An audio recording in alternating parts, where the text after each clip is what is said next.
even aside from that, Inflame on the Nature's Prophet too. They found this formula that works for them. Monet on this super hard carry, super on a building hitter, and then Inflame on the Nature's Prophet. And they crushed VP in 15 minutes, so I'm not too surprised to see them 2-0 after considering the group stage results, but still, those were great games. I loved those. That game was amazing. I was screaming watching it on an iPad. Oh my God. And Purge, I understand you have some of the match footage from that VP game. I do, yeah. It was a pretty amazing game. And there's some very small nuanced things that I wanted to look at. Now, watching Dota is mostly exciting because of the fact that you can see the small things that change and adjust the overall outcome of the game. Sometimes it's harder to see, sometimes it's more obvious, like a giant green specter cutting you in half. Increasing death timer is giving you time to do things on the map. The first fight that VP had that really gave them the advantage was this one here against Faceless Void. It was a hard to catch. He had a Lincoln Sphere, which blocks a spell every 13 seconds, and they're able to glimpse him back towards their team. But the thing that LFY is looking to do is land a big Chronosphere on many heroes. They only grab one support here, which allowed VP to actually chase and try to get kills on the backline. Ultimately, this ended up being like 4 kills for them, and they got a dieback out of the Nature's Prophet. So it was a huge advantage, even though the Lycan almost died. The crucial moment was stunning the Faceless Void despite his BKB and despite his Lincoln Sphere, and again, cutting him in half. That is what gave VP this gold advantage that allowed them to finally push high ground. And the big fight that everybody's seen by now is this one here. Now, they had just initiated on the Viper. Viper was in a lot of trouble, and Void was as well. His Lincoln Sphere, though, 2 seconds away from coming off cooldown, and his BKB's up. Now, you guys remember the epicenter coming in from Sand King to the northwest. He jumps in and goes on the Faceless Void. But the crucial thing is that he's able to get his BKB off in time. But it wasn't because the Burrow Strike was too late. It's because his Lincoln Sphere came off cooldown at just the right time, actually. If you see the small animation coming in, that's a Rod of Atos. He's trying to break the Lincoln Sphere, but he's 2 seconds too early. And right after that, Thunderstrike hits on top, trying to break the Lincoln Sphere. VP goes in thinking that it's time to fight the Faceless Void, but because they slightly mistimed the Lincoln Sphere, he doesn't get stunned there. They don't cut him down, and VP doesn't win that fight, getting their second racks and probably winning the game. Very small moment, but that is exactly why VP lost that fight. And it's amazing how quickly LFY was able to punish it. It wasn't just that he was able to get the chrono off. It's the immediate follow-up from AA, the coordination with the rest of the team. I mean, just incredible. It's just also amazing, as like Perch is saying, that like these small things can just make the difference from winning. Like if they would actually been able to kill the Void, maybe they would have won the game.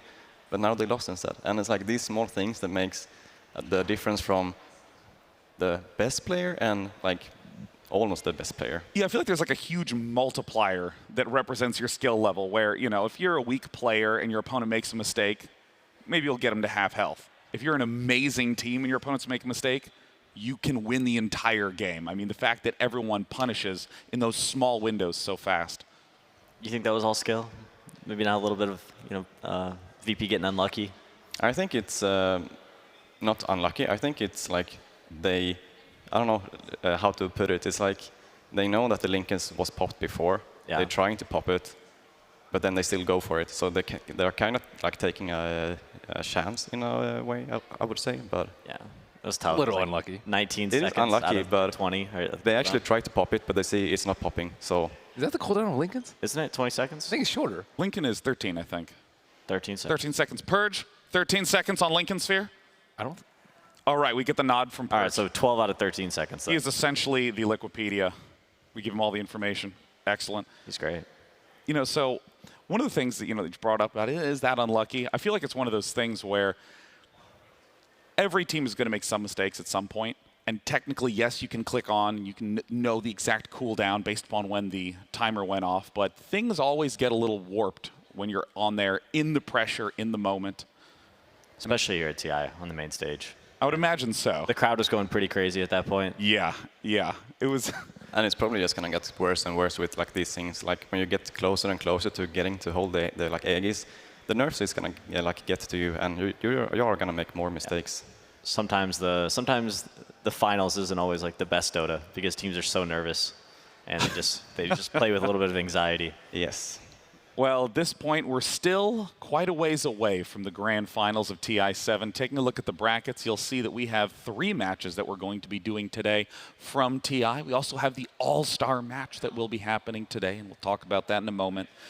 But Team Liquid, one of the teams that performed brilliantly in groups, one of the teams that many people thought would perform well, though they fell down to lowers. They fought a very tense series versus Team Secret to advance, going up against Team Empire that seems as confident as ever. And since that's the first match, I want to begin talking a little bit about who do you think has the edge? I think like all of these 3 series that are going to be played today are going to be one of the most even games. As I said before, the like series yesterday was a bit one-sided. I think the series today is going to be the opposite. I think we can go for 2-1 in almost all of these games. Yeah, I'm a little skeptical on the Liquid Empire setup. I'm like, I guess you need to believe in resolution. You did the same thing with DC last year, right?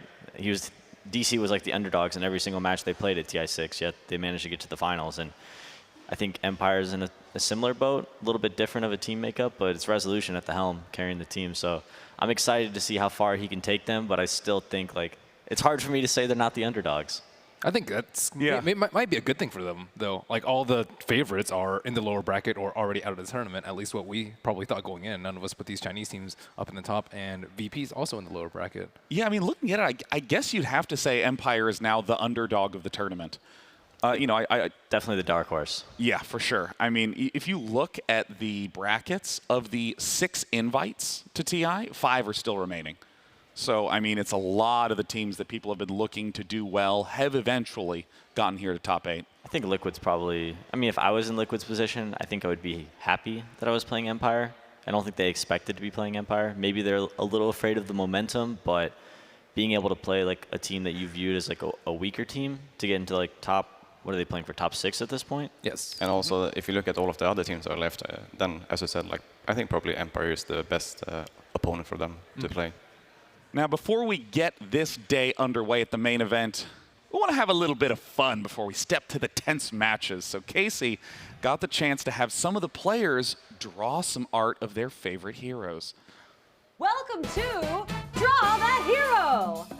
You guys can clap. Amazing.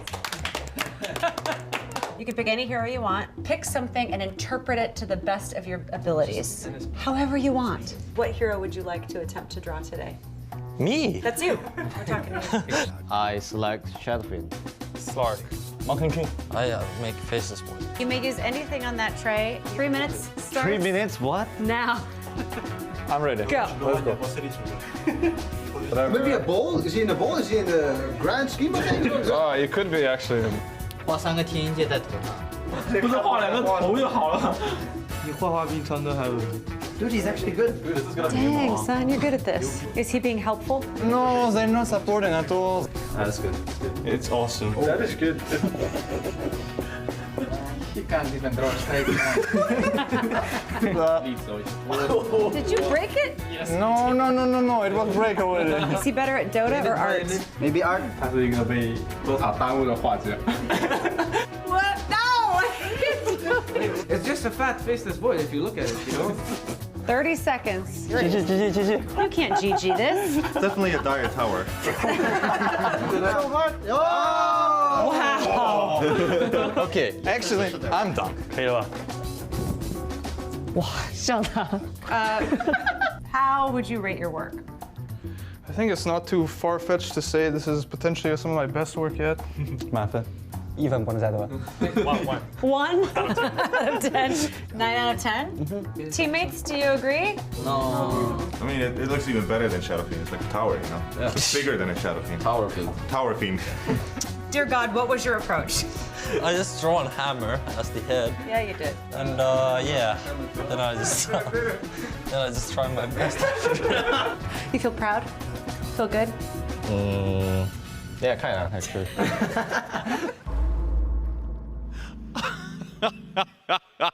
Casey, we got to get some close-ups. We got to see the art. It looks like a lot of these players peaked in kindergarten, and I'm excited to hear your artistic analysis. You know, it's funny you say that because I was discussing with Myron behind the camera this morning where we were meant to go. And he's like, where are we going? I said, you know, where they're all the art that the players did. And he went, art? I said, it looks like kids drew it. And he's like, oh, got it. I've seen those. For example, a lot of people decided to take credit for their work. Others threw coaches under the bus.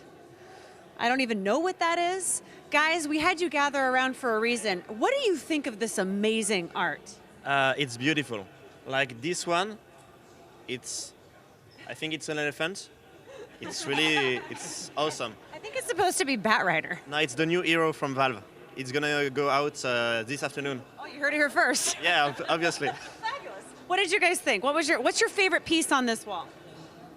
Probably the Tidehunter. I really like the coloring. They really kept it within the lines for most of it. You know, it's quite. They did? I mean, for the most part, you can see it here. It's inside. It's quite creative. It's got the yellow eye. They changed up the colors a little bit. You know, it's good art. You know. These are very kind. What did you guys think? I really like Mid 1's Shadow Fiend. It really looks really nice. You can tell it's Shadow Fiend. Yeah. Do any of you think you could draw these heroes better than the players? Anyone? No. You guys think this is the best we can all do? Yes. Seriously? Yes. Well, all right. There you have it. The best of the best from your professional Dota 2 players. I think we got to start drawing, guys. I think we can practice so we can come together. Sean, what do you think? We can get like a panel art together? Are you kidding me? These need to be the next Arcana. You need to have these playable in-game. If I could get Batrider to look like that thing. Tower Fiend? Oh my God. No, then we'll vote on it. It'll be 50-50 and it'll get really close down to 8,000 votes and it'll be a big mess. Pudge will somehow win again. Yeah, that's right. Either way, charming. I'm actually super bad at drawing as well, so I actually thought it was quite good. Yeah, no, I mean, was pretty good. The Shadow Fiend was pretty good.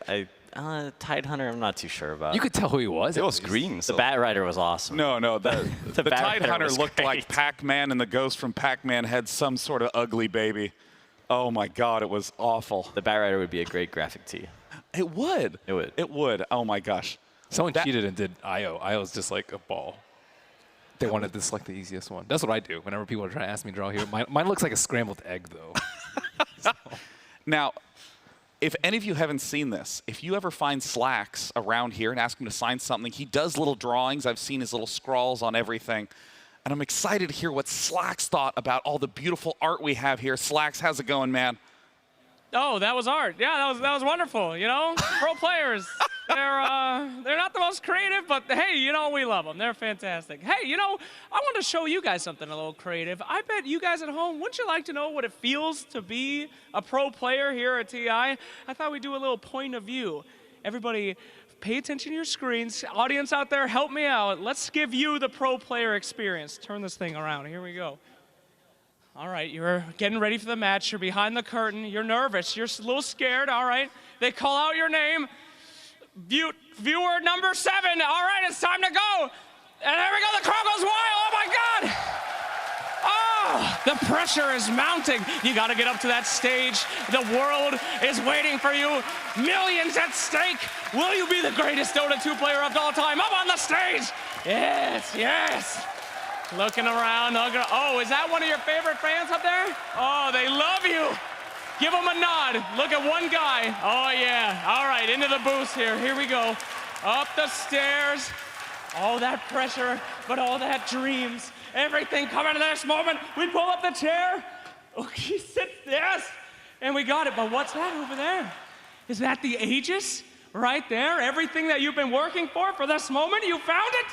Yes, you have, and you're ready to go. And that's the experience. Kind of terrifying, isn't it? Oh, one guy liked it. All right. I got to say, it was a mix of Slacks always making me laugh, but then also, whoo, heart rate gets up, you know, just that whole stepping out into the crowd. I mean, Peter, okay, you've had a little bit of this. Exciting stuff. Exciting stuff. I feel like Slacks' interpretation was really inaccurate. You know, really? What makes him qualified to empathize with us?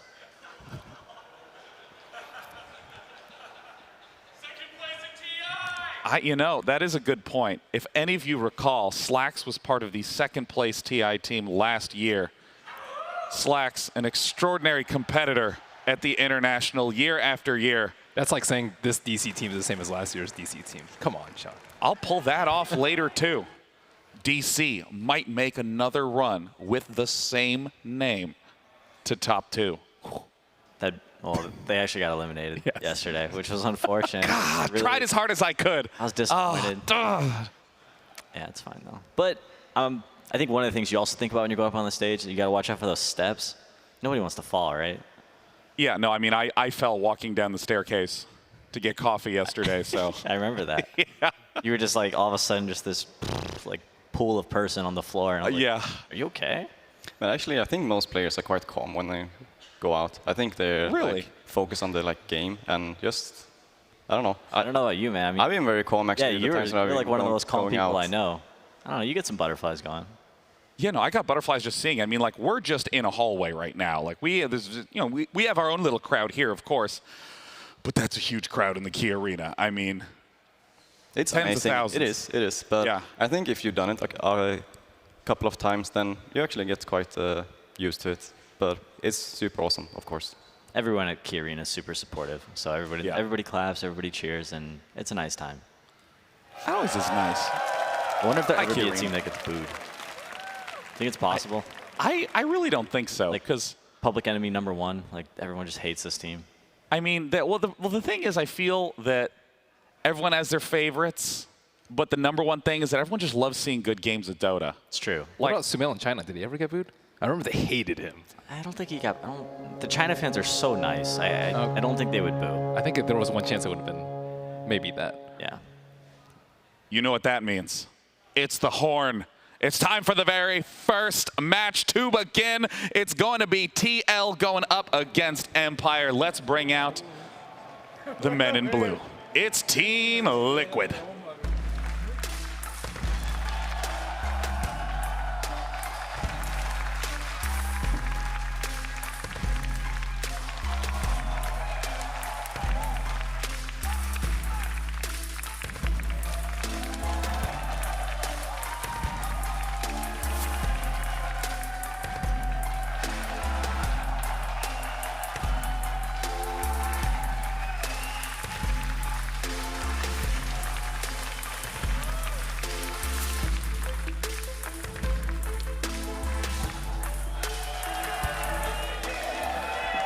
Team Liquid took one game off Invictus before falling to lowers against Team Secret.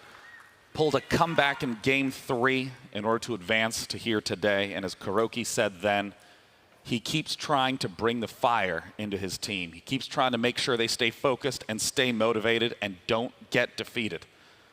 They will be going up against the scrappy Team Empire.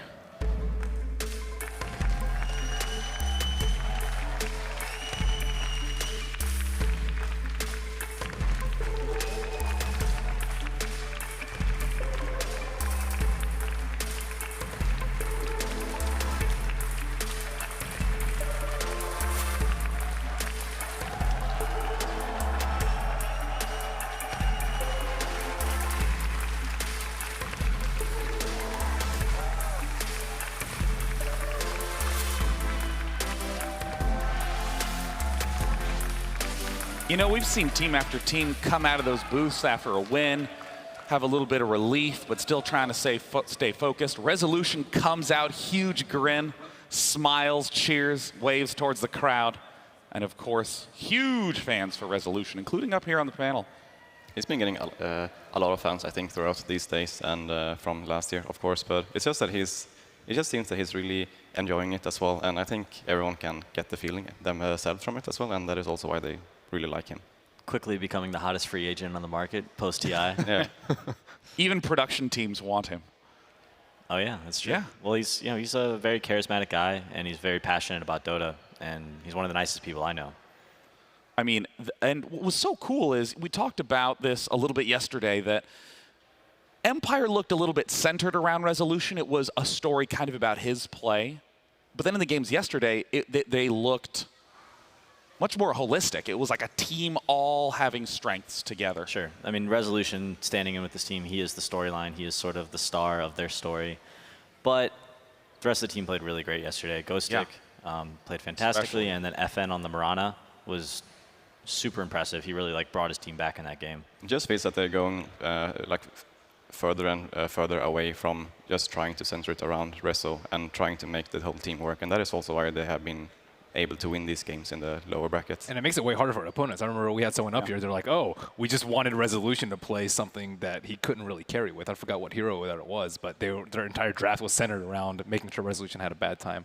Yeah, I mean, if you're too focused around one player, you wind up having a weakness in the drafting stage. And this is something that we've heard Team Liquid talk about, of course, that Miracle, one of their big star players, often they do lineups centered around him. But let's not forget about Matumba Man, one of the all-stars on TL. Liquid's been on a really good streak lately, especially if we rewind to how you were doing from the lead up to Boston. You failed to qualify. What do you think changed? What is it that changed your momentum to enable you to start getting back on the right track? I think after TI6 with the old Team Liquid, I think we felt a bit broken after TI. It was very harsh that we only got top 8. And then we had some problems with players, and like, I think we were all pretty cocky. We knew that something needed to change, so we kept Boba. To be fair, Boba wasn't the main problem.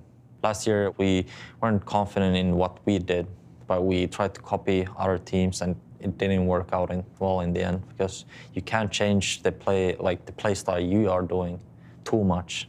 You can take some heroes, adjust just a little bit, but the core play style has to stay the same, because you can't just change yourself. How do you know when it's time to make a roster change versus, strengthening as the same team and questioning it again? I mean, you really don't. It's just you think this player is not doing his job. It might be you. That's the problem, because Dota is a very complex game. Mm-hmm. So very small factors lead into situations in game, and sometimes it's very hard to tell who's the real problem, or are we bad teammates for not helping him to improve and all that stuff. What do you think is different this time, other than the roster changes? What do you think's different? Well, we swallowed our egos and started working hard towards the end of the year, and here we are now. So won 5 tournaments, and to be fair, we didn't win the biggest ones, but we still won quite a bit tournaments, and I'm very confident coming into this TI. I think we have very good strategies prepared for this TI, and we're very confident in what we are doing. It feels a bit better to me. Who do you want to see in the grand finals? I'd like to play OG in the grand finals, actually. Why? It's my boy Finnish brother, Jerax. Is there any incentive as a team, or do you not care to beat any other team in particular? I'm thinking in particular about Miracle maybe wanting to get after OG a little bit, or maybe any of the rest of you wanting to prove yourselves against any one team. Is there any thought of that at all? I don't think our players have any grudge matches against our teams. We don't really. We actually just aim for the championships. We just want to win. And we actually just want to be the best. And I feel like we have a great atmosphere right now in the team. And I think it matters a lot come winning that you are having fun while playing. Matumba Man and Miracle often switch that 1 and 2 position. We've seen awesome Broodmother games out of Matumba Man. And I'm particularly excited because he said that, they have their plans, they have their style, they don't want to deviate too much from it entering in, and I shamelessly want more Broodmother play. We might see it, I guess, but it's not going to be an early pick. It's going to be 4th or 5th pick. So I don't think it's ever been. I think it's only been a 5th pick by Team Liquid. And it's just how the hero works now. You can't really pick it in the early phase. It's like the games that we watch as well. Like if Brood actually has a bad game in the beginning because she has a lot of counters, then it's not a good hero. Yeah, I actually realized that was probably one of the most brutal games that we saw Team Liquid have, where they couldn't find a good spot for Broodmother, kept bouncing back and forth between lanes. Brutal. Huh. Hey! Bringing the top tier form on Thursday. Anyways, talking about Merlini. for this game, if you're playing against Empire and you see them draft team fight, and if you're Liquid, do you actually draft more team fight, or do you try and cheese them with like a Huskar Oracle or Broodmother or like a Lone Druid push? I think maybe to try to split them up a bit. They might go for the Prophet on Mind Control. I think Mind Control is one of the most underrated players in all of Dota, especially on Nature's Prophet. That's like his best hero, and that's one of the best heroes in this meta right now. I'm curious to see if he'll be doing it. We've seen him on Bristleback quite often in this event. And it's time to get this match underway. It's our very first of the day. It's an elimination match, as all are today. Team Liquid versus Team Empire. Team Liquid versus Team Empire. Game 1. That voice is so dope. It's so deep. I know. I almost want to scream at the top of my lungs for days just to blow my voice out so I can just sound like that. Except I won't be doing anything dramatic. I'm just waiting for the event that you are on, and it's a 9-day event. You can say, it's day 9. On day 9, and then I'll be able to measure up to Machine's SCCC joke. God, that was top tier. Yeah, keep dreaming. Oh, Bounty Hunter. First pick out of Team Empire. Puck, of course, we've seen be very common, but Bounty Hunter making a first-time appearance at the main event. Empire intentionally giving away the Caudle to Team Liquid and deciding that Bounty Hunter is going to be their tool to help fight it. Yeah. Unfortunately, he is really bad at that timing once Keeper actually gets his Ags. We've seen that multiple times coming out from Team Liquid. Once they get their Ags, they push high ground with Gem or Gem in this situation. You're sort of a Caudle specialist. What is Bounty Hunter? Like, what kind of problems does Bounty Hunter present for a Keeper of the Light? It's just that you can't like run around from lane to lane so much, and you're afraid of the Bounty Hunter like finding you. You can't jungle as easily, so he's gonna slow down the Caudle's farm by a lot, I think. But at the same time, as I say, if he actually reaches to the point when he gets Ags, then Bounty Hunter doesn't do anything against him. They're gonna group up, and Bounty Hunter is not good against team who's grouping up, and they're gonna push them. I'm curious if you can talk a little bit about the influence of Bounty Hunter in the later parts of the game, because in early game he can roam around, he can mess with lanes, he can snipe couriers, but in late game he seems so much focused on track. Yeah, track will give all of your teammates movement speed and extra gold when you kill your opponents, but I think the movement speed is the main thing for track in the late game. Also the vision can't be underrated. It makes connecting on kills so much easier. And usually you really want to get an advantage early on in the game by getting the track kills. So if you're not leading with gold like in the early mid game, then it's probably something that's going wrong. But if you actually win the fight late game with track kills, then you can actually like turn the game super He also, fast. he enables a lot of heroes who don't farm particularly fast. You know, they can go for kills instead of creep kills, and they can get extra gold that way. So a lot of times we'll see a Bounty Hunter lineup have, some softer carries, but actually scale decently well into the late game because they have so much money across all 5 of their heroes, not just like 3 in particular. Wow, that's a great point. And also, you brought up the vision earlier. We've seen some things out of Broodmother, and of course, track being able to. Bounty Hunter can also sneak behind enemy lines and place deep wards, which could potentially help him find Caudle as Caudle approaches other lanes and starts teleporting his teammates to him. And interestingly, Liquid take Beastmaster over someone like say the Nature's Prophet. Both are good at pushing towers, but Beastmaster I think promotes pushing together a lot more than Nature's Prophet does, and also I think he's much better versus the Bounty Hunter than the Nature's Prophet. Nature's Prophet can't split push without fear when there's the Bounty Hunter or Nyx in the game. Beastmaster can have some laning problems up against a Bounty Hunter. Bounty Hunter is particularly good at getting on top of the Beastmaster if he's trying to offlane, or finding Beastmaster if he decides to retreat to the jungle.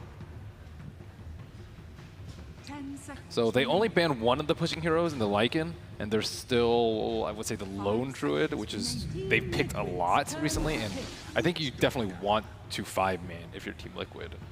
So here we have the Witch Doctor. This hero lanes incredibly well against Beastmaster because of the paralyzing cask bouncing between both the hero and the boar. And when that cask hits, worse to just stun the boar and just kill it, because the boar actually gives a lot of experience. Yeah. Yeah, so without the boar in lane, Beastmaster, he doesn't really do very much. He's just this he's almost like a big melee creep with his axes, just walking around. Especially as Ben said here, if Liquid actually chose to go for the Lone Druid, then the Witch Doctor is very good against him as well, because also there we have a summon that the cask is gonna bounce around on. Also, the eventual Necro Book coming out from Beastmaster can be stunned with that cask, which will be helpful, because I imagine there's going to be a timing, like Ben was talking about, where Team Liquid decides, hey, we're going high ground with Caudle Ags, and that is going to be the moment where Empire needs to put up an amazing defense. And in terms of putting up that amazing defense, is that they'll need to pick stronger anti-push heroes, stronger defensive heroes, or so they need to coordinate better? Definitely some more team fight, I think, would be appropriate, but also they just need to have, they need to have all their core items. They need to have a certain amount of gold to be prepared and ready to take that fight, because Caudle hits this timing where, with his Aghanim Scepter, he becomes, as soon as he gets that item, he becomes so much stronger than he was, just a minute ago. It makes all the difference. So it's like almost like if you're not a burst of gold ahead of Liquid, that Caudle is like very, very valuable. So it's more likely that they will go for more team fight in that sense than go for anti-push, because when Caudle has the Ags, the anti-push won't really do so much because he will just heal up the creeps. They're going to have Beastmaster Boars and Necrobook, so they're going to be able to siege the towers anyway. They can just have somebody TP back and then you port them back in with the Caudle ult. Pretty hard to split push. Also a lot of catch from Team Liquid. Spearbreaker, one of the more difficult heroes to split push against.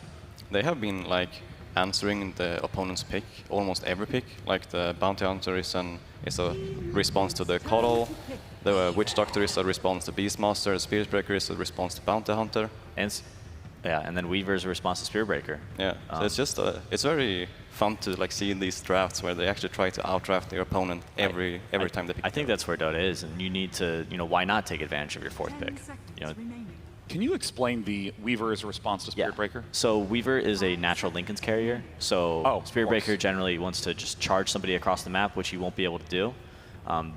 He'll be able to break Weaver's Linken's globally. So if Beastmaster sees him, Spearbreaker could charge, break the Linken's, and then Beastmaster could roar him, and then burn his mana with Necrobooks and kill him that way.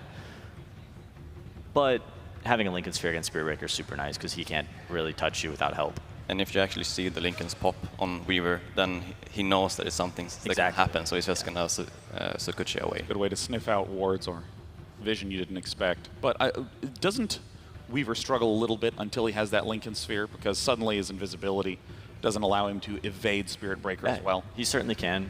Weaver does decently well up against melee heroes by just being a very mobile hero himself, but then also throwing out the Swarm, which is a lot easier to land on melee heroes.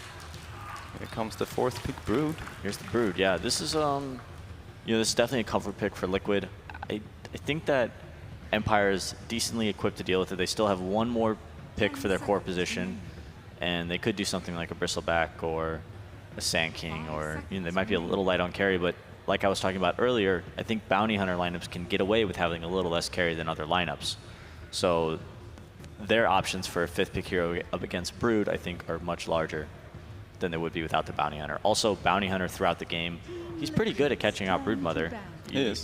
At some point in the game, you can just put a Bounty Hunter, put a gem on Bounty Hunter, and he can just walk through the jungle and find Brood. And once you get track on Brood, it's over. You hit him once, and he's not moving. The problem for Brood as well is that he's gonna be afraid of farming with his hero at like every camp in the jungle. So he's mostly gonna farm with his Spiderlings to not show, to not being able to show, so Bounty can track him. But that is also going to slow down his farm by a lot. He should win any lane that he's up against, though.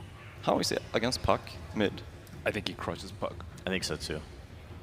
I think there's not that many mid heroes left. I think Ember is probably the best one that I can think of because he's also good for Spirit Breaker. It's very hard for Spirit Breaker to catch an Ember Spirit out. Well, Bristleback. Bristleback's decent, too, but we haven't seen FN play it as much as, let's say, the Ember Spirit. That's true. So yeah, definitely a Resolution Weaver, I would guess. I do like Bristle, but I'm not sure about the hero player company. If it were Super, it would be Bristle. It'd make a lot more sense, certainly.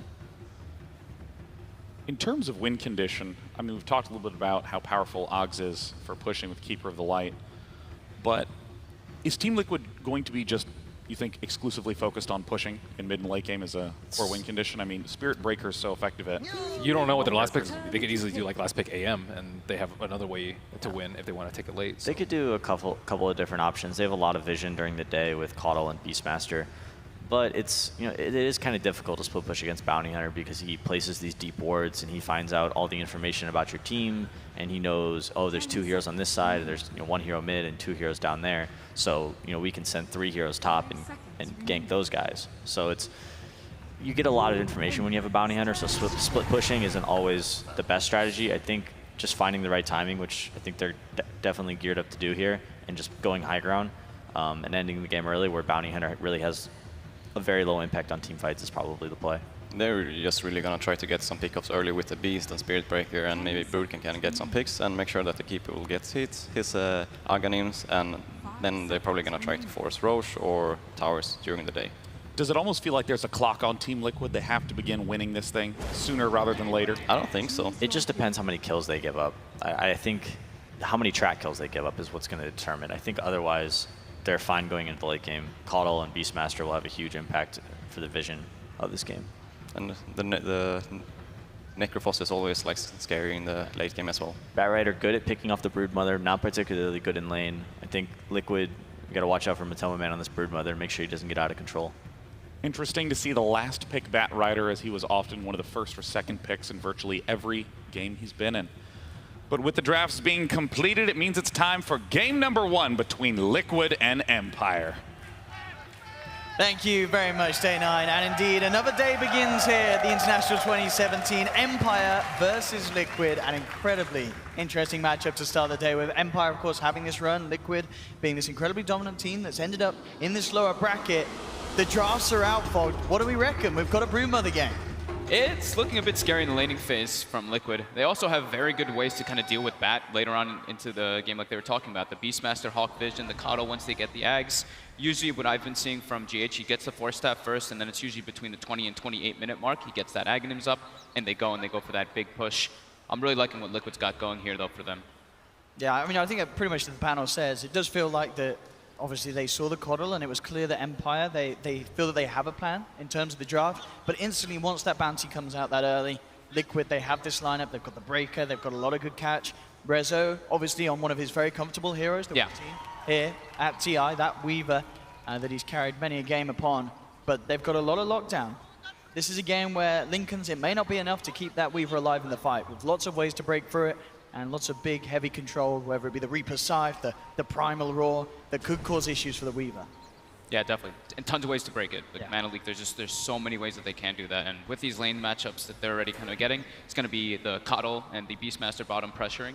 So they have to, the Caudle has to watch his position, Beastmaster does a bit too. But if they have sentries down, they can just watch themselves wherever the bounty is.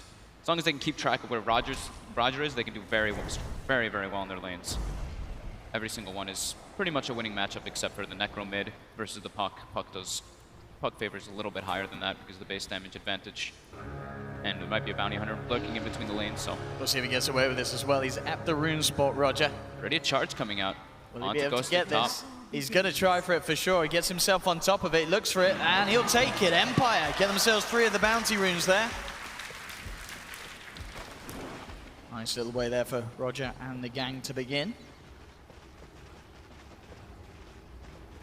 Let's take a look if they blocked any camps. So they did block 1. Oops, accidentally paint. Liquid did actually block the pole this time around. So we've been seeing a lot of these dual pressuring aggro lanes just to make sure that they can't pull the wave back. And it's Dire. So Dire always wants to be blocking that pole camp since the lane meets at a better equilibrium. Don't mind me. And we'll see how much Rezo gets out of this laning stage. We've seen how many times previously, you know, if Rezo gets a lead early, he's very good at playing it safe. Very few deaths I feel on Rezo as a whole throughout this tournament. Incredibly safe carry. Bottom lane already. GH trying to come in with the blast, but damage is returned. Down to half health. Will be forced back, and it looks like at the moment this presence from the 2 supports on Empire down bottom doing a very good job at keeping this off lane away from resolution. You can tell where their focus is. Yeah, they're like, okay, Rezo is our big winning condition for this game. It's like a single carry Weaver, so he has to get an amazing start. Look at this, in fact, with the cast. Some decent bounces off the range creep. Allowing them to make a bit of a go here onto mind control. Could be in some trouble though. They are going to try and turn towards the bounty hunter. Charges there as well, but a little too far away, of course. Comes from the other side of the map. We'll see if he continues with it.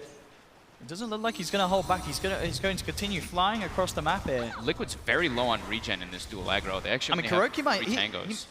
Can they get away with this? He's got a dust too. Yeah, they this should be able could to get him. Potential first blood with Liquid surrounding Roger. Can they get him out of there? That's the question. But Poshka does have the cast. Resolution now turning. In fact, Liquid do have to be careful as well. Rezo gets the Shikuchi hit, but in fact it's going to be the mid lane where Miracle gets a solo kill onto FN. That was not expected, Fog. That's never expected. That matchup can be very one-sided in some situations, but Miracle, very comfortable laner. Getting a solo kill in that situation, absolutely huge there. There must have been some like overstepping of the bounds, maybe, or to try to get on the high ground and then just got chased out, unexpected damage. Kuro now, secondary dust thrown on. Oh, he's ready to go for Roger again. Indeed, Roger. See how he plays his way out of this. Of course, he just wants the bounty rune. Oh, he's going to get it as well.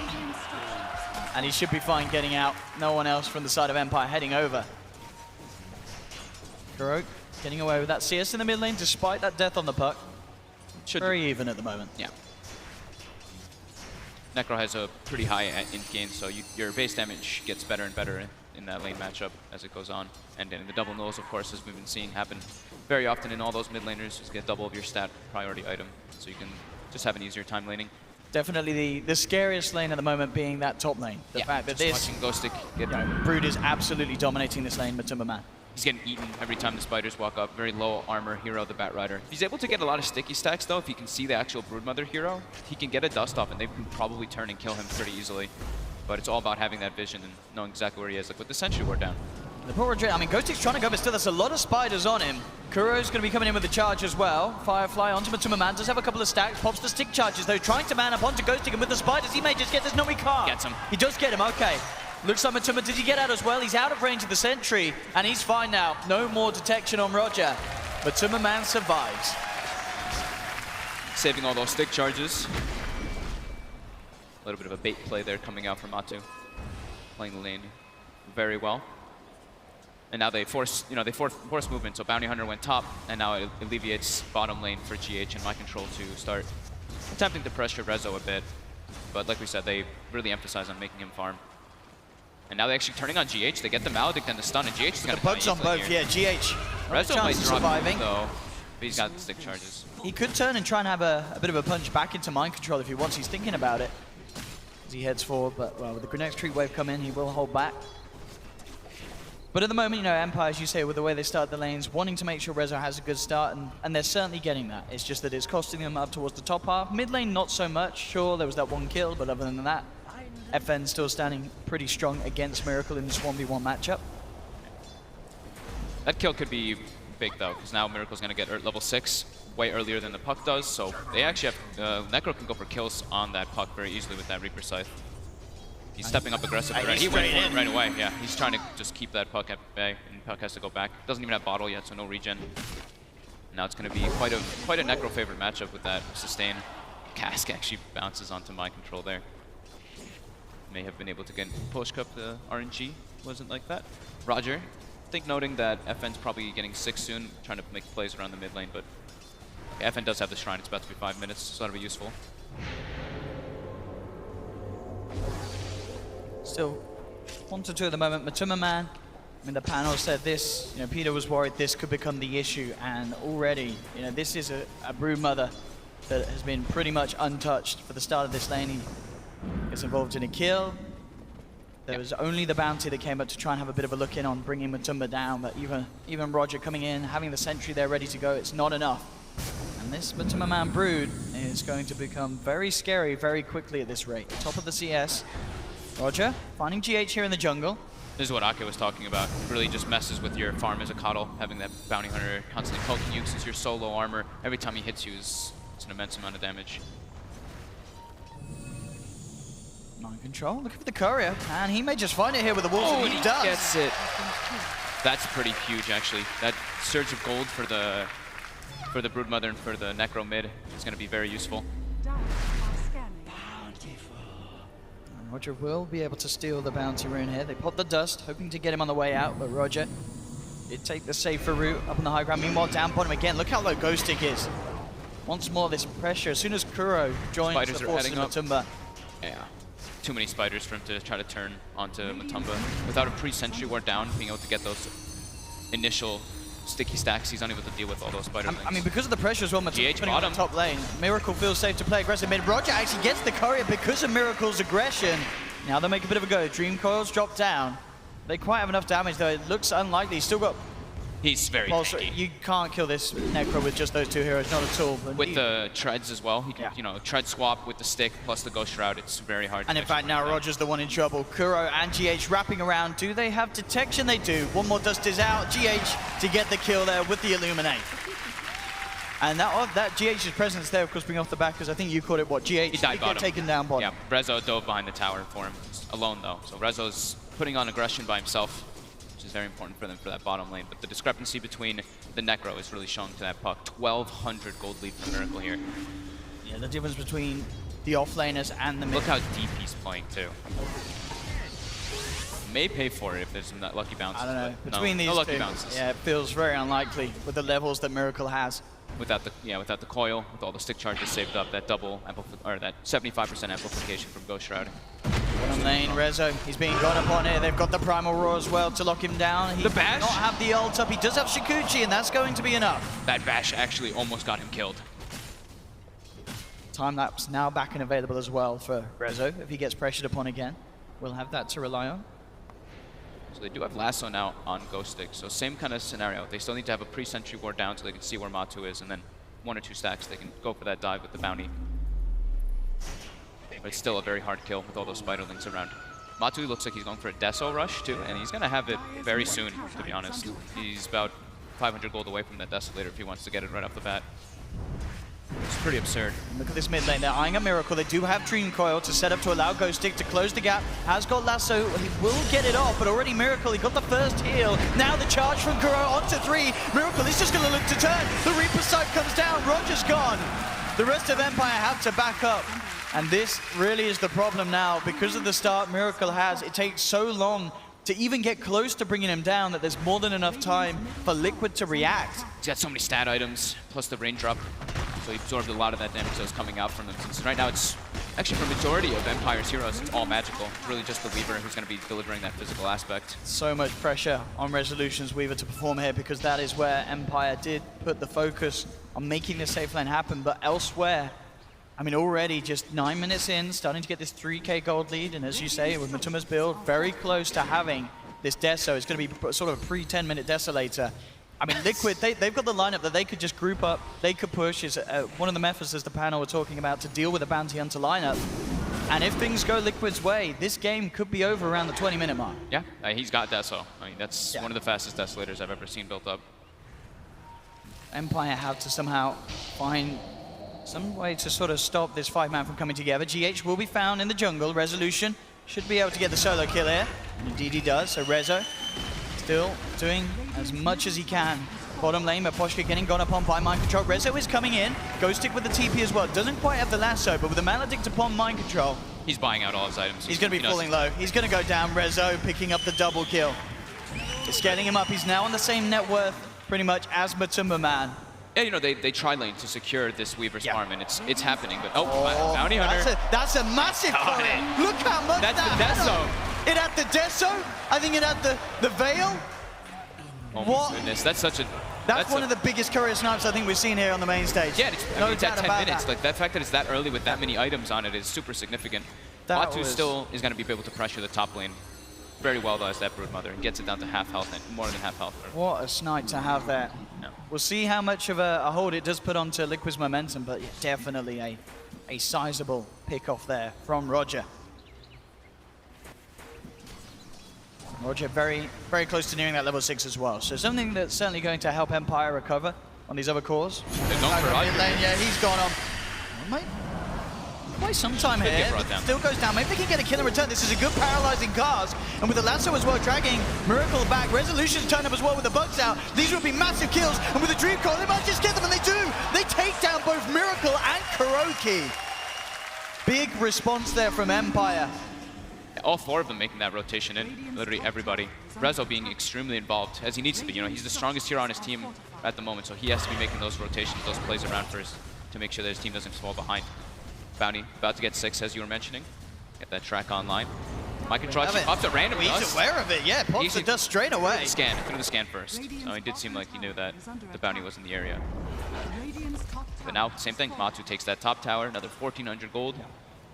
We have to wait for that courier, though. That courier has all of their big items on it, as you mentioned. And I think, you know, Roger's courier snipe there may have sort of saved him dying immediately under the Reaper's scythe. If there was a better Discord in that fight, he would have popped under the ultimate. Down bottom, gets the track out. FN in the neighborhood as well. They'll head forward with their own Veil, bursting this Spirit Breaker down, and with Roger closing the gap, they look to get this one. This is going to be a bit of a track kill, and they'll get it. FN takes the touch. Track kills begin to come into play. And Empire certainly starting to slow down that very much lead that Liquid had. It's still the 3k, but it started to level off at that moment. It was sharply veering in favor of Liquid. Empire managed to stabilize the lead that Liquid have. And GH has resorted completely to the jungle now. Since his team is forcing so much pressure on the map, he has a lot of more room to try to farm that 4-step. They have a very strong push lineup, though. When they can actually group together with this Necro, with the Beastmaster. Oh, actually stopped the TP. Absolutely worth there for Roger. Counts to the TP. The build continues from Matumba, going for the Mask of Madness on this Brood, so it's only going to speed up the farm, speeds up the push as well. Imagine if he had his Deso. He'd be even more farmed than this. He's going to have 12 minutes, and he's got Deso, Mask of Madness with Soul Ring. It's absurd. Level 12 already on this Brood. Down bottom lane, coming in with the smoke. They want to try and catch Mind Control, straight in with the Blink Dagger reveal from Ghostic. They grab him, bring him back with a Maledict upon him. There's no hope here for the Beastmaster as Mind Control gets caught out, taken down. Another kill for Resolution, putting him closer towards that ultimate orb. He's already got what? Yeah, he's going to have the really fast Lincoln Sphere. That's pretty relevant this game to not get picked off so much by the Spirit Breaker Beastmaster. But however, he does have majority of the kills on his team, so if he does get brought down, a big surge of gold will go toward Liquid if they're able to actually isolate him. I mean, you see well, sentry down. Liquid getting right back to the base before getting that courier out again. Oh, that's good. Making sure that there's no chance of Roger being in the neighborhood. For the time being, Roger up towards the top. If Matu lost this courier, he'd be so sad. He's got like 5,000 gold. This is nice though. Straight away with the Mask of Madness, a large spider army in the Desolator. And Medallion. They've got Beastmaster, they've got the Aura. They've got more than enough to bring this down. This is going to fall down incredibly quickly, and with the position that Empire in elsewhere on the map, very unlikely that they're going to head over to this spot. Matu's not even using Insatiable Hunger. That's how confident he is that they're going to get this one.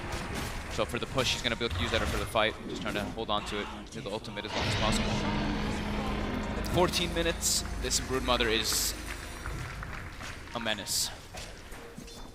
Yeah, and Liquid can seriously think about getting the push together once again now, looking towards some of these tier 2s if they wish. Rezo gets himself the Arcane Rune.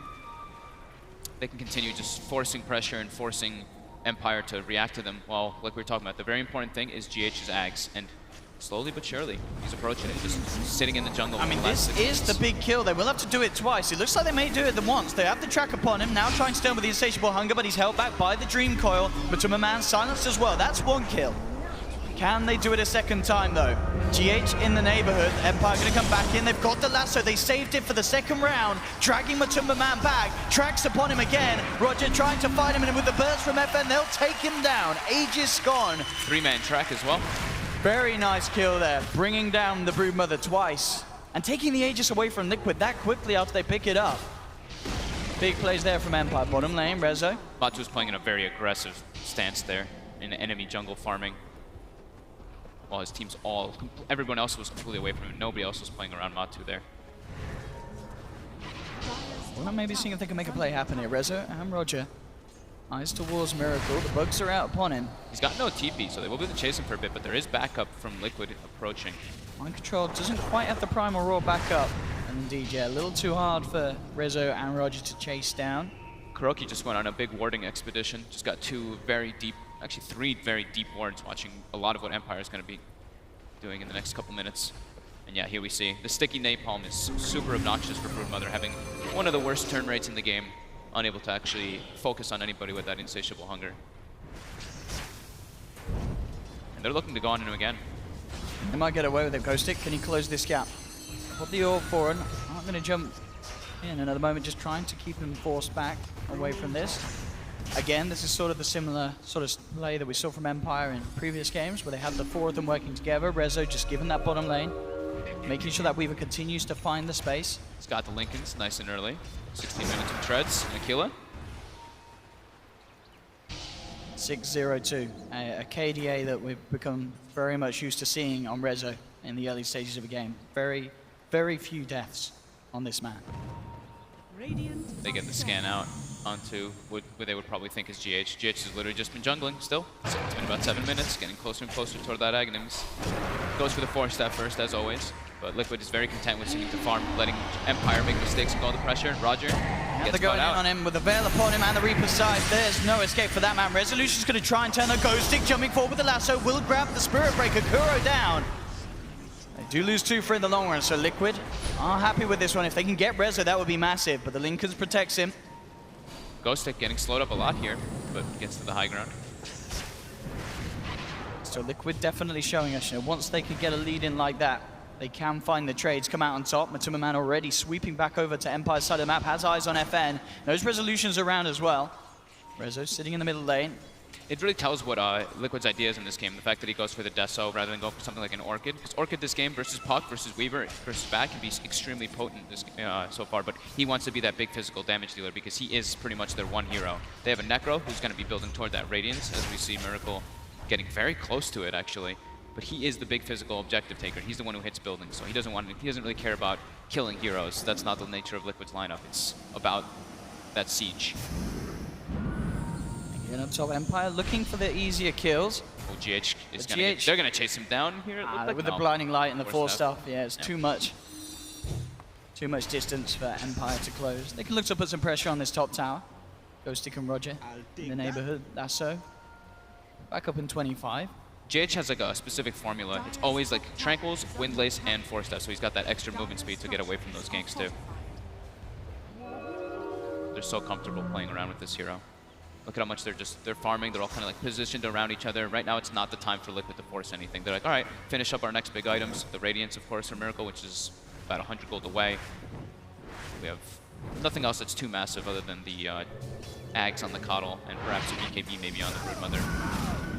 So playing GH and Mind Control in there for the defense. Empire, though, they still want to jump. Ghostic comes in, Primal roars down to the Batrider. But Rezo, he's still ready to fight. Throws out the bugs. There's the track as well. Connection onto GH, forces himself back. But Rezo and Roger chase him down at the tree line. That'll be one track kill. Now Mind Control, he's surrounded by 3. Does at the back of Akuro, coming in onto Ghostic. Ghostic will go down, but Empire looks like they may just have to clean up. The Shuriken bounces. Double kill for Rezo. They're into the trees as well. Looking for Kuroki. He'll pop the stick charges, trying to juke it out, but with the track vision, there's no escaping. He's godlike already. Triple kill for Rezo, all track kills as well there. As he's very close to having that diffusal blade done. In fact, taking this tower will pretty much put him in that position. Mid lane, Roger. Let's get the track onto Matuma. Rezo already there, impatient. Oh my god, Rezo, eats him. Can he go for this on his own? It's a little bit tricky, this one. This spider is incredibly scary. And with Miracle there, Rezo's got to be careful. Will time-lapse back out of it, knows that this is not a kill he can take. The damage from Insatiable Hunger and Desolator. Intrigued to see what Matuma Man goes for next as well. A lot of money on this spider. Almost certainly considering his options. I mean, are there any sort of items that scream out as incredibly good to have early on in this game? The BKB is decent, just the magic resist AR, the magic immunity versus Bat and Puck. Or you can go for the Manta to remove that obnoxious track all the time to the more defensive ones. Right, Rezo. Rezo is just non-stop wanting to pressure. play around with this. They've got the Puck here as well. That fan ready to go. Drops down the Dream Coil. Mind Control.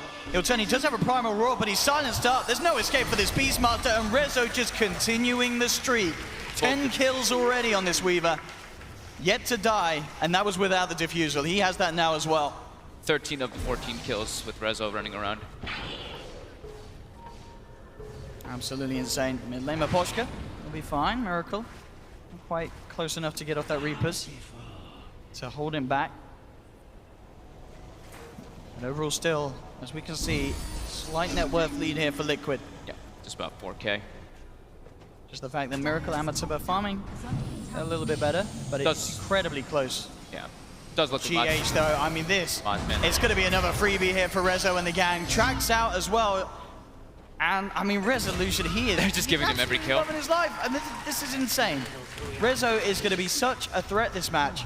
If he's not shown to be one already. This Weaver becoming a massive issue. Matuma Man, indeed, as you suggested, going for the Manta style. So give him a bit of a chance against these silencers, these tracks. Top lane, Kuro jumped upon by Ghostic. It's only Ghostic and Roger. We'll see if they have enough damage. Flame Break out does cancel the charge there. And with him in the Firefly, that should about do it, and it does. Another kill.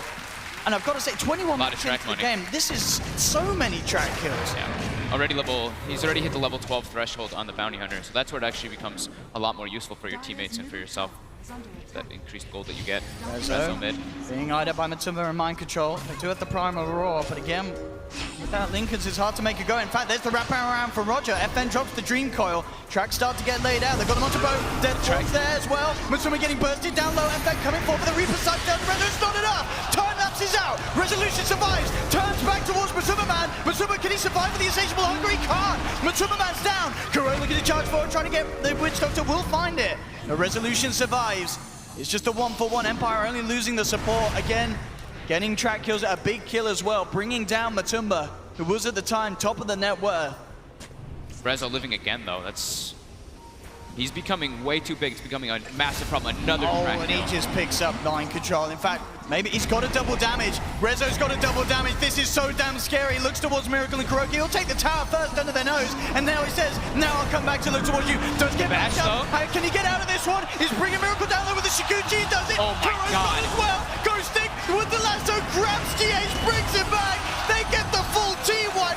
Empire here on this main stage. Dominating Liquid in these team fights.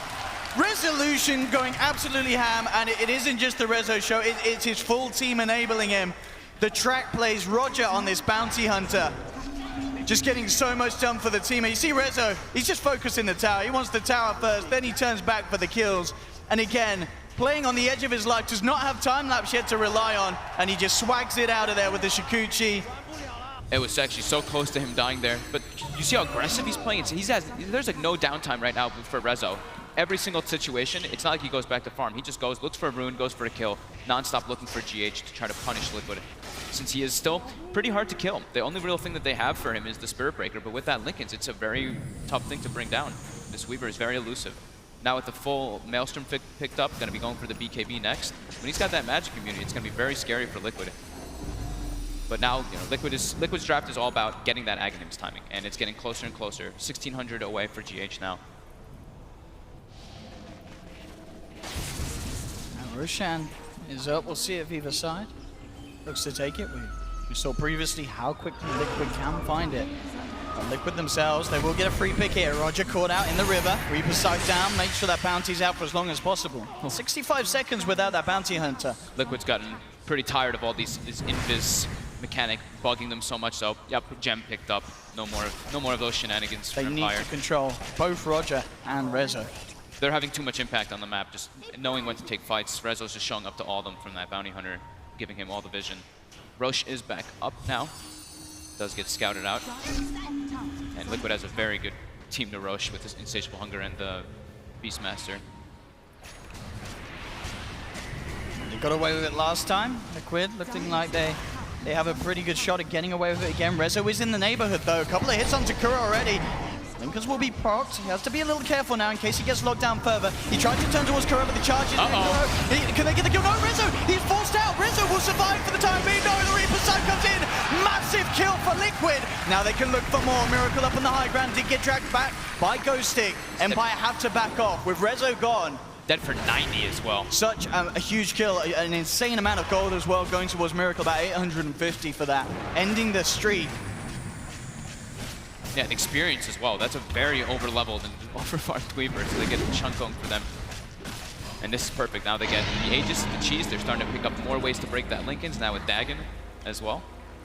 So that's the thing, is that they don't have a crazy amount of stunts for the Weaver, but sometimes Spirit Breaker can just be enough with the Beastmaster as well. I mean, we saw there as well, Rezo maybe relying too much on his team, getting a bit overconfident, and he did decide to stand the ground and try and finish off KuroKy. Yep. But it really did come back to bite him, and now 50 seconds without the Weaver, with an insane amount of pushing power from this Broodmother. Empire could lose a lot here in this mid lane if Liquid wish to stick around with this Aegis. We'll see how well the rest of the four of them can keep them out of it. But they're standing their ground. Now with the Maledict and the Dream Coil, Matuma's got to be careful about Matuma. Dead once, but he's got Aegis. Will they go back in now the Aegis is gone? That's the question. Miracle gets the tower at least. And Liquid will back off after that. So Aegis expended, but it did get them that tier 3 tower. Now they can look to the shrines. Yep. Aghanims is about to be done now. That's the most important thing. And Beastmaster's also building for a Halberd, so more and more ways to break that Linkens. It's all they're looking for. If they can just have that disabled, then it's super hard for this Weaver to actually get in the fight. He's elusive, but not once his Linkens is down. Yeah, and as we saw that just there, if Rezo's out of the game, Liquid have pretty free reign to do what they wish in terms of pushing, taking objectives against the other four. They need Rezo alive for that. Yep. Hard-hitting physical damage.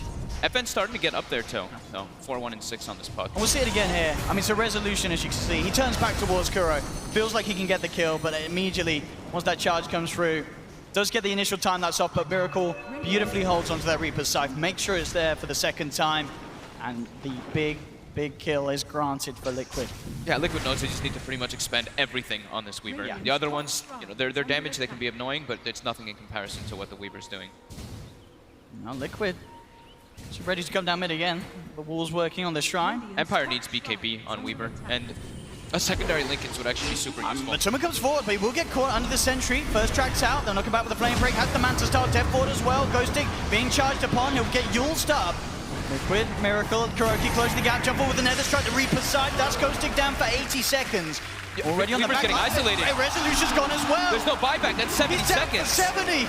Empire, they may begin to crumble as Liquid seemingly breaking them apart here. They'll get the mid-racks off the back of that. Ghosting buys back, but nothing they can do to keep this mid lane alive. The heals, it's now nighttime though. Liquid has to retreat completely, but like we were saying, that 24 to 28 minute mark is pretty much where I always see GH get that Aghanims online, and Liquid makes that push time. They're so good at playing around it. And Rezo, he can't afford to get caught out there like that. We saw him try and come in from the back lines, get himself involved. Needs the BKB, like we said. He needs it now at this point to deal with that gem that Mind Control's picked up. He can't be that elusive, obnoxious hero that he was before, weaving into the back lines, finding GH and isolating him. They always see him when he runs in now. Yeah, especially with this Dagon scaling up on Miracle. Yeah. They get any sort of lockdown onto Resolution and they will be able to easily burst in. Now we've got the the last couple BKB of times. for Matu, build that we kind of expected, the Manta BKB versus what Empire has to dish out. FN, he's going to be spotted out here. They've got the charge upon him. He can pick up the Lincolns here before he goes out. And he does. Got it finished. There's the Lincoln's purchase. Still getting charged out though. Does have boots of travel, so he's pretty speedy. He's got Orb again in a second. See if he can continue to play around with Liquid. There's the Dream Core holding back Kuroki. Should be fine. And that indeed will allow FN that free pass to get back to base. Resolution, yeah, in terms of that BKB, still a bit of a while to go. About 2,000 and they'll have it. They've got a couple minutes though, downtime for the. They've got about 2.5 minutes till Liquid groups up again and goes for that push. Aegis isn't the important. Aegis and Cheese doesn't really matter for what Liquid has. All they care about is daytime for that Aghanim's Coddle. Empire trying to take advantage of that with the smoke. Let's see what they can. They know something's up. They actually started pinging it. Beastmaster, see Mind Control started pinging. He had the Hawk overhead where they were smoked up. Yeah, Liquid well out of the path here of Empire. And very much grouped up on this high ground. In fact, if Empire do continue to move around, Liquid themselves could look to have the favorable position to fight. They are still continuing. The walls around. But Postia, he's going to try and TP out here. Will he make it in time? He does the charge. Not quite close enough to connect. Unable to find anything during that nighttime. Still about almost 2 minutes left on it. See if Empire is able to do anything still with that. But Rezo, Show's trying to get closer and closer to that BKB, 1,300 away. That's what they mean. They need that BKB to be able to take the fight versus Liquid at that next daytime. I mean, and then sure, when he has the BKB and the Lincolns, he's going to be harder to catch, but there's still ways that they can work around it. They have multiple ways of still breaking that Lincolns through the BKB. So if Liquid's execution is absolutely tip-top, they can still control him, and they can definitely still kill him with the damage that Matuma Man's offering, with the punches. I mean, even with just Mind Control, having that aura, getting a few bashes through from Kuro. Ghostic doing a favor for everybody, telling them the rush timer. They have got to watch out. Just, like, playing Weaver versus Spirit Breaker is so difficult, just because how naturally tanky the hero is, and just how easily he can actually lock you down with his 2 spells, because you know BKB piercing disables. And Rezo trying his best to get that BKB though. Exactly the rest of the way that the lineup of Liquid's going as well. Matumba queuing up the Basher. I mean, once he gets Basher Abyssal, even harder for Rezo in these fights. He really has to keep his distance. 30 seconds till day. Liquid's already got the lanes pushed out. Bottom lane is not in a great spot for them, but they don't care about that bottom lane. The only one that really pushes hard on Empire is Resolution, so they want to do their push timing, and they push very hard with that Beastmaster. Empire's got to get back and do something about this. Miracle still with the cheese ready for this push. That Dagon scaled right up as well. They catch anyone, they should be able to instantly get themselves that kill with the Reaper's Sight. 5 seconds and Rezo will be able to TP back for the time being. He's putting the pressure on that bottom lane. It's to try and get that tier 3. Slowly but surely he's going for it now. He'll TP back. There's the charge onto Miposhka Dream Coil. Will hold the color of the back, but Ghosting comes in, grabs him, Mind Control, drags him right back. The Death Ward down as well. Mind Control falling low. He's gone. Matuma Man will find the kill of the Witch Doctor. Pops his BKB, moving towards Ghosting. Resolution on the side, trying to work in onto Miracle. Miracle has to Ghost right out. Resolution, BKB does well, but they've lost Ghosting. Matuma Man just manning up, moving in. Rezo, can he find Miracle? Is getting close, and he will. Does take Miracle down. They're holding back Liquid. Matuma Man does finally get the tier 3 charge. The connection, the bash. No! Time lapse just in time from Resolution. Now looking back towards Kuroki, tracks out upon him. Double kill for FN. Matuma Man and GH, they're still in the base. Can they actually get out away from these two? There's going to be a buyback from Kuroki, looking to try and get back in the fight and help out. GH healed up by the blast. Rezo falling low. He does not have the time lapse again. It's got to be careful. GH indeed bringing him in, and Rezo, he's going to get taken down. Down for 80. And now with Rezo gone, Liquid, they'll be able to easily clean up a second lane of Rex. There's still the tier 2 down bottom. We'll see how much Liquid can do. I don't know if they can necessarily go for the game. I mean, the Mind Control's back up in a second. Maybe they can just look to finish it now. They can just keep recalling everybody. Polska's got Matuma Man just becoming this absolute beast of a spider. They cannot deal with him. And as we saw that, GH just bringing the team in, and with the 4 of them there, they may be able to just go for the game. 50 seconds, no Rezo, no Witch Doctor. I don't think Empire can stop this. The push is too much from Liquid. The Illuminate heals, the blinding light, just everything coming into factor there. Just too much for Rezo to kind of deal with, and being able for Kuroki to buy back. I mean, they're trying their best, but immediately the blinding light making sure the Ghosting cannot get him out of there. And now with the Ancient exposed, GG is called. Liquid, so damn good with utilizing the Keeper of the Light. GH pulling together that final finishing push. You can just see how comfortable they are on it. It's literally like, so comfortable. It's so methodical, and it's, all right, it's like a minute and a half before daytime, they already start solving their lane issues, and then they all gather up and go toward that top lane. Kuroki buys back, and this is the power of the Coddle. If he doesn't die early on in the fight, he can always just keep recalling people with the buybacks as well, etc. They can always just keep outnumbering. Mind Control died right away at the start of the fight. That was like the perfect execution from Empire, but Liquid just a bit too strong at that point with that daytime heal. Yeah, they had the perfect out for that game. They're Liquid. They knew how they needed to finish it. They hit their timing.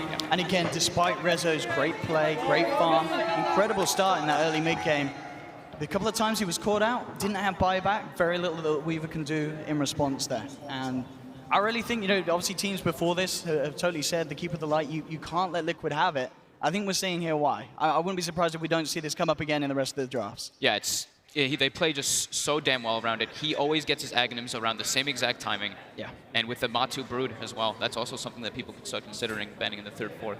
Absolutely. Well, Liquid's Keeper of the Light play looking pretty unstoppable. We'll head back to the panel, see what you guys have to say about it. But Liquid leading the series 1-0 at the moment. I mean, we echo exactly what you say.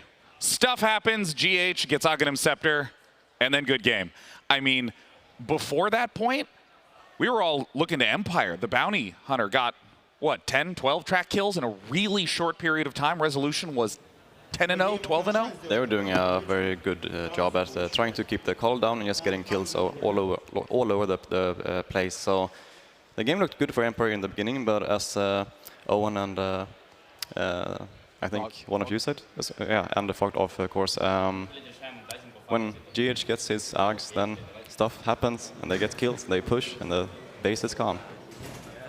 Definitely changes the game. It becomes something different. Okay, Coddle has Aghs. How are we going to deal with this? When before it's just Coddle. I think that it's pretty admirable for them to just give Liquid Coddle. They obviously came in with a plan. They said, okay, we're going to play Bounty Hunter up against Coddle, and it looked like it was working for quite a while. I'm sure they would contribute to a couple of mistakes along the way, but I imagine we'll probably see it banned next game.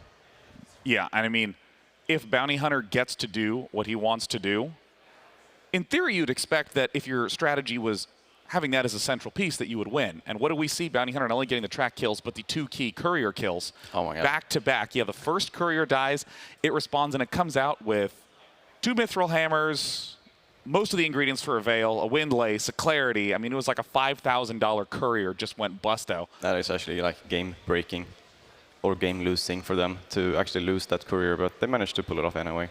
Yeah, people need to be a little careful around Liquid with these push lineups, especially when Coddle is there. They've been playing a ton of Broodmother, a ton of Necrophos, tons of Coddle, and they've just been ending games as soon as they can. It's been really fun to watch. And if any of you are joining us just here this morning, Team Liquid is currently up 1-0 versus Empire. And if you missed any of the action yesterday, there were some extraordinary results. Let's take a look at what happened.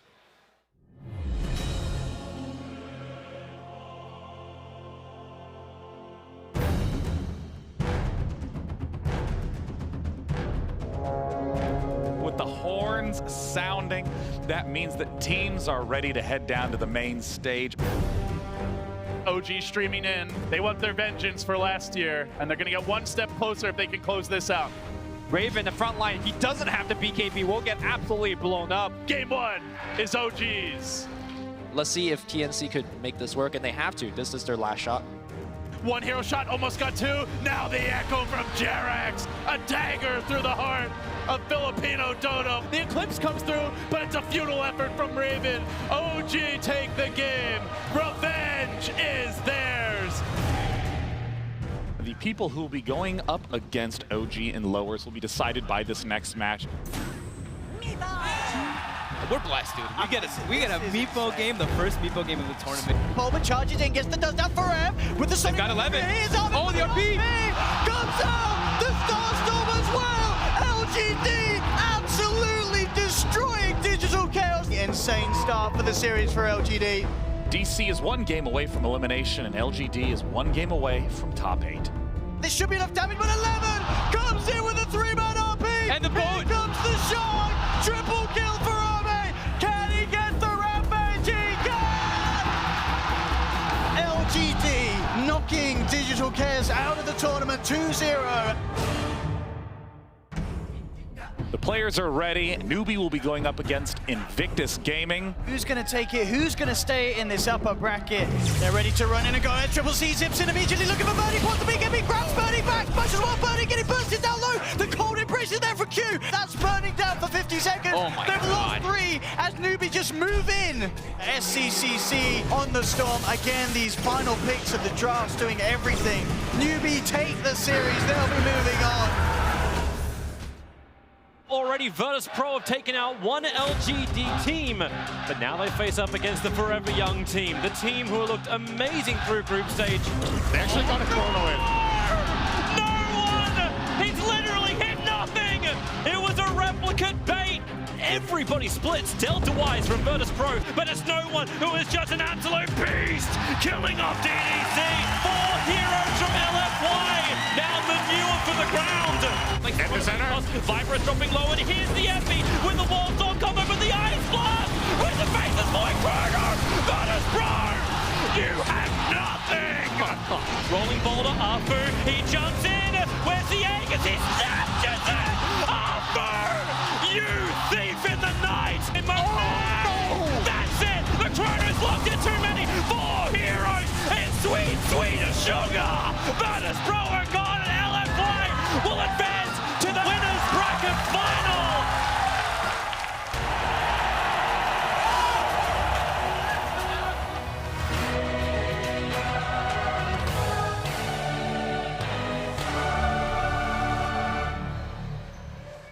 Newbie and LFY spooky good in their games. We will get the chance to see them play tomorrow in the winners bracket finals to decide who will be the first team in the grand finals. And for now, we're in lowers as Empire is still getting ready against Liquid. The team's taking an extended break. Want to give them that opportunity. Everything is on elimination, of course. Oh. I think the Toby reactions are like just amazing. I want to see a compilation of just him when he's casting.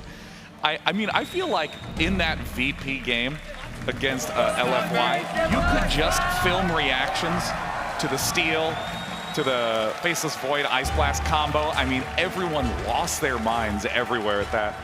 Just incredible play. Afu is a quick and rising star, I guess, at least for me. You know, we talk about LFY being such a unit and such a team and winning together all the time, but we're starting to see some pretty talented individual plays coming out from that guy. Yeah, and moments like the Age of Steel. I can't believe he got away from that, too. I cannot believe Plays like that win you TIs. He even made space to take cheese as well. If we were gotten like both eggs and cheese and gotten away. Yeah, I mean, just stealing the Aegis and not dying is pretty rare, especially on a Earth Spirit. Well, he actually ended up dying to the. He got necro ulted like right after, but he had Aegis, so he just popped back up. So rolled away, yeah. brushed it off. Now as the players are getting back into their booths, I know so many fans have come out today to cheer on their favorite teams and great Dota. Casey's sitting with some of them right now. How's it going, Casey? Pretty good. And in honor of what you guys were just talking about, I have a little treat for you. 1, 2, 3. That's a little Toby for you. A little Toby, huh? A little excitement. You guys having a good time? You having fun? Oh, yeah. Yeah. What's been your favorite so far in the week? Watching VP. Yeah. Crush. That was a dramatic pause you just did. Watching VP, a crush. Well, that's what they've been doing. It's what's happening. Now, do you guys want to win some prizes? Yeah! Well, we didn't bring any live, but we did give some prizes away just a couple of days ago. Take a look. Who's ready to play? Spin that wheel! Sir, come on up, come on up. What is your name? My name is Seth. Seth, and where are you here from? I'm from Tennessee. Are you ready to spin that wheel? I'm ready to spin. All right, so go ahead, give it a spin. Deal or no deal, you know what that means? This plushie. Or you can pick secret bag number 1, 2, or 3, which could contain a worse or better prize. Secret bag 3. Take a look, what's in there? That looks good.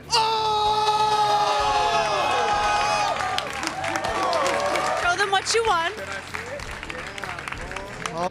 My name is Rowan. And Rowan, how old are you? 6. Okay.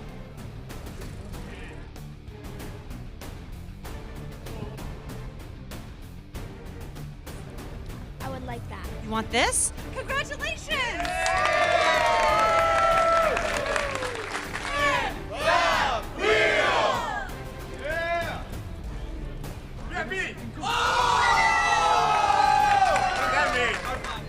VIP, meet and greet with the analyst desk. You can meet and greet the panel and spend a segment on the set, get pictures, autographs, and watch a live segment up close and personal. One more!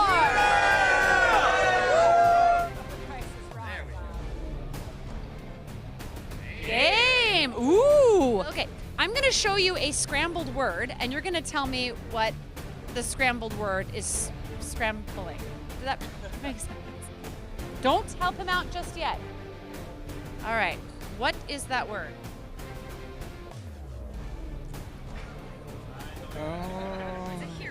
Would you like to ask another member of the audience? I got you, bro. Your bro gotcha. He got you. Beastmaster? Do you think it's possible that that says Beastmaster? That's it? That's it! Hey, did everybody have a good time playing? And that's how we do it. Oh, well, I'm glad they kept in the part where I sounded so hip. Guys, what do you think of how that went? Are they pretty good? Yeah? Do you think you could have done better? Yeah! They always say that, don't they? We're going to be wandering around the concourse, so keep an eye out for us over the next couple of days. We're going to be giving away more prizes. Just in case you're wondering why there was a giant burrito in the beginning, it got cut, but that gentleman traded us his burrito for the chance to play. It's just that good of a game. Wow. It looked like the first guy almost broke the wheel when he was spinning it. And I'm super glad that the hero who scored the VIP win came by and said hi to us instead of being like, actually, I'll do bag number 3. I don't want to meet the panelists. Yeah, I mean, honestly. Yeah, we met him, and it's actually the guy who made Crumbling Island, the custom game. Yeah. It was fun. I played it a lot, so it was very fun to meet him. Young Ice Frog in training. The wheel was broken? No, but it just looked like he was going to break it because it's so strong, you know. I thought I was trying to mimic the Rylai's wheel in game where it's like, oh, I'm so close to Arcana, and then you get some, pugness. Oh. Yeah. Dude, I would always take the mystery bag. I was so amazed when that 6-year-old was like, this is great. I would like this. Imagine that we would have gotten the worst price. It's like, yeah. No, but it's the experience, dude. You got to go for it. I am, though, the absolute luckiest person when it comes to anything related to RNG. The only time I've spun Rylai's wheel, I got the Arcana for techies. Really? Is that something you want to get, though? Instead of the BCC set. That would have been super cool, too. It'd have been. It's an ancient meme. It's good. You'll have to educate me.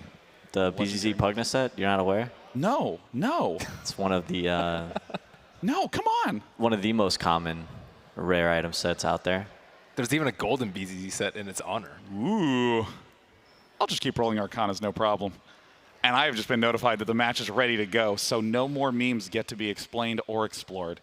It's time to test if Team Liquid has what it takes to advance on to the next round, or whether Empire will continue its tear. Let's head to Game 2.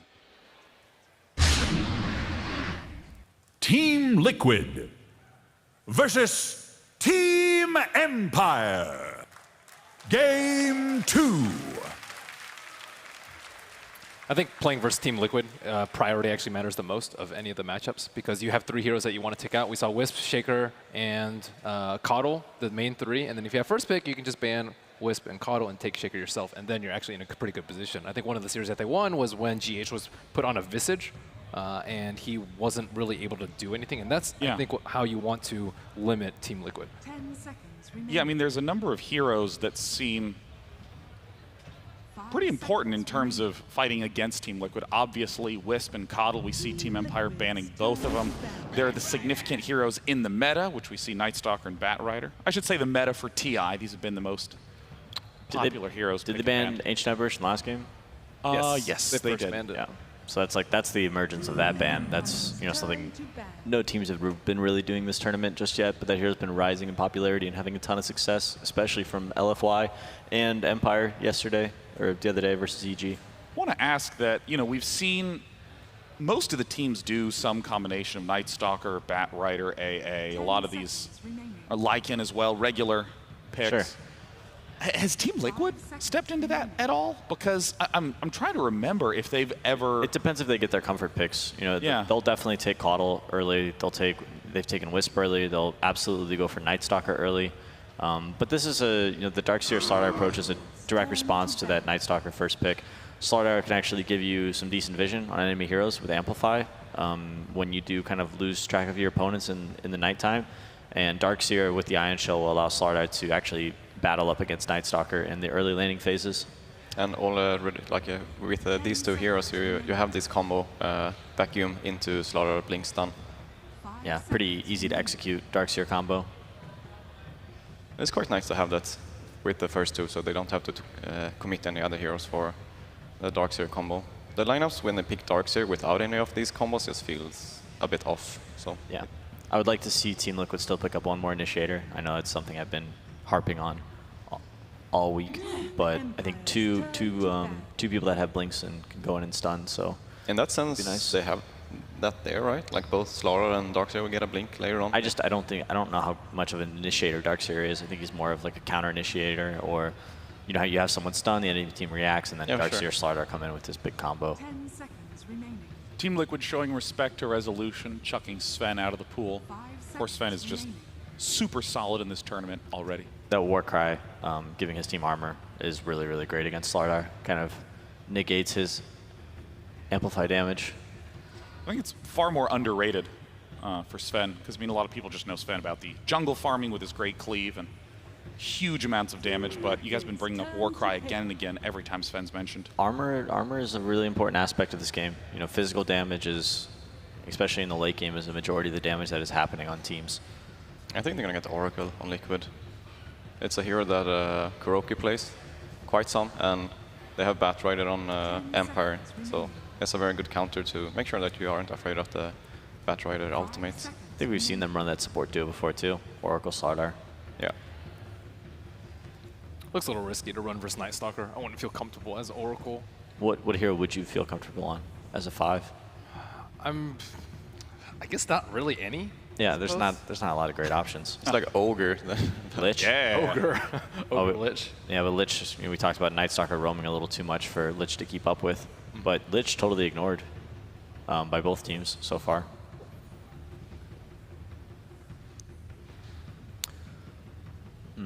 It could be something that Liquid picks up as well, I guess. They have the Lich mid, and then they're going to have the Darkseer and Slardar on the offlane roaming around. Yeah, it could work. But there, we are going to see the Oracle. So Team Liquid is definitely lacking in ways to just deal damage. Well, Slardar with Amplify is going to give everybody their last 2 cores a ton of right-click damage, and Darkseer himself is more of a damage hero than a damage teamfight hero more than anything else. They're just trying to keep it a bit open with their last 2 picks here now to be able to counterpick the cores of Empire, because they already counterpicked the NS with having some kind of team fight with the Darkseer, and now they also counterpicked the Batrider with Oracle. Yeah, Team Liquid will have last pick in this draft, so they'll be looking to most likely pick Miracle, a hero that he can carry the game with. We could see the Alchemist again. The Oracle Alchemist is something we've seen a couple times this tournament from OG, and I think Team Liquid once as well. That combination is something I would definitely look out for if I was Empire. Could also go for Troll or something like that, but yeah, Troll could work fine. I think it's it's going to be very dependent on what Empire chooses for Resolution, and I would expect Miracle's hero to most likely directly counter Resolution or FN Zero. Team Empire seems to have consistently used their 4th pick for Resolution. Oh, Disruptor. Yeah, so this is the tough pick for Team Liquid. They need to pick one of their cores without knowing either the 1 or 2 position of Team Empire. That's kind of the advantage that Empire has here, but it goes back the other way when Empire has to pick their next 2 cores before they get to see Liquid's final pick. So this is, my opinion, the hardest pick for Team Liquid, and then they might go for something that can go both mid and safe lane to make sure that they get the advantage to swap up the lanes with the last pick. Could always go Huskar too, because they first banned AA, which is good versus a lot of the heroes, the Necrophos, the Coddle, which didn't end up being in the pool, and the Huskar. And Huskar Oracle is a super obnoxious combo to deal with. I mean, Huskar is already very annoying. What do you think of Lifestealer? Yes. Gosh, you got the prediction in the nick of time. All right, so this is what I was going to say. I think Lifestealer is one of these heroes that can actually solo lane up against Batrider. You can use Rage to remove all the sticky napalms, and it's a nice infest bomb with Slardar. That's a combo that we used to see all the time. Even we used to see first 2 Lifestealer Slardar. You could just burst somebody immediately. Now with the Anti-Mage pickup from Empire, Anti-Mage, of course, is the farming monster, the final boss in a lot of matches. And Nightstalker, Batrider have been doing a great job roaming around the map, getting kills, making space for whomever their carries are. This carry matchup is actually pretty interesting to watch. There's a couple different timings where it goes both ways. I think in the ultimate late game, Anti-Mage is absolutely supreme, but in the mid game, Lifestealer could build some somewhat early game items and have like a ton of physical damage to put down Anti-Mage. Anti-Mage pretty resistant to magic damage, but physical damage in the early game before he has Butterfly can be quite problematic. Especially the timing when Slardar gets his dagger, they're going to be able to kill him during the first absolutely. And time after that. Yeah, the Anti-Mage pick is great. I like it.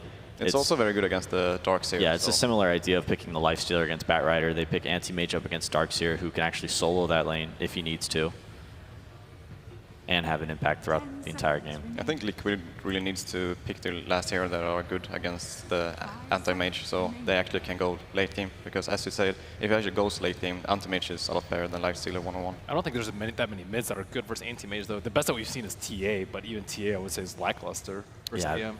Yeah, so I don't think like, to lock him down. TA versus bad either, usually. I think something like a Necrophos to be able to burst him, so they jump in with a for Liquid? Yeah. Okay, yeah, that's a lot of... It's an intelligence score up against Anti-Mage. Could be a it's mana a target. Ghost Shroud though, so yeah, it's okay. That's true. And Anti-Mage isn't going to build a Diffusal, right? Have you seen Miracle? He could. Miracle's built I'm sure it's a lot. not that bad. Diffusal's such a good item right now. Yeah. Like Diffusal way Anti-Mage. more common than That's the future. New meta being emerged here at TI7. Last ban from Team Liquid was Razor, this hero with the static link, incredibly good versus Lifestealer throughout the entire game. Just getting rid of him and not having to worry about something problematic like that. It's pretty tough for Empire. They really don't have a great idea. Oh, they left Alchemist. Okay. Do you think? I'm worried about the Alchemist. I really am. I think it's Lena's pretty good too. For Team Liquid? I think it's a good follow-up for Slardar and good mix of magic and physical. Yeah, it's not an int hero that gets owned by Anti-Mage. I think Alchemist is one of the best as well, because the Anti-Mage doesn't really want to play fast, he just want to farm. And if you farm against the Alchemist, you're just going to lose the farming game. Yeah, I think you just pick Alchemist and give him a poor man shield and put him mid up against Puck. And insta-pick Huskar. Huskar. All right. Miracle Huskar, we're in for a treat. Oracle Huskar, Oracle keeps this hero alive. Stick is going to be on Puck. I noticed that they curiously left Puck out of the ban phase. So like, okay, if they want to pick Puck, they can leave always open for the Huskar last. Interesting to see Ghost Stick on Puck. Looks like FN will be on Batrider in this game. The drafts are complete. Team Liquid versus Empire, with Team Liquid leading 1-0. Thank you very much, Day 9. And indeed, Game 2, we've got it. Oh, you got a Huskar. The panel didn't seem to expect it. You mentioned it. I don't know if necessarily Empire prepared for this, but that final pick, the Miracle Huskar. Panel was looking at like Alchemist and Huskar at like the 4th pick, and then yeah, they were looking more at Alchemist versus that Anti-Mage, but Huskar here is a big menace. They have a very good timing window where Anti-Mage can't really do too much versus that hero because he's just going to snowball out of control. Feeling very concerned for Empire. They have 4 heroes that actually do little to nothing versus Huskar and Oracle. I can't quite remember, but I think back at Dream League, wasn't it when Rezo was with Planet Odd? They had a game against Liquid where they had the Rezo Anti-Mage. Liquid picked the Huskar, and they Liquid just stomped that game. It was like Empire, or it was Planet Odd, of course. They were trying to make space for him the whole time. They're trying to fight all around it, and Rezo was like trying his hardest. And even at the end of the game, I went up to him and I was talking to Rezo, and he's like, this was the absolute most impossible anti-mage game I've ever played in my life. Yes. He's like, even if I'm online, even if I get Battlefield like 12 minutes, it's still super difficult. This one's, they have some chances, some windows here, just because the Night Stalker can be pretty good, and if they snowball the lanes to be able to deal with what Liquid's got, but Liquid's got very hard pressure for the lanes too. So I think it's going to be really tough for Empire this time around. Absolutely. I mean, as we're saying, we saw Rezo plus Planet Odd weren't enough to deal with the Miracle Huskar lineup from Liquid. Our Empire plus Resolution going to be enough to deal with it. I mean, looking at the heroes they have around it, what is the best way that Empire go around this game? How do they stop Liquid getting ahead and steamrolling 20 minutes, Huskar getting unstoppable? They need to crush the lane somehow, but they don't really have the heroes to do that. It's going to be tough for them to deal with it. It's just the nature of what it is. And it's not even just that, it's that Liquid also has backups. Yeah. They were talking about the Lifestealer pick, like PPD mentioned. Very good game for this for the Infest bombs to, if GH has a good start, if Matu does too, they're both going to be able to snowball around and put a lot of pressure onto that anti-mage. And they can leave that Lifestealer alone is the lovely thing. Sure, maybe if Night Stalker goes down and pressures as well, we might see rotations, but this is going to be Kuroki and GH just running around the map making space while Huskar dominates early on. Once he gets that armlet timing, it's super difficult for Empire to do anything because also fighting around the Roche pit, they have decent heroes for it on Empire, but fighting into Liquid's heroes, that Corrosive Haze plus the magic immunity and the Huskar is going to be very hard for them to actually fight around that. So Armlet plus Aegis is probably Liquid's big timing window for this one to snowball out of control. No doubt about it, this game is going to be the biggest test for Empire here on this main stage, and the game that matters the most. They have to get the victory here to hold on and continue this run as Liquid on the verge of knocking them out, getting that 2-0. Let's see how this one goes down. The lanes, as you say, we'll see how much pressure they can put onto Miracle. He's going to be backed up by Kuro for the time being. We'll have this Night Stalker hovering around behind FN, so FN and Roger looking to match this dual lane, but I have a feeling it's not going to be easy against these two. They've got high ground vision on both sides, so both are going to evenly harass each other a bit. But yep, the Fire Spears start to add up and they're very obnoxious. And it's an Anti-Mage versus Darkseer 1v1, so Darkseer's going to get a lot now. Anti-Mage can still farm into this. It's one of the matchups that you can still do okay because that mana break-in because of your spell shield. Once you get some levels in it, you don't take as much harassment. But now it's where Mind Control is going to have a big surge of increase in farm. And of course that bottom lane as well, as you mentioned, Lifestealer, a hero that can certainly deal being on his own mid lane, trying to make a bit of a go onto Miracle. Miracle's going to be fine. First few levels, the Huskar is susceptible to those right clicks and that damage that starts that up from the Puck and the Night Stalker. Very high base damage.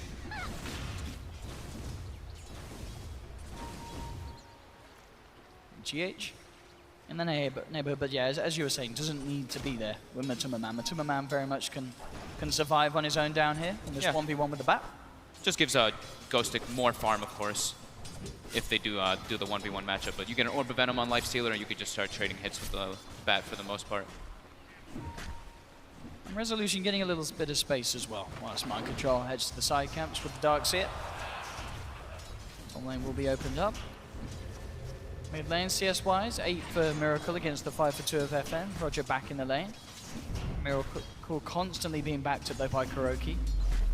And just in case anything gets a little too scary. Yeah, I mean, but Miracle is their most important thing, so just backing him up is the most crucial thing they can do. GH and Roger just kind of looking at each other. They're just like contesting each other's bounty runes.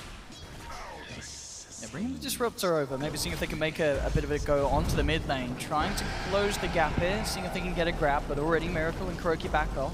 Time down bottom. Ticked down a bit here, but he should be fine once he gets under tower. And Miracle's trying to turn actually.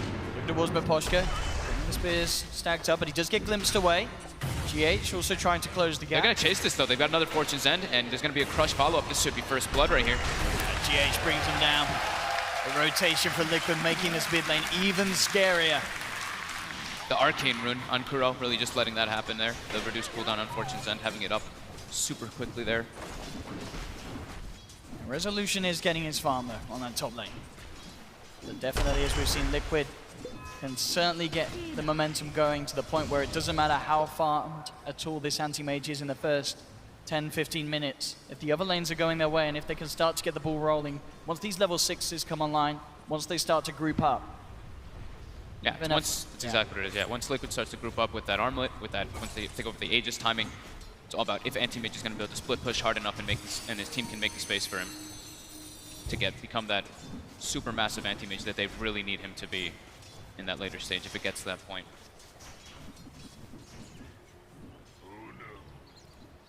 But yeah, like we said also, it's a Huskar lineup, which is very scary with the Oracle, but it's also they've got the backup of the Lifestealer. So they've got like the contingency kind of plan going for Liquid too. Mind Control getting pretty decent levels and nearly has that Soul Ring, so maybe then can look to try and turn back into the lane, put some pressure back on Resolution. Resolution continuing being backed up by the Disruptor. So not feeling scared at all, feeling very confident in this lane. 4 minutes first night. Let's see what Roger's going to be able to accomplish here. GH gets the crush. Doesn't actually get slowed by the Void. Now he does, though. They're going to get some stickies on him. Should be able to chase him out with a few more, but do they want to continue the chase? With the next crush coming out, the stickies are just adding up, and GH should be dead here. Fire, get that, indeed. Getting something out of that first night. Not necessarily the biggest kill, but a kill nonetheless, though. Maybe look towards mid lane. Still hanging around on the sidelines here. Kuroki's just sitting right behind him the whole time. How do you even think about making a go into this Huskar? Even at this early stages, you say, where he's certainly weaker pre-armlet and whilst the levels are low. How do you, I mean, you can, I guess, look to try and jump onto the Oracle, but you're almost certainly going to pay with your life link, because then Miracle is going to be enabled to just... They're going to go for a trade. Kuroki maybe going to get hit here by Roger, but the TP coming in from GH. They don't have Fortune's End jumps just up yet, though. You're getting quick TP in from GH, making sure that Empire don't get too aggressive. Still, FN keeping up very well in the CS. Like we said, though, that's the nice thing about having the Lifestealer matchup. They just leave the Lifestealer alone, and we've seen GH and Kuroki literally just porting around, trying to just secure Miracle as best as possible. And Mind Control has resorted to the jungle almost entirely, because anti-mage burning that mana can be pretty annoying. And getting more levels of Ion Shell early is what you want versus that AM. Pressure him in the lane a bit. GH making his way top, wants to put a little more pressure. Matu now getting an opening onto Ghost Stick, but with that Firefly able to get that high ground advantage. Matu unable to continue the chase. Look who's coming with rotation. Coming in. Yeah, Kuro's going to be there. We'll have TP's coming out. Oh, he actually gets on the low ground too. So Ghost Stick's out of there. Top lane, a bit of a dive coming through GH. Started to move him with the Iron Shell. In fact, mid lane, big kill for Empire. As soon as Kuroki leaves, Roger makes a perfect rotation coming in. That's exactly what they need to do. Any chance to get that jump on that Huskar. Pre-coil. That's the nice thing about Night Stalker this early in the nighttime. He's still, that right click is very threatening with the void damage while the magic resistance is low on the Huskar. Top lane though, with that level 3 Ion Shell, they're starting to put a good amount of pressure onto Empire here. Looking to close the gap. The Koshka gonna be in some serious trouble here. I don't think there's any escape here for this Disruptor. Pops down the Thunderstrike, Mana Void comes out, but Poshka's gone. Maybe Empire can get some kills in return. They will get one of them. They look towards GH, and with their turn up from FM with the Dream Coil, they will take a second. So getting the trade, Rezo involved in both of those as well. Not worth it for Liquid. Diving just a step too far. As Empire on point with their reactions. That's the first nighttime. It's very important for Roger to get all these kills, already 4 kills that he's been involved in. Nearly has the phase boots. Certainly going to help any bit of physical extra they can have against Miracle's Huskar. Could make the difference. They're going to look to try and make it go again. They feel that he's relatively on his own. They will get glimpsed back. This is a good chance for Empire to clean him up. They've got the silence, the Thunderstrike, bringing him down low. Miracle will try and turn, but he's gone again. KuroKy not quite there in time to provide any sort of backup. This is exactly what Empire need to be doing. Taking down Huskar, Miracle twice in quick succession. The dream for them in this early game. Yeah, they're slowing down the armlet a bit. He's still going to have it really early because he's bought all the components every time while he's dying, so the Gloves of Haste is the only one that's missing for now. That's where it becomes, you know, just super difficult to kill him with that bonus armor that armlet will give him, and of course the toggle ability. But yeah, that's where Huskar is susceptible, those early levels, like we keep mentioning. It's exactly what they need to be doing. Ghostic farms up a double or triple stack that he had over on the side, finishing up the drums now on the Batrider. Resolution, level 7, up there even with Matuma Man in net worth at the moment. Roger will come across, does find mind control. Make sure gets the surge off in time.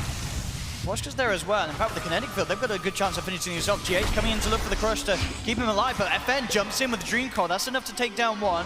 GH, Matuma trying to go for it. Matuma does get his back, but no, the Infest to hold him in position. Sweet little Infest play there from Matuma to juke out the glimpse, get himself the kill. And they get 2. They get Roger as well on the south. Very neat little play. This time Liquid with the superior reactions to Empire coming deep across Liquid's half of the map. Now Matuma Man in position to try and contest the farm of Resolution on this top lane. Rezo's going to have a good timing on that Battle Fury. So they're looking pretty okay. 1k gold lead right now for Empire. Liquid's going to be hitting that timing very soon though with that armlet. Yet to make any sort of plays here with the lasso. As you say, he has the drums. Still very much away from the Blink Dagger. But in terms of reacting, it's going to make it a little harder as well for Miracle to look to jump near towers, having the threat of being jumped upon and lassoed. Yep. Unless Kuro obviously is in the neighborhood. Kuro, how's he doing towards that level 6? Yeah, still a bit of time. 3 or 4, yeah, 4. Yeah, still early though. There's the strength of Liquid's lineup gets it once, you know, the armlet comes out once KuroKy hits 6. I mean, Darkseer Mech is going to be another luxury that can come out too.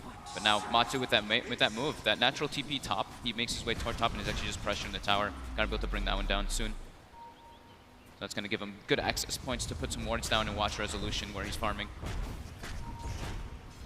Miracle now starting the siege on that mid tower with that 3rd point in the Berserker Blood for the increased magic resistance. GH actually coming in with a wraparound here. Will not quite get the crush. Rezo very quick there with the blink reaction. And we'll maintain hold of this top lane for now. Same time, middle, a bit of a rotation coming through. Will be scanned out though by Liquid. The girl will know to play it safely.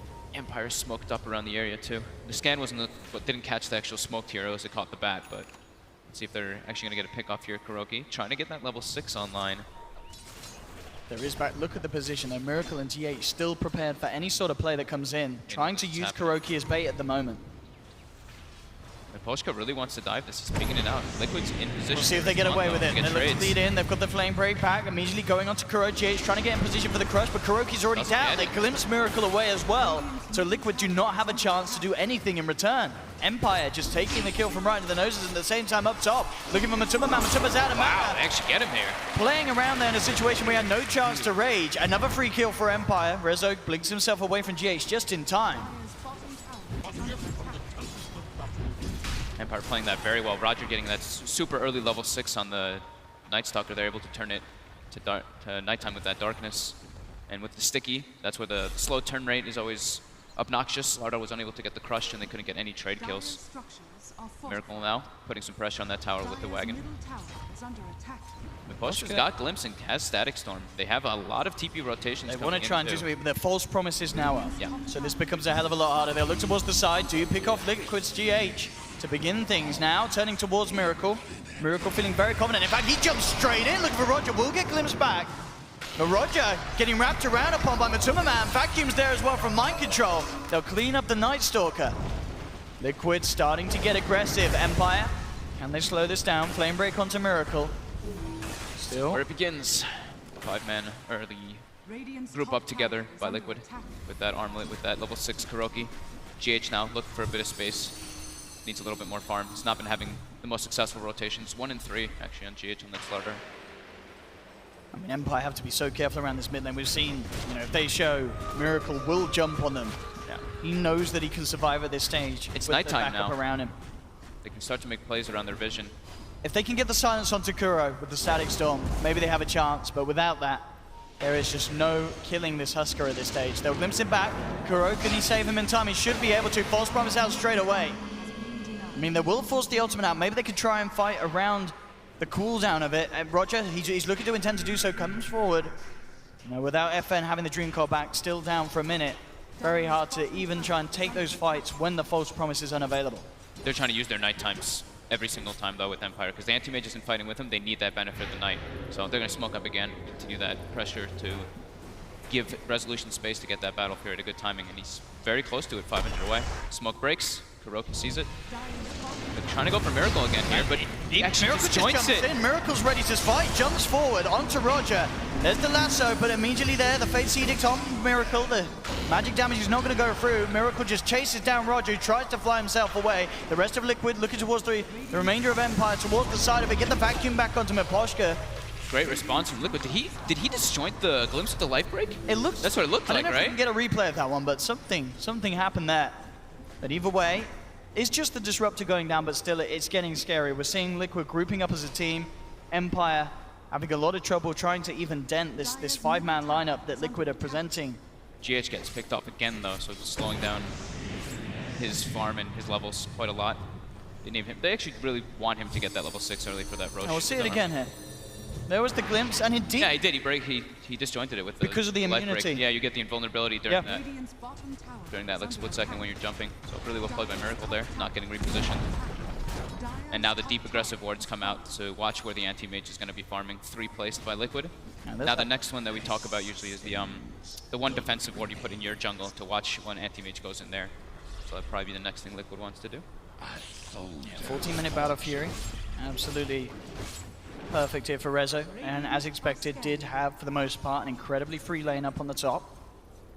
Getting involved in kills as well when Matumba turned up to the lane.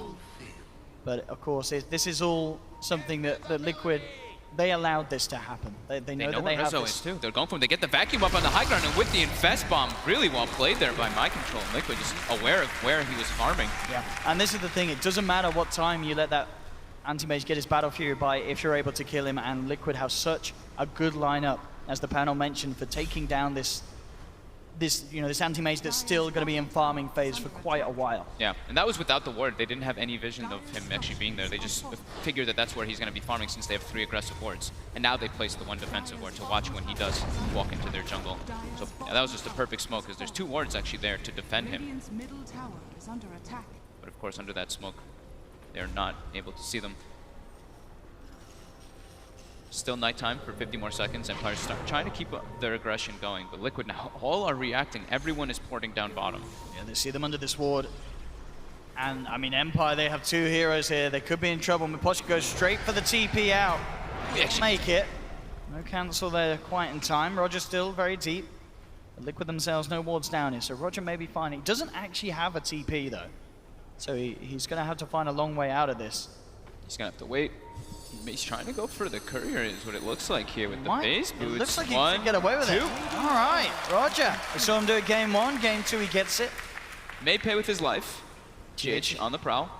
He now saw him for a second. Daytime he's going to kick in about 8 seconds here. Roger. Roger's hiding though. GH does not know. Roger has the ward advantage. He's going to get away with it. Bottom lane, mind control. Nicely done. Space. Net complete. FN pretty much has the blink dagger.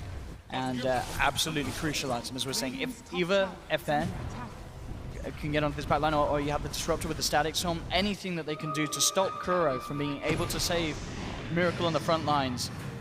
Yeah, that is got the chance to turn the fight. It's all down to Miposhka and FN. That is the nice thing that they do have. You know, Empire has that very vision-heavy lineup with the Night Stalker, with the Bat Rider, and they have, of course, the puck to get into the back lines. If they can, that's their biggest window to go for those type of plays onto the Huskar.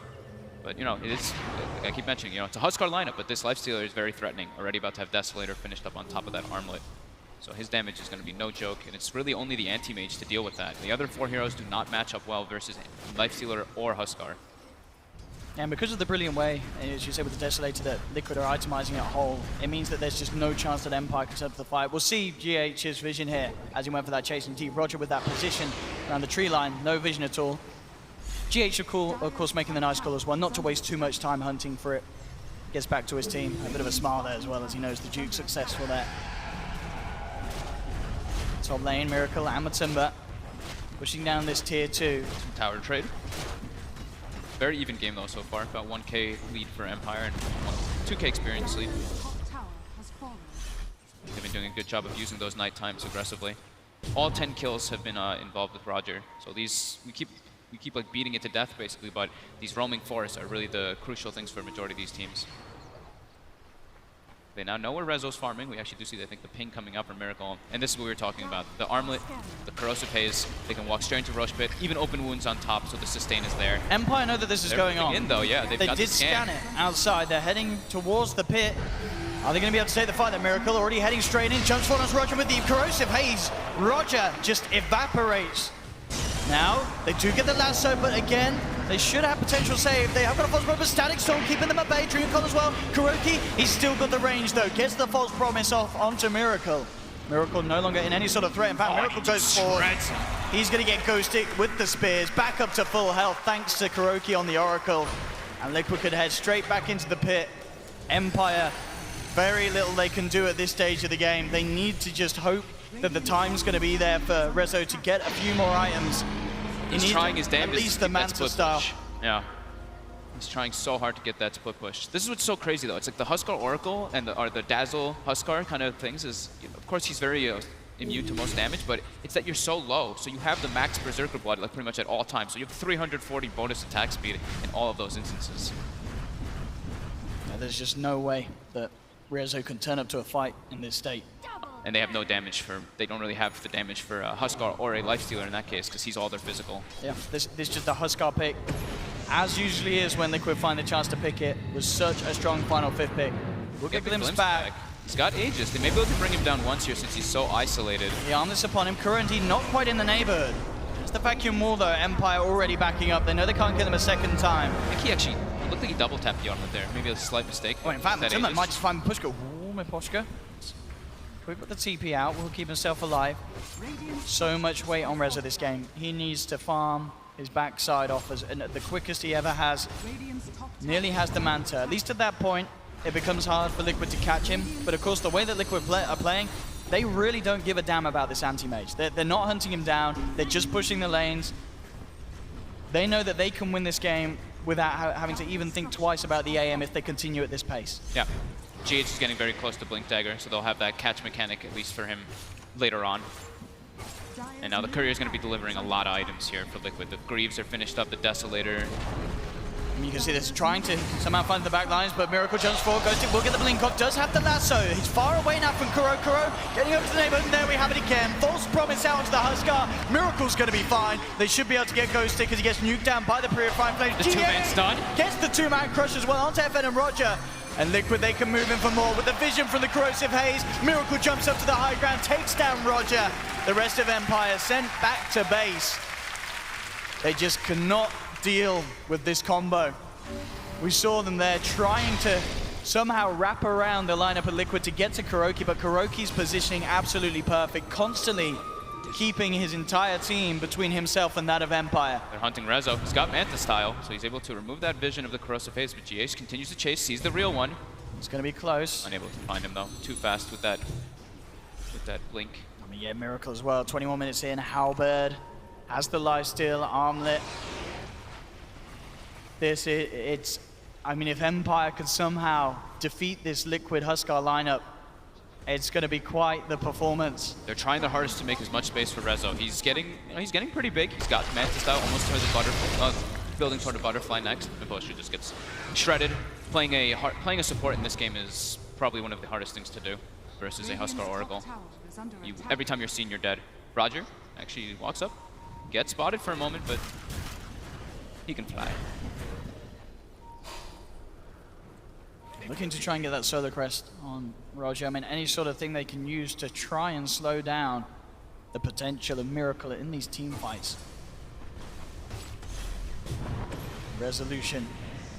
Can he do it? I want to say already, I feel that this game for Rezo and Empire's going better than that of Rezo and Planet Odd when we saw them have to deal with Miracle's Huskar. Yeah. And Poshka, though, not having a fun time. But Tummerman straight in upon him. Empire are there. Can they do anything to react? Oh, the stun and Ben. And Miracle, he's just going to be ready to fight. They do get the lasso off. Try and drag him away, but Miracle jumps down into the river. Ghost Stick ticking down low. Will try for the TP out. Not going to make it, though. The Purifying Flames nuke from Kuro, enough to take him. Roger's going to get cut off too, it looks like he's here. not getting out of here. The vacuum down to the low ground. Corrosive Haze granting them the vision and the potential to beat down upon him. Empire losing all 4 other than Rezo. Liquid pushing down the bottom lane. All of them are full health. They're all healthy. And Rezo's trying his damnedest to do the split push that he can, going for that AC next. I mean, they may just even get the racks here. This is the push. I don't know if Empire can push Liquid out of the base. We'll see how safe Liquid want to play. They don't. They're sticking around. They know that they can stand their ground here. 23 minutes in. Rax. Take a melee Rax from the lineup of Empire. There's nothing that Empire can do at this stage of the game with the draft that they have against a Huskar. Resolution will at least find something in return. They were trying to actually go for that pickoff there. GH was TPing, but it looked like either cancel it, or I think he got glimpsed, actually, it looked like, from Miposhka to stop his TP. They smoke up, though. They want to continue that aggression. They want to try to get more out of this. Empire, they've got to run, they've got to hide, but they're not going to get the chance. GH and Matsumaman straight in onto Ghost Stick. The kinetic field will hold back the Slardar. So no more casualties, for now, at least for Empire. Miracle will back up to the top lane. Start to clean it out, push back what Resolution had achieved, and in fact, GH, Invis. This could be pretty big to pick up one of the heroes. Manta Style is He's still out on his own, though. Doesn't quite have backup. Matu's on his way. He blinks away, he blinks out. Doesn't want to try to go for that when there's 3 heroes there. Rezo looking for the Assault Crass. At least something that may help them turn the tides against the Huskar, but even at that, we know that these fights are very, very far from becoming easy or even possible for Empire against this backup, this team that they have around the Huskar. It's such a perfect draft around Miracle. Yeah, and it's just, it's just the anti-mage. He can deal with the Huskar, but then it's the Lifestealer who can also be a big issue with this build that he's going on. I love that Matu goes for the Rush Desolator build too, being able to take those early buildings. That's what they want to do. They don't want to take this game super late versus an anti-mage. They may be able to just because of their heroes, but that's not what they want to do. This team is about closing games around 30 minutes. Oh, that's a man who's drafted Huskar. The smile down Kuro's face is lovely, and that's a man that's had Huskar drafted against him. That Ben's very stressed out right now.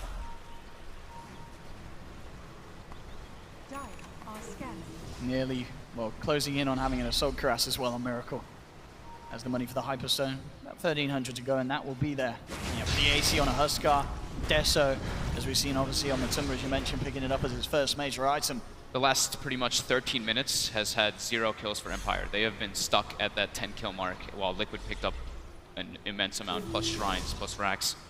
So that's the timing we were talking about, that armlet into the Aegis, that's where they get their big ball rolling for Liquid, and they've done it perfectly so far. Rezo's trying so hard to get that farm for him to be that carry that he can actually join engagements, but his team just does not match up well versus what Liquid's got besides him. Rezo, nearly at his own Assault Cuirass.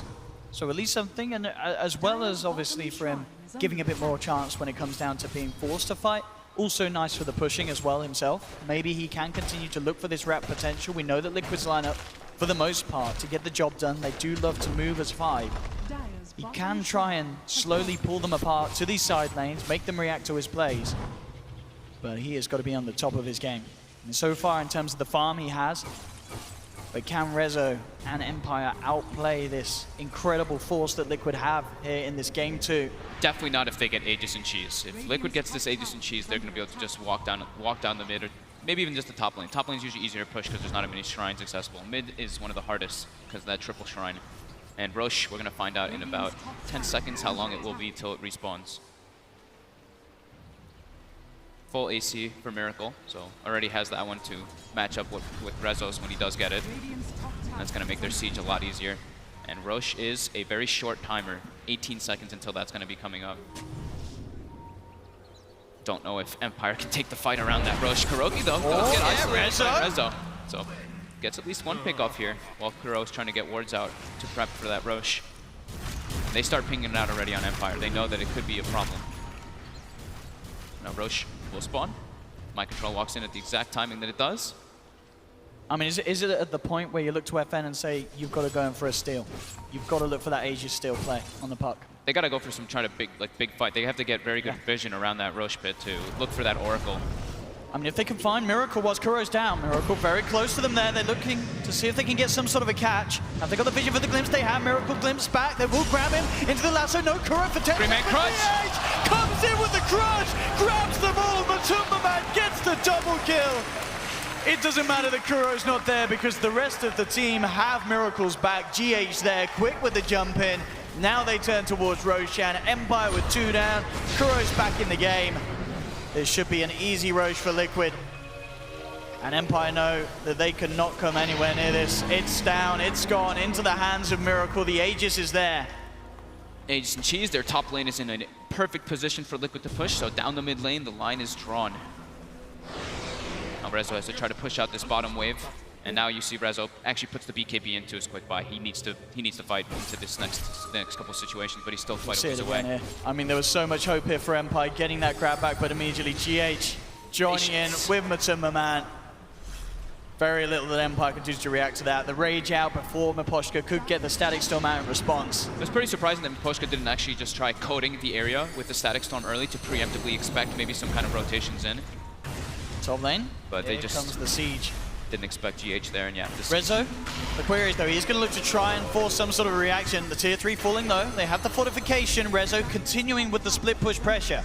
Does not push nearly as fast as they do though. And he hasn't quite got the creeps to the back door, slowing him down as well now. The creeps are back, but already up top, they're losing the full set of racks on this top lane as Liquid claim another. Rezo, how long is he going to stay down here? The fortification coming out from Liquid. He needs the rest of his team to stop Liquid from getting the Mega. They'll jump in with the lasso. Static Storm there as well. They do get the silence out. Kuroki was silenced. To kind of get the back up. Now he has the false promise. Contra onto Miracle. Empire tried their best there to keep the Oracle silenced, but it wasn't long enough. Miracle now turning towards Ghost Stick. Rezo did manage to get a Rax from the bottom. He gets the melee Rax. Rezo gets back. A kill would really be the icing on top of the cake here if Empire can find it, but Miracle just standing his ground. No false promise for a bit. Rezo is here, ready to fight. He's still got Aegis too.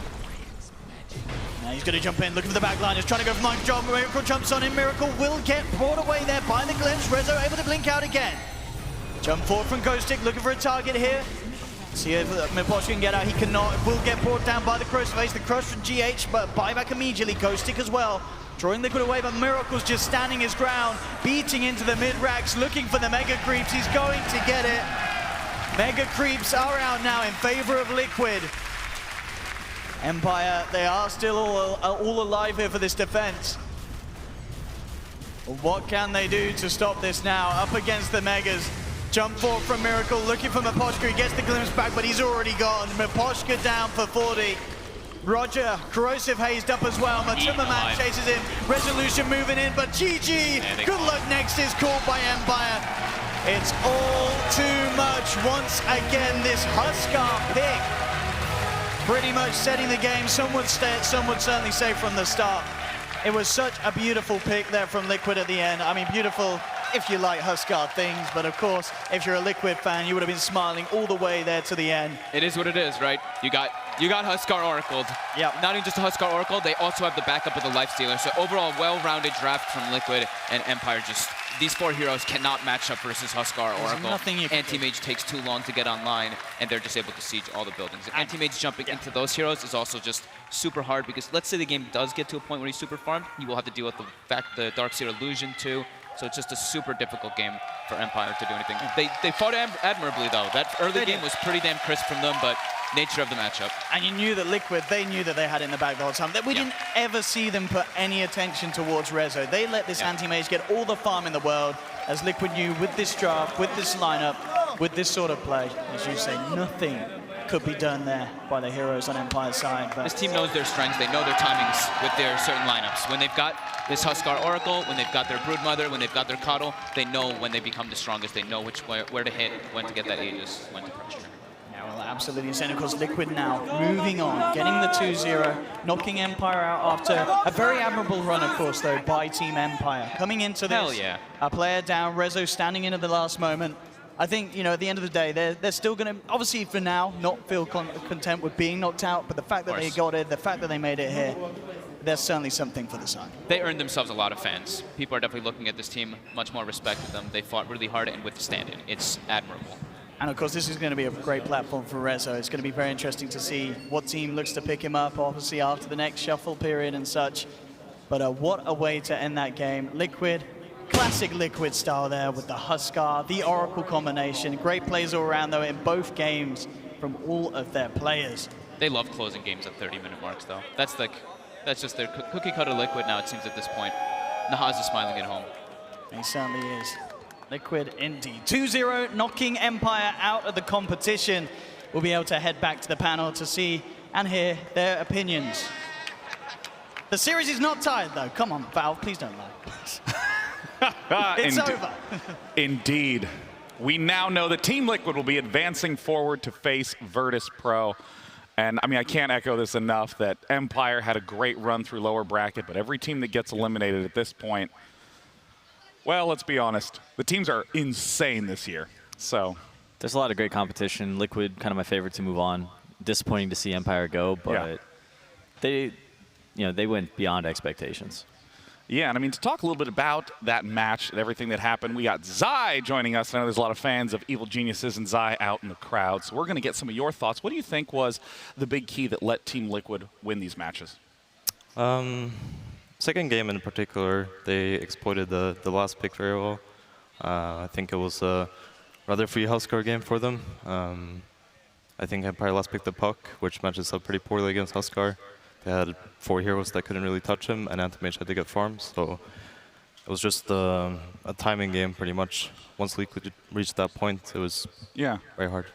I really like the point the commentators brought up that they could let Anti-Mage get a lot of farm because invariably they were just jamming so hard into the front door. They had a very good strat, as Sai said, that they just wanted to end the game early. And if you let Anti-Mage get the farm, it's okay if you actually end the game early. But if it actually would have gone through maybe 20 more minutes, I think Empire had a great shot at winning the game. I'm curious, we saw Nightstalker be first pick that game by Empire, and then Liquid used last pick to, like, that surprise pick Huskar to, like, win them the game.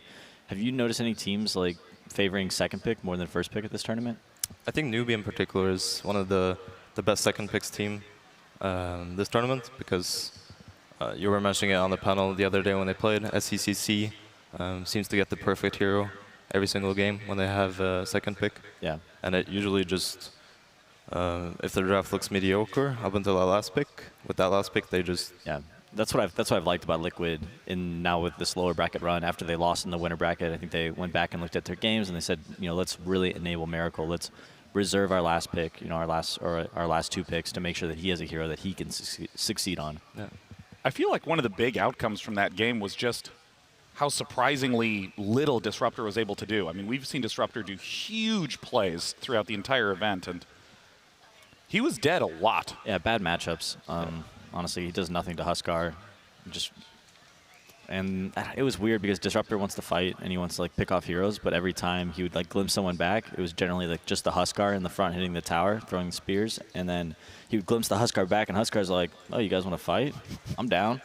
Yeah, it's just not the 2 cores on Liquid side. Lifestealer and Huskar both just don't care about this Disrupt ulti, and if they do, at one point, there's also an Oracle sitting behind. Yeah, people like to run into Disruptors, because it's impossible to run away, so that's kind of how you battle against it. It's just when Liquid showed up, they really didn't have any team fight, and Resolution was farming his best on Anti-Mage, but maybe just not the most synergy in the lineup. We could also see that Kuroki was smiling in the booth. Yeah. It's such a nice feeling when you're playing Oracle, and you know that if I just sit behind, I have a good position, and I get the ulti off on Huskar, if the bat actually jumps in to grab him, you're just going to win the fight. So. There were a couple dirty Oracle plays in that game where Huskar was literally just a sliver away from death when Oracle lands the ultimate, and right at the end of the fight, boom, at full health, heading back to Roshan. That's the beauty of that combo. Yeah. As long as you get your ultimate up before Huskar dies, he's going to come back, full strength as if he had an Aegis. And, you know, we do have another lower bracket match coming up, but I want to skip a little bit ahead to discuss Team Liquid that will be going up against Virtus Pro later on today. I mean, just quick thoughts on who you think is going to have an edge in that matchup. I think one of the more entertaining things about that match is most people consider VP this, face rush CIS team that just wants to get in your face and fight all the time. But I think Liquid is perfectly capable of doing that as well. And it sounds like we have the captain, GH, so we can ask him straight up what he's thinking. Thanks, guys. So congratulations, GH. We were just sitting here in the bright lights, and I just turned in before you came to us. I said, I'm really sorry. The panel has a lot to say. And he said, that's a good thing, particularly about Husker and Oracle. I want to talk to you between that and also them allowing you pretty much to have Coddle in the first game. Walk me through the draft. Were you surprised by the heroes you were able to get, and how significant was that in both games for you guys? Well, the first game we got the Coddle, which I think they prepared for. They picked some good heroes to catch the Coddle and to treat our gameplay in a certain way, try to counter us somehow. But I guess we managed eventually to win the game. And the second game, the Husker pick was Miracle Skull. He was like, give me Husker, I want to win this game. How does that go in the pods? You guys just really like fighting for it, like, come on, I got this. It's a lot of pressure to put on yourself too. It is a lot of pressure. I can say that, but when some player just calls for a hero, he's probably confident about it, so he knows he can do a lot of things. This is your very first TI. How have your teammates kind of guided you as far as what to expect and how to handle the mental pressure versus the level of play?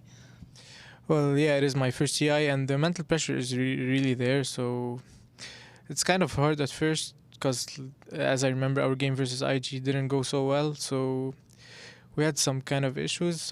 I think it was some pressure, but we slowly managed to fix that and to just treat this as any other tournament. We've talked to some teams before in previous TIs where they've been forced into the lower bracket, and obviously that's difficult. But some have told me that in a way it helps give you more momentum as you're getting towards the end of TI and can give you an advantage. Do you feel that's the case as you prepare to face VP? Personally, I feel the winner bracket or loser bracket, the pressure's on you because you're one loss away from just getting eliminated from the tournament. So the pressure's always there.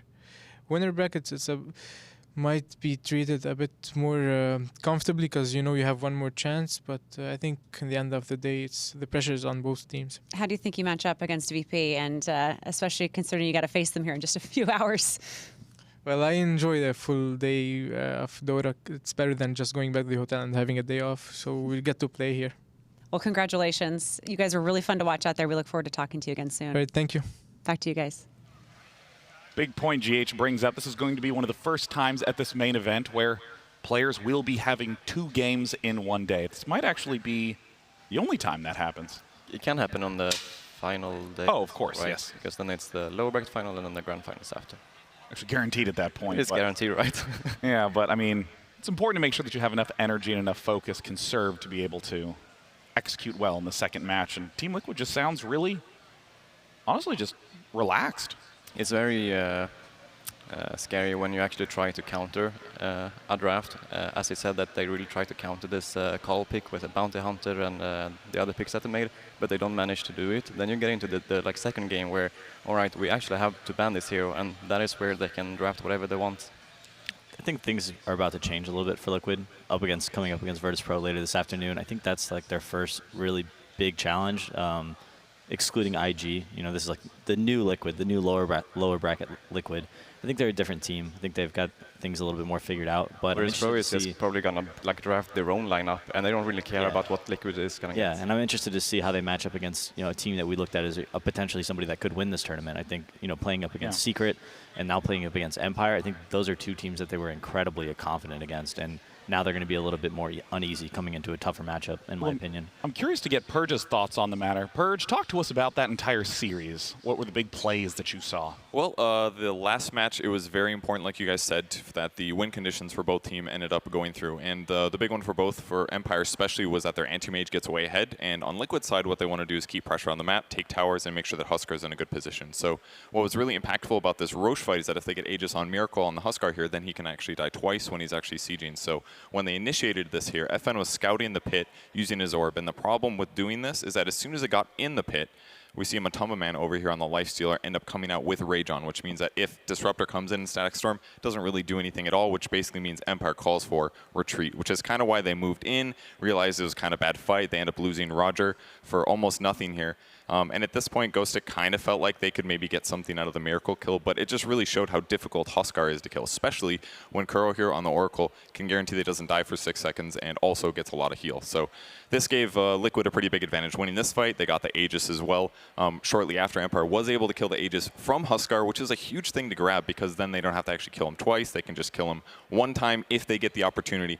But when they actually did go for the tier 2, things were hard. Again, we can see the Oracle over here. He's just sitting in a position where he doesn't want to get spotted because if the Batrider is able to grab him, it means that killing Batrider is easy. But as long as he sits in a good position, it makes it really hard for Empire to take this fight. So at some point, the tower ends up going down. Ghostic ends up trying to bait him here. That's going to end up connecting all the way deep. They try to kill him at this point, but the big mistake actually was that FN here ended up trying to commit to killing the Huskar rather than going for the backline on Kuro, because as soon as Kuro gets his ultimate off, everything that we've been talking about ends up happening. Huskar stays alive, he's able to do as much damage as possible, and Empire needed to split that coordination, at least put a silence on Kuro to be able to win that fight, and they just weren't able to do so. Just beautiful coordination out of Team Liquid, and that is what will send Team Empire home. But before they step away, we got Machine with Resolution. Thanks very much, Day 9, getting to hear Purge's thoughts. Now I get to hear Rezo's. It's probably a mixed bag for you. Like you said to me just before we came on air, you were saying like yesterday or the day before, it was all smiles. This one's not the best of days. It was a fun day, yes, and today it's kind of like we didn't put a fight into this series, but at least I wanted to play 3 games, and we had 2 big mistakes during the draft. First of all, we didn't ban Kotal, we banned Earthshaker instead, and it cost us the game.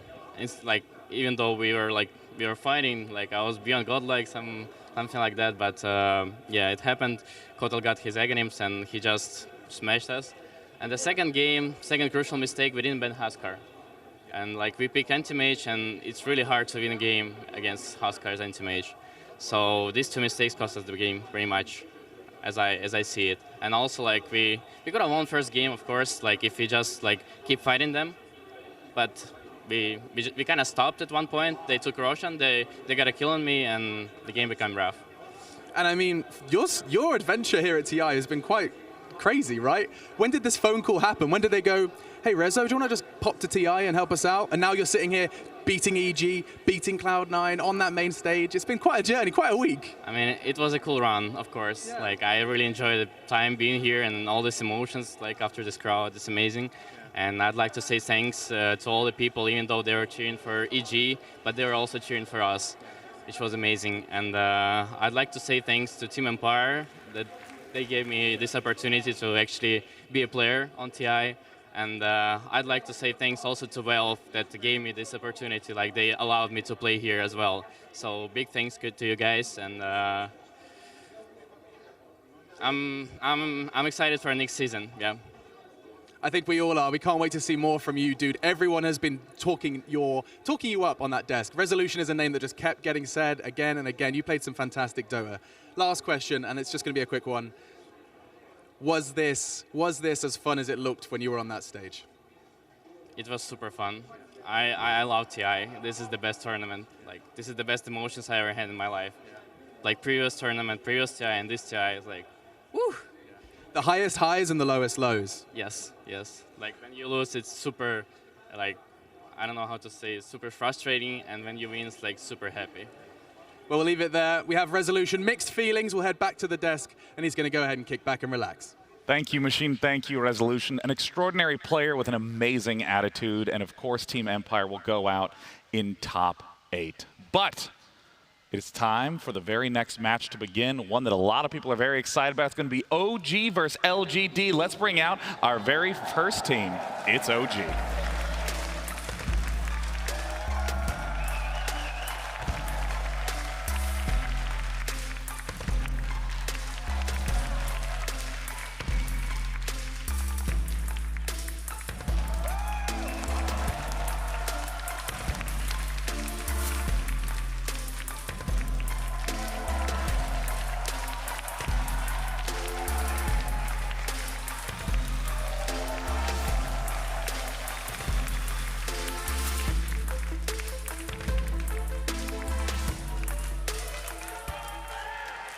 And of course, OG, who historically have struggled in the lower brackets, are performing absolutely amazingly this year.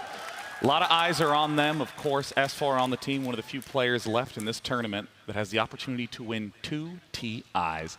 They will be going up against Chinese legends. It's LGD.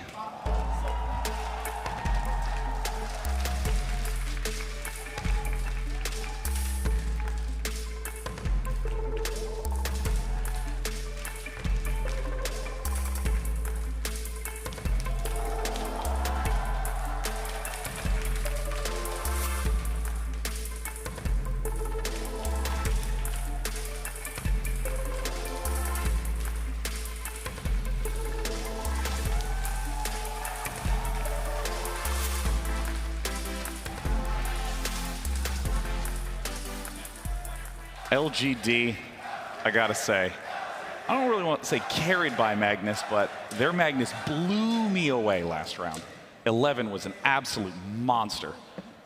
Definitely expect that hero to be addressed in the draft. perhaps banned first 2 even. We're seeing very, very team-specific bans the further we get into this tournament. Yeah, I mean, was it you were saying, or was it Ake about Magnus? It's kind of hard to pick against him, especially if he's able to get any farm in the game. I think, I can't remember who they played against yesterday, but in the second series, the second game, they actually tried to shut him down a bit. They picked Sven and A against him, but still they couldn't stop his farm. So he still got his Blink Dagger and managed to get some good RPs off. I think 11 is one of the more unique offlaners in this tournament, and I think it's as a result of how LGD plays, because most games they will have a safe lane tri lane that's usually very strong, and that's kind of like their original formula for when they play. So 11 is usually left to fend for himself alone at the offlane, which I think. What do you guys think OG is gonna do? Do you think they're gonna let 11 have this Magnus? Or? I think they'll tri lane him, to be honest. I think. So they're gonna let it through the draft? I think Magnus is one of those heroes that you're not really scared of unless he has a good lane, right? If he's against some dual lane that doesn't really have kill potential on him, then he'll be a strong hero. But if Magnus is sacked in the laning phase, it's he just can't find farm. Like early on, he actually really wants to get these levels in the Empower as well. So if he has to try to find some slow levels in the jungle, he's gonna level up his nuke as well. So. One thing I've seen this year up against a Magnus lineup, is especially like an early Magnus pick, is you just start gearing your lineup to be anti-melee heroes because they're inevitably coming in the draft. So picking up heroes like Enigma or, I mean, what are some anti-melee heroes that you like, Zai? I mean, OG's played, I think Venomancer, for example, we haven't seen him that much on the main stage, but he lanes fairly well against Magnus. The wards are incredibly annoying for Magnus once the team fights start. And I think in addition to just having range cores, having superior vision is incredibly important against Magnus. Yeah, we've seen like Night Stalkers a lot against Magnus. It makes his Blink RP incredibly difficult to land. You know, you can't see as much as the map. So when you blink into RP, it's there's a little bit in question. Maybe Panda is quite good against Magnus because if you team fight, you can drag up their carry as well, so he can't really damage during the RP, and you can maybe find the Magnus and kill him before like that as well. A lot of times the farm on Magnus teams gets put onto that one melee hero who's utilizing Empower to farm the map quickly, so if you can have some sort of an anti-carry who could just, like Panda, just cycling him up and deal with him later. Also, haste is incredibly useful for that kind of thing as well. At the same time, though, if they have cleave against the Panda. Yeah, I'm not sure if you can dispel the Empower, I'm not sure. Should be possible with the Storm Panda. You know, I'm curious, because we've talked a lot about Magnus, how important a hero that is for LGD, but if we flip it to OG, what is the big hero or styles or strategies that LGD really wants to shut down? Well, we talked about it a bit yesterday or the day before, and they really need to shut down Ana and S4 at the same time, I think. So they're probably going to try to do that. For me, it's more so Ana. I don't know how, I wish I knew what was going on in OG's head, but I think trying to convince OG to put No-Tail in the mid lane is like the best strategy up against them, just because I think Ana excels so much in that position, and the whole team gets a little jumbled when they're not doing that specific strategy. Interesting. What is it about that? I just think Ana plays the one position for the team, similar to like a Miracle or Sumail or somebody. He is the team's carry. He is the team's #1 net worth hero, and No-Tail kind of fills this role where he's a supportive carry, kind of like Fear has been in the past. Yeah.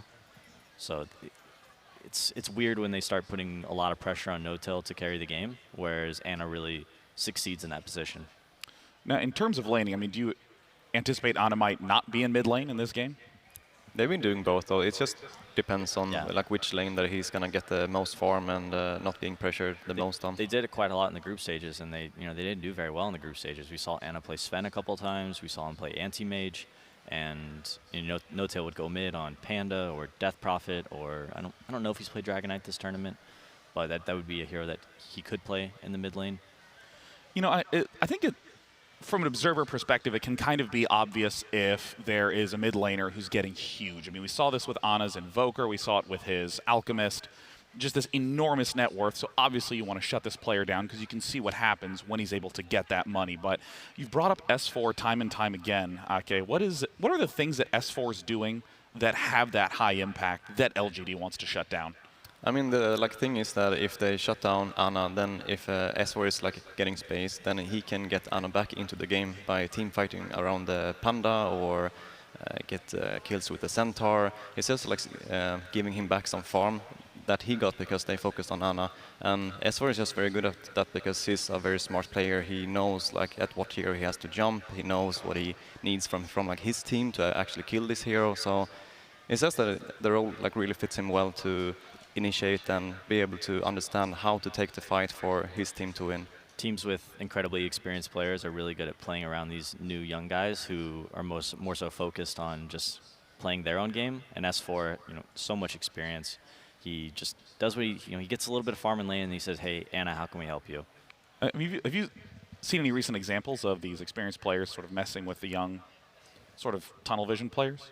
All the time. I mean, we have Sumail, we have Anna, we have Miracle, we have SCC from Newbie, even Paparazzi, pretty new guys on the scene, but are just incredibly talented, and they're getting a lot of experience playing with veterans who understand how to think about Dota and how to win Dota games and tournaments, and how they can help these players to actually get the farm to win the game for them. Exactly. So experience combined with talent and skill. It's a winning recipe.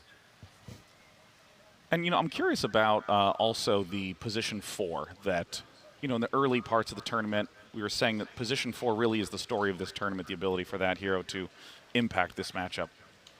How's this going to pan out in LGD versus OG? Well, for me, Jerax has been one of the standout force throughout the entire year, but at this tournament, I think we've seen a lot of people catching up.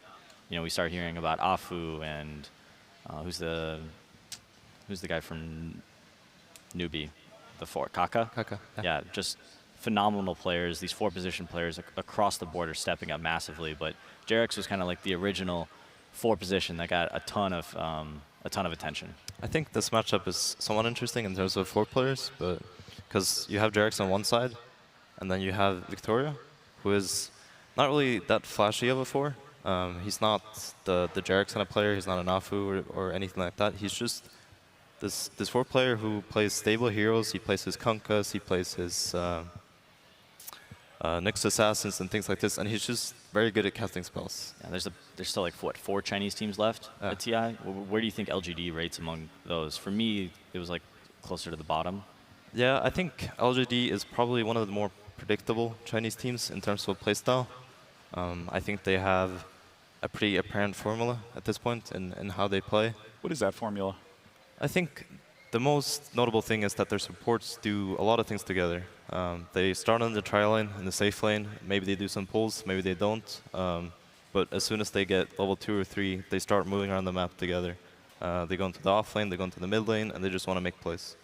And then if there's something happening in one lane, then 11 will not hesitate to join them in a skirmish. And more often than not, AIM is also willing to join. So, I mean, if you're the opposing team, do you just assume that there's only one significant threat at any point in time if you don't see the 2 supports, given how much they roam together? You just have to be very aware of where they are on the map, and you have to look at their heroes and understand which heroes they can threaten on the map and which areas they can't go to with their supports, I think. Well, you mentioned that since they do have this predictable formula, how does this get exploited by an enemy team? If you were going to be, telling OG how they should be playing against LGD. think you could use one hero to keep track of their 2 supports, and that way you have like a 4-on-3 on the rest of the map. Like a Ricky or a Bounty Hunter? Yeah, well, I don't know if OG would play those, but just having, maybe Jerax on Tusk kind of floating around and disrupting these ganks, breaking smokes in the early game, and allowing, Fly to help support a lane, and then OG can potentially win at least 2 lanes. Yeah, I think laning is going to be very important. I think OG probably found their stride at some point in this tournament. When they started out playing groups, I think they were, like many other teams who failed, focused a lot on lanes and kind of went overboard in that aspect. But I think now that they've kind of found their stride again, they've... You guys played them on day 1? We didn't play OG. Oh, that was... They're in Group B. Group B. Yeah. Oh yeah, that's right. The Group B dominance. Yes.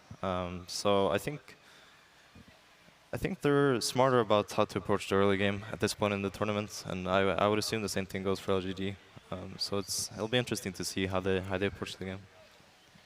Yeah, the matches as time have gone on have been increasingly close. There's been fewer and fewer short matches, fewer matches that get GG'd out before 30 minutes, and I'm curious to see how LGD and OG wind up faring against one another. It's time for the second best of 3 to begin in lowers. We're doing 3 elimination matches today, Team Liquid versus Virtus Pro after this, but first, it's time to find out who will join them in the top 6. Let's get into LGD versus OG.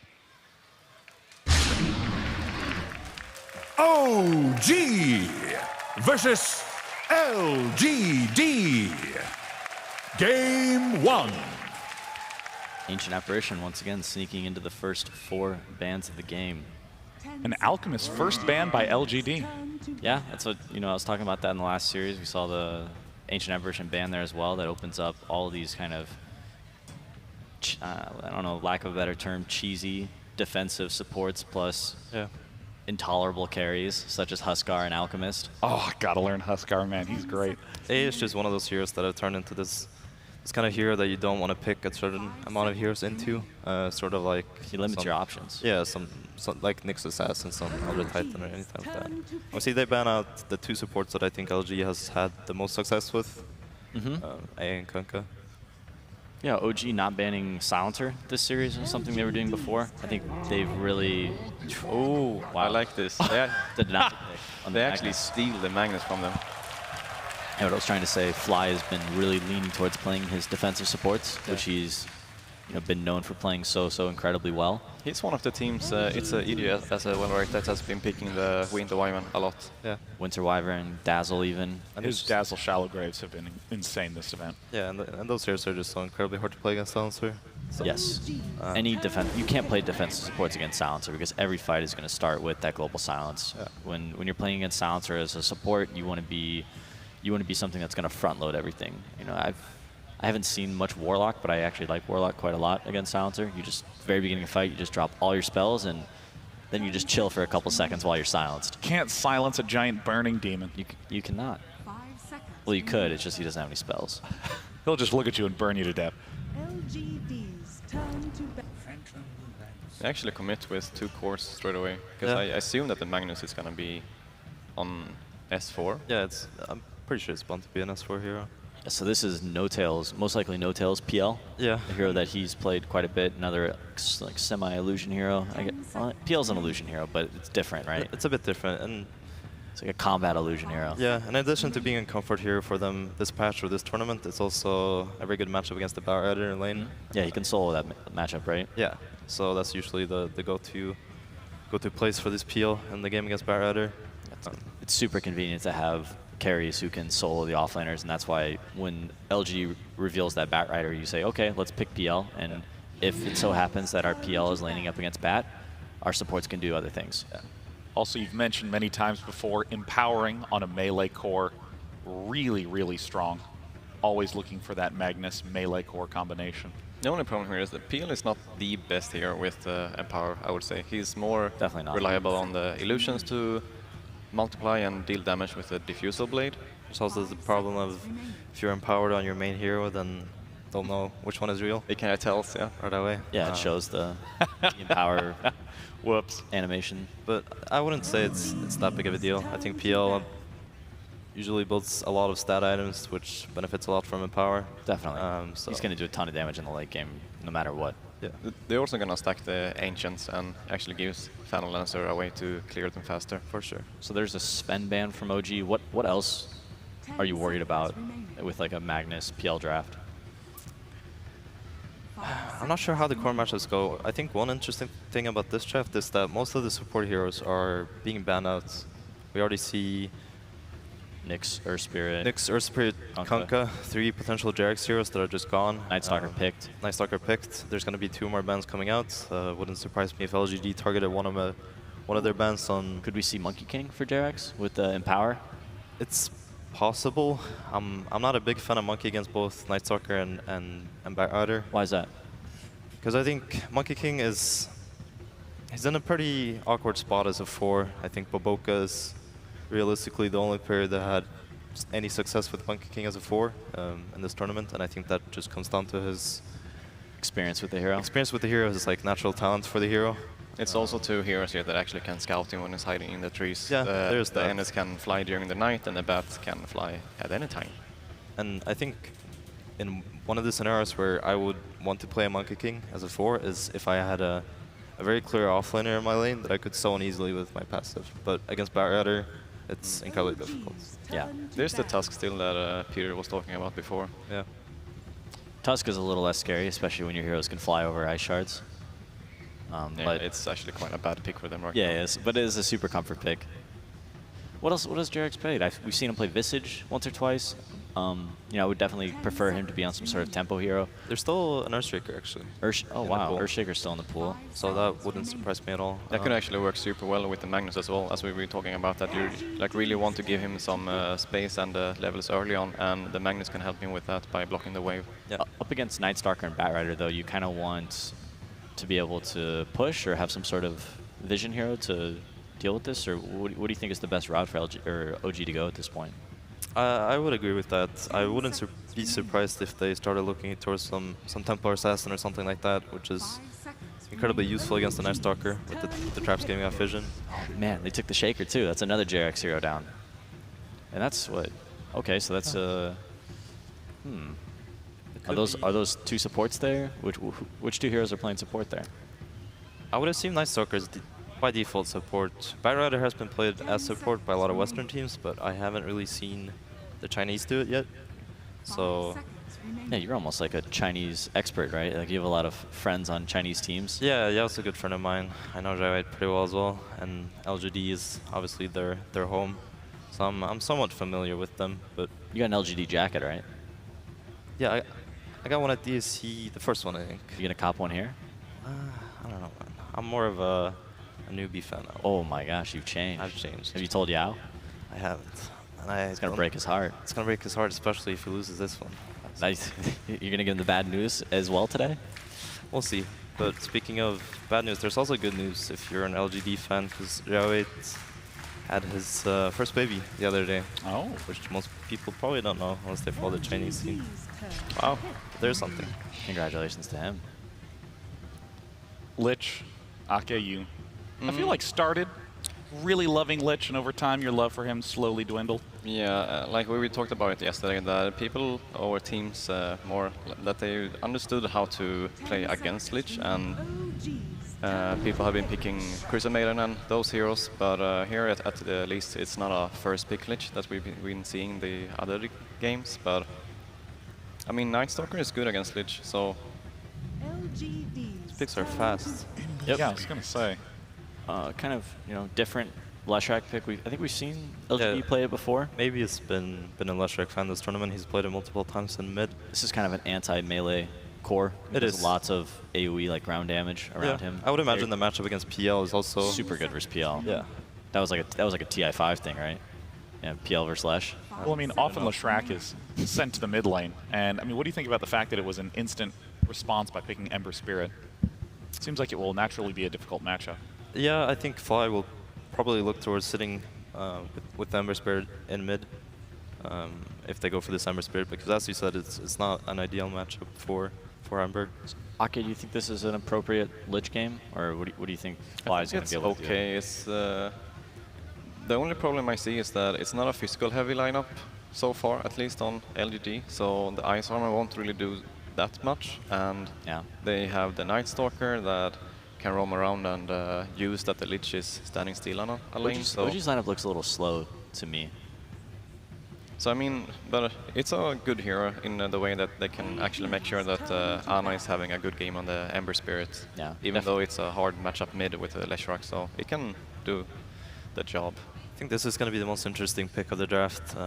We'll see what OG goes for. Last band, Bounty Hunter? Yeah, so LGD is trying to, come up with, using all of their creativity to come up with whatever JRX is going to play. But maybe it's going to be Magnus, like it's a 9 game that is going to play that, because they haven't picked his hero yet, and a lot of his heroes has been banned. I'd like OG to pick another initiator. I know I keep going back to that, but having Magnus to be the only person to really initiate your fights. I know Ember can kind of do it with Sleight of Fist and Chains, but it's super hard if Darkness is on, and then it's a tall task to ask your Magnus to initiate fights for you into Darkness with a Batrider flying around as well.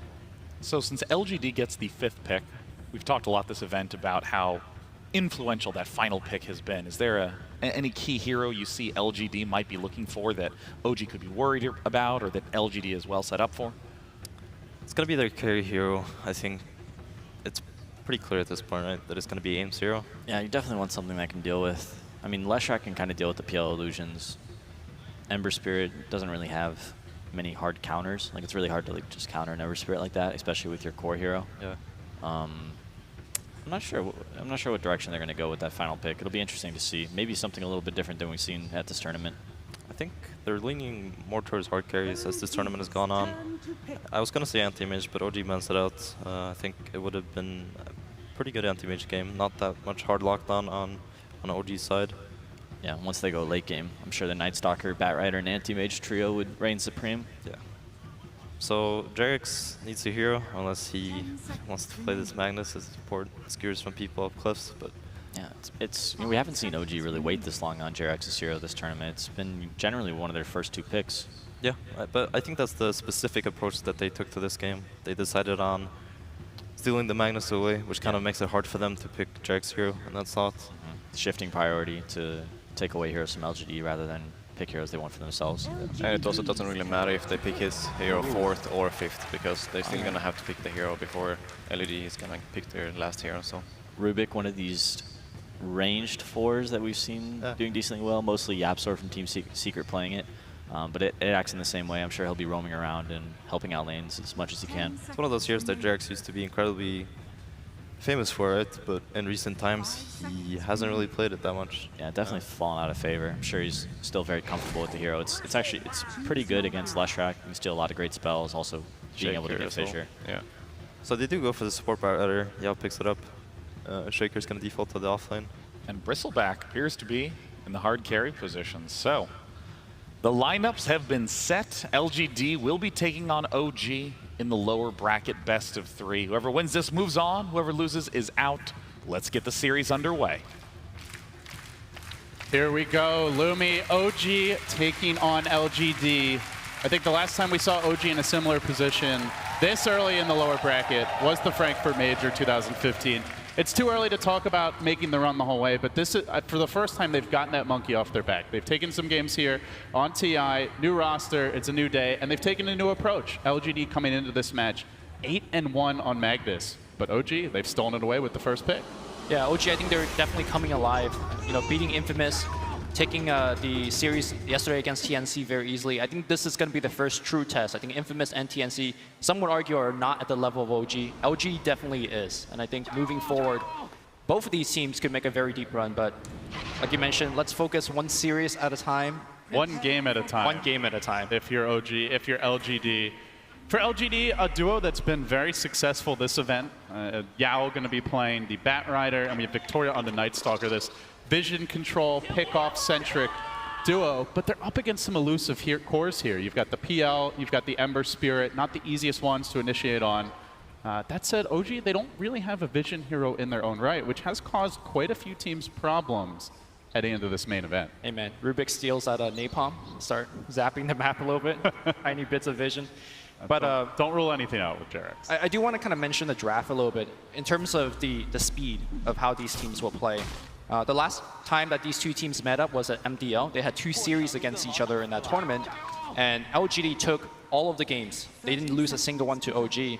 And in that particular tournament, they play a very same style, same speed as the drafter we're seeing here. LGD going for the very comfort mid-game pick, mid-game dominance.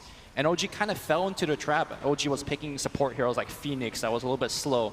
And I think this is, again, stylistically a very same type of draft. And I think LGD's got their number when it comes to this kind of speed of games. We'll see if it actually will come to fruition, but right now, good start here as LGD will be able to secure 3 bounty runes. Yeah, they definitely have very up-tempo picks. The laning stage, even then you have the Night Stalker, the Shaker, who can move around relatively early. You've got pretty difficult to gank lanes here with the Bat Rider for Yao in the off lane, Ame, the safe lane Bristle. Of course, the Leshrac is a bit vulnerable. LGD have played the hero, I believe, 4 times coming into this game. They only lost 1. That was the game against VP where VP just ran at maybe all game long, and he never really got going. They ran at everybody. Yeah, I think that's the style that you want to take to LGD. You know, they're a very comfortable team if you give them the laning stage. They are slow to adapt once, you know, you just lose 2 to 3 lanes. But let's talk about this game here. Yao supporting on the Bat Rider on the mid lane. We'll just stack the Napalm, and Ana has a magic stick queued up, but definitely will want it right now. And Victoria also roaming around on the Night Stalker, at least for now, as we see 11 dropping low in this top lane. Jarek trying to bring him down, gets off the lift. No Tails there with the follow-up, and it's an early first blood to OG. And I don't know if it's actually a disaster, but it's certainly a good start here. We're definitely seeing Earthshaker switch up their skill build here. What you used to do on Earthshaker offlane is you use the block, the fissure to block, and then, you know, just to get the equilibrium back. Casual tri-lane mid, slow Ana down early. That's the recipe for LGD. They move on to him. 4 napalm charges, and they will quickly break through that low-level Flame Guard. 5 napalm charges, down he goes. LGD putting the pressure on Ana early. Now Jarek's coming in. Maybe he might want to make a go on him, but a good lift interrupts and will reset. I think that the beauty of this pressure is how early it's coming. Something that the panel pointed out is that LG likes to roam their supports as they hit level 2s and 3. This is 1 minute 30 seconds in the game, and I think that might have caught OG off guard. Yeah, you've got a tri-lane level 1 Night Stalker Bat only just now hitting level 2 with the dual lane. So where this duo is known for their roaming around that 8 to 15 minute mark, they're getting started very early. Good skewer here bottom. Is going to drag Ame back under the tower. Looking at this particular lane, historically we do see Bristleback do very well in 1v1s against melee heroes, but early on S4 getting his CS. I mean, he is going to get his farm, but I think the beauty of the lane for LGD right now is it frees up the 2 support. Like, Ame is going to be fine in this 1v1, which allows the Bat Rider and the Night Stalker to be off the map. Bat Rider in particularly, especially when you play him a support position, he needs to stack for himself. They have found Fly here deep behind enemy lines with Yao stacking up the napalm. He's got the point in Firefly. There is no teleport scroll. He is. Pedestrian Lich, just a casual stroll, but will they be able to wrangle him down? Tries to get on top of him. Sure. Running low on mana here, though. He's only going to have 1 more napalm stack. I don't know if he actually gets Fly. He's going to try. The angle Fly's taking 6 napalm stacks, roasting, and will go down. And while that was happening, maybe actually takes down Ana solo in the mid lane. Yeah, he's got a double damage rune, and that was a big factor in that. Meanwhile, bottom lane, Ame dodging away from that shockwave. 11 almost died top while it was all happening. So action all over the map, but so far, so good for LGD. That kill on Ana especially, very crucial, as he's now died 2 times already. Yeah, I'm also surprised why Fly was making that kind of cavalier movement across the map. As a Lich, you generally just stay in the lane and help out whoever you're laning against. That sacrifice has not been used for a long time, and it just breaks my heart, man. Finally does cast it on the mid lane. Fly going back to getting his, perhaps wanted to get a ward down, as there is a Bat Rider, a Night Stalker, or a Bristleback and a Leshrac. 3 heroes who can clear these stacks pretty early. Yep. So it may have been on Fly's mind, as there is in fact already a single double stack here near that mid lane. The danger for OG is that LGD is able to do so much, and it's daytime. You know, we're going to head into nighttime about 20 seconds, and now Victoria's level 2. He's got the boots, so I think he's going to be able to apply more pressure. I wonder where the pressure is going to go to, though. 2 supports smoked up. Nighttime, let's go. Night is about to fall, and LGD get aggressive here. No direct vision of this rotation, and who do they find? It's Mr. Fly in the river. The sacrificial lamb, it appears. Yao, though, still on the chase. They'll slowly work him down. 1 more round of auto attacks. Kill secured, but now it's Ana who has to be cautious. with the haste rune picked up, will be fine as long as this is active. But did commit his Flame Guard. And meanwhile in the top lane, 11 being hounded here. OG on the chase. Lance comes in. Jurix there has the lift if needed. Blocks him in with his body. The totem, not enough damage though. 11 does bring him low. Is there any TP support? No siree. Their eyes are on Ana mid. I think that haste rune just ended and they will descend now. Looking to catch him out. The Flame Guard on cooldown. Goes for the slight. The stun is there. Follow-up comes through. LGD, can they burn him down? Yes, siree. They do it again. Another death for the Ember. 3 deaths for Ana early in this middle lane. Something that the panel touched on is shut down Ana, and they have done just that. And it seems like it's very easy for LGD to shut down Ana. The Lich mid lane, to me, have pretty much no impact. You could even make the argument that Lich is making the lane weaker. We've seen, He's I think, feeding a lot. three or four Lich games on this main stage where the Liches have not helped their teams secure the laning stage. It seems like everyone's grown more adept at just ganking, for sure, punishing the Lich's lack of defensive capabilities, getting ahead early. As LGD smoke up fly, did break that smoke. He does have a ward here on the hill as well, so realizes something is up. In fact, 2 wards. They could swing back very for S4. nervous about these early pressure rotations. Instead, Victoria, though, looking to cut him off. It's a pretty tanky hero to dive under the tower. 8 stick charges also available. They'd love to kill the Magus before he hits 6, but it seems this gank will be thwarted. Nice Stalker, non-stop movements across the map. No points into Crippling Fear just yet. Will make some of these ganks a little bit tougher, like preventing S4 Skewer or the ultimate from the Ember Spear. But for now, we're gonna look to bottom here. He did have a ward previously. I think it just expired, and now S4 look at Yao's preparation. He knows where he's gonna go. S4 being read like a book. 6-2 the score. 1 kill per minute. You talked about high tempo, Lumi. That's exactly what we're seeing. LGD are not giving OG any breathing room. Top lane. The one lane that you could arguably say that it's going pretty good for OG, but still, I think Shaker is one of those heroes that you give him a minute or 2 of free farm time, he'll be just fine. He's actually going back for an Iron Talon, so looking to recover in the jungle, something that you don't see too often for Shakers. I've seen a lot more of the early blink rushes, some sort of casual mana item to help you spam those enchant totems and fissures, but LGD keep the aggression flowing in this bottom lane. S4, he did go for those early points in Empower as well as Skewer, but now maxing out the Shockwave here. He is one of their main sources of deep push. He gets the 2-hero Skewer. However, it may have spelled his downfall. The chase comes out, double TP in, single TP out. Victoria gonna scurry away. They cancel 1. They brought in 2 more. Huge commitment for this tower, and they get the deny. S4 will avoid giving away too much gold here to LGD. But at the same time, Lumi, it's a Night Stalker bat and a tower has fallen. The other thing is that because so many people poured it to the bottoms, maybe he was able to just let loose his Diabolic Edict and deal a significant amount of damage to that tier 1 mid. Now, I think the tier 1 bottom is not as important as we've seen in this main event so far, but getting that tier 1 mid down so low makes the next gank into push a lot easier once you do open up the map. They're rotating top, but a dire scan reveals maybe. Cracks the Pulse Nova. He wants to group up here and make a play, as 11 was about to hit level 6, but no tail. The rest of OG suss him out. We'll retreat to safety. We'll see if we have a further skirmish here. Victoria roaming up the hill and into 2. Can they bring him down, though? He's rather tanky, and it is nighttime for 10 seconds longer. Tries to get over the cliff, but they clip the wings, taking Victoria out. 2 kills now for OG over the last couple minutes. 1 tower down. So, seems as the night ends, LGD likely will back off for a little bit. What's next for them, Lumi? They've had it seems a very successful start to this game. I think you want to get your Batrider's economy up. He's been kind of very studious, stacking up the jungle for himself and then farming it. And then you want to give space to a Shaker. LGD doing well right now, but they definitely need a Blink Shaker to kind of maintain their lead in the mid game. And granted, they have very good kind of mobile, active cores to allow them to do so. Maybe on the Leshrac, he could help pushing buildings, he could help for ganks. And of course, Ame on the Bristleback can do the same thing. So I think LGD game plan working very well so far. Yeah, we already saw the bat stacks previously near the mid lane. He's now managed to hit level 5 as a roamer. Pretty successful start for him. Did get a bit of experience early mid. Also, the Bristleback Ancients were stacked up previously. You can actually see Yao going to stack them once more. So diligent and very efficient with his time in these early moments. How about OG? What's next for them? It's really hard to say because I feel like their heroes are so under-leveled that they are unable to do too much. Rubik not close to 6.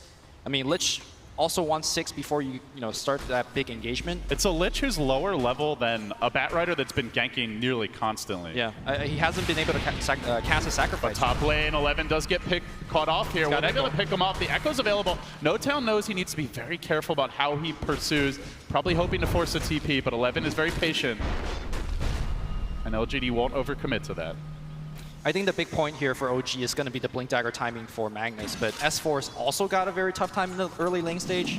This is the first time I've seen LGD win so hard in the early game in the main event, and this is where they're strong at. This stage of the game and the next 15 to 20 minutes. This is generally how they always win all their games. A big part of it is how OG drafted, right? Because they picked a Magnus first. This hero is not known for his laning prowess. They followed up with 2 cores that need a bit of time to come online. Ember Spirit, not known for lane dominance. PL, pretty strong in the laning stage, but also a hero that generally will sit in his lane that first 10, 15 minutes for the most part.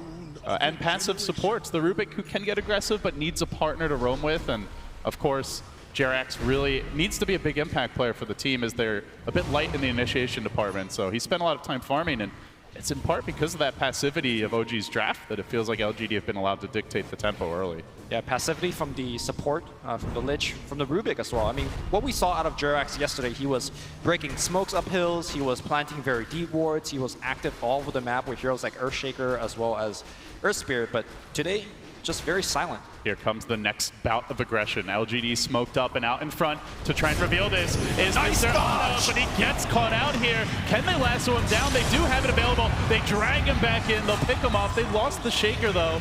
It was a good start from Ana, but the persistence of LGD does begin to pay off as Jerax moves in. He's got the lasso of his own, but he's going to die very quickly here. He does manage to get it off. Dranky maybe a deeper. They got to burst him down fast. The Pulse Nova flying out. Ame joins the fray. This Bristleback's full HP, and now OG scrambling the retreat. Keeps on chasing forward. Can they get out successfully? He's trying to focus on NoTail here. Still a few seconds for this doppelganger, but the Frost Armor keeps him alive. The Shockwave forces him away, and OG end up breaking evenly here after what looked like a very bad start. That one value point of Frost Armor did so much. They're giving NoTail the armor that he needs to survive the Quill Spray, as well as giving the attack speed slow, as the Bristleback does layer his a flail weapon, I guess is what it's called. But look at the dodge here with this. Whew. That was sick. Otherwise, Ana dies very early in the fight. Instead, they have to commit a lot to bring him down. The lasso's blown on him. Jerax able to steal that. And LGD can, while they chase forward, they're running right into the big AoE combo of OG. Yeah. Leshrac went in, but right now in the game, he's not tanky enough to sit in the front line like that. And he got quickly brought down as well. This is the real, I think, the low point for Lesh, where you've got all your mono regen items, your farming items, but he has yet to pick up that first HP item, the point booster, maybe the vitality booster of the Bloodstone. So he's especially vulnerable at this stage. Yeah, I'm surprised that he hasn't picked up his point booster yet. He's got the gold to do so, but I guess that fight was a little bit too fast. Definitely could have saved maybe's life there, or at least discouraged OG from chasing so far. So a win for OG, but they might have to forfeit this tower now. Even with the Frost Armor up, it seems like they want to trade. NoTail's on the bottom lane. The Lesh is going to likely edict that tower down, although as I say that, he seems to be rotating, so LGD not doing this particularly quickly. NoTail's a lot more committed. Yeah, that Frost Armor again being super annoying to this Bristleback push. And finally, Leshrac will move up and take the building, but I think they lost a lot of time while doing so. They could have already had this tower down and been pushing towards the tier 2. Or defending their tier 1s. Right. Whatever is more important to them. But Ana is going to get a significant amount of damage to this mid-tier 1. As we've been mentioning, the mid-tier 1 is really what gives you the map control for your side of the map. Ancients being stacked up here in the meanwhile by OG as well. Obviously with the Magnus, the Ember, they've got some farm potential of their own. See Jerax snagging a pretty big spell. That's a great Level one. 4 Split Earth and has the much better cast animation. Yeah, that's the thing. Leshrac, the pony has to go up. His arms waving about, but Jerax he's the Grand Magus. Quick spell, quick cast. Yeah. Skips out on all the dancing and shenanigans and just gets straight to the pain. So LGD are going to slow down now. It is nighttime. A very modest lead. They're going to farm up their Ancients. Next steps for LGD, Lumi. What do you want to see out of them? I want to see a faster Blink Dagger from 011. Remember XSS the other day? He was able to find such an early and quick blink, and he was just all over the map hounding an Earth Spirit as well as a Faceless Void. Emperor Spirit and a Faceless Void. this game, I think he is the best and most reliable initiation against your Ember, against the PL. But because he's so slow, and granted he had a very tough lane, I think OG would feel like, okay, we still have a lot of time in this game where we get to farm a little bit more bravely on the map. Maybe is closing in on the Bloodstone now, only 150 gold shy, so should be getting it with this next wave. Pretty good timing for Lesh. Certainly a lot better than what we saw yesterday. Also, S4 has his Blink Dagger now, so... Lots of key items coming, and it looks like OG about to smoke up and make their first aggressive move of the game. I think what they want to get out of this is a clean 2-man kill into a tier 1 mid push. And wrapping into the jungle. It's tough to do this at nighttime. At the same time, perhaps LGD won't expect it, though. They are hanging rather far back for now. OG should be able to at least get a deep ward down. And in fact, LGD smoke, they move in, but OG already in position. The smoke is broken. Victoria flies high. He gets off the silence and on it to start, but wait for the blink. Look for S4. Will he find the opening? The lasso comes through. The RP's only on the Batrider, and it's after the lasso. Not the best start, but Jerix can follow up. Steals the fissure. The chain stun is coming, though. Will he be able to do much after this? Ame still stands strong. No-Tail's got a back way. They get the 11 kill as well. They've traded an Ember, and so far so good, but they might lose No-Tail to silence. And now in round 2, LGD chasing forward. They want Jerix as well. Getting the goo on the Rubik could spell trouble. Fissure. Fissure, though, blocks them off, not completely, but far enough away that LGD won't pursue. So 2 heavy cores down for OG. Meanwhile, LGD trading utility heroes. And that engagement was the exact scenario that the panel pointed out, where sure, you have Magnus, you have Blink Dagger, but during nighttime, where do you find the vision to get the initiation? Both teams were smoked up, the smoke breaks, and of course, the team with a Night Stalker in the front line is able to get the better vision advantage. Smoke breaks, Victoria just flies in the air, gets perfect vision, they know where the Magnus is, and as a result, sure, the RP came out, but like you mentioned, it's only a 1-man RP. So easy for the rest of LGD just to come in and give them the easy victory. It's also 2 fights where Fly has not really gotten the best Chain Frost bounces. The last fight, I think it didn't even bounce at all, or maybe bounced once, so perhaps something that could change the equation. But again, for OG, executing this big AoE combo is a lot more difficult because of that vision disadvantage. You could make the argument that he'll get a great Chain Frost if everyone was clumped up in the RP, right? So I think it kind of goes both ways. Right. Like you mentioned, they're very reliant on the RP, at least for now. And I think this is where PPD brought up, like, you rather see a secondary initiator. It's so hard for the Magnus player to just be that initiation right from the get-go. But perhaps, let's say if you have an Earth Spirit, or if you have, like Kunkka, for example, that could set up the first half of the engagement, and then the Magnus comes in as, the big bomb, then the teamfight goes much, much better for OG. So we do see the Night Stalker Helm of the Dominator build again. Lil ran this the other day, was extremely successful. He is already doing some scouting with this Hellbear Smasher. So a couple of interesting... Hold that thought, Lumi. We've got S4 getting caught out here. Fissure stolen again, an even bigger grab than the kill. Jerax stealing the right spells here. This could be the setup for that big RP next time around. He has it before a big fight breaks out. So the other day, the Helm of Dominator on the Night Stalker allows him to, first of all, stack, be that secondary chain stun canceling TPs and things like that. But one interesting creep that he could actually opt to get for this game is the Purge creep, the Satyr, the tiny Satyr creep. Yeah. You could purge off these really annoying buffs like Ice Armor. You could purge off things like Empower. I'm not sure whether he's going to go for that route, but it's definitely some option that he has. That could be huge for them.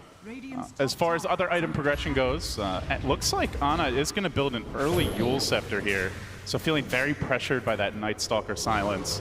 Not going to go for any big damage items or like a greedier Boots of Travel, but in fairness, he will be farming quickly with the Empower as long as he's not being ganked. Grabs a double damager now. OG clustered near the Roche pit. Is it about that time where Roche is on the menu for either team? I think both teams are not great at taking Roshan, although LG is definitely better. Dire, they have the Bristleback. Yeah, they have the Bristleback, whereas OG has, PL, which is notoriously one of the worst heroes to do Roche with. So OG more afraid that LGD might try to walk into the pit. Yeah, but OGD definitely needs, I don't think either team could just walk in and take it. They have to get a successful fight to do so. And right now, again, I'm just checking on Levin's farm, and he is still so far away. This is an offlane Shaker at 19 minutes. 4-position Shakers sometimes get blinked by now. I guess, in fairness, you know, Yao has been occupying the jungle, but it is a very slow start. And he's got the Iron Talon as well, you know, to supplement that farm. But Yao is going to pursue, though. It's nighttime, and they're on the hunt. Jarek sees this coming. Yao will blink, due north, and in doing so, misses the opening. Immediately, Jarax says, let's smoke, gang. I don't know if they actually want to do it during darkness, but OG are looking to push up here mid. and you just give up a tier 1 for free. So not even contested. OG knocked the tier 1 down. That's 2 for them. Holding almost even, LGD with the 1 tower edge thus far, which I think OG have to be pretty happy about. They're not really much of a pushing lineup. And they're only slightly behind the Lesh, the Bristle. LGD grouping up for a tier 2. They might be looking to make a move here on Ame in the mid lane. No Town pushing him back now, as Ame is going towards a Radiance build, so going to be playing more of that hard carry Bristle, give them a little more access into late game. Not going for those big 5-man items. We have seen that build before, where you just pick up like your completed pipe very early on. Potentially just look to 5-man a lot more. Not a super big thing, but I think having Radiance on your team, especially against a Blink Dagger user like Magnus, is super annoying for him. Oh, OG on the smoke. They try to get Victoria here. They will catch him out with the Veil coming through, but they are ganking into a shrine. Nobody there to help. OG with a clean kill, taking down the Night Stalker at a time that should be his. And now perhaps going to take this tier 1 top as well.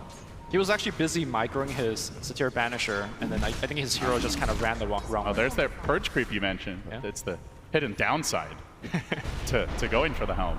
Oh, they actually see 11. 11 would be a juicier kill. He's 500 volt from the blink, but OG catching him out and stealing the Fissure again. Jarax is loving this game. They might even get that purge creep, Bloomy. Comes the PL, lancing it out. Jarax now can try and Fissure Yao in the trees. He gets him! A TP. He gets him too! Well, he's got the blink, so he shouldn't really die here, but he's kind of stuck in a awkward position. Yeah. The crazy thing for OG, oh my god, Yao blinks in, they see him, and now they have the Chain Frost. Pokey pokey. Nope. Okay, yeah. Wow, the plays from Jarax. That is so cloudy. Oh my goodness. This is a crazy thing. They're able to do this during nighttime, which is supposed to be LGD's strength. I think LGD is definitely making a lot of blunder. They lack plays because their Shaker don't have blink. They can't make for these like big smoke ganks into the enemy jungle because they don't really have a very reliable initiator. Sure, Batrider's got blink, but against heroes like Ember Spirit as well as PL, the blink Batrider sometimes is too slow. You need something a little bit more guaranteed. The man of the hour, stolen Fissure 3-4 times now. Using it to farm, can basically insta-kill the wave with just that nuke combo. So this will accelerate Jarax's farm. The Yule's now complete on Ana, going to go back for the BOTs. You can see the items starting to come in for OG. We'll have better initiation with this. S4 can potentially bide his time, sit back a little bit. Also wants to build a Yule Scepter. Again, the jump. Now OG looking on mid. Chain Frost coming through. Ana looking to lock him down. Has the chains available and will hold him in position for now. The Bristle buff. Back being assaulted from all sides, but in comes the reinforcements. They do bring the Bristle down. The last one now committed. Trying to finish off No-Tell. They're roasting in the Pulse Nova. He jumps up on the high ground. Victoria tries to do it, but the stolen Fissure! Jarax making the plays! Not enough. They will end up losing 2. The cores fall. They did manage to get the Bristle back.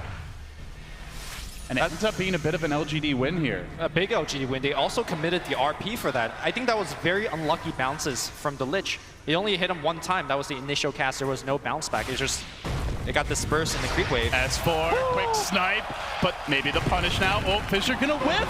Then the boulder toss comes in. He gets thrown on the other side. A fresh stolen Fissure. 11 keeps on giving it away, and now Jarax wants to chase him out. They might actually be able to kill him. Fissure ready. It's a bit too far to go and is being hounded by that rock golem. Still maybe. He finds an opening here. He's going to take that top tower down. BOT's up. Quietly, he has not died. So up to 16 Bloodstone charges now. And I think more importantly, he's working towards the BKB. There is no answer whatsoever from OG. He's not working towards it. He's basically got it. Yeah, he's got it. And so what is the answer when he activates the BKB? There's no physical damage whatsoever right now on OG. You run away, right? You try to dodge that fight. With well, trying to run away from Fissure, Goo, Night Stalker, Bat Rider, these are not the heroes that you could easily run away. So I think LGD has hit a very strong timing. That Blink Dagger I keep asking about on 011, it's available now. He's working towards a 4-staff. I think LGD, maybe they wait for the next natural night, and then they just go. Just take buildings, take fights. As for OG, potentially they can chain stun him. There is no direct save here for LGD if they manage to catch the Leshrac out. But at the same time, there's a lot of counter initiation. The Earthshaker Echo, potentially Yao jumping into the back lines and lassoing somebody. So, like you said, it feels like a very strong timing for LGD now. Would love to see them get a gem soon if they can work it into their economy, so they can extend that map control edge. Because OG have 3 great wards down right now, Lumi. Actually 4. They see a lot of this map and could well catch LGD trying to go for a smoke play heading into the next nighttime. Team sitting back for now, biding their time. The fissure comes in. Jerax looking to start. They are going to try and slay the beast. Can they change stun? Wow, Skewer coming through, but he gets the BKB up. Now S4 is in danger. Yule Scepter committing with the Pulse Nova. Fissure the other direction, and now the Lasso one. Yeah, looking for more. They're going to bring down the Magnus. The RP was saved for a rainy day. And the rain might be falling rapidly at this rate. He has no buyback, though. Has he opened up a path towards the Roche Pit? Perhaps. Do LGD chance it? They definitely want to defend their tier 2 bottom, though. PL's doing a very excellent job making a good situation out of that one here.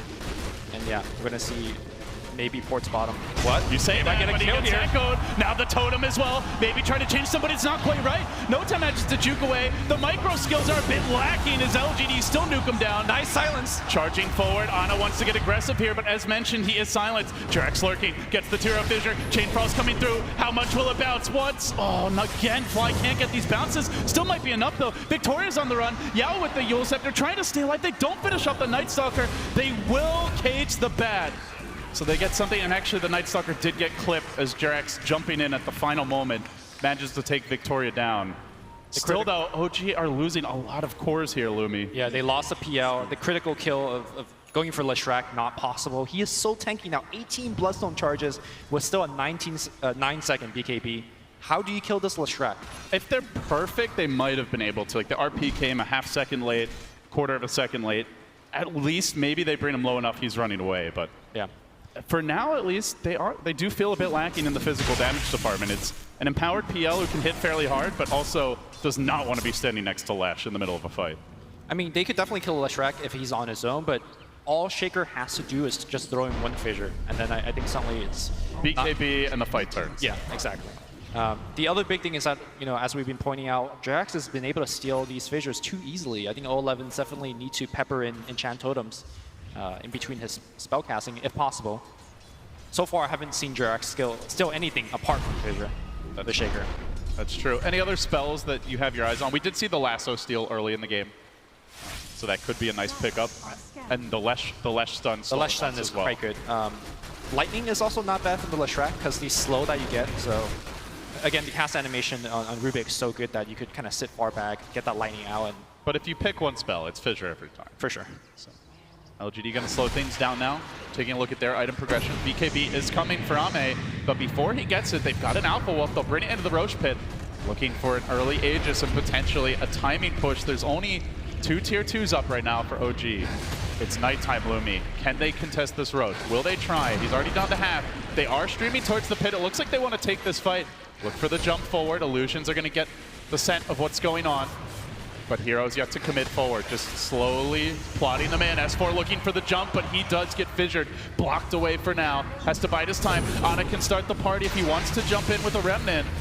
LGD also does Roshan very slowly, so there's a lot of opportunity OG for him are to looking steal. for it. S4 with the RP, he only gets the Bristle.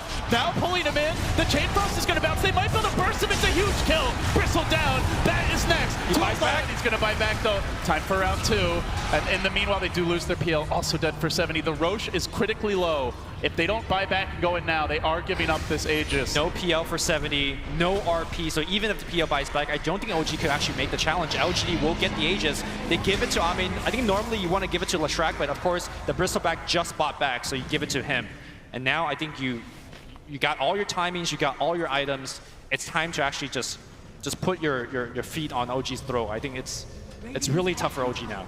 And on the side, Bristleback BKB is still coming. Maybe the one thing that LGD will want to wait for and was delayed by that buyback. But Aside from that, like for OG, do they just split push here? Can they just stall out the game and try and wait out this Aegis? It's so hard to split push against Blink Echo Slam, the Blink Bat Rider, and of course the Night Stalker. We're going to see the team fight one more time. The fissure initially was so good that delayed them, but great movement here by Maybe.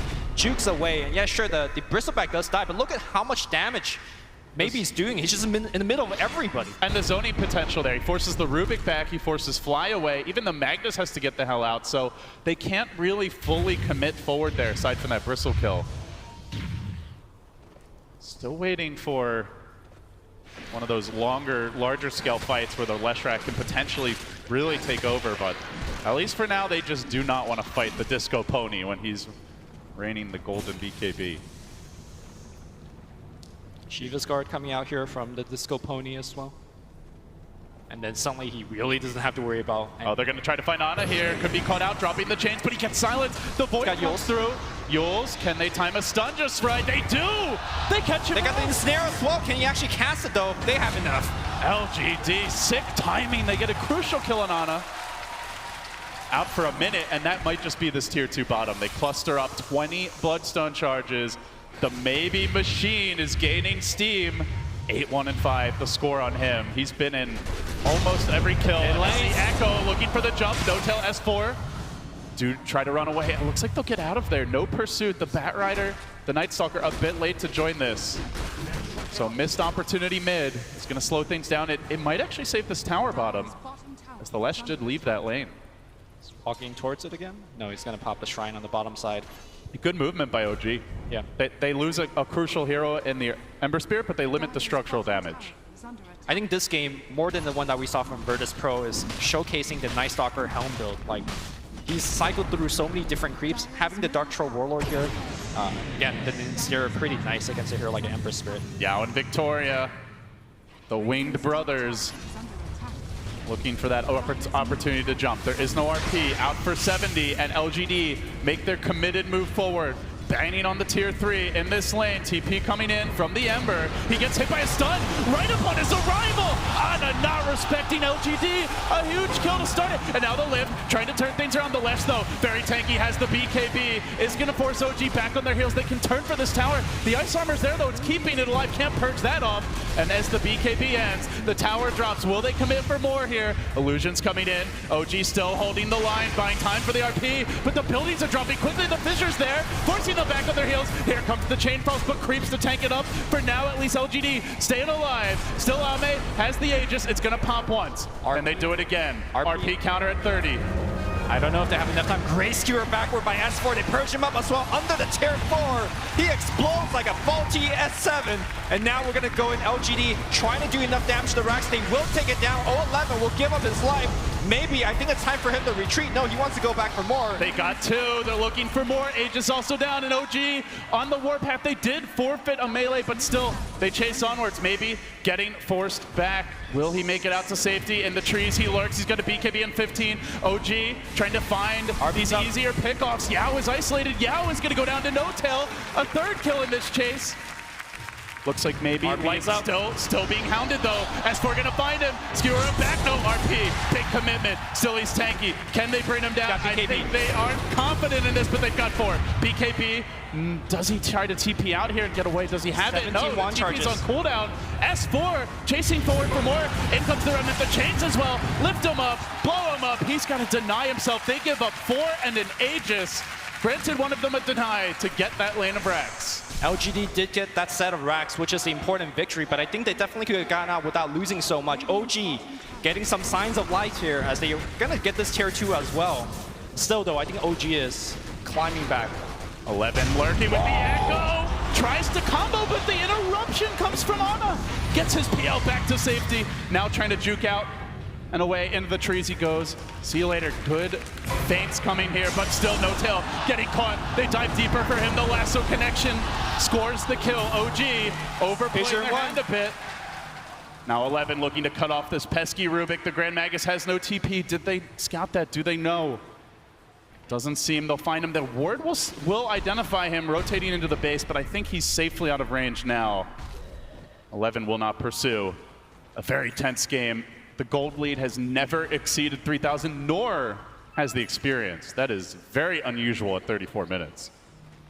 especially with the racks down, right? Like normally once you take that first lane of racks, you're climbing the 5 to 10K net worth lead. But you're right, OG is definitely staying in. The problem is I just feel like LGD's itemization as well as their heroes are just better suited for this stage of the game. Lich to me has really fallen off, has really unable to get his level advantage in the laning stage. Rubik's doing a lot, but it can't just be the Jirax show, you know? You say that. Jirax has proven us wrong before, but he's got a tall task, right? Like, they're still very reliant on his spell steals and the RP all being very well placed. And even if they do, a simple BKB timing, if maybe Pops it or Ame gets it off, will just ruin that initiation. And you still have to deal with the Echo Slam counter. LGD, lots of tools in their arsenal to punish OG aggression. The funny thing is, Slide just threw his Chain Frost in the mid lane. Just like, you know what? My Chain Frost is not doing a lot in team fights. I'm going to farm with it. This is the level 3 Chain Frost as well now, so very low cooldown on that. It can become a farming tool. Well, map constricted here. I think LGD is going to play patiently. They're going to move around the map, kill both shrines, wait for the next Roshan. Just spawning in about 1 to 3, 4 minutes, depending on the RNG on that one. And then you just go again. Leshrac still king. He has only died once, right? Since picking up his Bloodstone. Still out farming the PL. This is such a far cry from what we saw yesterday when Virtus Pro were able to shut him down. But maybe showcasing the potential of the Lesh here. And I think the big difference is the speed of the game, which I've kind of brought up at the beginning. Remember yesterday when he was playing Leshrac, it was a venomous scale like every time to his face, every like 5 seconds. And then they were diving him. The follow-up was coming from supports. He was never allowed to farm. Instead, this game, OG laned against him passively with the Lich. Like, there was just no pressure. He was able to even get a solo kill against Ember Spirit. I think if you don't pressure maybe as a mid laner, so much of the conversation is pressuring Ana, shut him down. And the opposite needs to happen here for LGD. If you don't shut down, maybe he is going to take over the game. One of the most talented mid players out of China. LGD have followed up that early success mid well. They've placed down a network of wards here to try and pincer OG into their base, prepping for the next Roche. Vision control already was likely to be theirs, just judging from the draft alone, and certainly has continued to be the case. OG have to resort to split push, they have to resort to guerrilla warfare tactics, hide in the trees, dodge fights, try and drag this game out. But they may very well have to take a risk and roll the dice at the Roche pit, Lumi. I don't know if you can give that Aegis cheese away to LGD and not be punished for it. For now, they hold back, defending their side of the map, only moving out when they feel it's safe. It is still nighttime, and as it gets to the stage of the game, it stays nighttime more and more, with the darkness leveling up. LGD pressing in again on a de-warding journey as a squad, and Yao is going to strike pay dirt here. He finds one of those wards, but OG do start to move towards that location. Seems like they're thinking about a fight. They might get caught off. The Bristleback running in. Ana has to be quick on the reactions here. He's got this Invis rune. They want to perhaps crack the gem, but he gets clipped by a Fissure. Then the Echo. Heavy commitment for Ana. Jerax looking for the interrupt, though. He's gotten only the Enchant Totem. That's not really the spell he needs. Sleight of Fist. Zippity-doo-dah. See you later. Ana is out of there and away to safety. At least for now. S4 was coming in from the side, but Ana very close to dying. Yeah, they got really good chain stun here on Ana, but the damage didn't arrive yet. Leshrac was, I guess, a little bit late to the party. Yeah, he doesn't have the same mobility as some of these other LGD heroes. He had BOTs, but I guess there wasn't a creep to TP onto nearby. That's one other synergy that Night Stalker could give by the helm. You have a creep next to him all the time, so that's true. The BOTs could fly in. So I do want to talk about Leshrac's item choice here. He has an Aghanim Scepter. This is my first time seeing it on Leshrac. The new Ags, or new in air quotes, is that you get a lightning bolt every 1.75 seconds. I believe it will target heroes or give priorities on hero, but there's a PL on the other side, so I'm not sure how effective it will be in this game.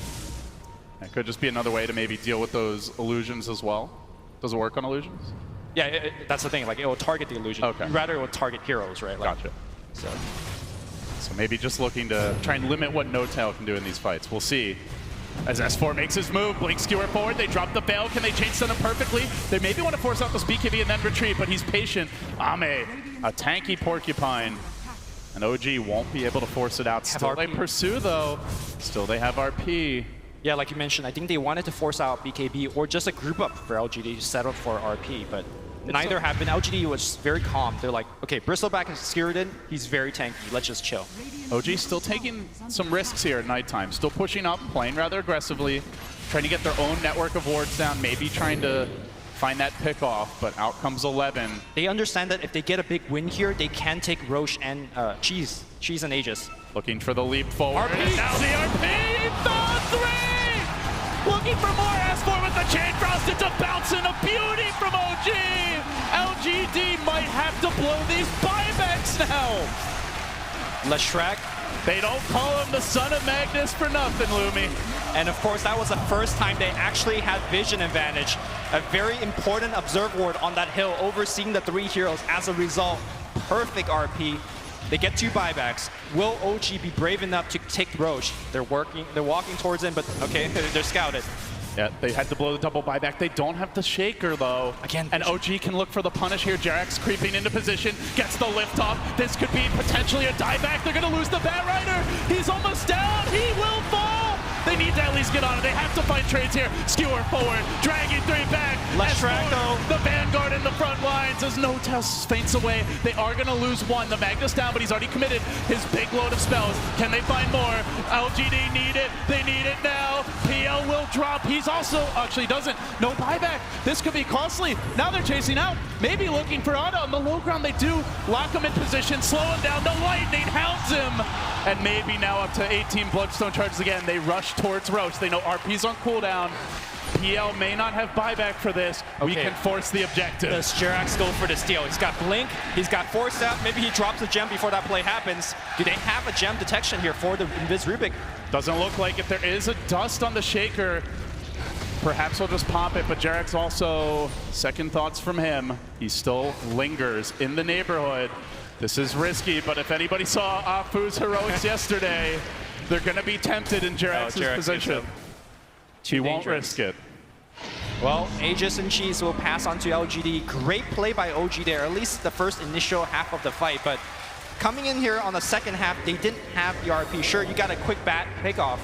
And we're going to watch that one more time. It's the ward on the high ground. This all came from that early push forward when OG got aggressive at night. This is the first time we've seen a good RP into a good Chain Frost. And you can see how dangerous they are with those spells. But the second half of the fight, they don't have those spells. Leshrac just blinks in, and there's just no answer to him. These cores are very tanky on LGD's side, especially when the BKBs are up. And OG don't really have the best heroes to burst them without the RP. Exactly. So you can see in round 2 of the fight when the RP's on cooldown that while they can force the Batrider dieback and perhaps feeling confident they can just snowball the fight from there, they're actually still very reliant on that RP. I really like the item choice coming out maybe as well, using that Blink Dagger. You know, if you're on the front line, there's a lot of PL illusions. It makes your Aghanim Scepter less useful. But if you blink to the back line, you make Rubik's life very difficult. Same thing with Lich, and to a certain extent, even the Magnus. So, does maybe just keep on getting stronger here? We haven't seen Lesh get to this stage of the game too often in recent memory. Well, you haven't been watching them LGD games, man. Like, whenever he plays Leshrac, yesterday was the only exception. He gets to this stage of the game very frequently. So what's next for him? Any big items still to be picked up? Is it just down to play and positioning from here? Yeah, I think he's pretty much done, right? Look at his item. He's 6-slotted. He still has a cheese in backpack. They're looking to potentially jump this mid lane. Ana shoving out the waves. He does have the Lincolns and the Yules. But creeping in from the rear is a Batman. Look for the leap from Yao. 11's coming to position. He's got to be quick. Slight. Oh. I think Yao came out of his a little bit too soon. You definitely want to wait for the Shaker to go in first. Whether it's just with the Fissure or the Echo Slam. Keep your eyes on buybacks right now. OG have the advantage in that department. All 5 with the buyback ready. LGD only 3. But remember, they have Aegis, they have Cheese. And they are going to try to group up here, Lumi. They're going for it. OG, where's that Blink Skewer? Does S4 find his opening? Almost level 20 now. Still the PL Illusions chipping Ame down, but he's completed the heart. He's almost 4,000 health. He is truly a beefcake. They try to skewer him back, chip away, bring that mana down, try to remove some of the quill spam in these fights. OG still just fainting, but the commitment comes from LGD. They get off the lasso. Now the Echo follow-up. Can they burst anyone down? Magnus RP comes in, and it's a beauty from S4. Locking them in position. Can they finish them off, though? They're so damn tanky. Maybe stays alive. Maybe will finally go down, and now they have Ame on the run. The Quills are stacking up. He's a tough kill. That's for damn sure. The short buyback. Here comes the buyback. They know there's no RP. They know there might not be a Magnus either, and they're going to come in for this. Bring in the Lash. He's very far back, though. He's all the way at that wave in the middle near the tier 2 tower bottom. At the same time, he's fighting against the world. He's not dying yet. At least not yet. Here we go. He's still regenerating quite quickly. Still has the Aegis, so he's Where's the fine. burst? Can they kill Ame? They've got to do it Skewer here. back. Twice. They're going to skewer him back. Let's now try. maybe coming in, but does get controlled. Victoria's in deep as well. He'll fall a lot more quickly. Remnant forward. Big commitment. They've almost slain the beast. Ame low, low, low. And Finally guys, but now maybe with the BKB, look for the turn. OG got to get the hell out. 2 arrows stun. Commitment with the nukes, but they all stay alive. Yule Scepter's popping everywhere. Now the commitment forward from the Shaker. Can they finish him up? Glimmer King runs to the tree line. He survives! On 3 heroes, non-stop. Skewers back in. Maybe he's out of buyback. He's gonna die. Maybe he will! Out for 70, it's not even that long. To be honest, the Bloodstone might get him back in the fight before OG can punish. Now they try again to kill off the Bristle. He's so damn tanky. He's the one going in. They found one in the trees in the midst of this. They're gonna bring him down. Chewing through Ana. Now into Jerax. LGD outlasting OG here. Can they get more? Rubik buys back. Victoria's very low. They got vision on him on the PL illusions. Can they actually get that very critical kill? Rest of LGD are retreating. Ame cannot be killed either. They're gonna try, purge him up, slow him down, but Shaker's lurking, so is the Batrider. Amazingly, no split push, no ratting. All the waves still very favorable for LGD, but they didn't even take the tower, Lumi. After all that, OG standing strong, and where we once had 8 buybacks going into that fight, right now we've only got the gold for 2. That was the Aegis and cheese push. You gotta keep in mind now, LGD down 3 buybacks. If OG could make a big move, 3-man RP, 3-man Chain Frost, and you get 2 to 3 random kills on heroes that doesn't have buyback, you could paint a scenarios where actually OG could go to the other side and take a racks of their own. They've got a minute, no Ember Spirit. That was a dieback for him. He doesn't have the Bloodstone to work with. Can they make something happen? The Night Stalker eggs also picked up, so the vision advantage deep behind enemy lines could come into play now. That flying True Sight, always a threat as they move in. LGD once more under the breach. Look for the opening. Ame for now turning his back to OG, shrugging off the damage. S4 creeping through the trees, trying to find that dream RP. The son of Magnus lurks. He looks for the jump. L11's also They see there. him. They punch him first. Now S4 has to skewer back, and that buys time for LGD. They can keep on hitting this tower, probably bring it down. It's such a slow push that Frost Armor is actually doing so much work. Okay, they bring him back. Bristleback's out of mana now. Round 2, and Ember is respawning. I think LGD, content with this, are going to back away, Lumi. They want that next Roche before they go for a push again. This game is just putting me on the edge of my seat. My heart is pumping. But like you mentioned, the Night Stalker Axe, I think overall, the long run, I think it's going to give LGD the advantage. They also have a gem, probably should pass it to the Night Stalker so he can begin dewarding and start getting map control back on their side. But still, a danger point for LGD is that right now you don't have that Aegis and Cheese. You don't have buybacks on 3 of your heroes, and OG could just Hail Mary you with a big smoke. And they have not been afraid to do it. Even fighting into the Night Stalker at nighttime without vision, they've still made bold forays into LGD territory. It's certainly not out of the question they could try. And perhaps what could help here, they do have that Silver Edge on the PL now, so maybe they can focus this Bristle down a little more quickly in upcoming fights. Already working towards his next damage item. He is a level 25 PL. Yeah, but if you find them, right? Like if you want to just look at OG vision, there is none. Oh, you're going to find the Bristle, but do you want to like jump him in Right, when they're all sitting there waiting to counter-initiate? Just put yourself in S4's position, right? Like you don't see anything. Where do you jump? You don't jump. You're just as afraid. So it's tough for OG to kind of make this comeback play. They're going to try, though. Sending those PL illusions to shove out the lanes. LGD, in their own right, still just waiting for Roche. Ame's going to show himself. Veil deployed. PL illusions hounding him back. Not particularly adept at killing those, in fact. Just going to run. Turn his back and wait. Roche could be up very soon. And it all comes down to this fight. If LGD take a convincing winner on the pit, OG might just crumble. We're also getting to a stage of the game where maybe Bloodstone is actually getting quite low in terms of charges. I think at one point this game had close to 20, maybe 16 to 18. now down to 8. And this is critical in terms of how long the game has gone on. You want a lot of charges so you can have that quick respawn in late game. But won't have that option here. 4.3K on him. Any other big items coming for you as you look across these two lineups? Something that could change the equation in upcoming fights?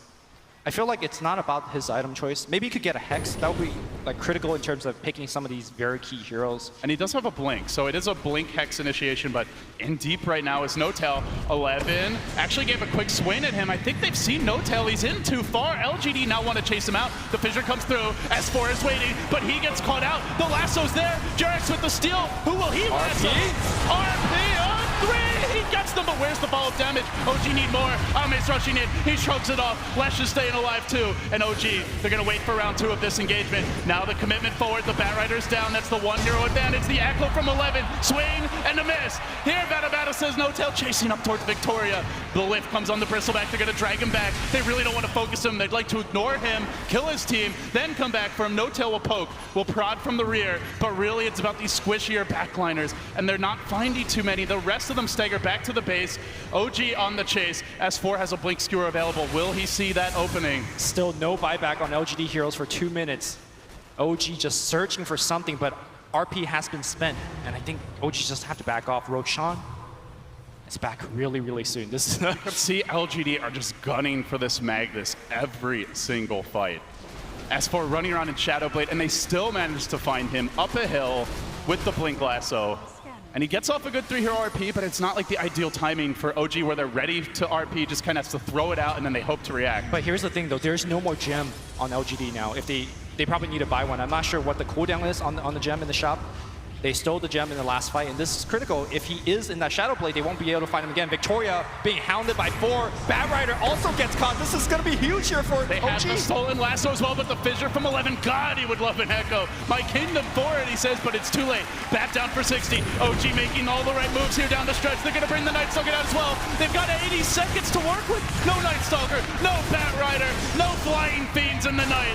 And now they chase forward. Out comes the Chain Frost once again. Bouncing decently. JerAx there with the lasso. Tiki may be able to fight, but down he goes. 11 stays alive. OG looking for more. They're going to chain him up. Can they lock him down? The Bristleback's there, but again, they ignore him. Maybe finding additional kills, though. He does bring down Fly. The supports have been slain. They have wrangled the Bristle. They look to finish him off. He's dropping. He's dropping. The maybe comes back in.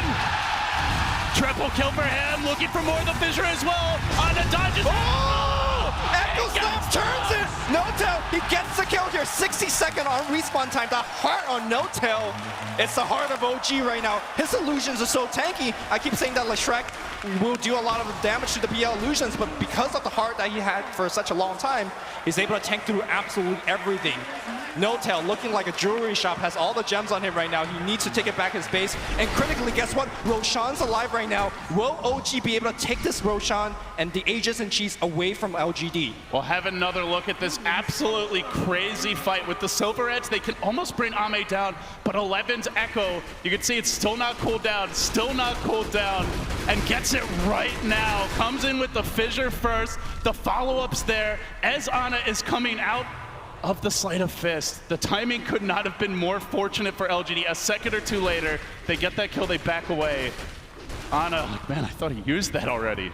Yeah, I think what we're seeing in these fights is that Leshrac isn't doing enough damage, at least against the heroes that matter. Sure, his AoE damage is immense, you know, but he can only kill heroes like kill Rubik or Lich at this point. And I think that's where the Aghanim Scepter comes in. It helps you to deal that pinpoint damage. But again, it's just not that good against They're going to try here for N0tail. He was going for the Roach. The Shiva's coming through. The Lightning from range, blocking him down, stunning him up. JerAx looking for the save. First the 4-step, then the limp, but still they silence him. Still the control. He doesn't have those diffusal blade charges. The lasso coming through as well. Stolen by JerAx, but he won't be able to use it right now, it seems. On his feet, N0tail gets wiped out.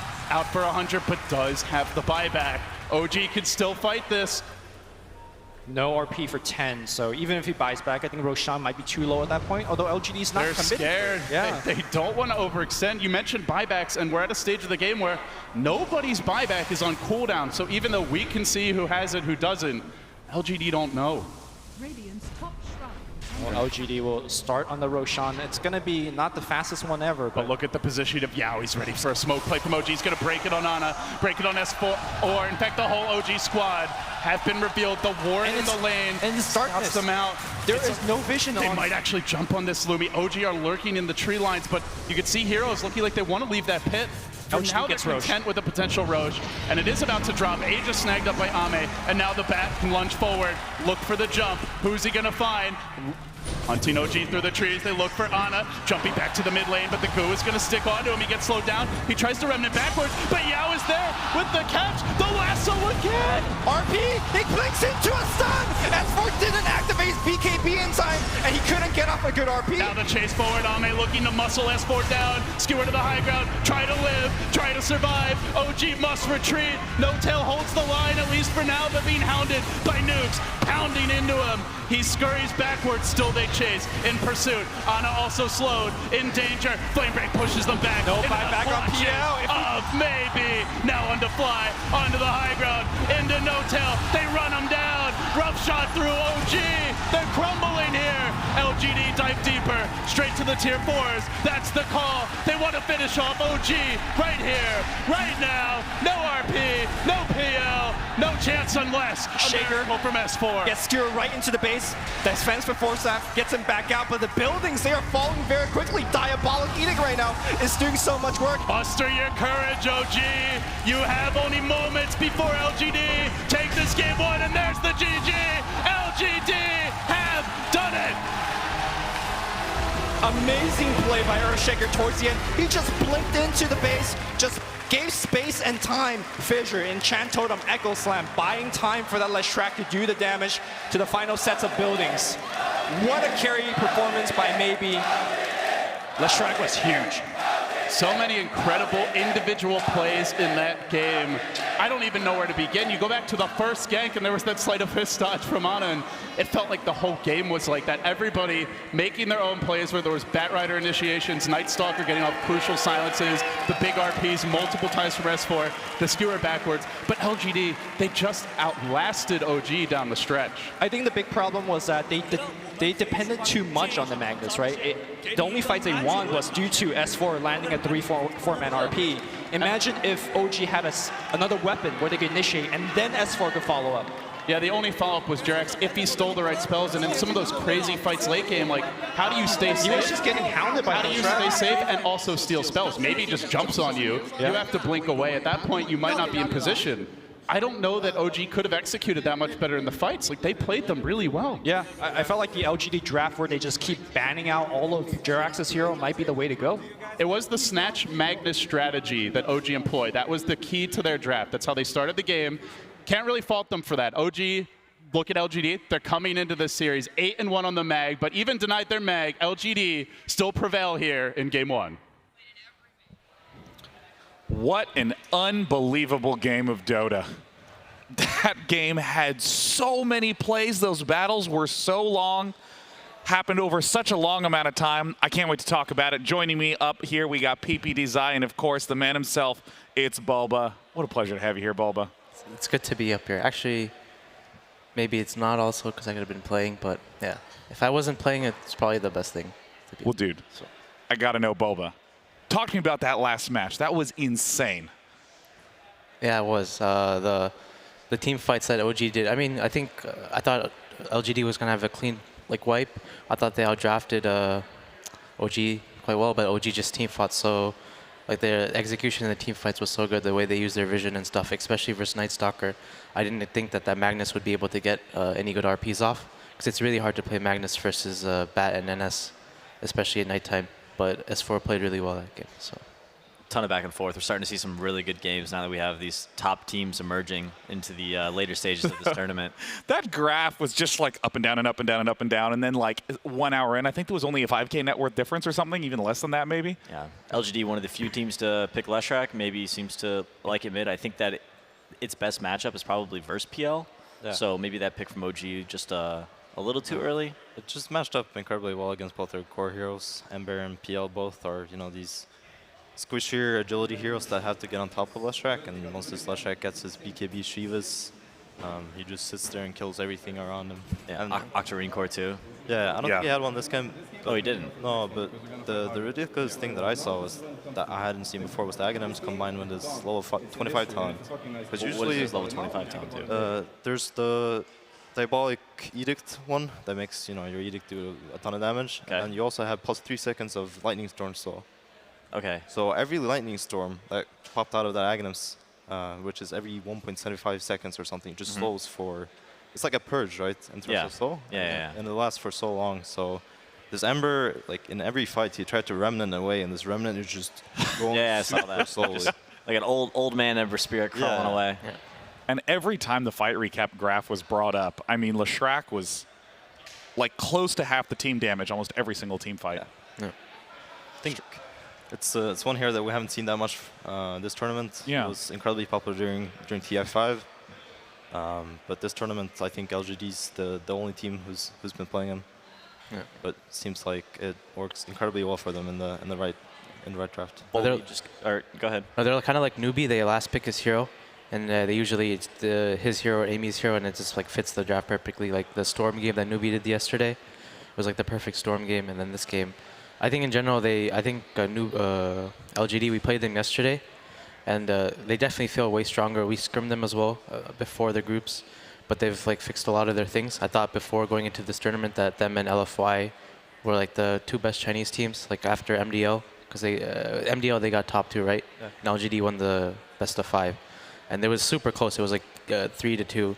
But I think the way LGD the way they position themselves in the mid game is the best of any Chinese team. Like playing them yesterday. Like both games, we had pretty good early games, but then when playing them in the mid game, it's like it felt like playing versus Wings.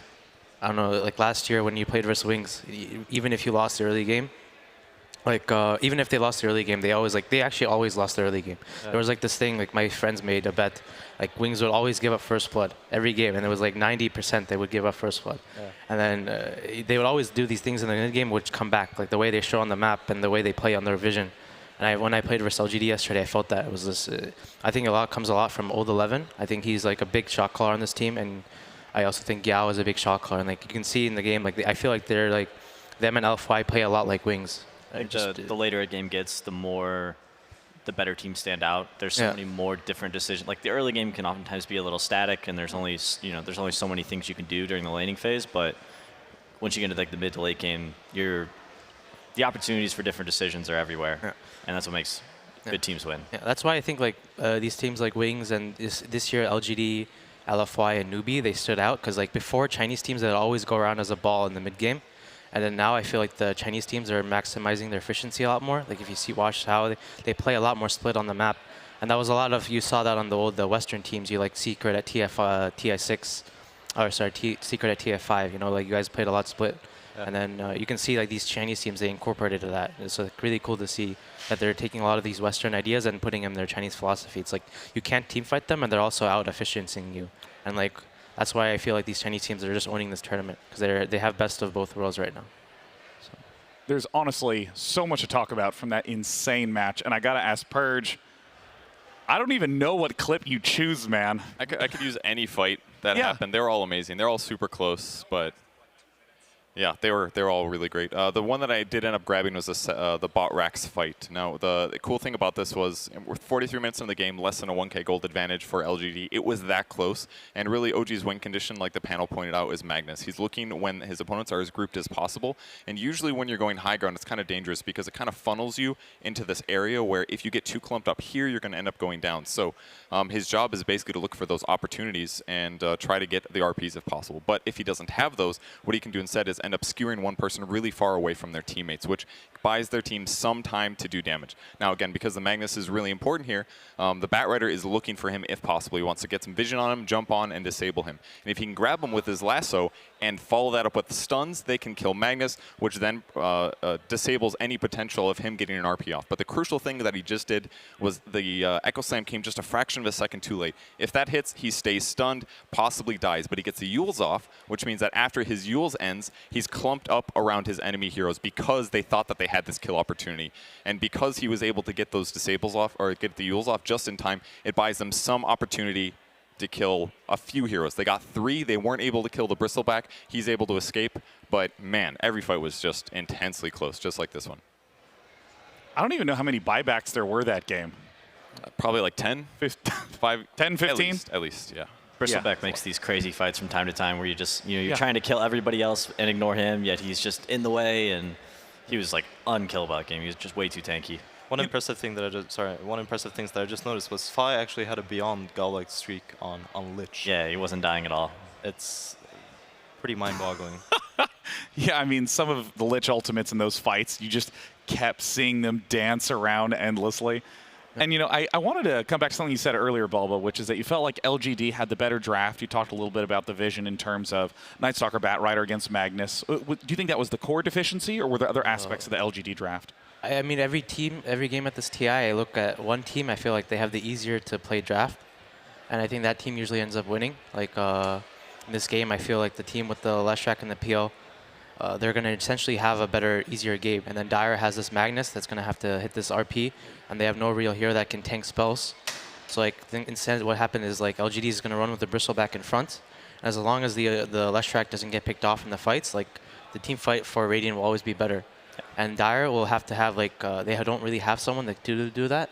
And I think like in all these games, you can kind of see that like yesterday in the LFY versus VP's games, you could see like I felt VP had to severely outplay LFY in both games, and VP just needed to hit like one chrono and get one A ult, and then the game is won. Yeah, Batrider had a pretty easy game in terms of like finding initiation. Magnus had a much harder job playing against Night Stalker with all that reduced vision, and Batrider had Bristleback just kind of running in the front and seeing what was up, and that allowed Bat to go out and find that, you know, like in Purge's clip, he was able to find that Magnus before Magnus jumped them. Yeah. You think it caught them off guard with the Batrider? Because yeah, that was really good. I haven't seen any Chinese team do that at all yet, where they do the juke. And that's the classic, you know, we did it before in this tournament, you guys did it as well. Yeah. So we both know the juke, the good old Jebaited trick, where you show the bat and then you put him on the... They're adapting and they're learning. Yeah, which was really sick, actually, because that was a really good Shaker game. Even though Old Eleven had a rough time, I think he could have definitely played better, but the pick kind of just screwed with Dyers, especially how the bat laned, because you just sticky the Ember mid, and then the Ember is like, can't do anything. And bat also is really good versus Lich, because Lich doesn't really want to play versus Bat in the early game. So. Well, the amazing thing is that that was only game one. There is going to be a second game happening between OG and LGD. And of course, the teams taking their customary break between matches. And at this point, it's time to find out who the winners are for the short film contest for this TI. Machine, take it away. Thanks very much, Sean. You guys are looking good on that panel. Yes, as you catch your breath here in the Key Arena. Is everyone doing okay? Yeah, I think everyone's having a good time. What a fantastic game to start that series off. We'll be seeing more sexy Dota in a moment. But first, we catch our breath and start to announce the winners. You guys have thrown submissions at us, so many, and yet just 3 are going to go ahead and take those prizes home. And so it's my great pleasure in third place to let you know the Ward. Let's take a look.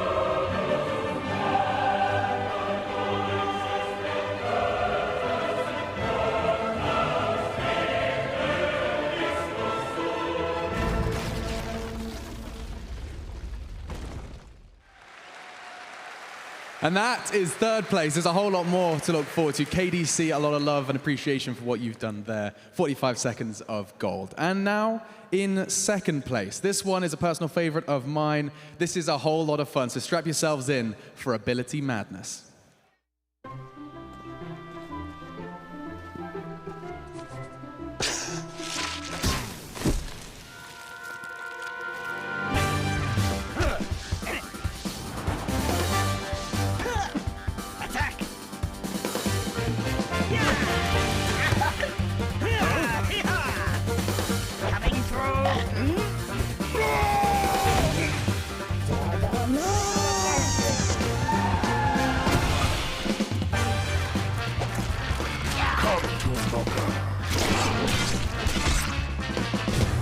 I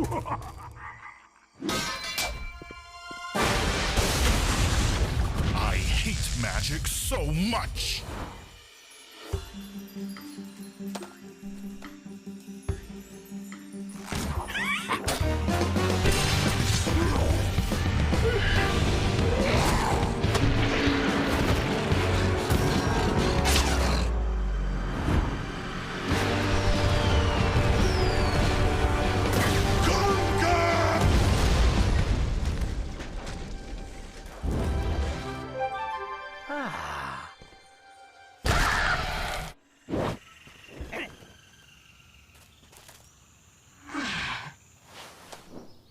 Beautiful. I'm the juggernaut.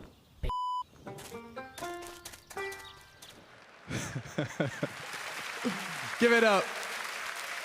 If you're making an entire arena laugh, you're doing something right. That's awesome. And we do have a winner. In fact, this is a lot of fun because I'm going to go ahead and tell you the winner of this competition with a question. What does a hero truly fear?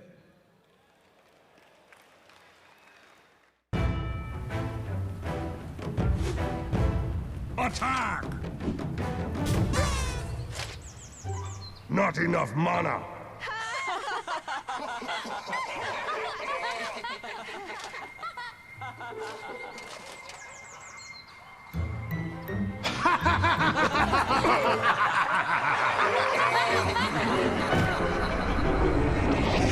Nightmares, nightmares, nightmares, nightmares.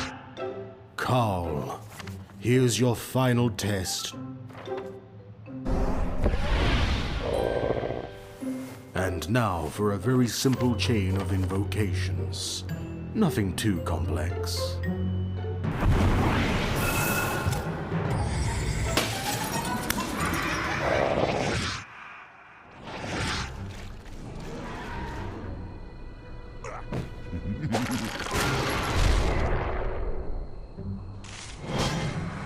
Leave me alone.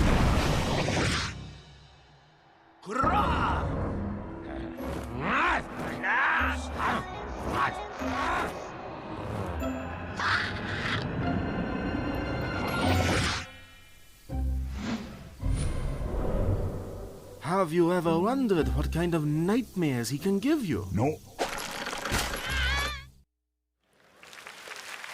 A round of applause, ladies and gentlemen, as we have our winner. The answer to what does a hero truly fear is just some fantastic animation. That was great. That is your winner, 25,000 to first place, and I think that has been enough of a rest. So I'm going to leave you alone, and we'll head back to the panel. Oh, thank you, Machine. Particularly for your quality of jokes. Trion would be so much cooler if he didn't have the cheesiest line in Dota. Such an awful pun.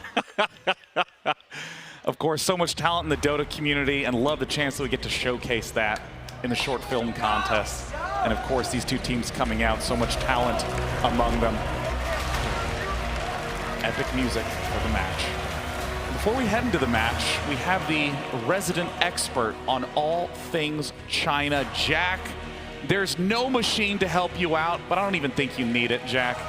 Talk to me about LGD. Well, that's a big burden to bear that you just gave me there. But so Boba and Yao, like they're familiar with each other. You see them at the summit, messing around, trolling each other a little bit. Yao is one of the more veteran players in the scene, and with all that we have today at TI, right now the LGD organization, their big team house, they're moving to a new office complex. You have to step back and remember this older generation of players, what they've been through. So for someone like Yao, came from just a small province with Zhao 8. They played together on a PC Cafe team. This was in the era when tournament organizers could just up and leave at any time, when their team sponsors could just up and leave at any time. The things that Yao has been through, one time he was told by his boss, who owed him 2 months' salary, if you go up to this next tournament in Beijing and you don't come in top 3, you're not going to get paid at all.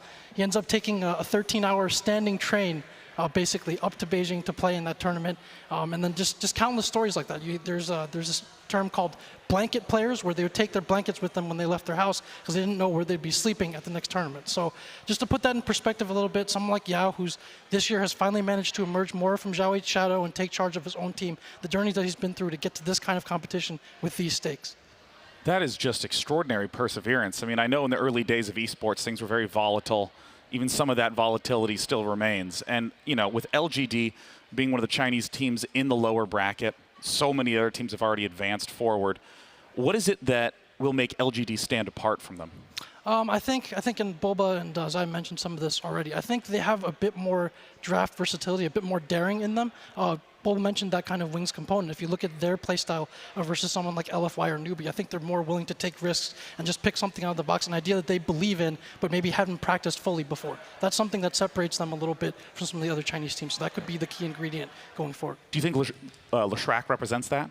Yeah, that's one of the examples. I think it's a core that we haven't seen many other heroes run.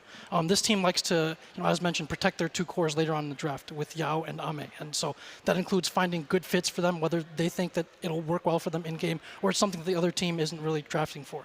So you've given so much insight into what the Chinese scene is like, but how does LGD think about a Western team like OG? Just a lot of respect. I try to talk to the coach, 357, also an old head in the scene, and I mean, they think that OG is maybe not playing their best Dota right now, or perhaps the patch doesn't suit them as well, or maybe their own ideas aren't the best fit, but they have to respect a team like that. We've seen what they're capable of doing. What do you think is the key in this match for LGD? Well, you saw there with the first game. I think they need stability coming out of lanes. I think once they get their cores online, if it's a good matchup for them, if OG we've seen struggle a little bit in the early game, especially like say maybe out of the mid lane if they don't have the best matchup, if they don't protect them. If they can maintain that advantage, not lose high ground, then just win from there. Well, LGD has shown unbelievable team fighting capability in that last match, and I'm super thrilled to see if we'll get the chance to see it again. Thank you so much, Jack. Thanks. I just got to say that I'm so pumped for the team fights. I mean, there were probably 4 or 5 team fights in the last match that each lasted over 2 minutes long. That's kind of characteristic of Bristleback games, but the back and forths that were happening throughout were just so insane. I mean, are you guys leaning more towards LGD, or do you still think it's just an extremely even match? I think these team fights is just one of these things that we've come to expect from every single LGD match. I think every TI that LGD has been in has often ended up in these crazy high ground fights that just never seem to end. I remember at TI4, LGD played some crazy game against another Chinese team where they turned it around at like 80 minutes or something and just kept defending high ground over and over again. IG, I think. Yeah. The Zhao 8 LGD is notorious for defending high ground, right? And just sticking it out, and then all of a sudden one big team fight and they're back in it. Yeah. This LGD is a bit, they play definitely more aggressive than the Zhao 8 one though. Yeah. Like this one plays a lot more early tempo. Especially, I think, because of their offlaner. Like, Zhao 8 usually used to play offlane. I think he was a very, he was a more passive offlaner that got his items, farm, and he'd play a bit passive. But Old 11 is a very aggressive offlaner. Like, playing versus him yesterday, I feel like he was actually the scariest offlaner play versus so far in this tournament. We played versus, he is not afraid to die. He will die in your face and die in your face 10 times over, and he doesn't care. And those are honestly the scariest players playing versus. These scrappy, unpredictable. Yeah, it's like Moon Meander last year of in Frankfurt and Manila Major. Like these kind of players when they're so confident. It was like Faith Beyond of last year. Yeah. Like every TI has these kind of core players, especially in the offlane position, because this position is usually the one that is it's probably the hardest position I think in terms of in these tournaments I think to play, because there's a lot of pressure on you to do your role and make space for the team. And last year, Faith Beyond was the star player, and I think this year, I feel like Inflame and Old 11, I feel like the 2 best offlaners right now in this tournament. 11, just unbelievable on Magnus. Inflame. Yeah. Will he get the chance to get banned? Will he get the chance to get chosen? We'll get the chance to find out right now as LGD versus OG Game 2 begins.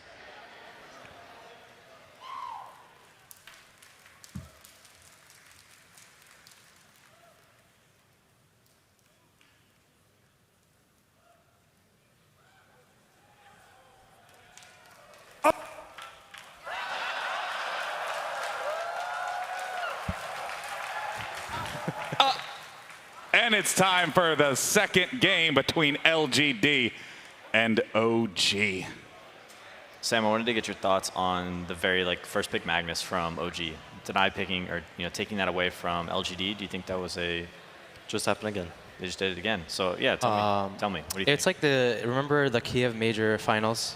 It was there was a Magnus Wars as well, that tournament. VP picked Magnus, and then OG Deny picked the Magnus from VP one of the games and lost. I feel like the Magnus doesn't complement their playstyle.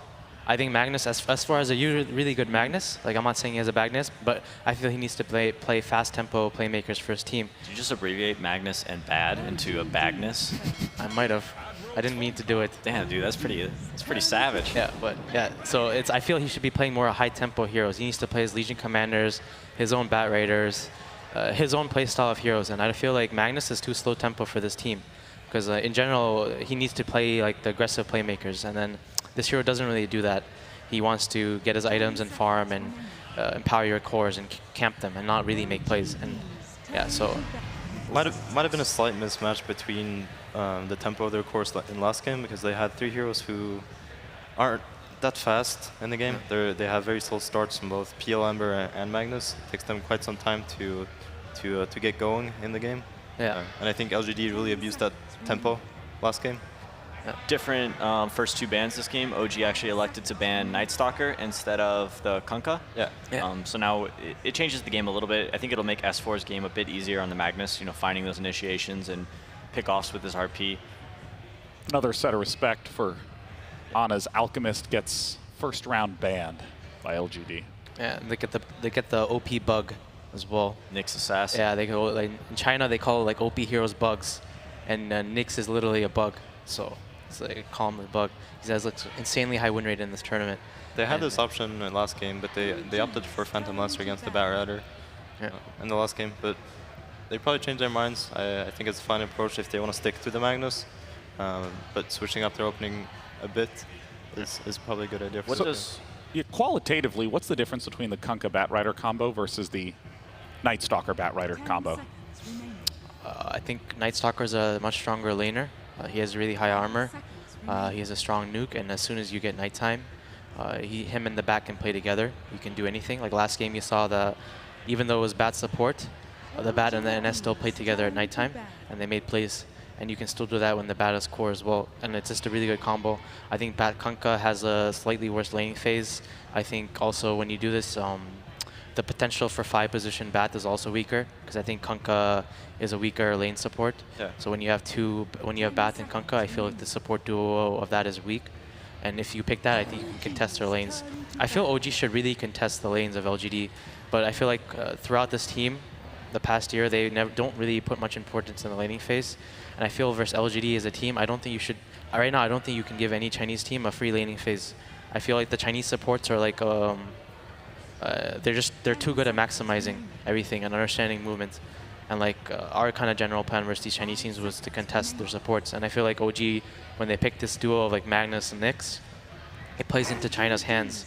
Of like, that the Nyx is very weak at contesting, and the Magnus is going to be weak at contesting. So it's like, yeah, no, this was a really good pick by LGD. This is Sven, and the Sven is going to get like uncontested free farm in the safe lane versus Magnus. Do you guys think that the Nyx Assassin is enough counter to Bat Rider's Lasso, or do you think Fly might pick up a defensive support like Oracle again, or perhaps even like maybe a Vengeful Spirit or Disruptor? I think it's kind of hard because LGD has not shown their 5 position yet. So the Silencer is still there as an option that we talked about last draft. Oh, I see, you're right. So picking a defensive support into these 3 heroes is probably pretty scary. But I think you talked about Kunkka Bat kind of forcing Bat into an offlane role, right? Yeah. And I think that if that's the case here, if LGD opts to play to put 11 on this Bat Rider, it works out rather well, because I think Nyx Assassin is way better against the core Bat Rider than he is for a support Bat. Oh, okay, the Wyvern. Wyvern versus the Sun counter.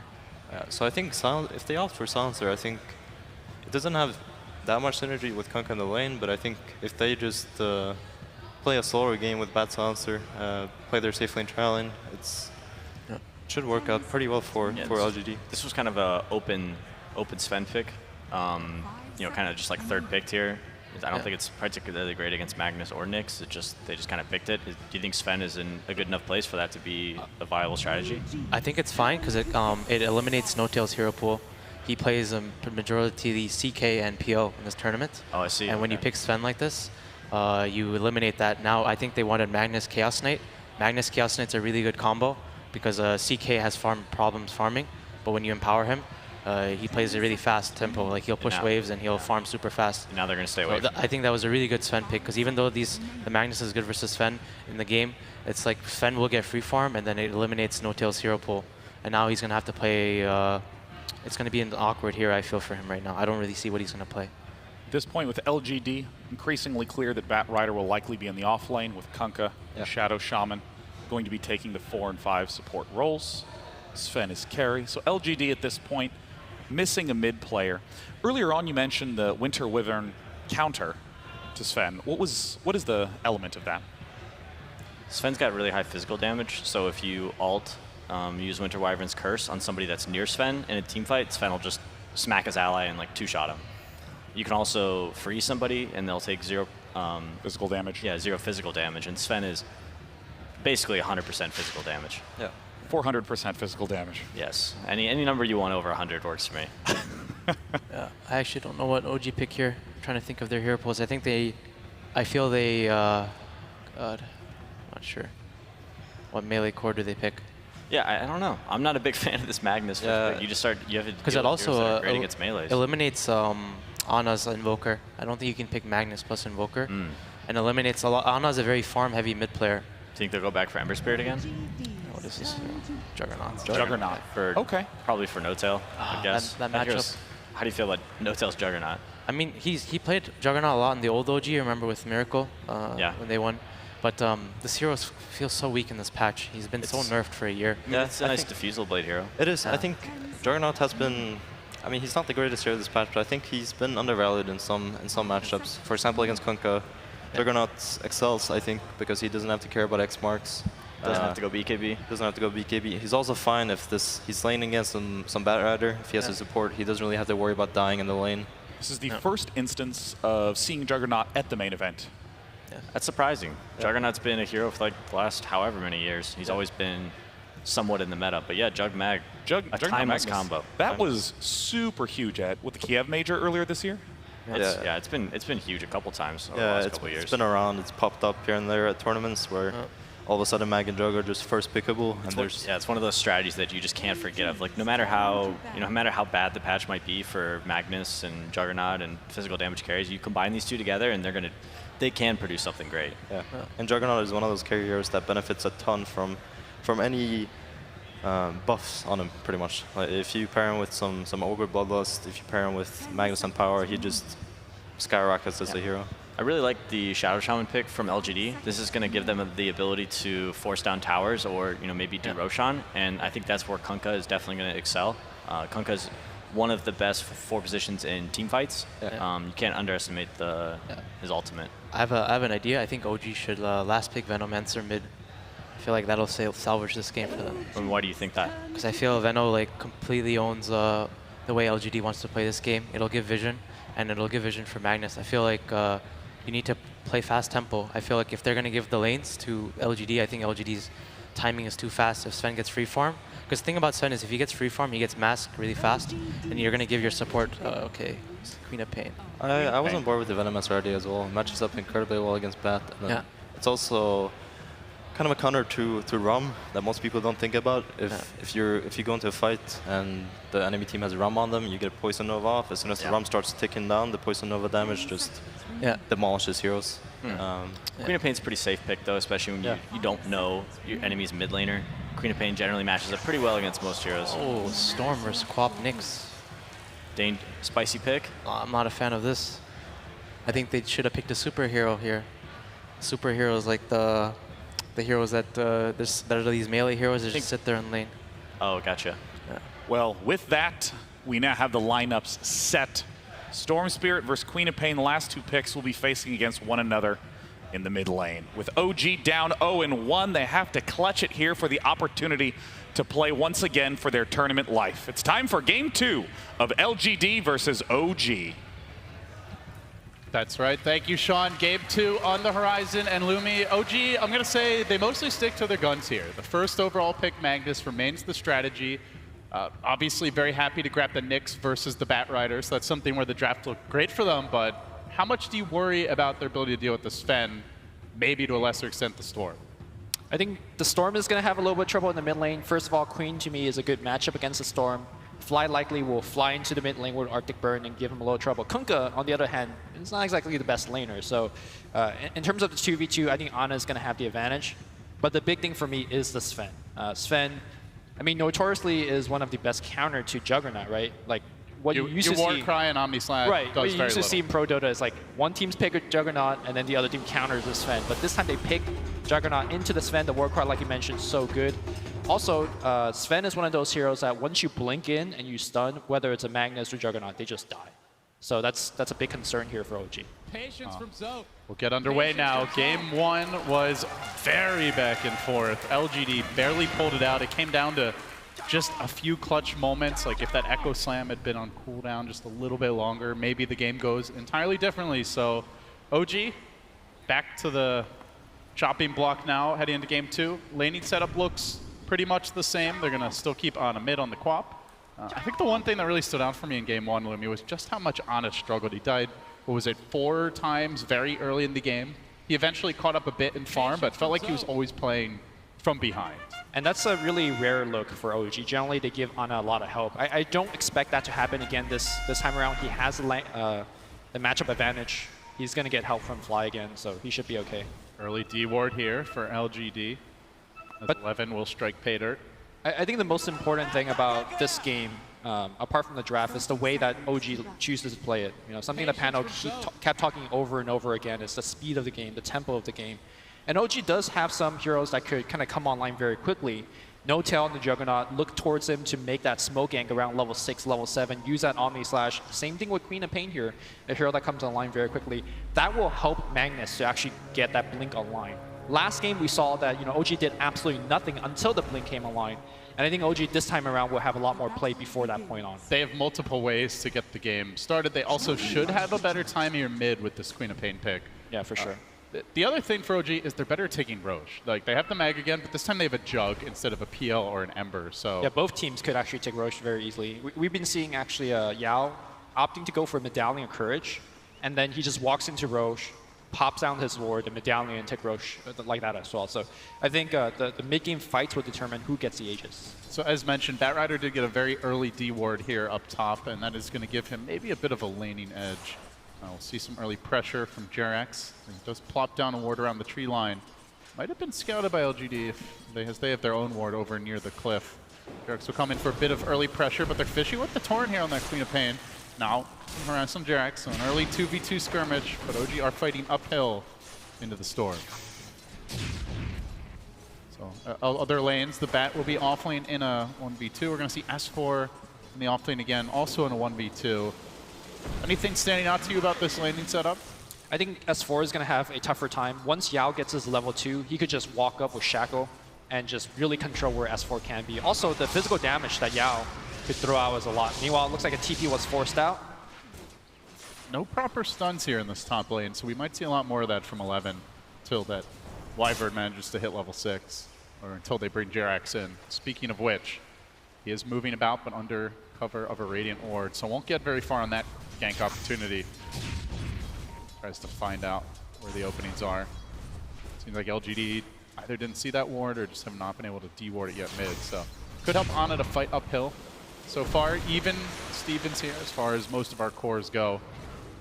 Offlaner's really struggling, but 11 is going to get caught out here. Jerax lurking in the trees. 11 will continue to just walk away to the north. The Firefly is available. They're really pursuing this. OG are going to commit so much that even by the time they get this first blood, No-Tail might miss half the creep wave, and I don't know if they even get it. He's just going to skate all the way around the long. He's even going to take the bounty rune. Magellan would be proud as 11 even grabs the bounty rune. Salt in the wound. Meanwhile, bottom lane here, Yao does have the Shackle available now, and look at how defensive S4 has to play. He kind of has to just stay in the tree lines now. Or just hope that the creeps are pushing into him. Very patient play there from old 11. So, still Jerax trying to pressure this middle lane. Seems to be going relatively even so far, though Ana is harassing him fairly heavily. No courier snipe attempts, really, in this series as of yet. Seen a lot of that previously. One thing I would like to see LGD do a little bit more is focus a little bit more on the ancient stacking. Victoria has been hanging around on the mid lane, but has stacked neither of the camps. Something that Boba mentioned is that these supports are very, very good at efficiency. S4 is going to get stunned into a torrent, but is there a stun? They have an X, so they can pull it back. Ana here and will be caught out, brought down by LGD. And a hail of chops. They get the first blood. Didn't have the mana for the skewer there. Yeah, one thing that Kunkka, I mean, he's often considered as a very weak laner compared to things like Nyx Assassin or Night Stalker, but one thing that he does have the advantage over against those other heroes is that if you're good at landing a torrent, it could come away from a very far range. So like a Earthshaker-esque kind of gank. This is one of the deficiencies of Magnus. Ever since that skewer range change from the old Mag, he's been a lot more vulnerable to these early ganks. So they are going to try to close in on maybe, bringing 3 heroes into the mid lane. Stun comes through, and the follow-up from Fly might net them a kill, and indeed, JerAx secures it. They approach this time from the south, catching him off guard. A much-needed kill. Yeah, this is kind of what we expected, you know, picking the Storm into the quad. Just not a good matchup. Early on, I mean, really throughout the game, LGD, until they get the Kunkka boat, they don't have the best defensive supports here, Lumi. Warcry's... It's okay. Okay, yeah. But also Sven is likely to be farming a lot of the time in those earlier moments, so may not be able to assist the Storm. Definitely trying to ramp up the pressure now with the early level advantage. Could maybe go for one more gank before the Storm hits 6. Since he's only 4 for now, they'll have quite a bit of time. But a torrent fishes in the mid lane. Ana is going to get caught out here. Don't have quite enough damage. Now the X coming through. Ana trying to hold the blink and time it just right, and he will get away. Ooh, 10 HP. The cooldown also not there for, you know, landing a remnant on top of that X. Now JerAx looking to cut off maybe. Maybe is under the gun, where he had the feeding frenzy in game 1. He knows that Reverse maybe... happening now, and JerAx moves in. Maybe in danger. Queen of Pain nowhere in sight. No follow-up, yeah. So yeah, actually not in danger at all. Okay, well, he's going to force out the Shrine usage, which is not bad. Bit of harass. Still relatively even around the board. A bit of a lead developing for LGD. Mainly it seems like through the offlaners. The Batrider has had a good start. S4 does try to contest these stacks here, but has to be careful. Respect the possibility of an additional support rotation. Do like these wards by OG Lumi. They've gotten some good jungle wards to scout the Storm, rotating off the lane, farming up the woods. You can also see one a bit farther south, just planted recently, to keep tabs on this Sven, keep tabs on the stacks. Something the Batrider can also look to farm. Mid lane here as they fire off another Shadow Strike. I think those wards are a little bit better against heroes like Night Stalker, who rotates more frequently. Against a Kunkka, he's mostly sapping in the mid lane experience, maybe going for a pull occasionally. I mean, they're good deep wards. I'm just not sure how much they're doing for this game. Curious to see how much OG commit. They definitely want to keep tabs on maybe here. Shadow Strike coming into Victoria. Fishing with the Torrent will drive them back. OG still keeping the pressure up, not wanting to give maybe any kind of start. And now the counter stun come through the follow-up. JerAx gonna get the job done. No deny. Victoria now Xing. JerAx back in, but safely away from tower range. And while that was happening, No Tail delivers a solo kill on the bat top. So OG firing on all cylinders as they come out hot. So this is definitely bottom lane here as we have S4 being shackled up. The Stormhammer. They have the damage though. The Warcry, they can try to run him down. Long range nuke. Shrine, tap that Shrine, my friend. He will use it just in time. And now they're going to look for more. Ame suddenly in a bit of danger, can be kited out a bit. Yao definitely in a lot of trouble. They'll bring the Shaman down. Might not be able to chase Ame, but they're thinking about it. OG make it 4-1 for them. Yeah, this is something that might even go for more Lumi. That ward did scout the Sven. Well, they'll take the stack. I think if you could take it away from Sven, that's they can catch him coming in to farm it. He gets clipped first by a stun for JerAx. They got spin coming through. There's the Blade Fury. Ame very tanky, but they are working him down. Now the Warcry. Yao's there to try to hold the line with the shackles. He gets pile driven back deep into the OG, clutches the Stormbolt's there. It's a good 1-on-2, but still the chase forward. They lock down Yao. They'll finish him off again. OG 5-1 to start now. And almost 6-1 as Victoria limps to the well. LGD the laning stage. That was the mantra from the panel. Play a fast game. And they've done both. LGD now struggling a lot. I mean, you could talk about some of the late game matchups. You know, maybe Juggernaut on paper, not the best versus a Sven, but at the same time, OG, like you said, game plan is don't let it get there. Yeah. And the other big thing is, I already mentioned the lack of ancient stacks. There's one in the jungle. They just need to keep stacking. You have both Batrider and Sven and Storm. All of these heroes need to accelerate ahead through stacks. But you have to be careful because OG can steal those stacks relatively early with the Magnus and the Jug. They just haven't been trying. That's the thing, though. Like, I just think that they're falling behind from the lane stage, and there's just no catch-up mechanism. I don't think heroes like Kunkka, Storm, or the Sven could fight right now, and thus your other option is just to farm. But where do you get that farm? Well, OG say not in your jungle. Jarex already creeping in. Ame has abandoned this bottom lane. They're going to park Notel there, and Jarex continues to hound him. 4 LGD heroes converging on mid. They're being pressured by Ana here. They're being pressured by Notel bottom, and now they're giving the Magnus that top lane. So OG spreading the map, winning the economy game, and keeping LGD very much in a defensive posture. This is a far cry from last game, and now they're going to make a move forward. Commitment onto Victoria. Follow-up comes through with Ana working him down. They'll get the kill. Fly with the finish. Shaco. And now maybe Jarex the trade. The Shackle comes out. One more tower shot. Retaliation from LGD. But Notel, the real winner of all this, as he did take the tower down bottom. No deny for LGD. The map starts to feel a little more claustrophobic. Yeah, also look at the item that Notel's going for. Normally for more late game kind of Juggernaut play, you go for like Yasha, Diffusal Blade, take advantage of the agility that you get. Works very well with the power. This time he's getting drums. He's looking to fight early, and again, that's this game plan for OG. Fight early, fight fast. Don't let LGD stand their ground and set up. Now Sven's mid. Storm's off to the bottom lane. They just can't seem to find a configuration they're quite happy with. As Notel sets up, he does know that Storm has ultimate, so unlikely to be a kill, but hey, mid lane is not a safe farming zone either. Ame already licking his wounds. Will TP back to the well. Yeah, does complete the Mask of Madness, but OG, eyes set now on the tower in the mid lane. They're even going to scan behind it to try and see are there any LGD heroes that could be killable? But meanwhile, LGD might be finding their opening now. They need this kill on S4. X to start it off. Torrent can follow it up. Comes through. He tries to time the skewer right, but won't be quite there. And now the turn is in. Comes Ana looking for the finish. He will get Yao, but still, at least for now, it's a support for a core. LGD likely happy with that, but not if Fly gets into position. Doesn't have his ultimate yet. 11 with the TP out. Should be able to get away to safety. Like you said, no way to cancel that TP until the Wyvern level 6, so good escape. But still, though, that was, I think, a decent fight for LGD. Ana did have to commit that long cooldown ultimate just for a support kill. The problem is, right now, LGD can't really get too much objectives, or rather anything out of their kills. In fact, I think they're going to lose this mid tower very soon as both Ana and Notel joins up. They have the drum, they have that siege unit right behind that push. We often talk about they are trying to make a move here top again perhaps, but as you mentioned, OG are pressuring the blink forward onto Fly, trying to catch up the Wyvern Flame Break, coming back, roasting him within, and they will secure the kill. But Lumi, if they lose this tower mid, we often talk about these towers being so important for Roche control, but it's also very important for maintaining jungle control. And when you have a Sven, a Storm, and a Batrider, you really want to be farming stacks. Yep. You know who's farming stacks right now? Notel. He's stealing your stacks. He's in your jungle all the time. He's not afraid of anything. Something. Setting up on maybe here in the bottom lane. Balls away into the trees. Jarex there on the hunt. Gets the stun. He's out of mana. Yeah. He's got a few stick charges. No TP. No escape. Another stun from Jarex. Punishment for maybe. Take a nap. And a skewer will finish him off. S4 secures the kill. Did manage to buy his treads right before going down. Nonetheless, this is a slow start for the Storm. Yesterday we saw LGD having a very slow start against Virtus Pro as well. They just get absolutely ran over. I think OG replicating that game plan should do very well here.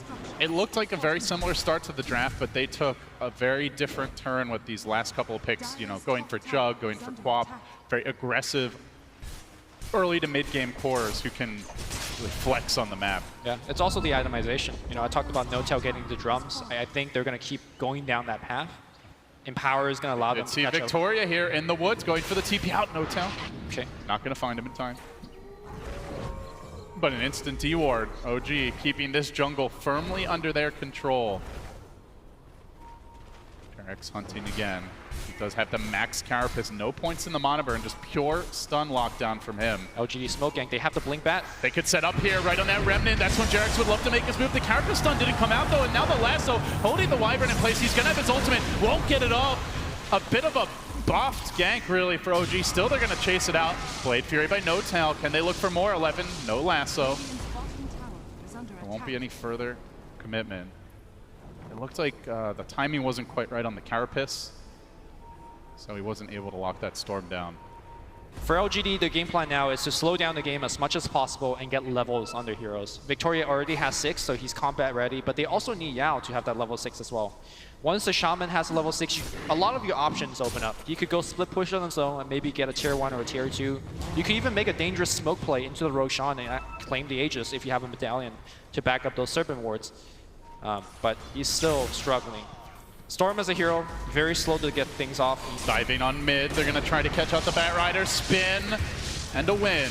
As OG grabbed the kill on 11. Ame comes in though and looking for the turnaround. The wards get dropped. The stun comes through. Can they lock him down? The Wyvern curse to keep No-Tail alive. He Omni slashes his way out of that trap, but still maybe in pursuit. The healing ward sustains, keeps him alive. An incredible escape by Big Daddy, and now the lockdown to follow. Ame trying to duke it out, cleaving but not cleaving hard enough. OG, a coup for them mid. Well, we saw it from the Dota 2 short films. Omni slashing creeps, normally not a great play, but broke him out of that prison, and the healing ward micro was what saved his life. No-Tail, making it happen. Obviously the phase boots up there as well, but all the while S4 still working towards his blink, so he gets a little space.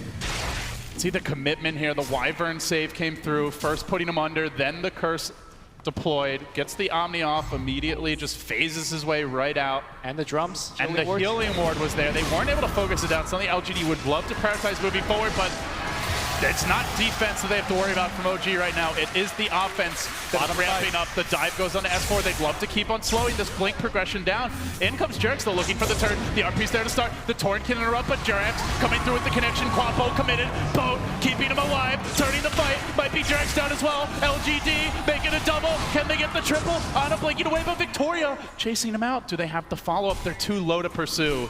So he will escape. A nice save. LGD will not go down quietly. And OG continue to scrap to maintain their lead. Very good play by Maybe there. He knew he got hit by the bow buff, so he just went in, even though he had 10% health at that point and very low mana. He knew that he wasn't going to die. Like you mentioned, LGD, again, their game plan is to slow down the game, make sure Sven gets the Blink Dagger. I think that's going to be the next point where LGD has a kind of a big power spike. And for now, just maintain your presence on the map with those Batrider tanks. Batrider's struggling. He's got the early blink, but since then he's only been able to find 1 or 2 ganks. It's such a hard bat game, right? Like just the Nyx alone is a problem. Someone you go on can maybe be saved by the Wyvern, but here comes Maybe trying to jump that. Wyvern locking him down. Good nuke damage coming through and gets the kill. Yeah, a nice pick for LGD. Space created. Still the bat holding the lasso in reserve. You say it's a bad game. It's also, to me, a very bad Wyvern game. Co-Embrace, to me, does very little. Only is good against the Sven. A lot of these heroes have magic damage that could layer over the Co-Embrace. That is true. And Curse, although a very good spell against the Sven lineup, Storm just gets to run all over you. Wyvern's cast range is decent, but Storm will just go to the backline into every fight and find a solution. Find Jerax here. Carapace coming out, the bow commitment though, and now the Sven getting Carapace, but push back in. Look for the dive from 11. Storm racing through the middle of this, and now the Omni Slash juggled nicely by LGD. It's not very effective, and the curse is there. The curse, huge play by Fly. Is it enough though?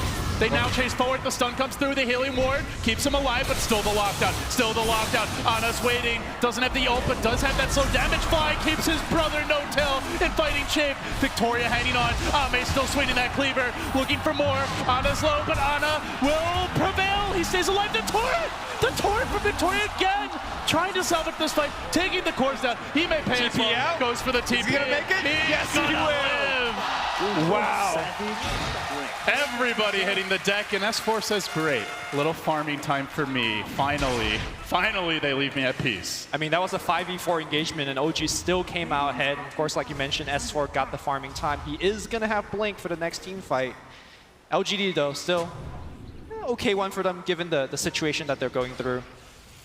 God, though, you said, though, there's a lot of nuke damage to counter this Wyvern, but Fly has been hugely impactful already. I think the big problem is that they're not taking care of that healing ward. Like that last team fight, the healing ward went from 10, 15 seconds long. That has to be Storm's job. In fact, Storm very easily could take down that healing ward. Have another look at this fight. Omni Slash, very ineffective as it bounces between quite a few heroes, but man, that curse.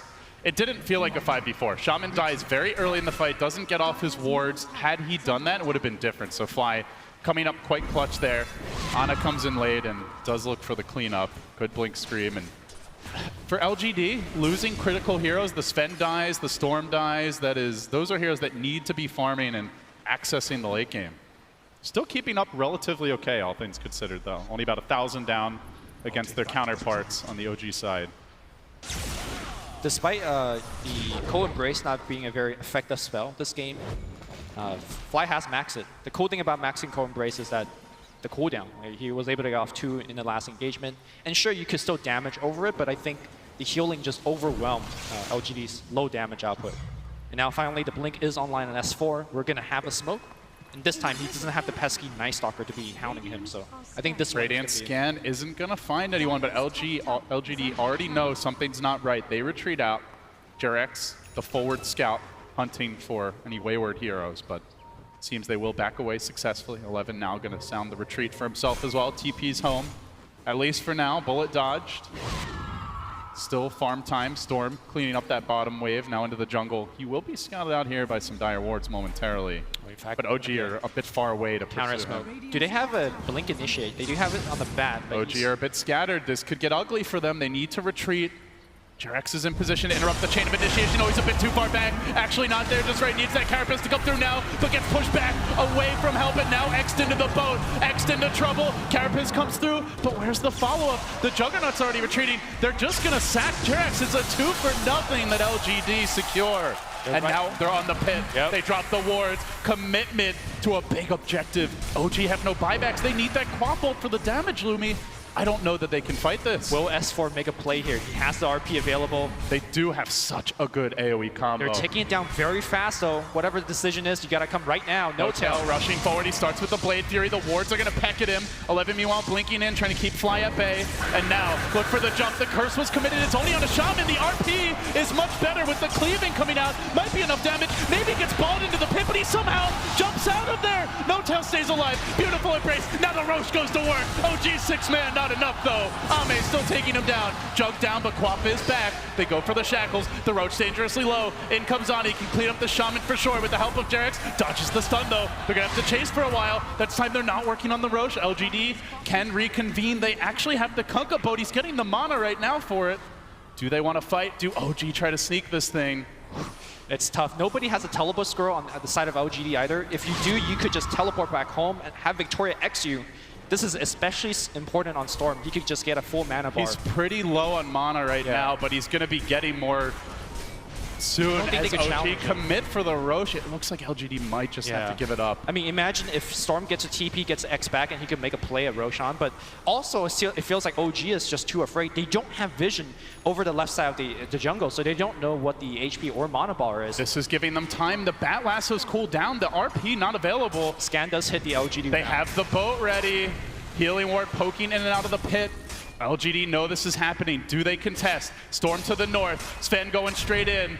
Look for the jump. LGD are going to take this fight. Sven has Blink start, trying to find the angle, and now the curse comes out. It doesn't catch a whole lot here. Just the Kunkka. They want to finish the Roach. Waiting for the jump. In. War Cry coming out. Got 2. The boat hits 5. H is stolen by 11. They're going to keep chasing him down. Flying ends. He's going to go down. Jarex, he's X back. He's in a torrent. He's going to be dead. They are all dead. LGD making it happen. That at the Roshan pit. Hit every single hero. OG walked into it again. LGD just not getting caught by the Winter's Curse. It only hits a Kunkka, who then gets off his boat anyway. This combo from OG just isn't coming together, Lumi. 2 fights in a row where Curse just hits a single target hero. Sven picks up his blink right before that team fight, so he blinks in. Storm also goes for the Aegis Steel. Batrider also goes for it. They layer a boat on top, everyone getting the boat buff. LGD, just a perfect team fight at the Roshan, losing nobody. What a great fight selection by LGD. They know the RP's on cooldown. OG did hesitate. I don't know if they could have killed the Roche faster had they committed, but now things are starting to spiral out of control. Maybe all of a sudden, Bloodstone up to 18 charges on his way to an Orchid. Ana trying to pursue. You'll have the Yules to interrupt the TP. Without a mana. Can he win the man fight though? Maybe he's still got a double damage run. I don't think he can take this alone. He's looking for backup, but backup is coming from Victoria. The torrent coming in. The crashing boat connects and down he goes. LGD do find another. They're gonna lose Yao mid. But this Storm keeps on heating up. one of the downsides when you go for these kind of early game fighting items like drums and whatnot, it does slow down your mid-game progression.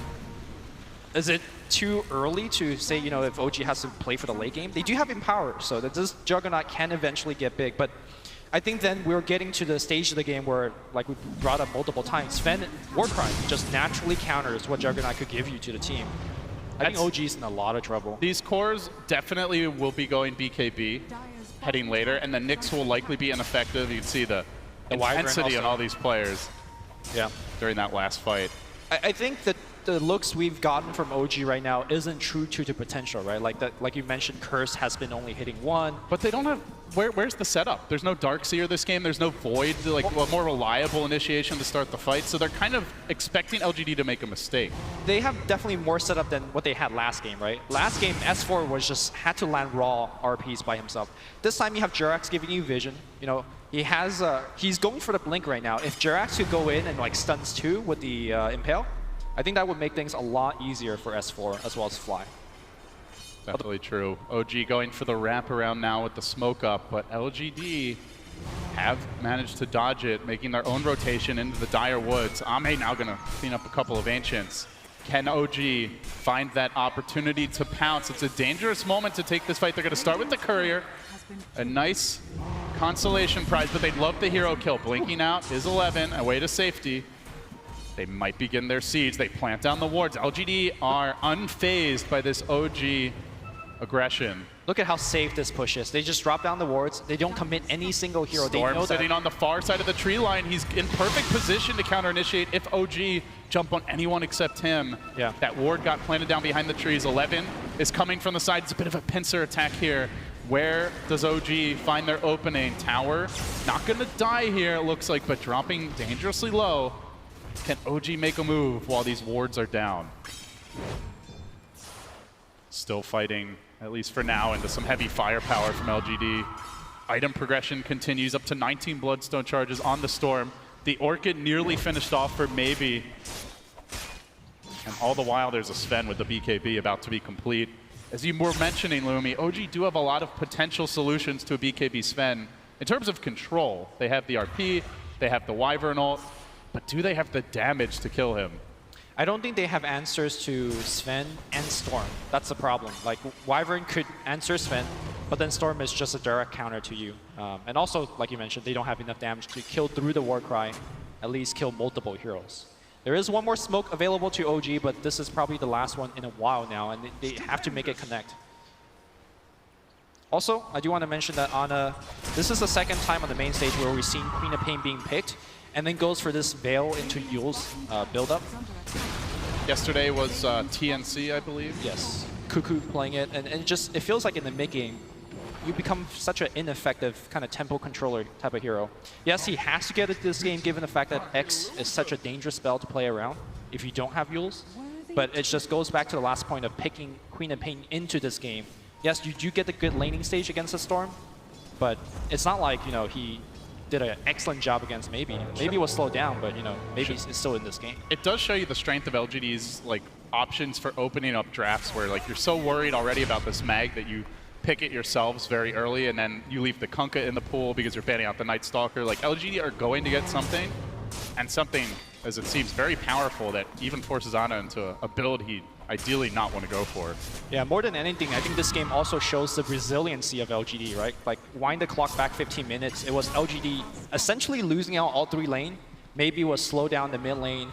Bat Rider was dying a lot, and of course that 4-man rundown on the bottom side also kills Sven and the Shaman like twice. So LGD on the smoke rotation now. Jerax in position. He broke so many to get them this far, but the dust is there. And now the commitment forward from Maybe.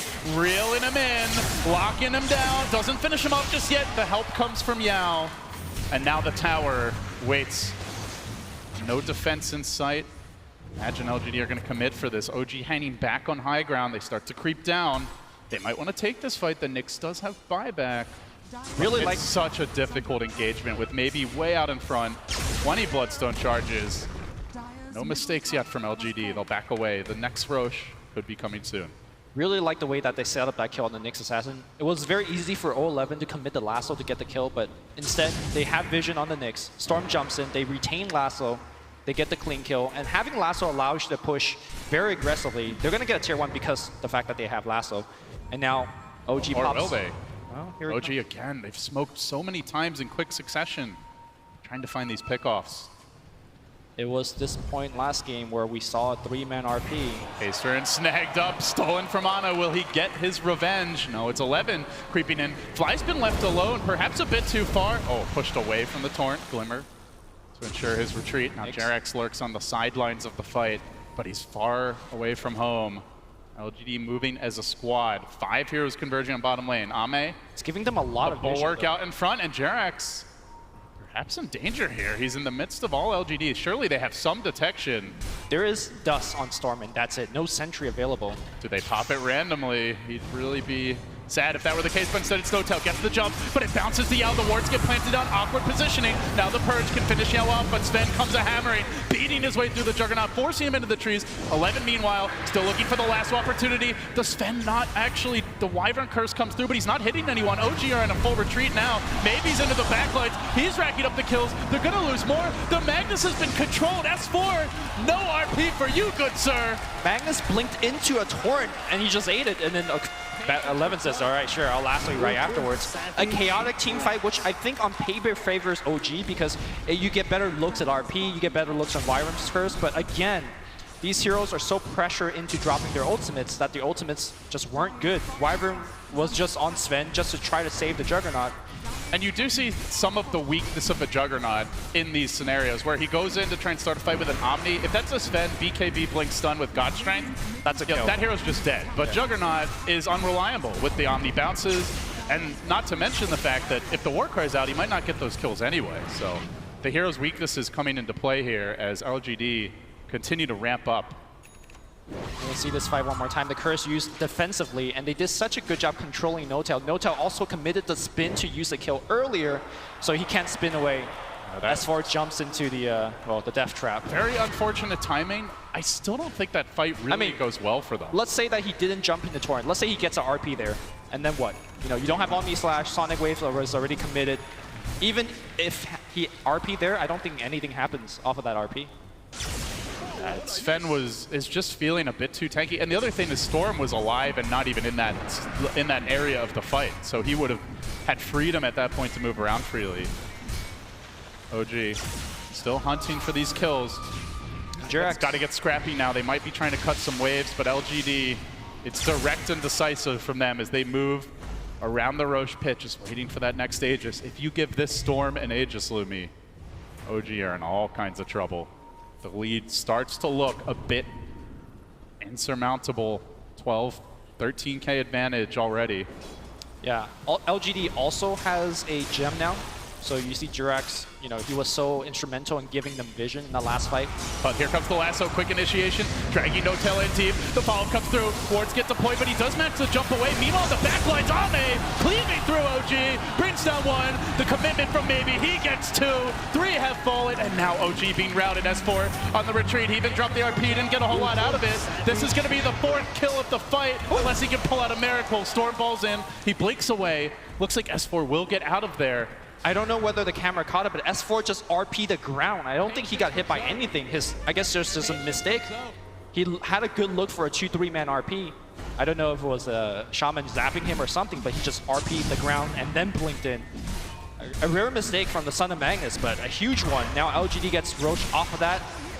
Well, you were asking, you don't know what maybe he's going to do with the 24 Bloodstone charges, Lumi. And he's going to get BKB on top of this. How do you kill him twice? 3 times. He already feels not unkillable, but just very... He has to make mistakes to die right now. We'll see this fight again. So look towards S4. He's positioning himself, and he just RPs. Yeah, just whiffed it completely. Didn't look like his blink was disabled by anything, so yeah, unfortunate. But again, even if he hits these RPs, I don't know that to me that was just a damage. defensive one, right? Like, Notel just isn't doing anything when you've got Warcry in play. Yeah. The Quap going for a defensive build, which, as you mentioned, there are good reasons for, means they just lack damage. I mean, you could make the argument that, look, you know, you drop the 3-man RP, you give Notel Empower, and he could make something happen. That's definitely a point that you can make. You could follow up with Winter's Curse. What ends up happening is the fact that we haven't had a good RP yet. And I don't think it's, you just have to fall S4. I just think that, like you keep mentioning, where's the setup? It's just so hard to actually land that raw RP, especially if LGD is constantly on the lookout for it. OG still hunting with Jerax out in front, and he sees Yao. He might see an opening, but no, the Hex comes out. Quick draw from Yao. Now the follow-up perhaps as Ana tries to get him out safely. X is there. Torrent to come through. Such a good counter to the Carapace, just waiting it out, and then they strike with the God Strength committed. They get the kill. They look for more. Oh, maybe almost finding a third here. S4 will also retreat. It's just OG every time they try to make an offensive maneuver, Lumi.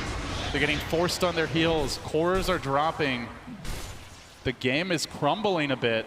The wards are ready, and LGD might be going for the jugular now. They look for high ground. There's no buyback on this prized juggernaut as the blink stun comes in, and now the ward's deployed. Yao could have followed that up with a disable. But Ana will get away, at least for now. He's going to try to work these wards down, but it's taking him 2 shots a pop. Storm and now the jumps ball in. forward. Here comes the BKB. How do they deal with him? Trying to lock him now, but the silence is there. The Wyvern can't get up his ultimate. Fly will crumble. OG. Desperation time now for them. Ame hammering on structures, trying to bring this tower down. Tier 3 will fall. LGD closing in on the 2-0 sweep. S4 has to be the man. He needs to look for a perfect BKB, RP. though, how do you get it off right now? The bat urges him away. The structures are crumbling. Where's that RP? Where's that RP? Now he's silenced. He won't get it. At least not yet. He tries to stay alive, holding on to S4, but the Remnant. Oh, he'll blink out, but again, it's defensive play after defensive play. Lumi, somebody's got to make an offensive maneuver. No-Tail's trying for it on the rear, but the Rex are down. They need more. RP. Where's that RP? Still waiting. Still waiting. Still waiting. Now he's thinking about Ame, but he doesn't want to walk in. No, finally he strikes, and he does get 2 to follow up. Where's the damage? They can't slay the beast. It's like the bristleback from last game. They've got to kite it out. Great curse. Great curse. Now they need more. Maybe he's going to give it up. They finally will be able to bring this Fen down. OG get a little bit of revenge here. 4 hit the deck, but they did lose the Rex. 1 Rex down, excuse me. But still, they finally had that look that they were getting. Unfortunately, they're unable to kill the Storm Spirit, so they're not making a dent into that Bloodstone charge counter. But still, good look here from S4. But you're seeing how difficult it is for OG to win these fights. They see the Storm, he's isolated by himself. Can they actually get off the initiation? No, he's just out. Maybe zipping away.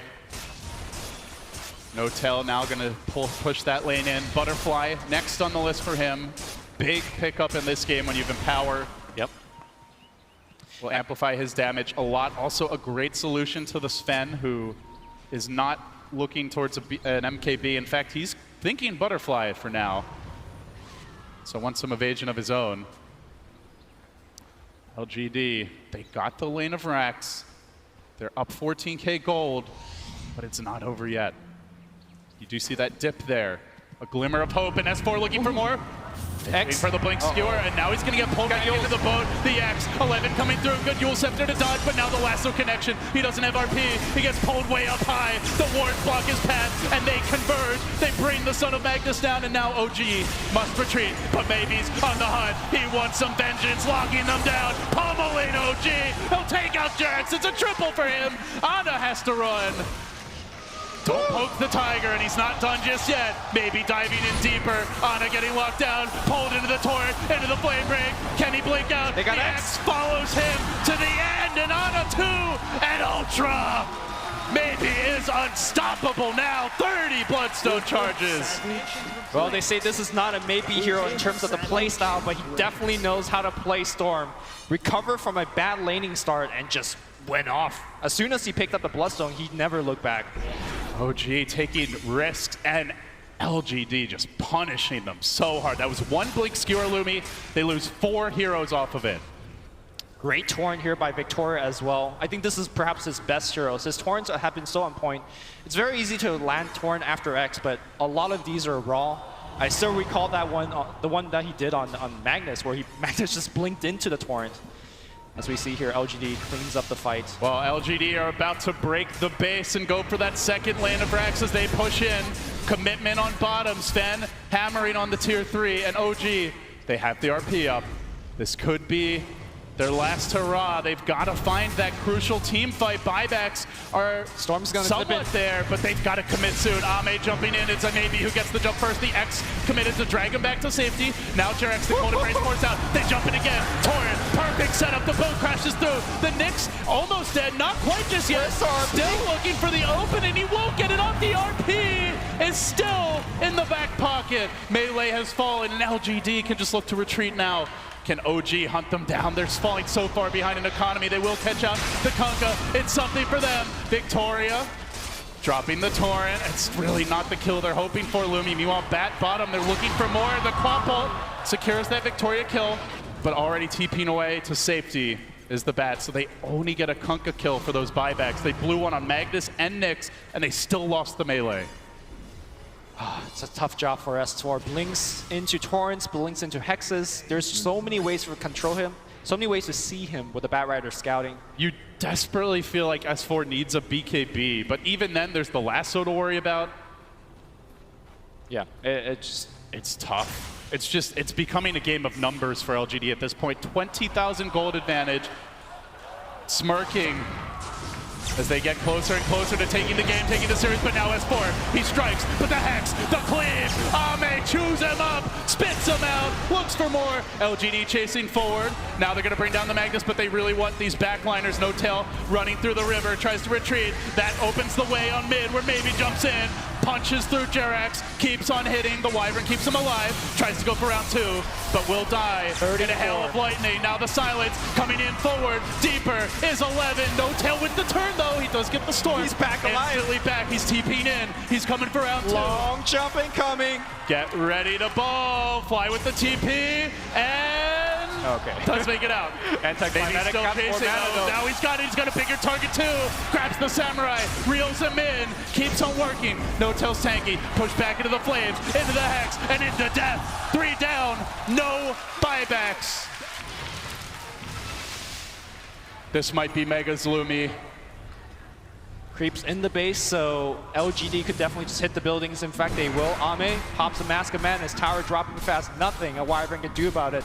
OG, they've had miracle runs in the lower bracket before, but LGD, they don't care about your magic. They're gonna try for it here. A decent curse might lose them their shaman. No, he stays alive, and now the boat comes through, connects on fly, a dagger forward. Storm jumping, the silence again. They control the Magnus, they keep him away, and now 11 just buying time for his team. 1 ranged Rex remains in the bottom lane. 11 may die in the fountain, but his team's hopes at TI live on the big stage. They'll hammer at that last lane. How do OG get in here? How do they fight? How can they stand? A Hex, a jump, a Torrent as well, and Ame, immortal in the front lines. They'll use him up. They try to fight on, but now it's the Megas, and now it might be the end. The dream dying here. OG overrun. Ana about to be pulled back in. He tries to fight. Creeps hitting the tier 4s now. LGD, they'll let OG live to fight one more day. One last push. Victoria backing away now, applauding his sacrifice. Good luck, Victoria. We wish you all the best. Victoria, is he gonna farm some creeps before dying? No, space, Lumi. On a little bit. Hop the wand. Space, space, so much space. LGD Storm back up to 26 Bloodstone charges after dying at 34, 35. All right, let's talk about Mega Creep defense. OG not GGing out just yet. They have Empower. They have Juggernaut. Queen of Pain, 25 already as well. These some decent heroes against big creeps. But LGD is going to just wait for the next Roche, next Aegis. Oh, hold on. OG going to take that away. If they could get the Aegis. You say take away. They're going to try. They thought about it. LGD have a double damage rune packed in the cannon of Maybe to go with the Lincoln Sphere he just picked up. So if he BKBs here, there's only an Omni Slash and RP, I guess. Perhaps a Winter Wyvern ult to even break that Lincoln. So yeah, sure you can RP him, but the question is, can you kill him? And oh, by the way, there's a Sven. Butterfly was completed. MKB en route, and now a jump in. Commitment from Maybe finds another. And now Ana tries to respond. He jumps in. The team wants to set up on this. This is a dangerous play.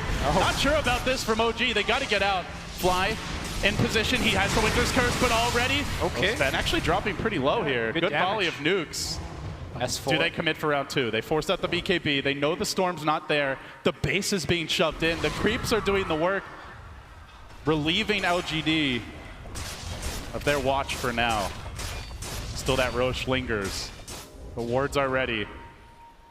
LGD looking for the next Aegis, the next cheese. We keep our eyes on buyback as well through it all. They've got 3 to their names, only 1 for the Queen of Pain. On the OG side, they're about to be down quite a few lives, Lumi. LGD might be able to cinch the noose now.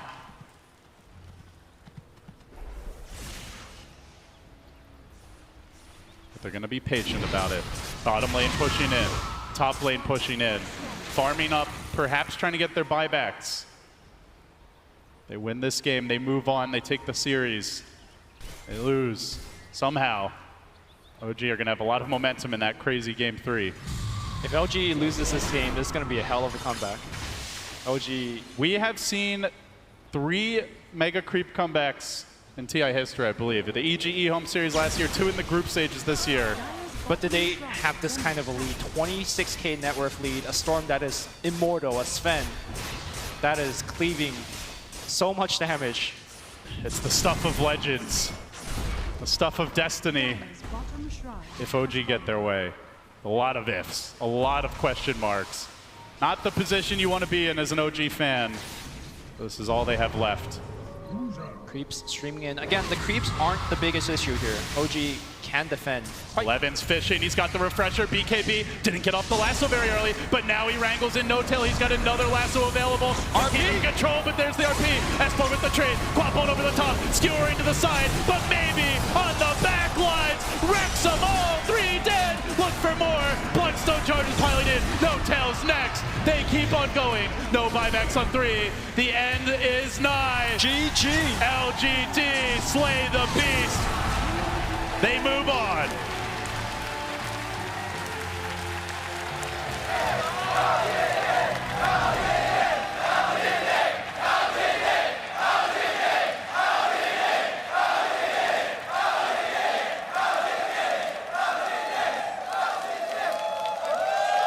I know some on the panel said they weren't sure about LGD, felt like they might have been, you know, towards the bottom half of the teams that came to this tournament from China. Unpredictable drafting.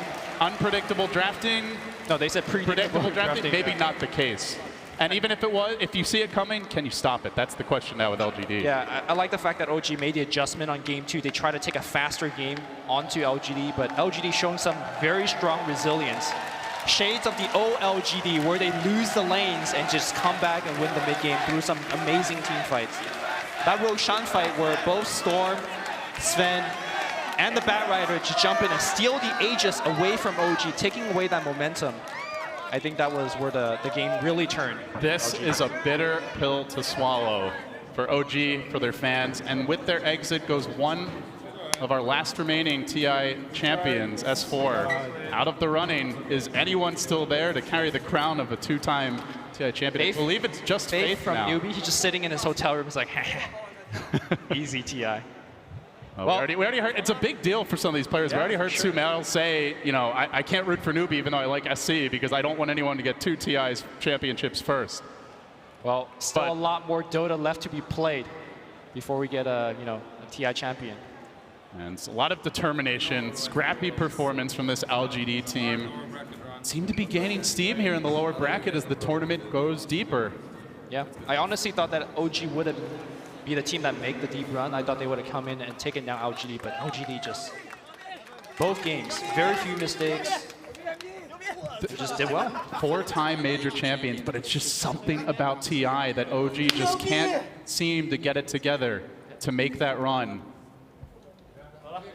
LGD backslaps, handshakes, but kind of cool, calm, and collected overall. They don't seem to be overrun with emotion, and they do have quite the journey still in the lower bracket if they want to go deeper in this tournament. Yeah, no time to be celebrating right now for LGD. Still a long, long run. I think they feel confident that they could actually make a deep run. Would not surprise me if it's something like LGD in the grand finals. I feel like they may have played their best Dota today. And with that, we're going to head back to the panel to break it down and get some post-game interviews and thoughts. Thank you, gentlemen. Indeed, with 6 teams now remaining at TI, 4 of them Chinese, we are all blown away. And of course, with this, there's a very interesting little factoid of all the bracket predictions that are out there, only one person has a bracket that isn't wrong. Only one in the world. There's one guy. That is the degree to which this is insane. That'd be cool if you got some sort of prize for that. He's actually being brought to TI8 with a VIP ticket. Oh. Well, I don't know if he knows that yet, but he is. That's what I was told. So congrats to you. One person. LGD, Bulba, you told me that last night you had a dream and you now understand the meta, and you were watching that game and you're like, I can see so clearly what the meta is now. Walk me through it. Well, the big thing is like these Chinese teams, like looking at that game, I see only one win condition for LGD. Or for OG, and it was the Jug to get farmed. But I think No-Tail actually played so well that game. I'm sure, you know, somewhere in some dark part of the internet, people are probably flaming him, saying, why No-Tail didn't carry my game, guys? Why No-Tail did not carry OG? Why did he fail me again? Let me tell you, you are completely wrong. That guy played out of his mind. He put all his heart into that game. I have never, in this entire tournament, I have not, like, he played so well that game. Like, it was a really hard draft for him to play. But his early game, his like first 15 minutes was like so good. And it was hard for him to win still. It was like really hard game for Jug to carry. But he made all the right rotations. He played like honestly perfect. And then at some point his hero is going to become a creep to Sven. And no matter how farmed he is, he's going to get cleaved or he's just going to get one shot, even if Wyvern can save him. Yeah. So it was just it was a really hard game, I feel, for OG to win. Their cores don't match up well versus what Radiant had. And these Chinese teams, if you give them good core matchups and you don't win the early game really hard, it's too hard to beat them right now. Because that's what I noticed in all these games. If you watch all the really good Chinese teams, their core matchups are too good. They favor. And at TI, like, you know what Sumel said yesterday, in scrims, you know, or in like some group stages or, you know, even online tournaments, you can play, like, you play fast and you're not afraid. You're not afraid of running at these guys in their jungle, and you're not afraid of killing them. And you're not like maybe you have worse late game, but at this tournament, it's like it's a lot scarier there because you're one mistake and you lose. Even the most cocky player in the world, like he might make this one mistake that might cost his team thousands of dollars, and that goes into regardless if you cannot think about it or not, it will be in your head. And that's why it's like these Chinese teams, like they're picking such scaling lineups. And it's very similar to what happened last year. The two top teams, Wings and DC, they also picked very strong scaling lineups. Yeah, I mean, you brought up the idea of the triple threat. If we just take a look at the match MVP, I mean, in this lineup, of course, they have the Sven doing amazing work, constantly bursting everyone down. They have the Storm Spirit diving in, of course, the match MVP, picking off characters, but then also the Shadow Shaman, being able to throw down Serpent Wards to push towers. And you were saying that it feels like those 3 threats all together were so difficult to deal with. I mean, PyCat, you agree with the pick for MVP being the Storm Spirit in this game? Yeah, definitely. I think he had a very good performance. Maybe he's really stepped up. I mean, he's always been that kind of star player, but you see now he's become more reliable, more solid. He keeps this performance, and you know, he always keeps it up almost no matter what. And if we had a runner-up, I'd probably pick Victoria on the Kunkka. Right, yeah, that's what I was thinking as well. That's what I was thinking. Kunkka, he had a really good game. Yeah, I mean, the X was so crucial for getting the first. X marks the spot to pick off the Magnus in the off lane, in the safe lane. And you immediately said, that's it. LGD, they got it. They won this game. Yeah, it's just, I mean, I said in the draft, like, you pick the Magnus, and I felt like OG made such a big mistake going into this best of 3. Trying to care about this Magnus. I think they had 2 options, either ban it or play versus it. Yesterday we chose to play versus it. Honestly, we probably screwed up. We probably should have banned it. It's just, this hero, it's like, he doesn't even need to hit the RPs. When LGD played it, he just empowers his cores, and then they scale. And it, like, this Amy guy, he's super farm. Like, people think maybe he's like this player that goes mid and he farms a lot and but he's like some 8K player that runs at you. He doesn't stop running at you. He plays Leshrac and he runs at you. He plays Mirana and he runs at you. He plays Storm and he runs at you. And there are not many players like that. And like the reason I think these teams like LFY and LGD, they're doing really well at this tournament is because their players are not afraid. they're not afraid of these things when they're playing. And like you can see each of these teams, they have that one player that's not afraid. LFY has Inflame, and this guy is playing like a god in this tournament. LGD has Maybe, and he's playing like a god in this tournament. And like Newbie has SCCC, and he's also playing really godly. And you can see all these teams, like they have this one player that's just stepping up, and everyone, like they're drafting really well around this player. Like LFY, they actually play around Inflame. People think they play around Monet, and they play around Super, but their entire team is playing around Inflame, if you see. So it's like Inflame is actually the player carrying this team for sure. If you see his Furon, if you see his Beastmaster, if you see in general how he plays, he's like Faith Beyond of last year. I kind of said in the last panel. So it's like really cool to see how these Chinese teams are playing. We have 11 over with KC. Their team is advancing on. They will be playing against Invictus Gaming tomorrow. Tell us, how you feeling, 11? Yeah, 11, how are you feeling after all of that? And I'm going to set you up a little bit. This should be a question. It's going to come across more as a holy crap statement. Bulba was talking before the series began about how you're one of the scariest offlaners he's ever seen. Then we got to see you and all the big plays you made as Earthshaker in the first game. We saw you steal the Aegis in the second game. So the statement is holy crap. And how did you feel as you were going through all of that? 就是他意思就是说，就是你表现非常亮眼，就是波波在分析台上也说你是一个实力很强的顶尖的烈士路选手。那么无论是第一场你打的小牛，还是第二场的蝙蝠，他们就是说，就是我靠好厉害。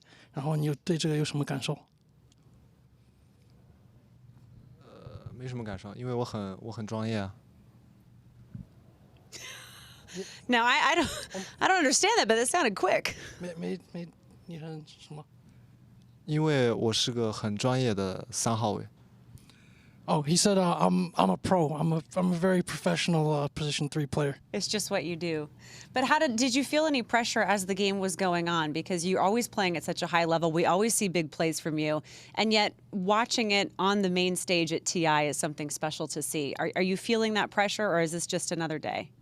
那么你是就是你当然我们现在打到比赛后面的阶段，你有没有感到就是更多的一些压力，还是对你自己来说还是很轻松的就像另外一些比赛一样的发挥？TI 跟别的比赛是很不一样的，有压力，但是也有动力。然后现在的我打 TI 并不会说，因为这是 TI， 这是败者组，这是决胜局。导致的发挥失常没有。TI is unlike every other match. Obviously, like there's a lot of pressure, but there's motivation as well. So I'll never be like, oh, because this is TI, because this is the lower bracket, because this is an elimination match. That's gonna really change, or have a huge, difference on where I am, on how I'm playing. You have a lot of momentum now. This is your 4th game that you've won in a row on the TI main stage. How are you planning to continue that momentum moving forward, to continue that energy and continue that focus? 那现在你们肯定是士气很充足，因为你们好像是连续胜了4场在败者组。那你们如何就是继续这样保持这样的状态和士气打下去？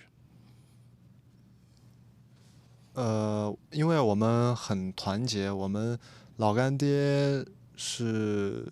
除了比赛期间，其他时候基本上都一直行动，然后一直在培养团队气氛，所以我们很团结。Well, we're very unified. We're very together. Regardless of whether we're playing or practicing or outside of the game, spend a lot of time together to build that cohesiveness and teamwork. So we're going to be as one. I know you're very familiar playing against IG. Specifically, what do you think your strengths are as you head to face them next on this particular stage? 那么当然，你们下一轮对手就是 IG。那么面对他们的话，你们觉得自己有些什么比如说优势点？面对 IG 的话，我们的优势点应该是其实我感觉我们打 IG 没有任何优势呀，就看打了。Actually, I feel like we don't really have any advantages going into the match against IG. We'll just have to see how we do. Just come down to how the games go. 11, congratulations. Thanks for talking to us. We really appreciate it. And Jack, as always, thanks for your translation. All right, we're going to send it over to Maybe. Not Maybe. Maybe it's me, Casey. Thank you. Yes. This morning, I actually bumped into Fly and Mad in the elevator, and they said hi, and they also said, "I hope we don't see you." And I was like, that seems really rude. He seemed like a nice guy. Unfortunately, as 1437 dubbed me the Grim Reaper. Now, Fly, it isn't fun. You said it to me just before we came in, but let's kind of walk through your TI. I mean, admittedly, a curse has been broken in one way. Yeah, I mean, it was rough. We started out in the group stage not the way we wanted to, and we dropped to the lower bracket. I definitely felt like something changed for us, and we were kind of able to bring it back, bring our confidence back. And as opposed to last year, I think we put up a much better fight. And I think that's what's important in the end, because at least this time, I'm sad we lost. It's gonna hurt me more later probably. Right now, I'm still kind of like in a weird state, but at least we went out fighting. We weren't afraid to try and do things, as opposed to last year where we just kind of died slowly. And this time we're like, at least we're gonna try to do something. But we got outplayed in the end, and maybe we took a wrong approach to the game, but it doesn't really matter. Like, they were the better team this day, and it sucks, It sucks to lose. Everybody knows that. So just to clarify, you felt like you were you on that stage as opposed to, a shell of what you were capable of? I definitely think this is not our best, but it was a lot closer to how we are than, as opposed to last year. So I am proud of my team for that. I really am. And now, I think just the final question is, of course, anything you'd like to say to the fans. There was some eruptions during that game, some fantastic play from both sides. Anything to the fans, both at home and in this arena? Yeah, I mean, I really want to thank all the fans that cheer for us. It really makes a big difference, and I'm sorry we let you guys down. It hurts. It hurts us a lot, but nonetheless, thank you guys so much for coming out and supporting us. It really means everything. It means everything. Fly, thank you. I know you've got a lot to kind of process and talk through. There are lots of different definitions of champions, and I think in the majority of everyone here's eyes, you are indeed one. So thank you, Fly. I appreciate you taking the time. We'll go back to the studio. Consolations to OG, of course. The team fighting on OG was just sensational, just not quite enough against LGD, who really just played out of their minds in those games. And with that, we now move on to top 6. One last game remains today, as Virtus Pro will be taking on Team Liquid. And as teams are in position, let's bring out Virtus Pro.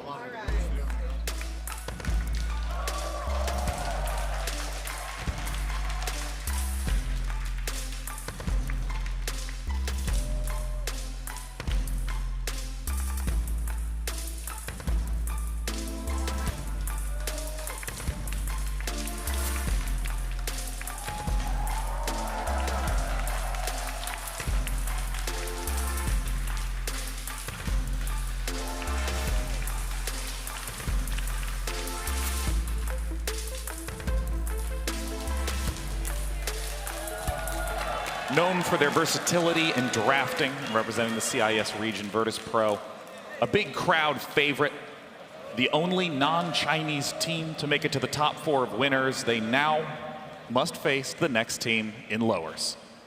Their opponents are Team Liquid.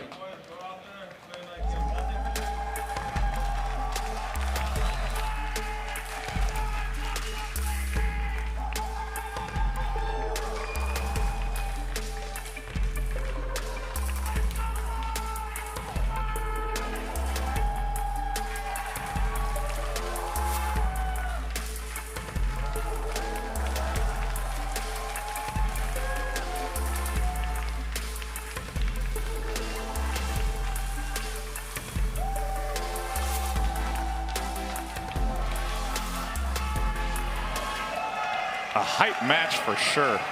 Team Liquid, they played a game earlier this morning versus Team Empire, going 2-0. There were smiles in the booths during the game, smiles afterwards, and as GH said, we're just excited that we get to play more Dota this afternoon. I mean, this matchup is, I think, this is a game that many people, I think, kind of believed could potentially have been the grand finals, right? I feel VP and Team Liquid both were expected to go very far into this tournament, and I'm sure a lot of people had Team Liquids as favorites going into this, and some with VP, and now it's here fighting for. I'm chuckling because, again, there's one person whose bracket hasn't been ruined yet. One person. Yeah, and I'm sure that guy just randomly put teams on there. Or he's a genius. So. Next level. Yeah. Merlini, walk me through your thoughts on who you think has the edge in the VPTL game. I'd probably say VP a little bit. Liquid, I think they're going to have a harder time tackling VP than Team Empire. Against Team Empire, they tried to take them away from their strength, which was team fight. Empire actually had, they were probably one of the best teams in team fight leading up to this, and they made them play Dota that wasn't quite Dota, which is the Huskar and the Broodmother strategy. I don't think they're going to be able to surprise VP in the drafting phase. What's not quite Dota mean? Techies, Huskar, Broodmother. Well, when you're playing in these games, you just want things to be normal if you think you're better than the other team.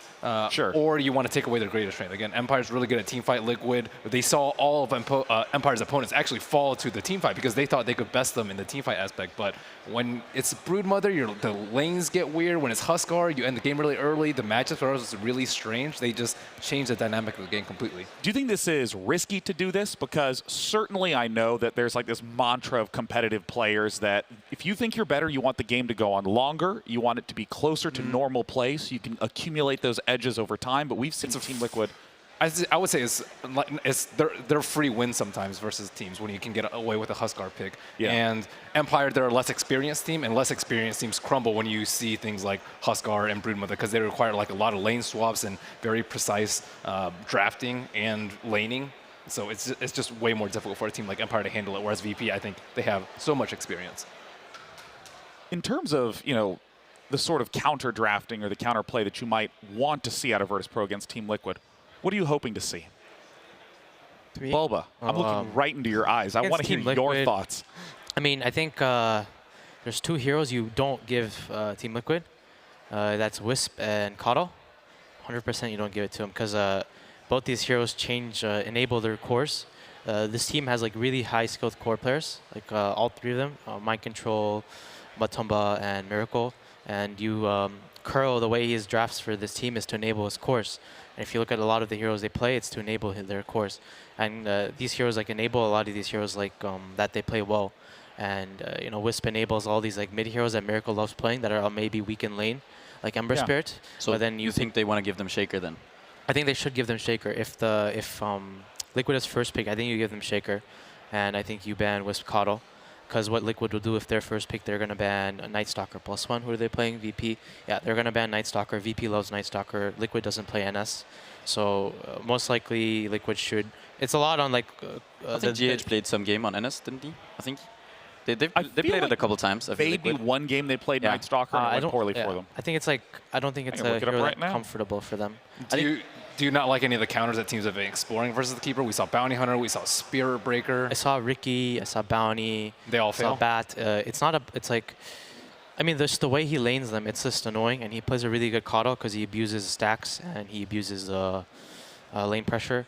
I think the one thing that Liquid does with this Coddle that other teams don't do as well is just this push during during daytime. Yeah. They siege around the 20 to 25 minute kind of. And then they keep go going hard really on it too. I mean, even GH was absent from a lot of supporting duties in the first, 10 to 15 minutes, just in the jungle, clearing through camps again and again just to get the Augs up fast enough. Yeah. It's just it's really hard to team fight into the Coddle, and it's the same for the Wisp because he positions himself really well. If you notice when he plays Coddle, he goes the 4-staff first. So when you have 4-staff, it's just really hard to kill this hero. You have Blinding Light, you can mana leak a core that chases you, you 4-staff away, and the same for and when you get what Pycat said, at daytime when you have Ags, you have this heal on this, you heal your cores, and it's the same concept with Wisp.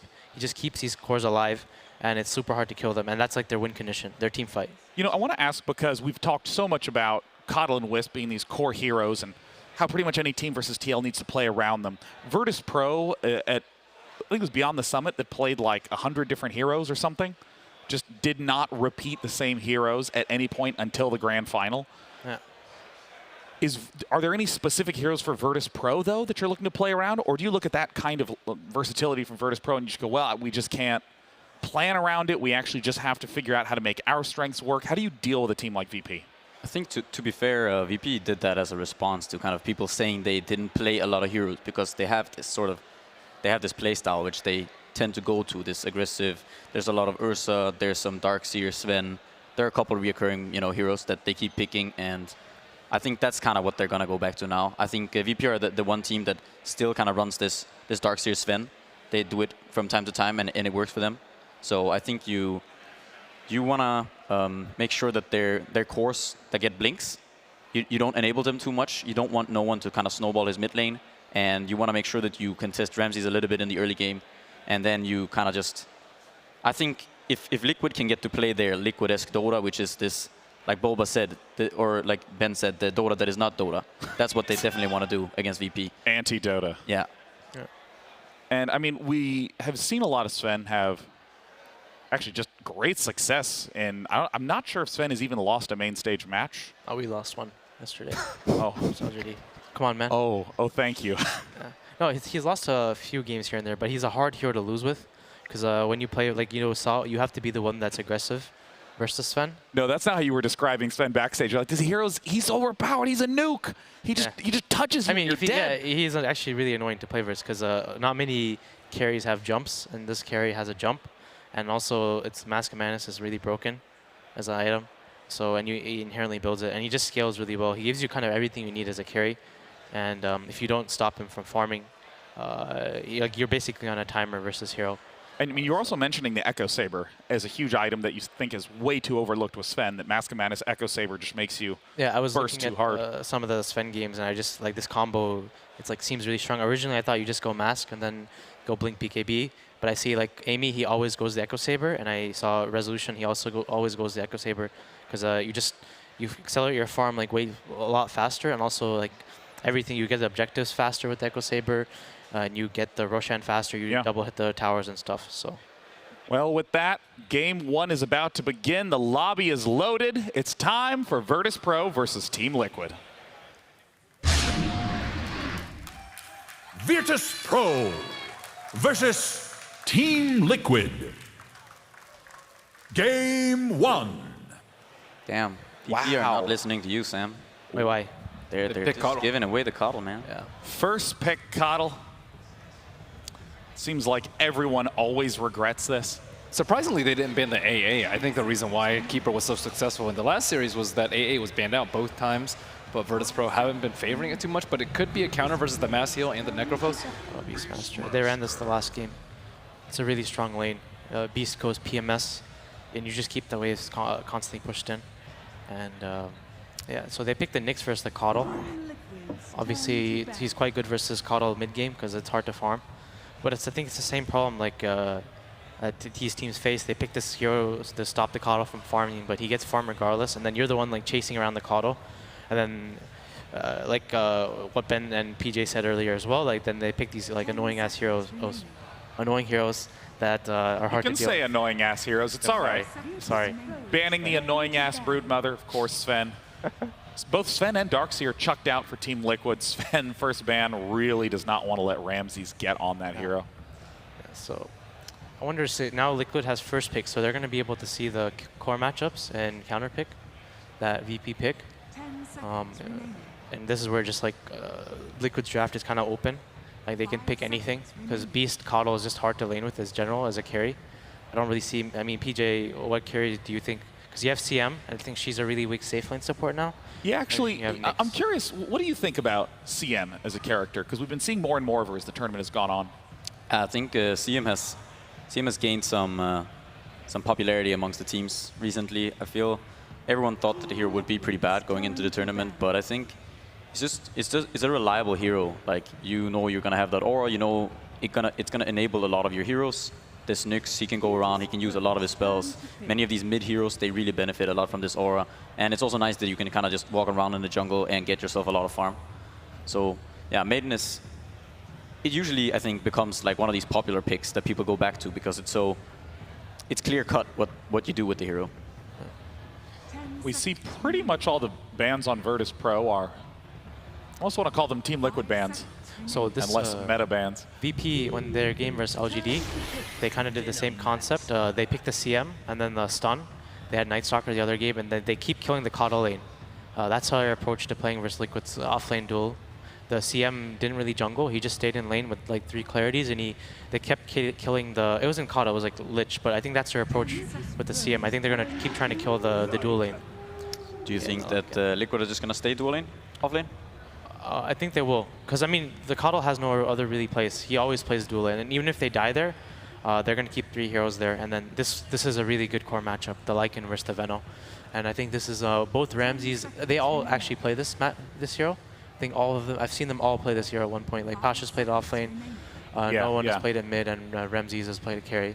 Venomancer has a lot of flexibility of this what Lycan lane pick, you assign him to. This is a really good Lycan pick. Liquid have a really strong vision game this game. They have good push and they have nice vision. And the Night Stalker is gone. One of the counters to Beastmaster and Coddle as well is that Night Stalker, but they took it out early on. Necrophos and Venomancer. I'm not a huge fan of VP's draft right now. I feel like both these heroes can't deal with the Lycan.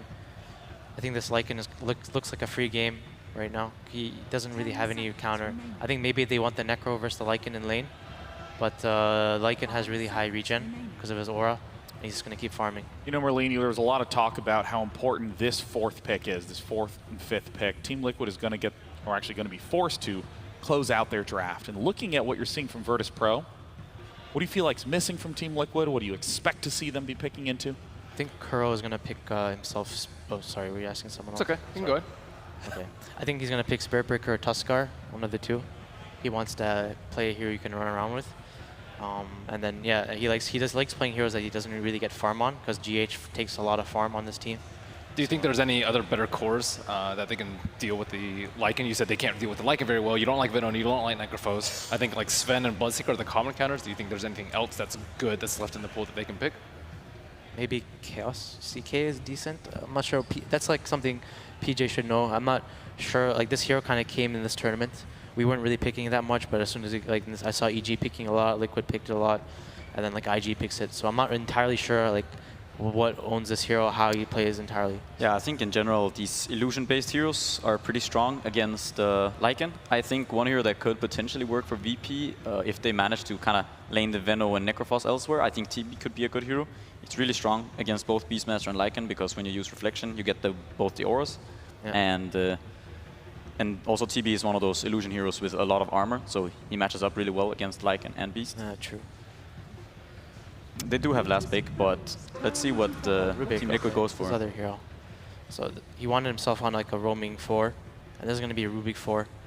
I'm not entirely sure about the hero this game though. I like Nullfield here. Nullfield seems pretty good. Yeah, I mean, Rubik is really good versus the Nyx and the CM somewhat later on, but he's really good versus the Nyx if you can steal the stun. We emphasize a lot of like Sven and his armor, but they don't actually have that much physical damage on the side of Virtus Pro at all. VP has a really strong early game though. They're like laning stage into early game, and like early mid game is pretty strong. They're gonna have a lot of spells, and it might be tough because of Team Liquid. They rely kind of on their cooldowns, right? Like right now they don't want to keep constantly fighting. They want to dodge fights and they want to move on the map and kind of just farm, push lanes and farm, because they rely a lot on this Beastmaster's Roar, I think. And other than that, they only have Rubik 1 lift, so fighting for them is going to be a little bit difficult in the early game. Yeah. I really like the Necro pick, like thinking about it again.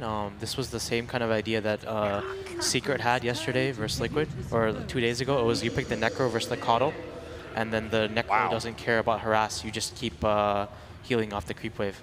As Team Liquid closes out this draft, I mean, there is a lot of push on Team Liquid with the Death Prophet ultimate, Lycan and Beastmaster, and of course Coddle with the Ags in the day. I think what does Solo need now? Something. I wouldn't mind AA, dude. AA versus these heroes with no save seems. So you think it's a offlane Nyx then? I think they just need something like that. I feel like they need a tower hitter. Yeah. Tower hitter, and I think Viper is a pick. Viper against Lycan though is a little bit. He's a bit clunky. They have no stuns. I'm not sure what else though. Virtus Pro played a great Viper game yesterday. Maybe Dragon Knight. DK could potentially work. It's a pretty bad matchup up against DP though in the mid lane. So they could put the Veno mid, and then they could put the Necro offlane, and they can pick another carry. Yeah, that's what I was thinking. They might do if they wanted to go for that. You know, something like the TB or another illusion-based hero. Potentially, you mentioned the CK earlier. Those all seem very slow though. I think. Yeah. Versus this push. If like 3, 4, 3.5. I think they need to use one of those heroes and kind of use the fact that they have illusions to fight early on, because it is kind of hard for Team Liquid to deal with illusions right now. They don't have that much good AoE to spam down. Veno is one of the better heroes versus Death Prophet mid if they match up. DP can't take Venom's tower that easily. Let's see what hero this is. Okay, yeah. Bloodseeker. This is carry. So that's one of the heroes that people like picking against this Lycan now. Okay, yeah. Well, with that, looks like no one is actually on Bloodseeker, and Ramses is on Venomancer. It's a push-heavy composition from Team Liquid, but of course we've seen VP play in a very universal style. Let's get into game 1 of VP versus TL. Two teams both could easily make the grand final. At least that's what we all thought when this tournament kicked off. But now it is elimination time. One must go home and the other can progress through that lower bracket. So far, we've seen the draft send. Who do you lean towards?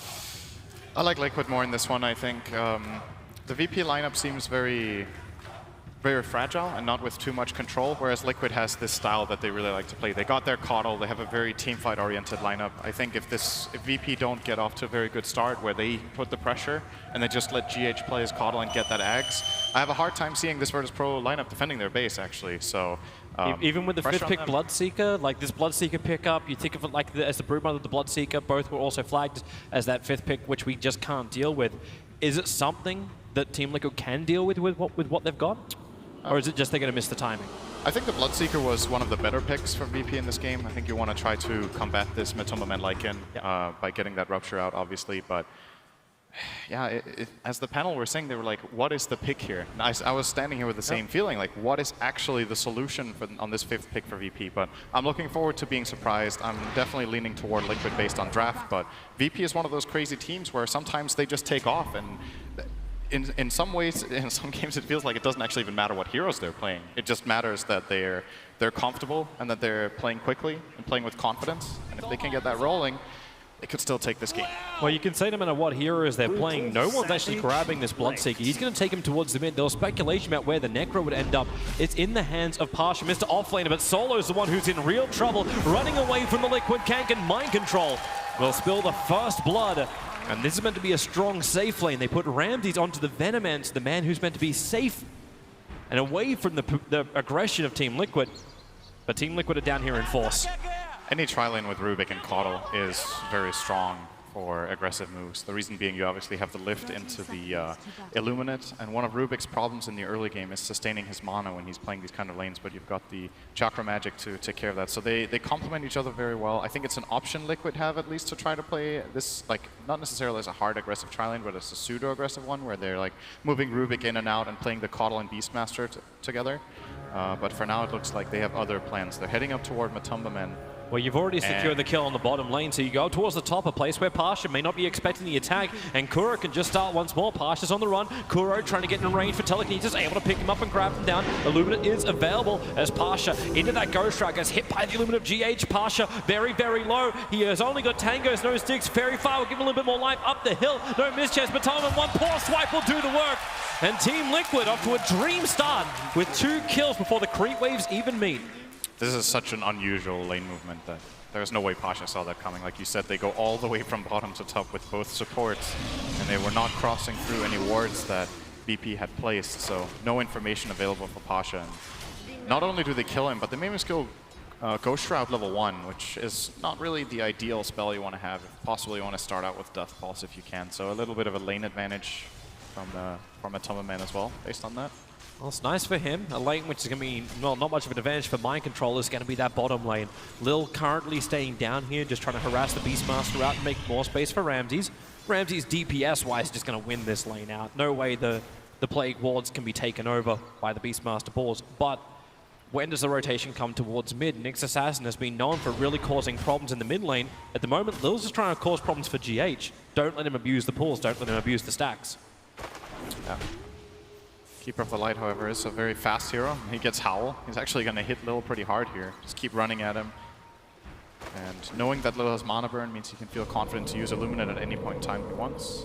Pasha's just being forced out of top. This is scary stuff for Necrophos. I think this hero is very good in certain situations, but is a bit snowbally in nature in that offlane position. If you get forced out this much in the beginning, they might need to help him as well. And it just seems like Lil has a lot of problems to solve right now while they have solo jungling on that Maiden. Is the pressure actually on Lil to solve that offlane, or is there something else Pasha can do? I don't know, man. He's level 1 with Ghost Shroud. Where's he supposed to I don't know. Like, does it just pull lanes? Does it just go jungle? But yeah, you can't jungle without Death Pulse. Looks like Nick's Assassin again is going to push GH away. He's fine with that. Level 2, minute 2 runes. Just easily shared up, and everything else been pretty passive after those first 2 kills. Mid is going very well for no one, though. So that is the good news for VP, is that he is destroying Miracle on CS. And Lil is going to be annoying again with Mana Burn. He even has made more. He's going to be able to keep doing this. Bottom lane, actually, GH is in death. Oh, yeah, he's totally gone. Ramses hits him with a Gale. The slow is out, and Keeper's alive for all that movement speed you're talking about. Unable to escape a Pasha on the top lane, running back behind the tier 1 tower. But Howl again triggered off. Kuro and Matolman having more than enough damage to find the kill. The way they got the kill bottom was they galed and then had solo illusions. Yeah. Now they're going bottom. It looked like GH and Mind Control thought they had an opening on Ramses. With that Howl bonus damage, the Illuminate as well as the Axis connected. Ramses into the tree, trying to run away from the boars. The Illuminate connects on Ramses. Further into the trees, the Frostbite holding Mind Control in position and bringing him down. While no one making the most of those low HP heroes attacked into Miracle under the tier 1 tower. So Miracle having to burn his Spirit Siphons already. He benefits a lot from these fights. Oh, is Pasha dead again? Under the towers, they just keep going. So they don't care about whose home is what. Bakuro, they need to find Pasha. He's already triggered the Ghost Shroud, moves himself up. One more attack, maybe now with the Death Pulse. Pasha has the life, but Parliament cannot keep the attack going. They've lost the creep wave, and Kuro will take considerable damage from the tier 1 tower. Pasha just got his level 2 from that melee creep dying. Oh, wow, no one? Okay, when you're low, no one just gets massively buffed and continues to pressure Miracle every time. It's like the second we have a fight, we have a secondary camera just looking at no one and seeing what he's doing. Force the rotation from Kuroki into mid. I think that's a good defensive TP. Miracle was in a lot of trouble. No one will be getting level 6 very early as well, and then he can start forcing Miracle to TP out. Doesn't really have many good defensive tools against this Bloodseeker. You got one Siphon, that's not gonna keep you alive against this massive damage that Bloodseeker has if he Blood Rages both himself and you. So, gotta be careful here, Miracle. He's gonna get some help from GH. Maybe just spam out the lane, his Max and Crypt Swarm. Just be getting his farm that way. Lil and Solo are preparing for a fight on bottom lane. Thanks to their Observe Ward, they got closer towards the tower. The Gale won't connect from Ramses. That may be enough. The Mind Control feels he can come forward, and it was. The Illuminate connects. You do have that follow-up stun from Lil. Is there enough damage on Mind Control to get the kill? No one said it's going to be Team Liquid, turning their attention towards Solo. He makes a break for the trees. Regeneration's up, but so is the Hawk. They get the vision. The Illuminate spam from GH continues to hit multiple heroes from VP. Mind Control wants to TP out, but Lil has his stun available. And GH fighting underneath the Plague Wards is forced back to his Tier 1 tower.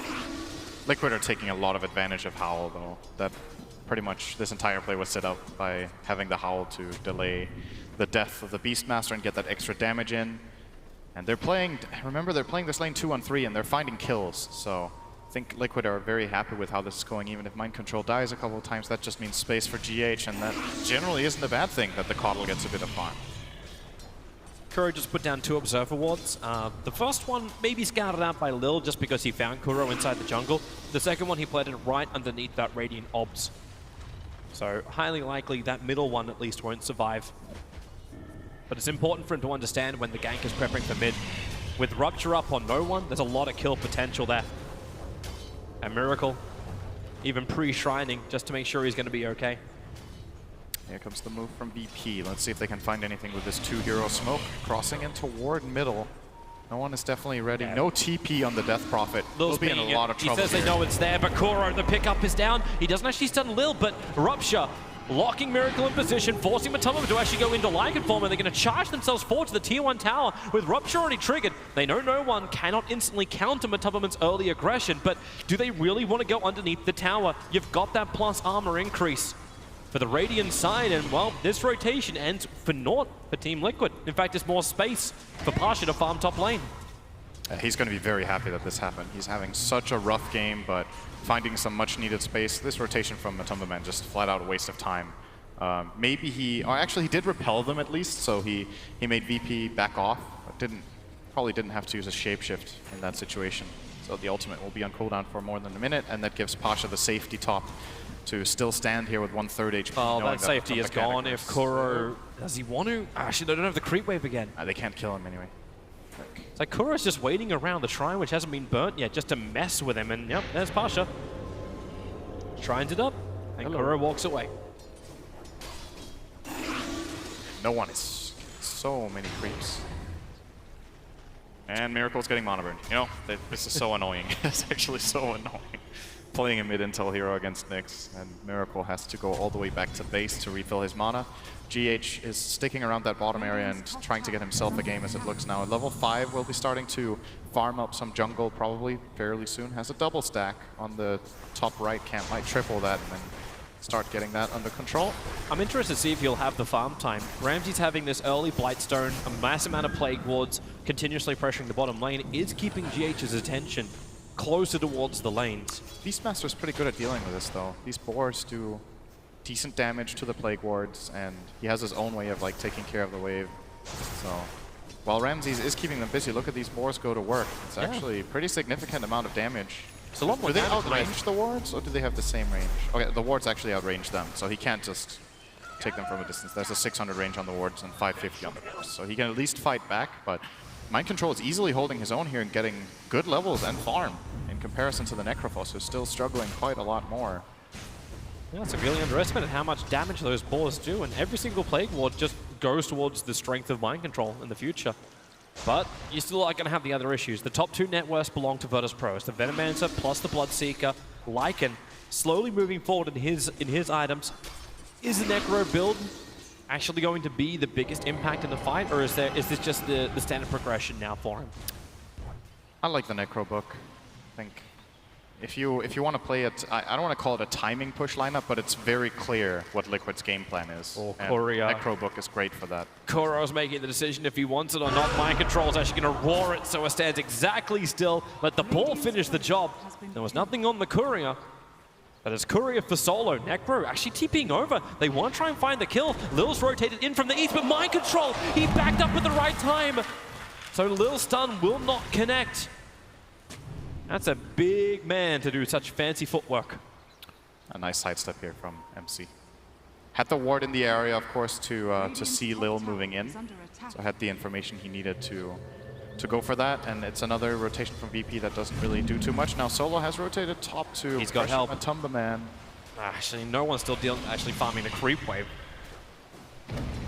Not initiating out. Here comes your TP from Nyx Assassin over towards the mid lane. Kuro still sitting behind the tower, waiting for that exact TP point. So Lil standing his ground against the Death Prophet with Spirit Siphon already burned his spine. Carapace hides in the trees, doesn't have a way out of this. Miracle's not going to chase him in. Thanks to Ramses and Pasha's rotation, in fact, Team Liquid will back off from the tier 1 tower. They got half a tower. I think he was hoping to get a bit more than that. If he got the Nyx kill, maybe they could have committed for the full thing, or at least forced the entirety of VP's remaining team to come in, but they defended with, I guess, a grand total of 4 heroes here, while Ramses is still farming the jungle, closing in, actually has the gold for Force Staff now. I'm just wondering, you know, we were talking about a VP going to go for this early aggression and bring it to Liquid and force them to fight. There's not too much happening from VP. It's a very quiet VP game so far, 10 minutes in. And it's just favoring Liquid right now, in my opinion. They're progressing their game plan so well. GH is level 7 min at 10:30. Mind Control level 7 too. This early push we were waiting for from Team Liquid, maybe that's what VP are just waiting for. This is the other side of the coin. Yeah, they're not getting aggressive themselves, they're not putting Liquid on the back foot. But critical items will start to arrive. 4 stars all round is what you're really looking at. The high movement speed from No One, the 4-star from Ramses, the 4-star from Pasha. It's like they're trying to outplay Team Liquid when the fights begin. The tricky thing against a team lineup like the one Liquid has is, are you going to get the fight? That's what we've seen from Liquid in the past when they have these heroes, is that they're actually just hitting your buildings and you have to go in, and they kind of decide if they want to fight you or not. They always have this option to more or less disengage with Blinding Light. They can recall heroes around the map and dodge you and split push. So while it is true that VP are getting these mobility items, I'm just not sure if it's gonna cut it here. Yeah. We're gonna have to wait and see when they try to put them to use. Ramses gets some information here. There's a TP from Maiden. Yeah, they're trying to defend against a fairly decent amount of push, but as you said, Matumba's still farming up top lane, working towards Necrobooks. Liquid won't really force a heavy push until they have a point of exorcism, which Miracle will be happy to expend. But more than likely, that's after the tier 1 tower's dropped. And Lycan has his Necrobook. So VP They're on the move. Kuro's nearby. He won't break the smoke of Solo and Ramses. In fact, Solo putting down the Observer Ward. This is seen. Thanks to the Observer Ward, which is already down from Team Liquid, they see the their Radiant Observer Ward being planted. So they can get rid of this nice and quick. But maybe they don't want to reveal it just yet. Ramses, he'll connect on the Gale. GH, decent amount of life being taken from him. It's only a level 1 Gale. It's more the Poison Sting doing the work, and the Rupture on Kuro just wants to get outside the Blood Right, able to do so. And Ramses into the fight. The Roar, however, controlling Lil. He gets ripped apart. The rest of Team Liquid rampaging forward. It's Ramses trying to survive. He doesn't have Nova. He does have his big ultimate, and he doesn't have a life. Miracle claiming a double kill and hunting for more. His dog senses. Sensing the Crystal Maiden back into the tier 2 tower. Miracle's got the Spirit Siphon going to work. GH in the neighborhood. The Illumin's just taking care of the creep wave for the moment and the tier 1 tower. But a terrific chain of events for Team Liquid. Starting to build some pretty significant advantage. Oh, GH, gotta be careful, man. He got rooted up by the Ancients. Oh, he's fine now. Bit of a Poison Sting, but he will survive this. And VP try to make the most out of a bad situation here by rotating to top and seeing if they can do some structural damage here. Actually gonna find Miracle. That's a huge situation. No one's got all the movement speed in the world. That's very difficult for a Death Prophet to repel. That's the nice synergy between Bloodseeker and Venno, is that even when Venno loses the fight and dies, he will still do a good amount of damage, and no one's just on a bit of cleanup duty. Run, Ramses, run. You just put down a Plague Ward and saw 4 players from Team Liquid approaching your bottom tier 1 tower. Heavy information and doesn't lose his life. And the trade-off is the fact that no one can take the tier 1 tower on top. Very close to finishing up the S and Y. It is his first major item. It looks like VP are going to continue the pressure here as well up top. They realize that this bottom tower they simply cannot defend. Ramses is trying to delay it a little bit, but at the end of the, yeah, what are you going to do? Goes down, and okay, VP did not. Here's the TP. Pasha's TPing in. Maybe they feel they can do this. You can force staff into the Nova, but Team Liquid are backing up. They're also uncertain if, like, with this presence of Ramses, they don't know exactly if Virtus Pro are properly committing to it. Lil has disappeared. He's gone actually out under the cover of Vendetta, but underneath the Observer and Sentry Ward, the vision of Team Liquid. Cool. And he sits there on the Sentry Ward, almost out of range. The dust, it'll connect with the Spirit Siphon. Roar reflected by the Spike Carapace, but there's more than enough damage from both Crypt Swarm and Illuminate to find the kill on the Nyx. And again, Matumberman finding the Crystal Maiden. This is not a happy day to be a slow hero against a dog that speed. And Pasha knows it too. Straight into the Ghost Shroud, back under the tower. Use Ramses' Plague Wars to just defend as hard as they can. And give time for no one. And now Liquid have the spell that they didn't have before, which I think was why they didn't commit for that bottom tower. Exorcism is online. They got 2 kills without expending it, so they can, if they wish, try to brute force down this tower. It looks like there's some decent ground game here. VP actually going for that Rubik kill. Yeah, they actually chase the whole way. Venomancer throws out the Nova plus the Gale. Mind Control probably tick out from this Pasha. Try and survive. Just so damn tanky on the Necrophos. Even Rupture and Matumberman, they can't run away. Mind Control is still ticking down to both the Nova and the Venomancer. Gale, Miracle denies him in the middle of the fight. Have to make a break for the tree line. Doesn't have a lot of heroes left. In fact, it's only the Keeper of the Light alive, and he's up on top lane. Miracle alone forever. Underneath his own tier 1 tower, but Virtus Pro come with the numbers and take a big fight. There was this slight moment of opportunity then when Ramses was actually starting to do some significant damage with those Plague Wards. Liquid were standing under them for a while, and Pasha sees this very, very minor chance to go in and get that Reaper Scythe off on Kuro, and the moment he gets that, he heals so much from the level 4 Death Pulse that Liquid trying to fight back into him can't kill him. He just uses that Ghost Shroud, and until that Diffusal Blade is up on Lycan, which I'm guessing will be the next item after the Necro 3, Ghost Shroud is a very powerful ability for a while in this game. And VP just swung it the other way, so here we go. Kuro, there's going to be Force Death, double Force Death from Ramses and Pasha, getting that scythe before the silence. Look at him go. They're actually just really trying to kill him, and it doesn't work. When you can't inflict the damage, can't get the big steals either, and Team Liquid just don't have that team fight control once the Roar goes down. It has to almost be brute force, which is something which we've seen a lot from Team Liquid. That's why you look for that Aghanim Scepter timing over on GH. Once he has that Aghanims and they fight during the daytime, they can brute force a lot more just because that never-ending heal that comes in from the Keeper of the Light. Yeah, good progression still. GH has higher net worth than MTP. Yeah, that's every GH Coddle game ever. In some carry. In some ways, it's a good thing. In some ways, it's a horrendous thing. The fact that your DP just is not getting enough out of this map. But once you've got the Yule Scepter, at least then you've got something else to dodge the initiation of Virtus Pro, or at least delay it. Virtus Pro are trying to put on some pressure here in mid, but it still ain't easy. Plague Ward gonna do a bit of damage. 5 per hit, so in 2 hours this tower will fall.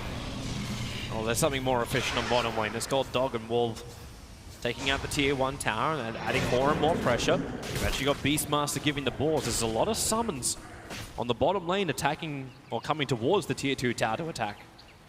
This is a big issue though for VP, that they can't pressure the towers that well. You have Venom wards and that's pretty much it. Nobody else wants to come in close and get the damage done. And that allows Liquid to go for the split push style and get their farm up. I think it's crucial at this point that they find a couple of keys on the key kills on the Caudle by using Nyx, but GH has been doing a very good job at not getting caught out by Lil, and with this amount of farm he has now, Lil definitely can't solo kill him. They don't have anything like a Sunstrike, so we're looking at smoke ganks in order to kill a Caudle, and you don't really want to do that. You know, most of the time you wouldn't advise smoke killing a support, but Liquid aren't playing this hero as a support. It's a core when they play these Caudle games, so he is actually the best kill on the map in my opinion. Makes it worth it. No, this is an alternative solution for VP. They're jumping in towards Roshan. It's because they got the early Solar Crest onto Ramses. It becomes a lot more of an option. And pushing Team Liquid to fight underneath the Plague Wards of the Venomancer. But the tier 1 tower is still up. Is this really doable for Virtus Pro? No. Or are they just trying to bait Liquid into a fight? Liquid are dodging them as much as they can. The gold still looks good for VP. We have, however, seen a lot of these Caudle games where Ramses. it's No. fine. Nobody's going here. Kuro's got the double stun. Like, he's got telekinesis into Impale. But But he doesn't have 2,000 damage on Rubik.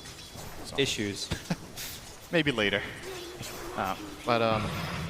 It's just, you know, we've seen Liquid games with Caudle where they get destroyed early, it's a really hard game, and then they get that Axe, and then they come back from a 10k or 15k gold deficit by just abusing that Illuminate Daytime heal.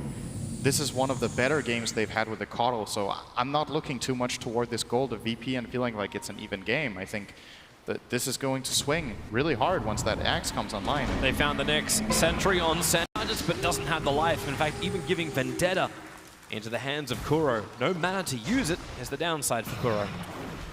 The upside for VP is that this BKB of Bloodseeker is closing in. He's going to have to be the big hero in this game. No one is having a good game.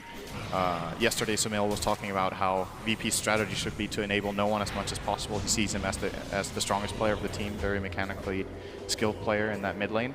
And when he gets this BKB, the amount of counters Liquid have they have Roar, and that's kind of it. It's the item you want to have against Caudle, because then you can't get countered by Blinding Light, by Mana Leak. You get to run at these heroes and fight them, but who else is making progress? We're getting a Veil on Venom. Actually, a little bit of scouting here from Kuro. He stole Vendetta. Yeah, he's looking towards no one. Can't really do much with it. In fact, no one. Thanks to the Observer and Sentry, they see Kuro and Pasha. Actually, thanks to the Howl. Life comes up and Necro Sight doesn't get the kill itself. Kill still happens, though. Kuro's happy to respawn earlier, though. That was a 20-second added respawn time that he avoided there. Thanks to the Howl. Still a nice kill for Pasha to get. You talked about item progression. He's going to have that Rod of Atos. Really good counter to the Lycan. So you've already got one which kind of forces him to stand still. But if you can't commit the Rupture towards the Lycan, you'll at least have the Rod of Atos. What else is coming the way of VP? They're closing in on the Blink Dagger on Lil to set up these team fights. Nyx stuns into Bloodright is a very potent combo that could put them in a good position. The Veil on Venomancer is closing in as well. A lot of amplification for the entirety of their lineup, apart from the Bloodseeker. Maiden got herself a Sentry Ward. Lots of progress there. Very fun playing Maiden in this game. It's terrible for Maiden. But Ramses can at least create a little bit of space. Like, he's actually got a lot of experience too, thanks to that level 10 talent, plus 30% experience. He's now sitting already at level 16, keeping up with the Bloodseeker, who's basically been by himself, but where is this attack going to come in towards the mid solo with a Nova? Liquid not going to come anywhere near it, but this is VP, setting up to slowly just chip away at Roshan. And the rest of Liquid have a choice if they want to fight or not, but maybe this is that other point you're talking about. GH picks up the Aghanim Scepter, Liquid can turn this into a split game. So if VP want to do this slowly, Liquid can get a lot more out of the lanes and still bring the numbers in to defend Roshan. And actually smoke inside the pit. They are really trying to get Liquid to fight him here. And maybe they can find their target. Keeper of the Light, the stun from Lil won't connect. GH continues to run down the river.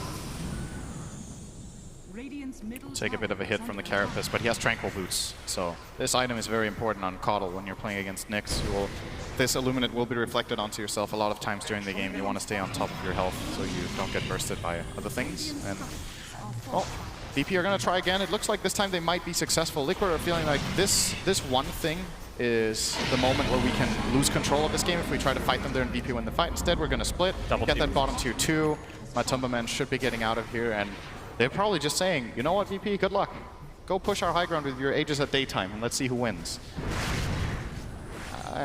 I got a clear favorite for that fight right now. Still need some more item progression from BP. Their lineup is actually pretty good in the late game, to be honest. Both Necrophos and Bloodseeker are heroes that in the past would fall off a lot, but I think since the addition of talents and different itemization, both heroes can definitely shine in late game situations. Venomancer, a similar story. Line control. Die, the roar on bottom. Rems out too far. The stun from Lil just trying to stop the attacks. He's got stick charges, no force staff available. So thanks to Plague Ward, they get rid of the summons pretty quickly. Now Mind Control needs to get out. Able to do so thanks to the fact he's picked up a Blink Dagger. Yep, close call, but not enough in the tank to get that kill on Ramses. He will back off, and looks like he has his Veil completed in 5 gold. So, wonder what VP are thinking with this Aegis. Like, it's gonna be night, it's gonna be daytime in 30 seconds. Will make pushing very difficult. Are they still gonna try it, or just try to farm up the map and look for pickoffs with their Nyx? That's the downside for them. There is no one who can really follow that Nyx around and look for the skirmishes together with him. No like lifesteal they could infest or something like that. No global abilities to help him out either. No Invoker Sunstrikes or anything along those lines. But Team Liquid, well, I suppose it makes the team fights a little bit more obvious. Push down a lane, and Illuminate pushes straight back again. Virtus Pro, they would love this tower.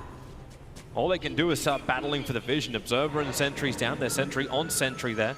GH is going to see them now, though. He has the daytime vision on the Caudle. Yep, here's the recall. Actually bringing in extra friends. Who's it going to be in time? It's Mind Control arriving in the fight. Lil trying to run away. Rod of Atos slowing him down for the moment. They're getting rid of the Observer Ward. Spy and Carapace already burned off from Nyx Assassin's got no more mana, but the Blinding Light forcing them away, plus giving the Force up. But it's a roar onto Pasha. He'll fall down quickly. There's no way you can hide inside that Ghost Round. Venomancer Nova is nice, but Liquid, they've got that sustain. Rupture on Matumbaman at least gets himself far enough away, but Ramsey's so damn low. Only one player left standing for Virtus Pro, and it's no one back behind the tower. No matter how farmed up he is, he cannot repel Virtus Pro. Liquid. Other way. I mean, he kind of did. He repelled his own team. They all went back to base. Here comes the death push, Toby. I don't know. Yeah, this just looks too strong, but we are 25 minutes into the game. Depends how much Team Liquid want to commit to this. There's 26 seconds before Venomancer is up. There's no buyback available. Lil can get himself a nice double stump. There's still no roar, but okay, underneath the shrines, they're going to find Lil, pick him up and throw him down. That Nova, really, really nice, but then again, it came out from the wrong hero. It came out from the Rubik. No one's standing its ground, but he needs some regeneration. Crystal Maiden solo, let it go, but then stolen again. Back, but will it be enough? You've got the fight, no one in. Trying to bring down Matama and Pasha, staying alive just long enough. Let's Reaper side go onto the Beastmaster. Team Liquid have overstayed their welcome. Miracle trying to run out of here. The ruptured up, denies himself to Ancients. Yes, he does! They thought they had that one in the bag, but denied environmentally. Damn, I actually held that. That was really nice from VP. They used the BKB and the Aegis of No One before the team really were connecting, but he bought enough time and put enough pressure that Venomancer got off a couple Plague Wards. The nice setup from Lil as well in the base. Carapace into 2 hero stun on the Caudle, plus I think it was maybe the Rubik. I don't remember who he hit, but definitely got 2 of them. And VP, all right. Yeah. This is not how I saw that one panning out. I thought Liquid were definitely going to be able to at least sustain and get the tower or get out, but VP found themselves 4 kills and a tower mid. At least they're going to get something else, Liquid. Crystal Maiden completely out of mana. It's that vision from GH that just does so much. They're centering, trying to protect their camps. They can keep the farm going. Now getting rid of the Sentry Ward. Lord coming in closer. GH with that Gem of True Sight. He does see everything. Now push the Crystal Maiden in close, and Solo will die for the Battle of Vision. And it's go time again. Liquid are not going to stop after that, being repelled that first time. They feel like we have another minute and 20 seconds of this daytime.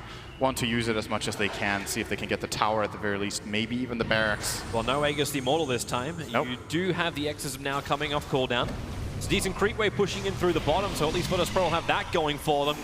But they need to hold their tier 3 tower, a tight defense, and there's your jump forward. Lil missing a on the tournament as well as Miracle. Plate wall even on from Kuro. This is going to make a big wall for Team Liquid just to force into the Virtus Pro base as they scramble the defenses. That melee Rax dying very quickly. Miracle.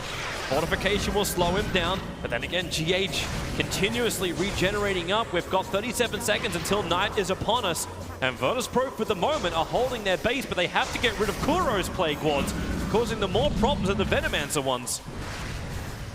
Pasha, Rod of Atos, he'll connect onto Rubik, but it's too far back. They at least hold their melee racks.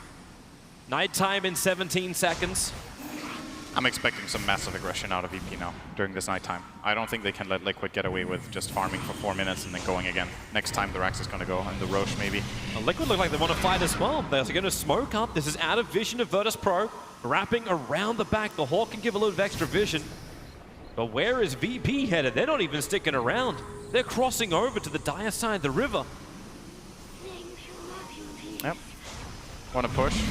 But actually the wave is being cut by these pesky Plague Wards and Caudle, so they won't even be able to deal any structural damage. They will, however, see Miracle. Caught a glimpse of him for a second. Remember, this is nighttime, however. Oh, they got the wrong Ramses. This is problematic. That Venomancer can't die. At least maybe he can get his Nova off. Able to do so. Ramses pushed down. Can't actually connect on the Gale, so GH able to survive. And here comes the rest of Virtus Pro over the river. But mind control in the tree lines with Batoman teaming up together. The Illuminous Spam is big. Pasha, at least the side can get one. Jet Prophet's gone, but Batoman just so damn big. Triple kill for him. Turns his attention towards mind control, who will also fall down.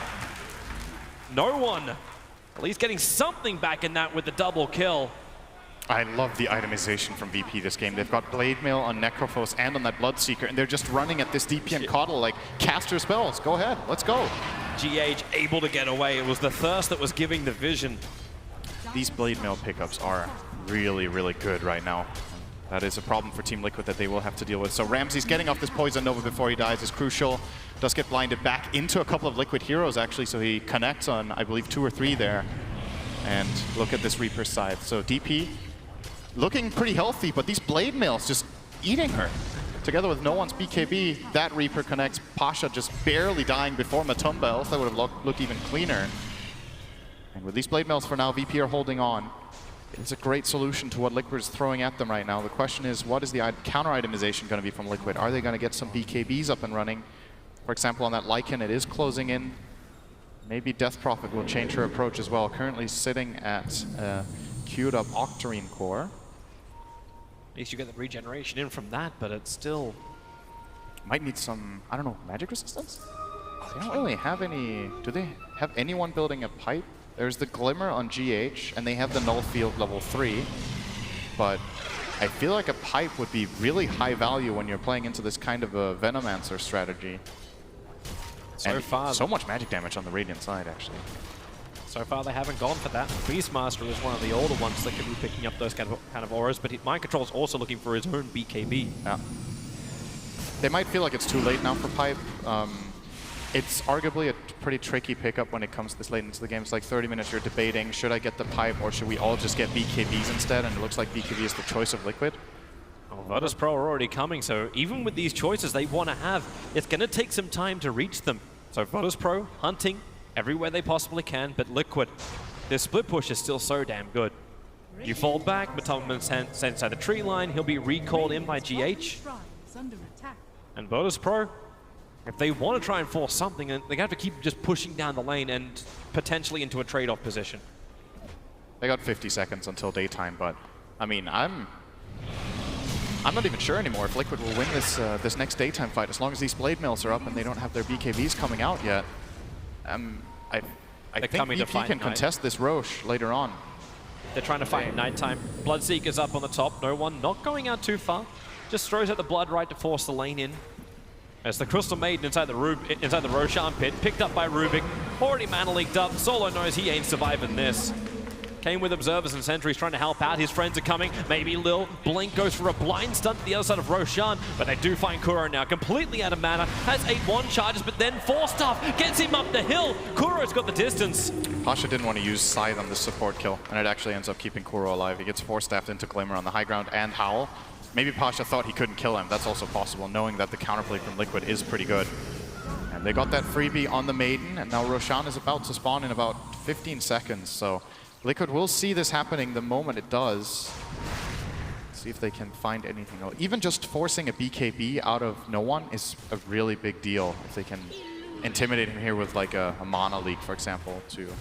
Only thing is you can't come in too close because this now allows no one to rip through the back lines. The Scythe is down, doesn't kill off Matubman, but still holds him in position long enough to make it happen. A miracle! GH just brought him in. He recalled him right underneath the Bloodseeker, who is hungry for blood. Miracle will go down, a double kill for no one. They're feeding the 705 beast of Bloodseeker. That's a Roche as well for VP.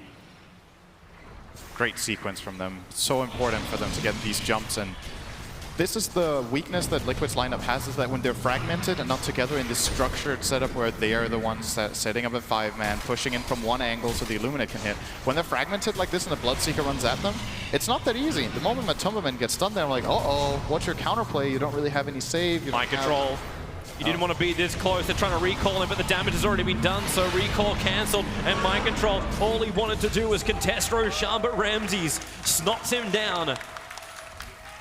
Aegis and Cheese going to no one. Guessing he will pass this Cheese on to Pasha. At some point, at least. Sitting on both for now, though. This game, Team Liquid pushed in. They took the tier 3 tower mid. At that point, we thought Virtus Pro were probably even done for.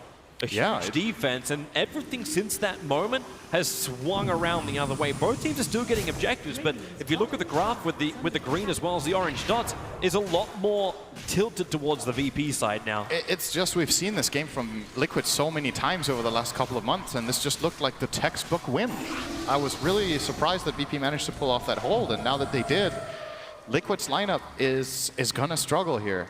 We've seen them win games where they are behind and then get the Caudalikes and then they go for the timing push, but VP beat the hard timing push. So when it comes to this easier one to defeat, what do Liquid really have to deal with this like extremely fun Bloodseeker sitting on about 20k net worth on no one, 7-0-5.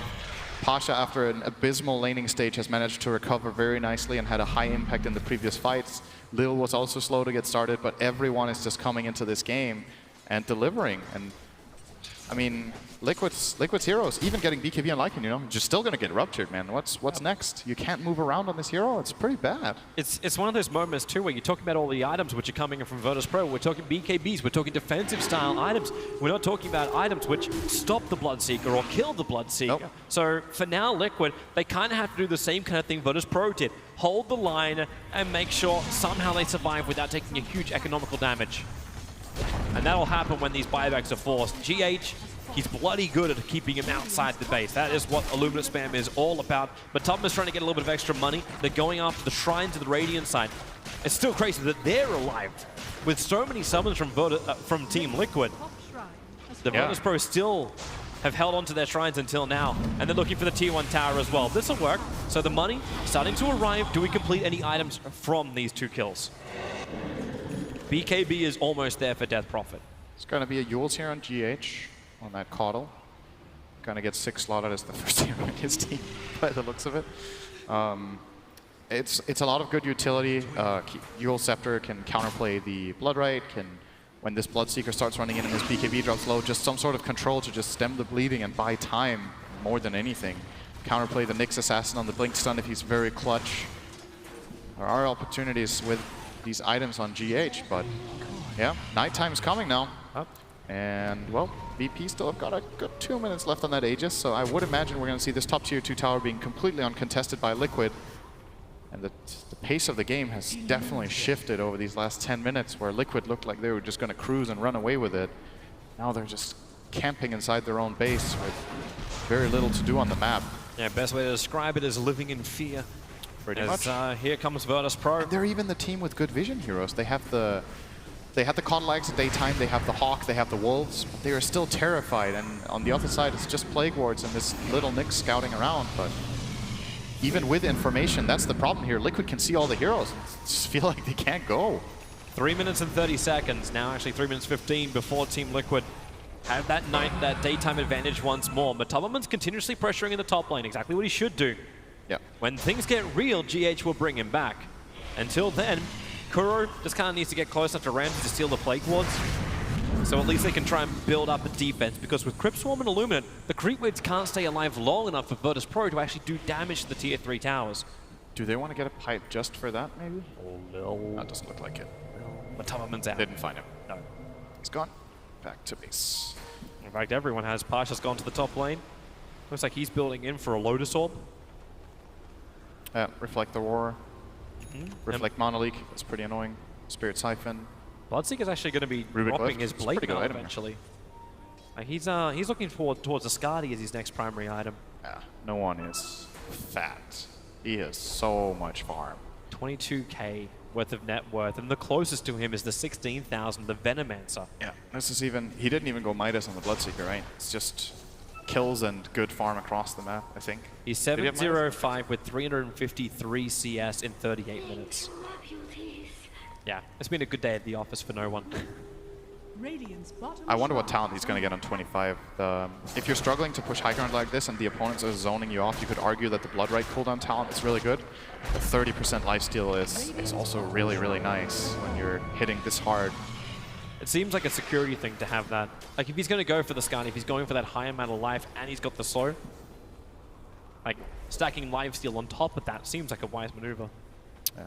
I'm interested to see what he chooses. I think both options have their merits in this game. Just gonna shove this out. When you look at this game, isn't it surprising to you that nobody bought a pipe on either side? This is like a really... It's I guess for both of the normal items. Like, there's no pipe and there's not even a mech. No. You could look towards Greaves. I thought maybe that was the other way Team Liquid could try and counter the heavy amount of damage early on to stop the Bloodseeker from getting buffed up so much thanks to Thirst. Yeah. But they're just relying purely on GH's heals to do that. And he's even going for a BKB himself. He's not actually going for a Greaves of his own. And now that the Aegis has gone, VP are like, now we push. Because now we don't have the Aegis anymore. Now Bloodseeker actually has a useful item in his inventory as opposed to the Aegis the Immortal. They've been struggling to set up this push. They're still being countered quite well by this split push from Liquid. Could maybe see the Boots of Travel come out on another hero than Pasha as well. Or maybe he gets BOT2s and then they just try to connect him with the Nyx. Go for blowing up someone.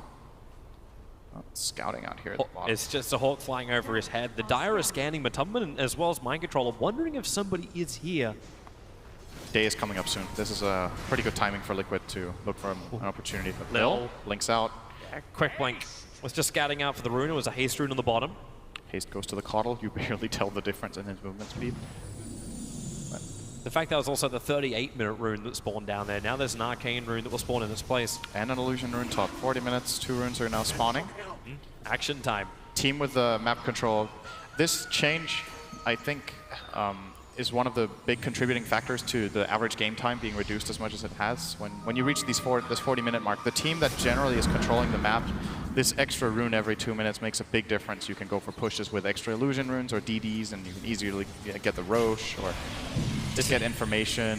This is the big thing, though, for Miracle. It's the fact that it's the Death Prophet. So Arcane Rune is so important for her. Yeah, that's big. The Exorcism lowered cooldown is the critical thing. You can push, you can take a fight, then you can potentially push again before Virtus Pro be ready to defend. But is Team Liquid really going to do this? Last time they tried to force a high ground was early in the tournament when they had someone like a Bristleback to be their front liner. You don't seem to really have that this time from Team Liquid. Instead, you have Lycan to do that job. And still, failed the stun. Spike Carapace is still out, wants to get away, trying to Burrow Strike himself down. He's trying to go Lurker style with that Aghanim Scepter, but goes down. Man, he spent the money on the Aghanim Scepter. That is really bad news. If he sat on the high ground in this pile of dirt, then Liquid could have never really pushed, but this is a 40-second window at daytime. Yep. That's exactly what Virtus Pro wanted. The Arcane Rune might have worn off, but Exorcism, available for Miracle, he'll end up committing it. Bloodright makes it very difficult to push high ground. Not to mention the Plague Ward wall is starting to come up too. An Illuminate spam from GH. Sustain is there. They're chipping the tier 3 tower. These Necro books No one ending got their his life. 25. They don't have enough damage just yet. Even with a 4-staff into the Gale and Miracle, he doesn't want to stay that close. A lot of ATOS on the GH, but it's not going to matter. It's 5-second Blood's Right cooldown, man. How are Liquid going to push the base now? Maybe this game never ends. Who knows? Maybe this is going to... We push you, you push us. Well, Nobody I was can high lucky ground. enough to have that 140-minute game with Fogged during the qualifiers. Hey, maybe we can top that. 42 minutes in, you know that the high ground defense from both sides is wonderful. The only other way around it is then what? Fight outside the base, get a pick off. Might want to be looking to split. You want to push 2 lanes at once, but that's not really what Liquid's lineup is the best at. Lycan is pretty good for it, but you want well, the double stun. He caught out Kuro as well as Mind Control, and Rupture on the back lines finding Keeper of the Light. So Kuro's being dealt with for the moment by the borrowed up Lil, but the rest of the fight's on top of Matumberman, chasing after no one. He has the Blade Mail up, Matumberman doing some damage, but also now it's Ramses with the Nova out. Miracle trying to stand his ground. He doesn't have the exorcism. They don't have physical damage from him, but Matumberman may just be enough. Ramses burns the cheese. They have the life. The Blinding Light makes it difficult to get any more damage out, as Miracle has somehow managed to get not only a double kill, but winning this fight so far in favor of Team Liquid. Venomancer has nowhere to go. He'll go down. There's no buyback. A 3-man stun for a TP out from Lil. He'll be successful, but now he's the only man to defend this Team Liquid push. And Liquid are going to heal themselves up fully here as well. They still have a 1-minute timer until night, so plenty of Illuminates to come from GH. And this is buyback territory. I think VP hold their high ground with 2 buybacks here, but I think they have to burn both. They're probably going to buy back the Bloodseeker first. Spamming Blood Rite and the Borrowed Nyx may just be enough with just the 2 of them. It could maybe work because there's still cooldown on this Exorcism and 40 seconds. Oh, they're both going to buy back, and Liquid just get the hell out of there. Yep, they got exactly what they want. Necrolite and Bloodseeker having to burn their money. They bring the net worth closer together, and they actually hold the gold advantage for the moment. Crucial in that fight that they get the roar on the Bloodseeker next to Lycan. You're going to see, oh, actually this is the tail end of it, but Matumberman was able to be useful. They got the roar on the Bloodseeker. Even if he's ruptured, he's just standing there mauling into this Bloodseeker. Eventually brings him down. Gets very low in the process, but still survives until the end, when I do believe he did die here, right? Eventually. Matumba's dead in my game. I don't know. Did he die to Poison Nova? I guess so. He died to Lil. Yeah. Oh, he died to Lil. Okay.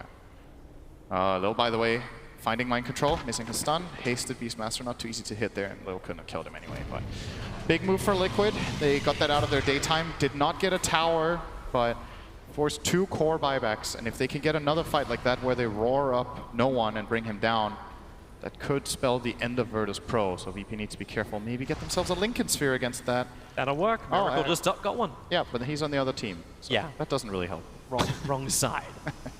Well, VP looking for the kill.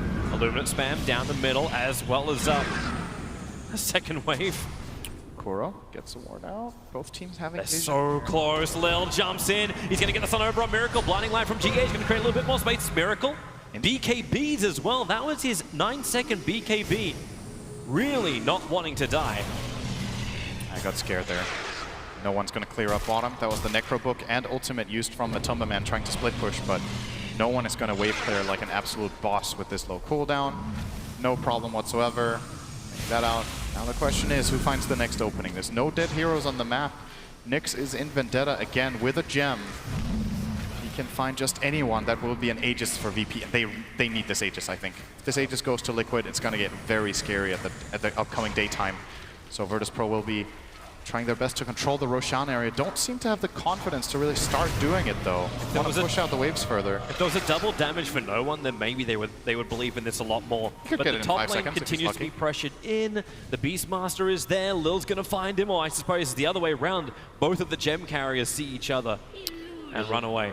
Miracle, Invis rune top, so 2 relatively bad runes at this time for what is happening. You would like double damage if you're VP, and if you're Liquid, maybe you would have liked the Invis to be on the bottom side. These illusions of DPR, that's nice, but doesn't really change anything right now.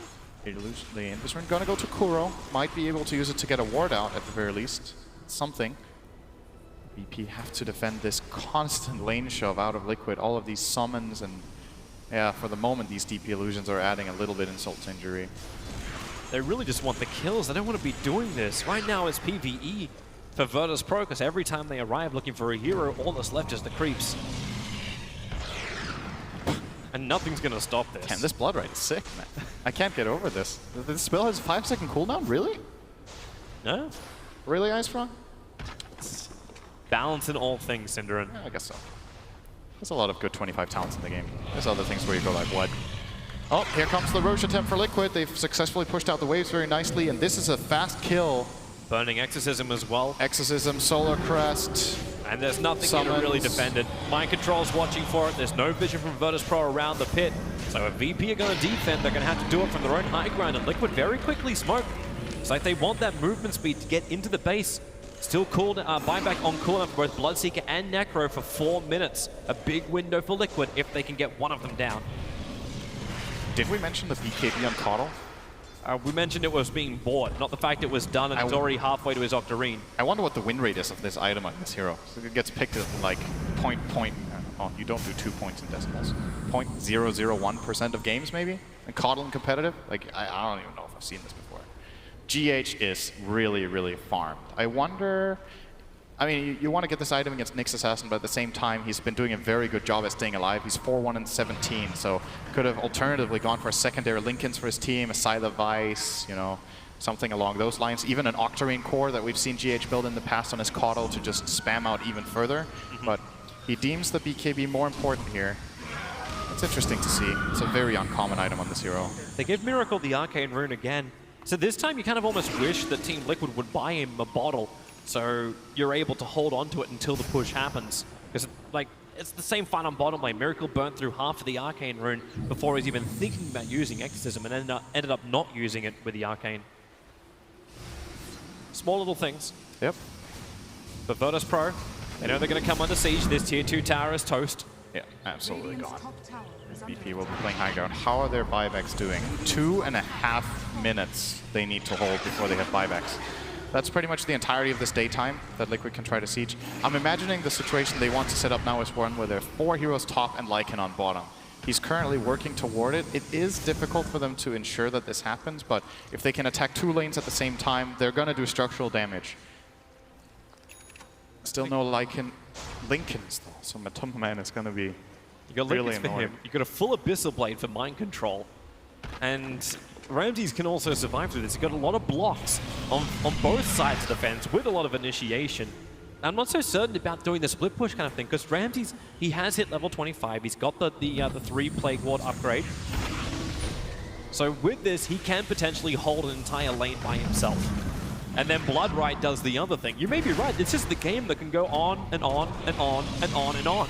If you feel like it's a better idea to just push into the Nyx Assassin with Axe and these 5-second Blood Rite cooldowns and Plague Wards in the same lane, then by all means, it looks like a great try. They use the Rod of Atos to trigger off Linken's Sphere as Mind Control into the cover of BKB, moves forward, but Miracle continuously stunned up. They're doing a lot of damage, Lycan in through the bottom. The tier 3 tower's already toast, but where is this fight going to keep going? The Venomancer ulti is doing his work. Miracle, he burns. The Aegis Immortal is gone. Remember, he won't have that Exorcism when he comes back to life again, and he's surrounded by the rest of Virtus Pro, but he has the BKB, plus the Glimmer Cape. Shiva's Guard from Ramses is looking for a slow and has found GH. A nice hero to get rid of if he doesn't force up over the top of the stun from Lil. The Scythe can put Rubik down. Lycan will fall as well in the bottom lane. No one solo dealing with him. And thanks to the vision, they've got GH invisible, but not really. The Thirst lets Virtus Pro see everything. They'll claim 3 kills, chasing Liquid to the river. Defending their top lane, holding the bottom lane of Rax. The only thing they lost was the tier 3 tower on bot. That is not an easy play call to make, by the way. They're committing their absolutely strongest hero for the full duration on bottom. The Bloodseeker never joined the top fight. He was fighting Matumba Man the whole time with that Bloodseeker, and they held the other 4 on 4. They felt like if we split our heroes this way and we connect our spells... Lil. He's got such a huge opening on Miracle with no one here. Ruptures off cooldown in a fraction of a second. He's got the movement speed. They have to get close towards Miracle, but they can't get the Rupture in time. Miracle retreats back to the safety of home. Meanwhile, Mind Control is trying to do the split push once more. So Virtus Pro, they come down the mid. GH, the spike, Carapace, it hit both Miracle and GH. No one, such high movement speed, such high damage. Lil wants more too. Illumina spam, trying to push it back out, combining with the Mana Leak and the Force Stance. Lil stunned up, the Raw will hold in there. Mind Control returning from his mission abroad. The Blinding Light won't cancel the TP, even the Lincoln Sphere. Saving Ramses. I think they also ruptured the Lincoln there. I believe that was what broke Miracle's Lincolns. I didn't see a rupture on either hero in that situation, and Liquid identified that probably and immediately turned around and just took the fight head on. And they held with, was that only 3 heroes? Yep. All right. At the end, they got the kill when they brought Mind Control back. Yep. But the Gem of True Sight is still sitting on the steps of Team Liquid's base, so vision-wise, they're holding on to both of the gems. You're going to start seeing a little bit more items arriving. Lotus Orb is up for the Necro. Bloodseeker was sitting on a crap ton of money, but he's ended up selling the Blade Mail and has the full Skadi now. Blade Mail is losing its efficiency now that they're getting all these BKBs running, and obviously just the value of the item, the cost.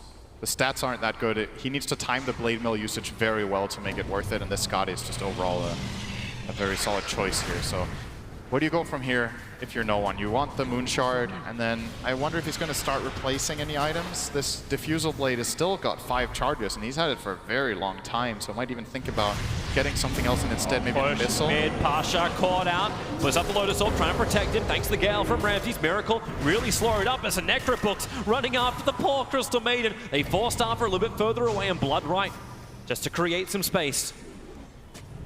Both teams feeling the confidence to come outside their bases and fight. This isn't just a straight-up high-ground defense. This is 2 teams respecting each other's team fight, but also believing in their own.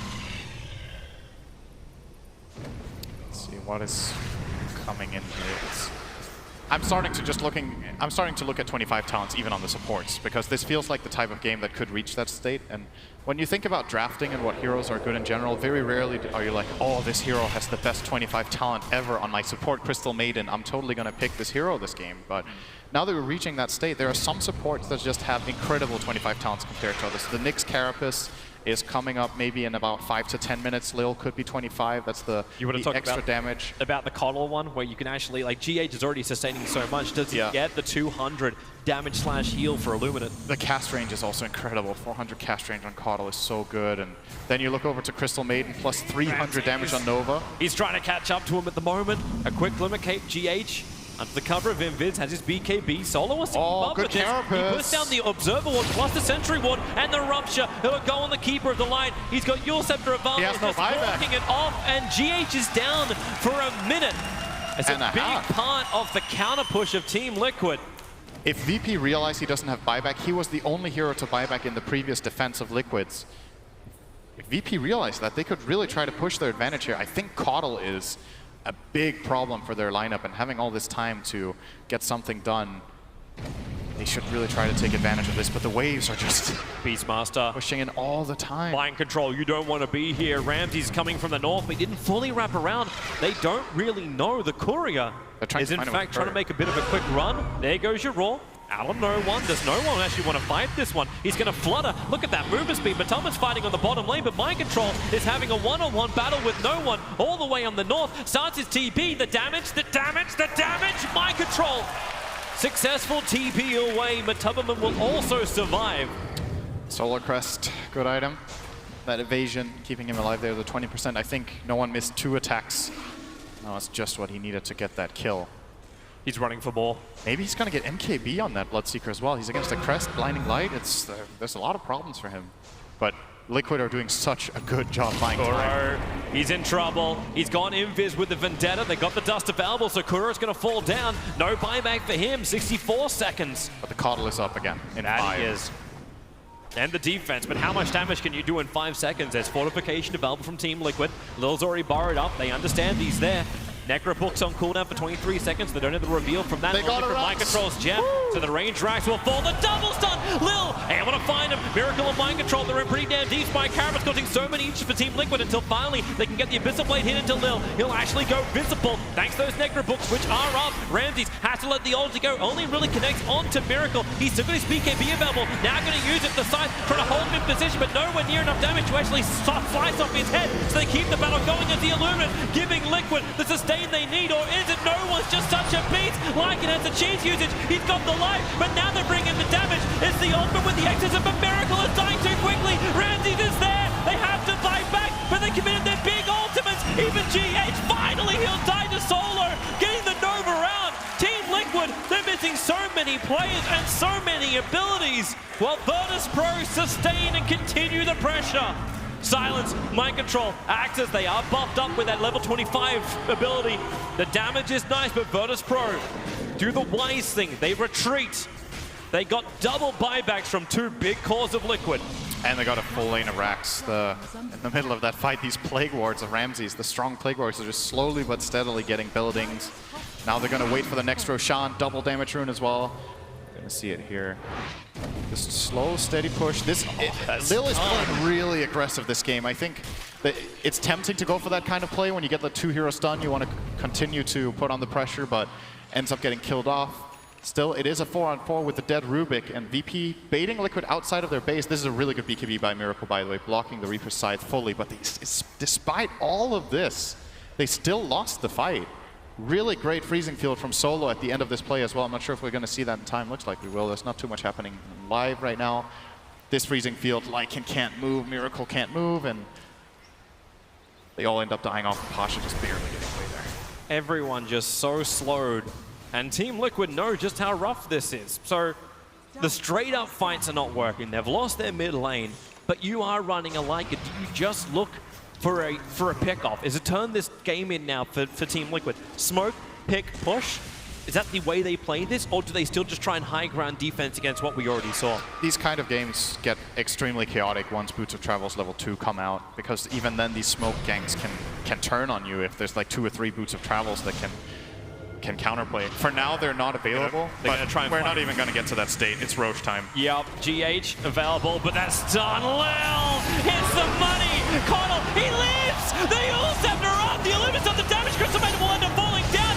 Stolen side! To the stolen side! They're forcing buybacks out. Necro and CM, they've had to do it. Venomancer will fall and Team Liquid. They have just taken a huge fight. Do they get out scot-free? That Nova is still causing problems. Kuro is ticking down and is just buffing up the Bloodseeker. Nyx Assassin will fall, but there's not much that no one wants to do here. Without the Nyx stun, without the extra control, they just have to contest Roshan now.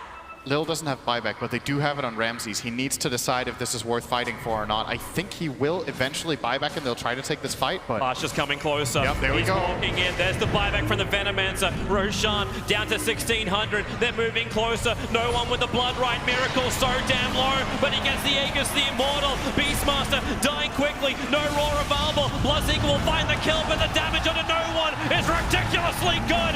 It is a 6-kill streak, and the buybacks are coming in solid from inside the pit. Finally stunned up. He has to cancel off that freezing field. Trapped inside the pit with the rest of Team Liquid. It's Kuro on Solo plus wards, however. Solo standing his ground. Wants to force stuff away, but it's the top lane. Turn your attention there with the Roar onto Necrophos. Liquid find another kill. Solo may survive, but it's not going to help him much. When you don't have a Necro, the scythe comes out. Kuro finally brought down. No one is on speed right now. It's over 600 movement speed for a second. You can really quickly run out of mono to mono league when you have 700 movement speed. Did you know? I know. There's a double damage rune. As long as he moves fast enough and attacks fast enough, that's oh my god. Moon Shard, 568 movement speed, plus the burn, plus the attack speed. So what VP were trying to do there was bait Liquid to stay inside the pit so long that they were fully committed when Ramses buys back, TP's in, and then take the fight. But they underestimated Liquid's ability to take that Roshan, so they actually came in too late. The fight didn't really break out until Miracle got the Aegis and Cheese. So Liquid end up getting the Roshan, Aegis, Cheese, and forcing buybacks. And this Glimmer Cape, crucial here. Just the fact that GH doesn't get killed by the Reaper's Scythe makes Necrophos a lot more susceptible in this fight. And they will be able to kill him off with the returned Reaper Sight immediately from Kuro. So huge from him. So massive. many buybacks. And by the way, this Necrophos dieback, I checked his death time. He was dead for 137 seconds because he died to the side beforehand. And you know there's no buybacks. The only person who actually can have a buyback is Kuro, but he's short by 1,100. Everyone else's buybacks are currently on cooldown.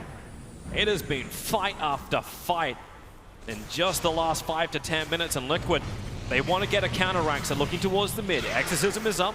Kuro glimmered closer so he can get the Observer Ward down. There's a Sentry Ward already in place. They're putting down their own Sentry, and the Plague Wards are being used to do the dewarding. Smart thing, they don't want to risk anything but Liquid. They've rotated now down to the bottom lane, away from the Plague Wards, which are defending the mid. The Wolves, at the moment, picking up the melee ranks. Miracle on the front line with the Aegis Immortal and Exorcism picked off.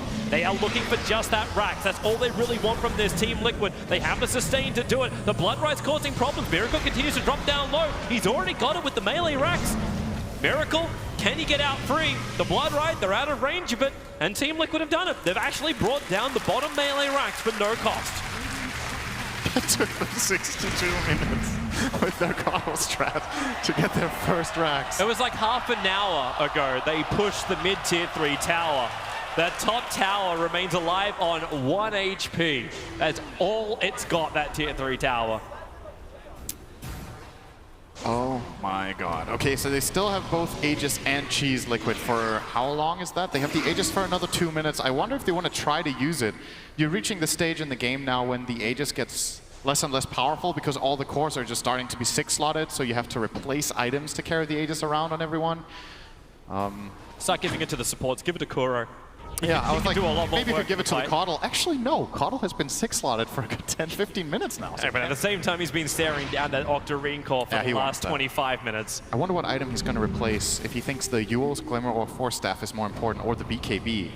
Now that it's down to 5 seconds, his other items might actually be more important for the team than his own BKB.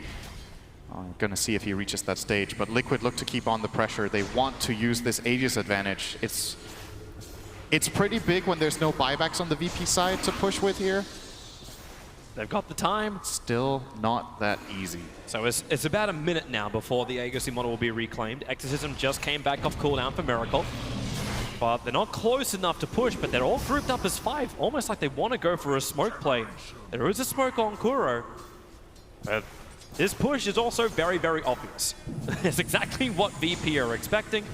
The only question mark is, can Team Liquid catch anybody out? They're trying to be efficient. If GH, he can recall in any hero that's farming up. Matubberman as well as Mind Control have gone jungle.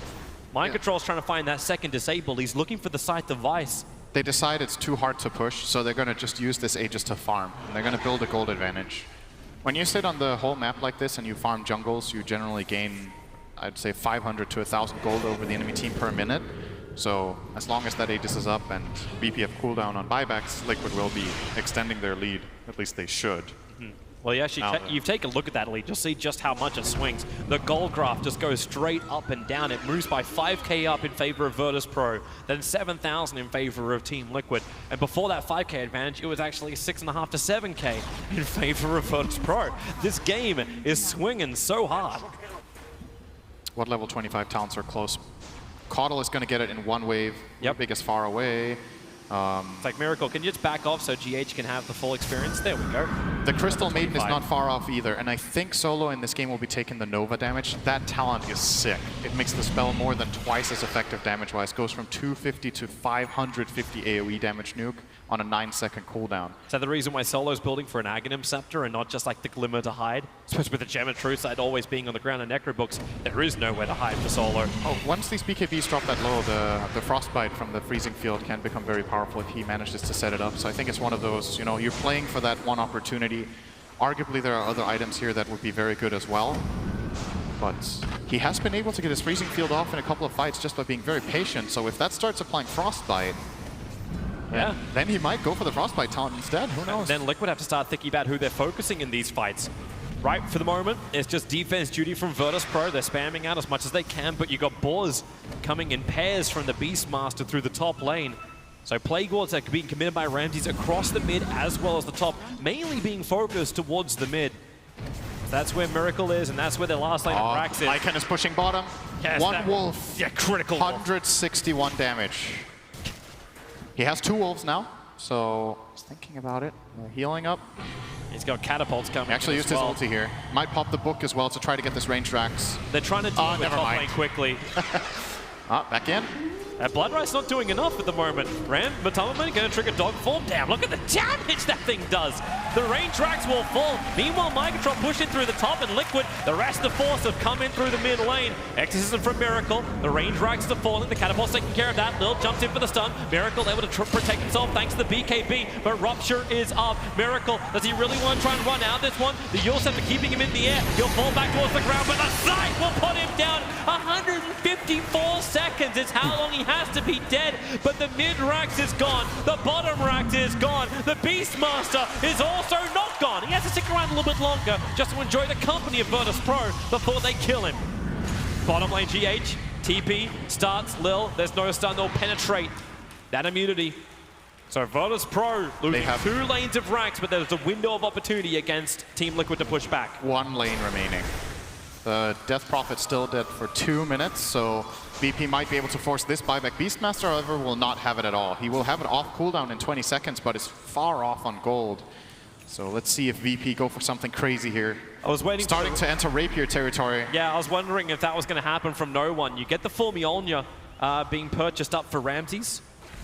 So at least you're going to have the Disco Lightning Shield for Virtus Pro. Oh, they're thinking about killing Pasha down here on bottom lane. They may just be thinking of also going straight in. Like, if Kuro and Matoma could find this kill, it may throw a big spatter in the works. As Pasha, here comes your BT in from the Bloodseeker. They kill the creep off. He cannot come apart from high movement speed. Meanwhile, in the mid, GH is dying. That's actually what's giving the movement speed for no one to just beeline it towards the bottom lane. He'll throw the Rupture out. It's on Matoma, who has a Sin Center dog form and BKB. He doesn't want to keep this run going towards the bottom lane. They keep the pressure up. Miracle is there to defend it, looking for his target. He's found Lil, keeping the silence going, but this Ruptured target and silence target Lycan on the run. Where is that Bloodseeker right now, dealing with the creep waves while the rest of Virtus Pro envelop the bottom lane?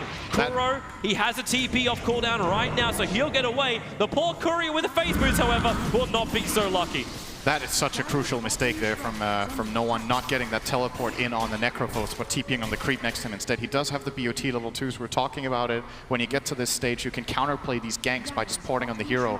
Porting on the creep there delays his reactionary play, and they end up getting that kill on Pasha and forcing the buyback. So Liquid under pressure again, making the better decisions and the better execution. I think they had to burn their buyback on Caudle, but didn't lose any barracks. And now it's scary, because if this Necrophos dies, I think that could be the end of this game with only 1 lane left. It could be. At the same time, the shoe's on the other foot. Miracle doesn't have his buyback either. They did have to burn his buyback. Oh, they used 2. It was Caudle as well as Krob. But the push begins from Ramses. The Plague Wards go down. They're just looking to balance the lanes out. If they can take this bottom lane, then both teams have managed to clean up the mid and the bottom lane of Rax. It's a hard ask, because we go back to that D push. Crypt Swarm and Illuminate.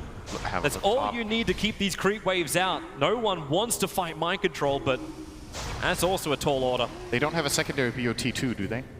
They all have BOT1s. I thought he was going to scout up there and try to set up the kill together with the Reaper side of Pasha, but he has nothing to connect on. So no one is basically just wave clearing here in Smoke of Deceit. And not They're really going for Roshan. So Virtus Pro. They don't know that. No, that they don't. And now they do. Yeah, now they do. The Hawk dies, and Team Liquid, they're coming. Observer Ward's up on the hillside. Lil gonna burrow strike himself down inside of the tree line. I'm not certain if it wasn't scouted out by Team Liquid as they try and wrap around. Matoma's already triggered his dog form, so Shapeshift being used, but Virtus Pro are bailing out. They don't want to take this fight. Mind Control BT's onto his own Hawk, and now it's Team Liquid that look to go in to take Roshan. They're going to get this Aegis just because Mind Control made a nice push top. They had to come back and defend this lane. And, oh, actually, maybe not. They could be in time. Here they come. Ramses to the front lines. GH has to trigger his BKB. Roshan's falling. The Aegis Immortal into the hands of Miracle, and they look to fight harder. The Hex is out, but so is the stun. Mind Control has to use BKB to break free the Frostbite. Team Liquid on the run. Lil, the nice double stun. Burrows once more, the sentry wards are down. No one, Rupture, he actually got Matumbaman. This could be the big kill they're looking for. He can't really break free. His life has to do the work. That's the how. Now Shapeshift, he just tries to run it off, burns the cheese, and he'll get all the way back to base, literally running the entire length of the Rupture to his tier 4 towers for life. If you're playing a pub game and you're playing Lycan, this is not how you play against Rupture in most situations. You generally want to stand still, but you know, if you have a cheese and 4,000 health, you can probably run pretty far. So the cheese is burnt, but they save a buyback, and that is definitely way more valuable right now for Matumba. He did have it in case everything went wrong, but nothing really claimed here for Virtus Pro at all. Nope. Instead, they're being put into the same position they were previously. Team Liquid coming to the bottom lane. They want to wrap through here. It's an Invis rune for Miracle. Will allow him to come close, and Pasha, the man who doesn't have buyback, is the closest to the wave. The Blood Rider's out. He's trying Death Pulse it. Jump forward. Mind Control gets a roar off. No one hexed up. They're splitting up their attacks here, Team Liquid. They're not exactly certain which one they want to kill, but they would like to have no one who's down to half life and low mana. Shrine has to be burned a little bit earlier. No one does not want to back away from this engagement. That Courier is bringing in a Demon Edge for Ramses and an Aghanim Scepter for no one. They want to start racking up those Ruptures. The control in the team fights is what they require. What does he replace, though? Diffusal, I think. Maybe his travels, and he just plays with Butterfly and his passive as move speed. Not sure. So far, he hasn't swapped his items out. And he's trying to make the decision. It's just sitting in his backpack for the moment. Maybe he forgot he bought it. I don't think so. The Courier. I mean, he has 4 dusts in his backpack. Let's be honest. That backpack's just non-existent in this game. Bottomless hole. Still hasn't swapped it in. I'm keeping eyes on it. Yeah. By the way, Solo went for the Frostbite taunt. I'm not sure if you mentioned that. I did not, but it is what we were looking for his Aghanim Scepter. So he chose that over the Crystal Nova taunt, which I would say in most cases is better, but if he manages to get up these massive freezing fields with that Frostbite, in addition to just, you know, Frostbite, the Frostbite talent is also very good when all these BKBs are so low. I don't think no one's worked out himself. He's still sitting here with an Aghanim Scepter. Like, even removing SMY at this point may be a nice choice, but if he's worried about removal of stats. Yeah, it could be true that the Diffusal is a better item to have here than the SNY. Probably is in many ways, and then it's about whether he thinks that or travels is more important. I'm curious, we haven't seen any refreshers, to be honest. This is a 73-minute game. Nobody has one, right? Not even the Beastmaster. He's building it, though. How long does it take to go active? Because he could switch the BKB, right, to his backpack, triggers it, and then... I guess that might be the idea, that he BKBs and then swaps it out. But does it give you your Ruptures straight away? I do not know this. I believe the charges work where you get all of your charges straight up, but I'm not certain. I've played a lot of Dota, but this is not a situation I found myself in a lot in my 5 games as Bloodseeker. I'd say it's pretty unusual, so... I don't think many people would have found themselves in a 74-minute situation where both teams have incredible high ground defense. Yep, there goes your Rupture. Onto Matumban. Randy's having his Lincoln Sphere triggered. The Roar is out. The fight has begun. Solo wants to let it go right in front of everybody. Second Roar! There's too much damage. The Refresher. They have to buy back on both Venom as well as the Crystal Maiden. So Team Liquid. Okay. See ya. They're leaving. They've had enough. This refresher is big. I think we're going to see more of them come out if this game extends another 10 minutes. They need to be able to refresh their BKBs. They need to be able to refresh their other items. This Beastmaster play here, 2 Hexes, 2 Abyssals, 2 Roars. All right. What a game. What a game this is. All right. I'm not sure what VP are going to do now. So I feel like Refresher is still an item that would be interesting on the Necrophos as well as the Bloodseeker. Yeah. Especially. But right now he's not really looking any at that. hero at this point. When you have so many items, being able to refresh your cooldowns is really powerful. Do we have? They're looking at a jump in instead. He's going for a Blink Dagger on the Necro. Might lean a little bit more towards the mentality of Virtus Pro, where they're like, well, we can keep defending, but we're probably going to lose if we keep doing this. They have to be able to jump at some point. Exactly, and that's where the Blink Dagger into Scythe. It's one of that older, like, I remember when Necro came into Dota 2, it was all about the Blink Dagger. It was all about getting that quick initiation off. In fact, I believe it was Matumbaman who was one of the ones who was doing it. But for the moment... Still only have 1 Linkins, man. It's 75 minutes in, there's 1 Linkins on VP. It's sitting on Ramses. And they're playing against Primal Roar with Refresher. That is the item you want to have multiple of right now. Okay, no one made a decision. He swapped out SNY. He did the math. tapped out to his browser, opened Wolfram Alpha. All right, so the next Figured map out. is do I trade Diffuser Blade for Aegis the Immortal, for Divine Rapier? I don't know. I still think Refresher Orb would be good on no one. Being able to swap that in, get a second BKB, get another Rupture. Does that even work? I don't even know. You get one, right? If it refreshes the 2 Rupture charges, it refreshes charges as well now, right? That was with the thing that changed with Refresher. So I guess he has 4 Ruptures with a Refresher Orb. So everyone from Liquid just have to stay there. I mean, they're doing it anyway, though. Why does it matter? The next point you're going to get to is like, well, if only Rupture could stack 4 on one target, but someone runs 1 inch and dies. I would like to see a Linken's, actually. I think that would be a very good item to get now for no one. Just because he can target. The fact that it's targetable on multiple heroes can make these clutch moves against Beastmaster. Either that or their supports need to get Lotuses so they can reflect the first roar and then Mind Control can't get the second one off. In this stage of the game, Beastmaster is one of the most incredible heroes to have on your 3 position just because he has the attack speed aura for when you want to push. You have the 2 roars, you have the Mind Control from the Hawks, and the map control from Mind Control. And, you know, just by his full utility and sets their team up so nicely, this is a kind of hero you want to counter as a 3. You want to itemize against this guy this later on. And this later on in the game, it can be more important than itemizing against the carry of the enemy team. Because these roars are really what's making Liquid's fights look good. Yeah. They just have to keep their mind in the game. Remember, Liquid have had a rather long day today already, having to fight through the first series and now here in the third. And you've cracked 76 minutes in this game, and you don't know when the end is going to be. Like, even getting a pick-off doesn't guarantee you anything in this game. Net worth is nice because we start seeing, like, the critical items which help you, like, counter things, or maybe just make you look like you got swag. But really, it's all about having those buybacks. It's all about being able to have the fight and then being able to have the fight again.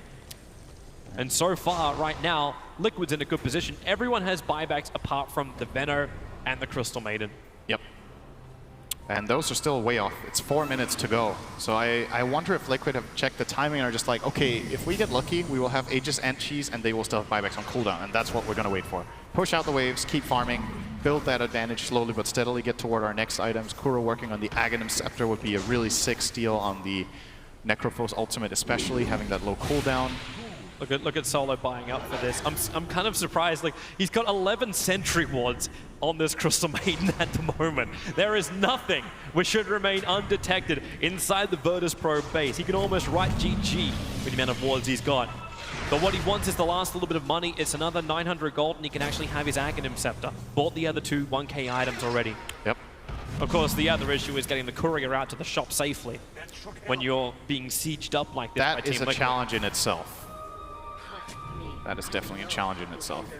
So Refresher, really, GH? He's going Refresher onto the Keeper of the Light. Surprised he went for that over the Octarine, but I guess when you have Hex and BKB and Force Staff being able to refresh these items in particular and even the Yules, you might feel like, okay, lower cooldown on all my spells plus my items versus having 2 uses on my Hex this late in the game. Maybe the double Hex is better. Maybe. Both items are definitely very good here. So wait, what did he replace? He got rid of his Glimmer for this Hex. So Glimmer's out the window for him. So the other unfortunate for Solo, all of those sentries are going to go to waste. Other items arriving is the other Refresher Orb, which is coming the way of the Death Prophet, and it's a Hyperstone for the Lycans. And Batumman looking to increase that attack speed of his. Moonshard, he even has an item slot still. It's actually very surprisingly underfarmed on Lycan for this state in the game. 80 minutes in, he's not 6 slotted right now. Is there something on the courier for him? No, there's not. He still has room to grow. He does. It's pretty unusual. It's because Keeper of the Light's got all the farm. Like, there's just nothing left for the Lycan. What's the CS on Caudle? CS for Keeper of the Light is 566 to the 501 of Lycan. So yeah. He's the 4th most CS on his team. He's still and got Kuro has 70. He has less than a CS per minute. Oh, man.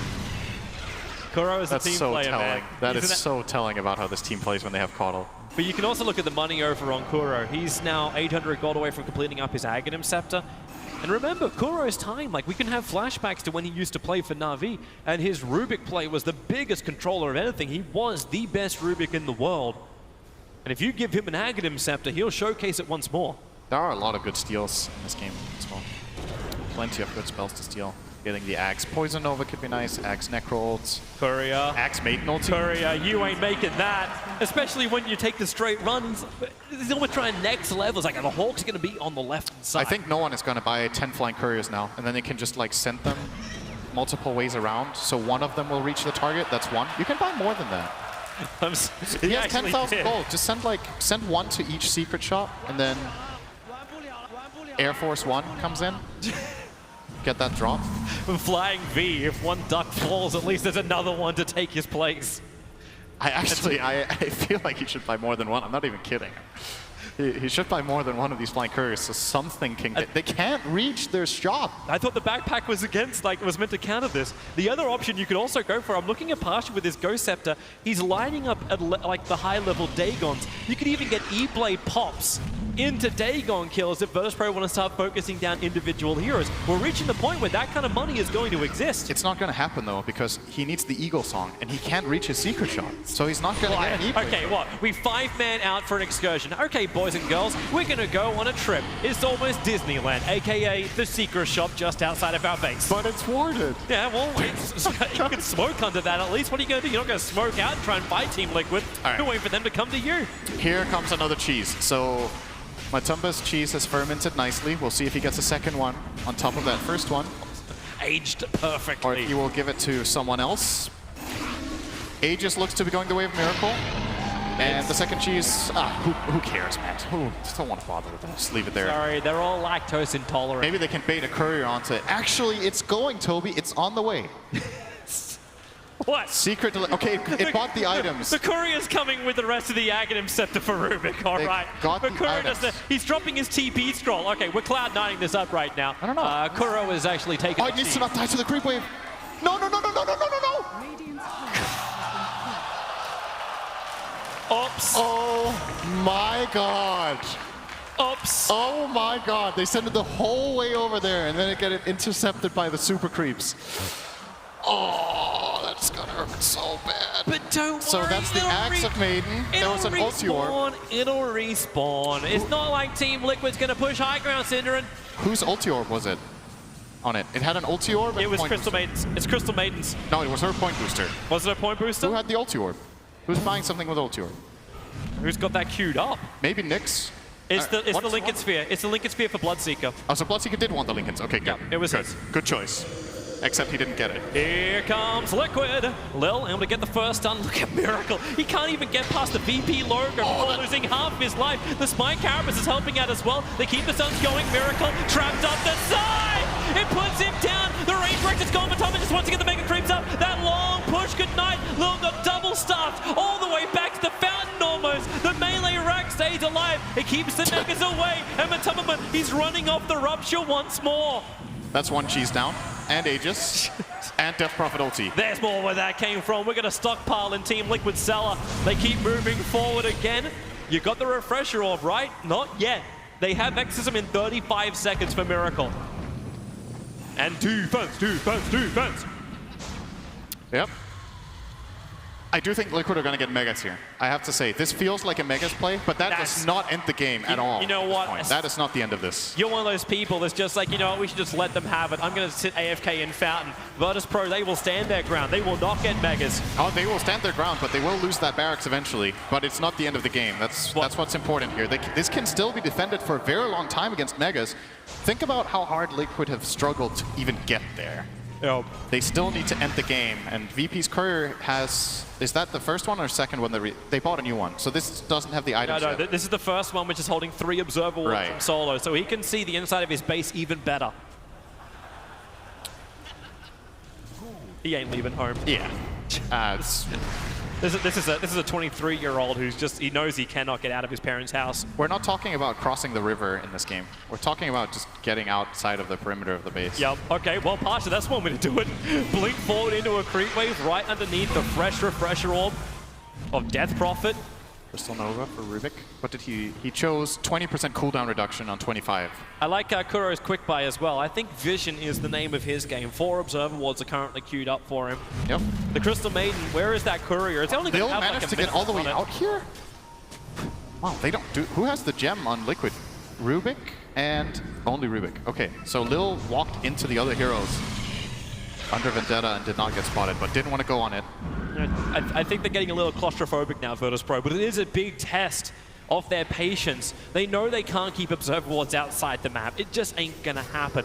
But how long do you keep this patient up? You know, at this point, money means nothing. That 15k advantage for Team Liquid Yo, your is courier diddly respawn. squat. Use your courier. You worked so hard for this. It's sitting there. Yeah, At least get your right. Well, it sounds like you're going to get the notification. All There's right, too then. many couriers. Here we go. Aghanim Scepter on the Crystal Maiden. Nice.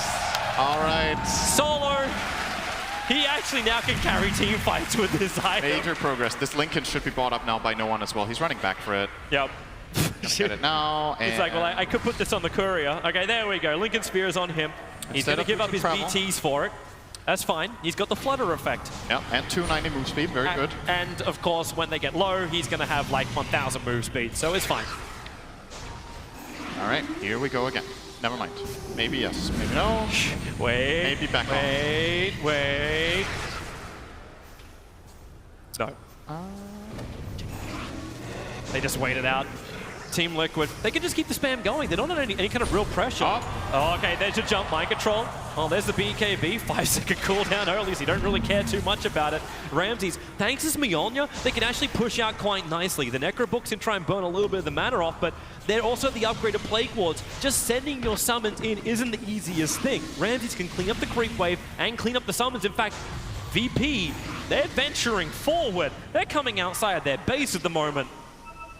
Are they thinking about finding Lycan, letting the wolf form up? They're going in. There's your refresher up on the Beastmaster. He wants a second roll, but Low keeps him stunned up. Abyssal Blade can go on the Venomancer. Do they just disengage now? You've already got Nyx Assassin picked up by Kuro.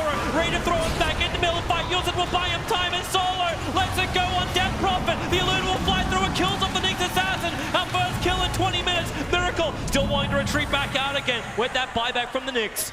It's hard to force the issue any further. They've burnt many of their abilities. The refresher orbs are down for both of them, but the Exorcism is there for Miracle if he wants to commit the second one. And importantly, Kuro stole the worst spell in the game. He has Burrow. He can turn into a pile of dirt and do nothing with it. He should at least spam it. It has no cast animation, so you like pop up and down like a mole, and you get magic, you get resistance. See, it's something, I guess. This is Kuro just trying to make Day 9 feel more at home. Welcome to Free Time Lurker. Yep. One lurker on each team. Classic stuff. Okay, well, Liquid, what's next? So they have their BKB ready on mind control again. Refresher in 2 minutes. He has a Bloodthorn on Beastmaster, by the way. Prioritizing the Sentry Ward currently over the Bloodthorn. I'm seeing Nyx Assassin prioritizing a TP scroll over the Gem of True Sight sitting on the ramp on the top. Okay, now Lilla's finally going to switch the two around. Good. Close to BKB, by the way, on the Nyx. That's a pretty big item here for him to get. Yep, that actually means that like Lil's already been a real nuisance to Team Liquid in the fights. He's stunning it up so much that Virtus Pro are able to disengage from a situation where normally they'd lose 2 heroes. Then that BKB will also help him now the Bloodthorn is done on the Beastmaster. He's actually looking at Bloodthorn, overgoing the BKB. Radiant Courier died. Well, that's now the 10th for the game. Wait, how many couriers are flying around? All right, this is 2 Dire couriers flying around, and 1 Radiant got killed. So I think VP might need to invest a little bit more into their menagerie. Yeah, need to invest more into the Air Force here to get those items delivered. So what else is coming out? Okay. BKB for Solo is going to be huge. That's big. That's a 10-second BKB 90 minutes into the game. It almost looks worthwhile to sell his drums if the time does come. The Hawks saw the courier fly out. VP are changing their minds. They're not sending that courier out. Back to base. Might try to go the other way around along the left side of the map. Maybe they can loop it all the way through the Dire jungle down to their secret shop, and then all the way back around again. That's a pretty dangerous trip, though. Well, they got time. Venture to the new land, the they new definitely world. have time. Okay, Kuro, this is just getting ridiculous. But at least for everyone at home who's doing their fantasy, your points should be going through the roof, as every Observer Ward gives you points if you've got Team Liquid supports or VP supports. Happy days all around. So Refresher Orbs off cooldown for Miracle. He's actually building into a heart now. So you've got the double Exorcism back. You're going to have double Bloodthorn, double Scythe in 20 seconds for the Beastmaster, and of course double Roar. All right, don't look. How expensive do you think DP's buyback is right now? How much gold do you think he has to pay? Okay, I'm going to go with 2.3k. You looked. I didn't actually. Oh, they looked at this one. Kuro finally caught out the Scythe. That's 130 seconds. To stay in base. And look at the creeps. This... Nice. Defense. It's actually 2.4K for the buyback. That was a really good guess. 2,390 right now is the cost of buying back in this game. That's an expensive. Oh, bottom lane, the roar. They found Pasha. This is maybe the opening that you can revenge kill. However, Pasha does have buyback. You committed your refresher up straight away from Beastmaster. He wanted to have that roar again with the Scythe and the Bloodthorn. It's a very effective pickoff team from Team Liquid. And in fact, Rubik now has enough money, he can buy back also. He can probably thank that 60 gold per minute talent just helping him get the cash. Solo's thanking his lucky starts as well. He's got the 120 gold per minute. This is what's allowing him to get closer and closer towards that BKB while the rest of his cores are taking the farm. We're going to have the first 1k CSer on the board in 5 CS, and that's going to be the Bloodseeker. The top, I believe, is somewhere near 1,800, which was Resolution's anti-mage. Correct me if I'm wrong, so maybe we're actually going to correct every single prediction in your compendiums. I can't remember how many CS were in that game, but it was like, was it 1900? It was 18 to 1900. Now the Dagons are arriving. It's a level 5 Dagon up from no one. I'm still waiting for this E-Blade pickup. Necro sitting on 5k himself. Obviously, he needs to save 2.7k to buy back on the Necro. So we can't just buy the Dagon straight up. Maybe he just gave up on the E-Blade. I guess he doesn't. He never had it in his quick buy, I guess. He just wants the Ghost Scepter. Never Aegis before. for Miracle? No boots? Is this actually even worth it? He's not holding on to his heart. Like, that's even going to help him more than the Aegis will in these fights, more than likely. He might be able to force a glyph with Exorcism. Just run in, Exorcism up, BKB. Yeah. You got your refresher orb anyway. Then you trade your Aegis for a glyph, and then after the glyph is down, you can try to just... This is it. Rubik will come back to life again. He doesn't have BTs, so he can't just come straight to the front lines unless he wants to buy it up. Instead, he's actually just going to buy the gem. As Team Liquid, well, that creep wave lasted a long time. Blood right, here come the Necro Books, moving forward, Lil throwing out the stun, just trying to keep the Death Prophet away. This melee Rax has to survive. They have the fortification available here, Virtus Pro. Plague Wards control from Ramses. He's focusing them onto the Death Prophet, making it difficult for Miracle to get forward. Both the slow plus the damage is enough intimidation to force them back. The creep wave has come in through the bottom. They're losing their shrine, so Virtus Pro having issues with the side lane pressure. Bloodright will manage to get rid of this for the moment. Exorcism, it's got another 5 to 10 seconds left. And Miracle, he's going to back up. The Exorcism doesn't do a single point of damage to the melee Rax. They are really, really good, Virtus Pro, at just getting rid of that. When they can focus on the one lane, getting rid of it. I think Korra should buy Midas, actually. Why? And maybe he should have done it 30 minutes ago. Because when you see the flow of this game, this Rubik could actually be 6-slotted. Now he even has a 20% cooldown reduction talent. He can get rich, man. This Rubik could really get rich right now with the Hand of Midas. It's like you're investing into the future at the moment. It's like, but the future is 3 hours from now. That's really deep, Toby. You're planning. That really makes you think. You're planning for your kids' college, all right? Is that something a little bit more like... The future is 3 hours from now. All right, the creeps are starting to give a lot of gold as well, by the way. So these melee creeps in the bottom lane, these super creeps, are giving about 40 gold each now to Virtus Pro. So even on defense, they are finding a lot of net worth on these heroes. If you look at Ramses, like if you actually just bring it up as well, how much gold everyone's got. There's a hawk. There's a hawk on the shop. What's it looking for? Maybe it's going to see courier movement. There's a full Daedalus now from Matumberman. He can't even hold that. He's holding the cheese at the moment. But yeah, he needs that for option. That's his 6 item slot. He's just going to run in through the top lane and try and beat the Rax down. Get the fortification out. That's probably going to be the easiest way they can do this. Here comes your fight. The Blood Right already forcing Team Liquid to back up for a second. They're Dagoning down all the fake Matumbermans who have run in through the top. Lincoln Sphere can trigger on the Venomancer, but thanks to the Maelstroms, or Mjolnir, I should say, on Ramses. The creep wave doesn't survive long enough. Kuro can now try and turn the Plague Wards against him, but he doesn't get that plus 3/3 upgrade that Ramses has when he steals the Plague Wards. So they're nowhere near as powerful. Miracle slowed up. Again, they're able to break through that Lincoln Sphere. The Ruptures continue to burn. Dagon 2 on Necro. He actually doesn't have buyback. He overbought. 100 gold for buyback. If Pasha just dies without getting a creep now, could be scary. He's 103 short. Yep. There's the Lycan ulti. Yep, looking for the target. Matumberman wanting to run through the bottom. I suppose he can kill a shrine. Yeah, Any progress is appreciated. Lil keeps the top lane at bay, so does Ramses. They're basically tasked with holding this line. Team Liquid, do you want to force it anywhere else? You can bring down that shrine. We're now triggering Lincoln Spheres with those Dagons. The shrine does fall. There's a double force up. Now the ruptures go to work. Lil hexed up. Real problems when Matoma gets the badge on him. The buyback has to come out from Lil's Miracle, putting the exits forward. They're looking to try and end this game now. Solo, the Frostbite. He'll let the ulti go. Miracle comes back in range for it, only just on the edge. Solo at least creates clearance. Lil with a nice stun. Miracle so damn low. The mana burn does a lot of work. Well, he's at 2.3k HP. No one. He's looking for even more. The BBB is triggered, and they're going to Dagon out the Aegis to be immortal.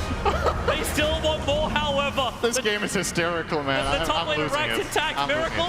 The Blood Ride. Matoman's going to go back in again. Shapeshifter's back off cooldown.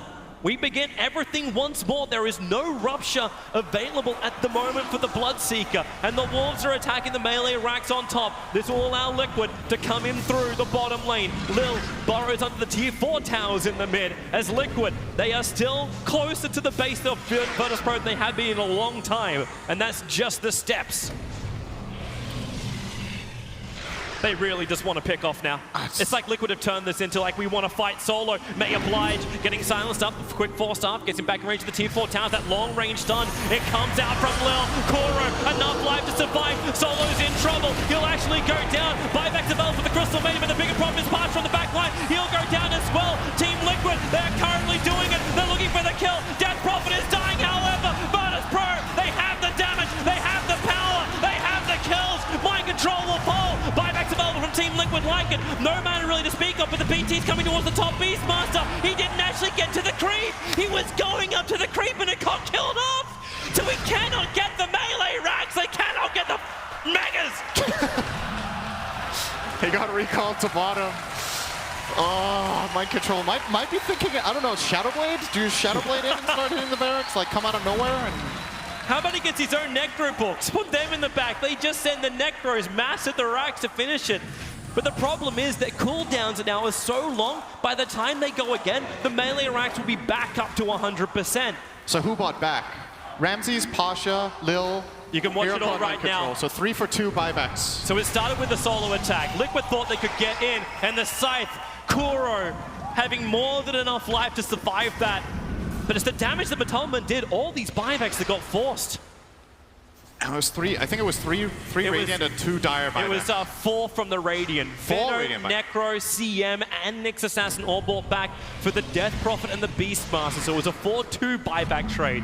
Solo has BKB and 50 gold on the Maiden. That's a pretty big item. Actually, in late game situations, Crystal Maiden can become a very powerful hero.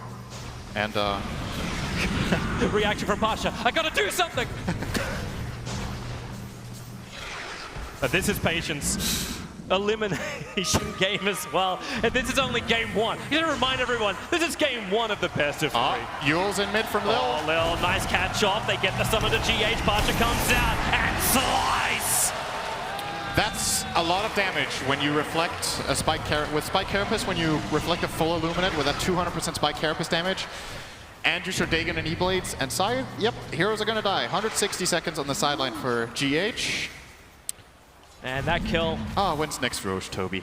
Let's look forward to that. Does it even matter? we're about 50 seconds away from Roshan possibly spawning up. They smoked out, man. They're going. This is as far out as Virtus Pro had ventured in the last hour. They want to come out for a kill. They were waiting for the Maiden BKB this whole time, and now that they have it, this is when you pounce. Oh, he failed. Control. Where's the control? Anthony gets through. Pasha!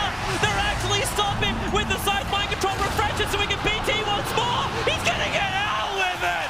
Bull hammer.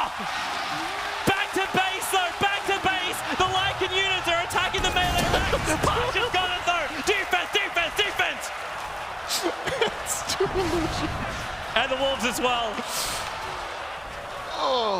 But they came out so far, at least they could look to buy up some items. The fact that Necro didn't finish the E-Blade, he actually sold his Ghost Scepter to get that Aghanim Scepter and the Lotus Orb. They're looking to reflect, they're looking to free people. And Connell bought back as well to try to save mind control, but he was actually fine on his own. Necro 3 for Veno. Yeah, just casual purchase, still got another 8.3k gold sitting in the back.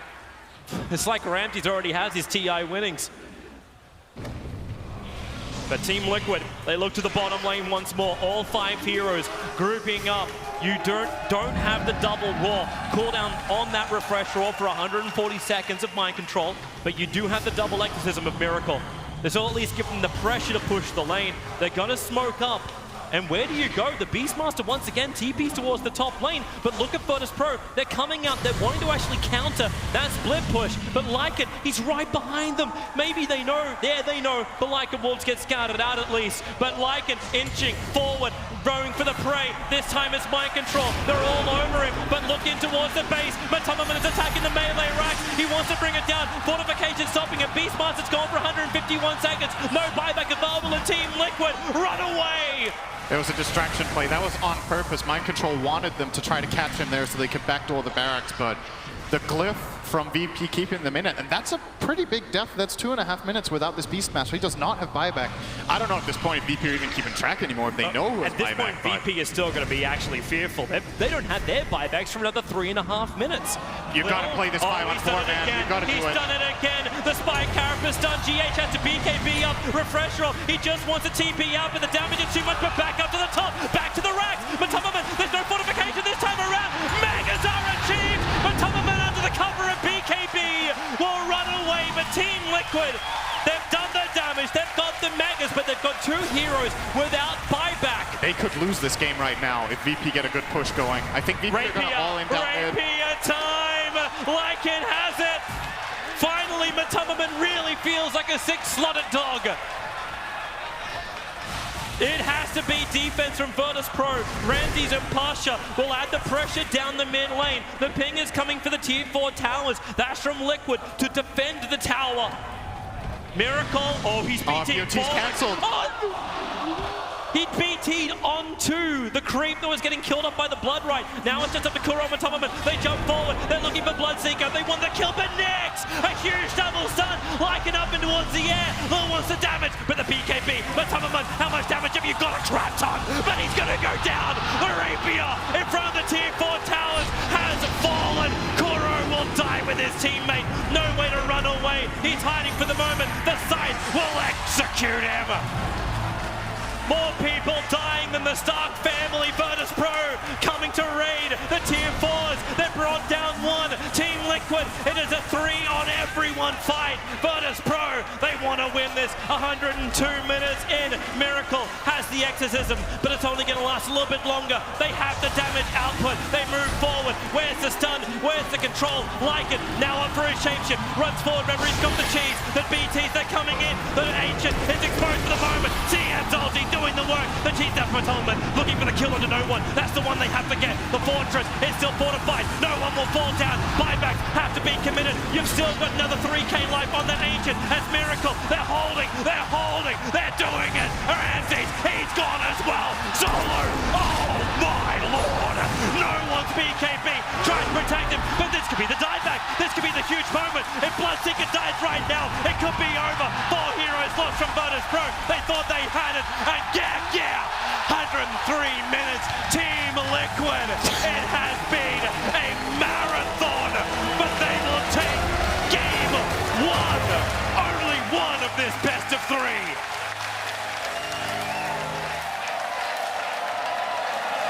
Thoughts?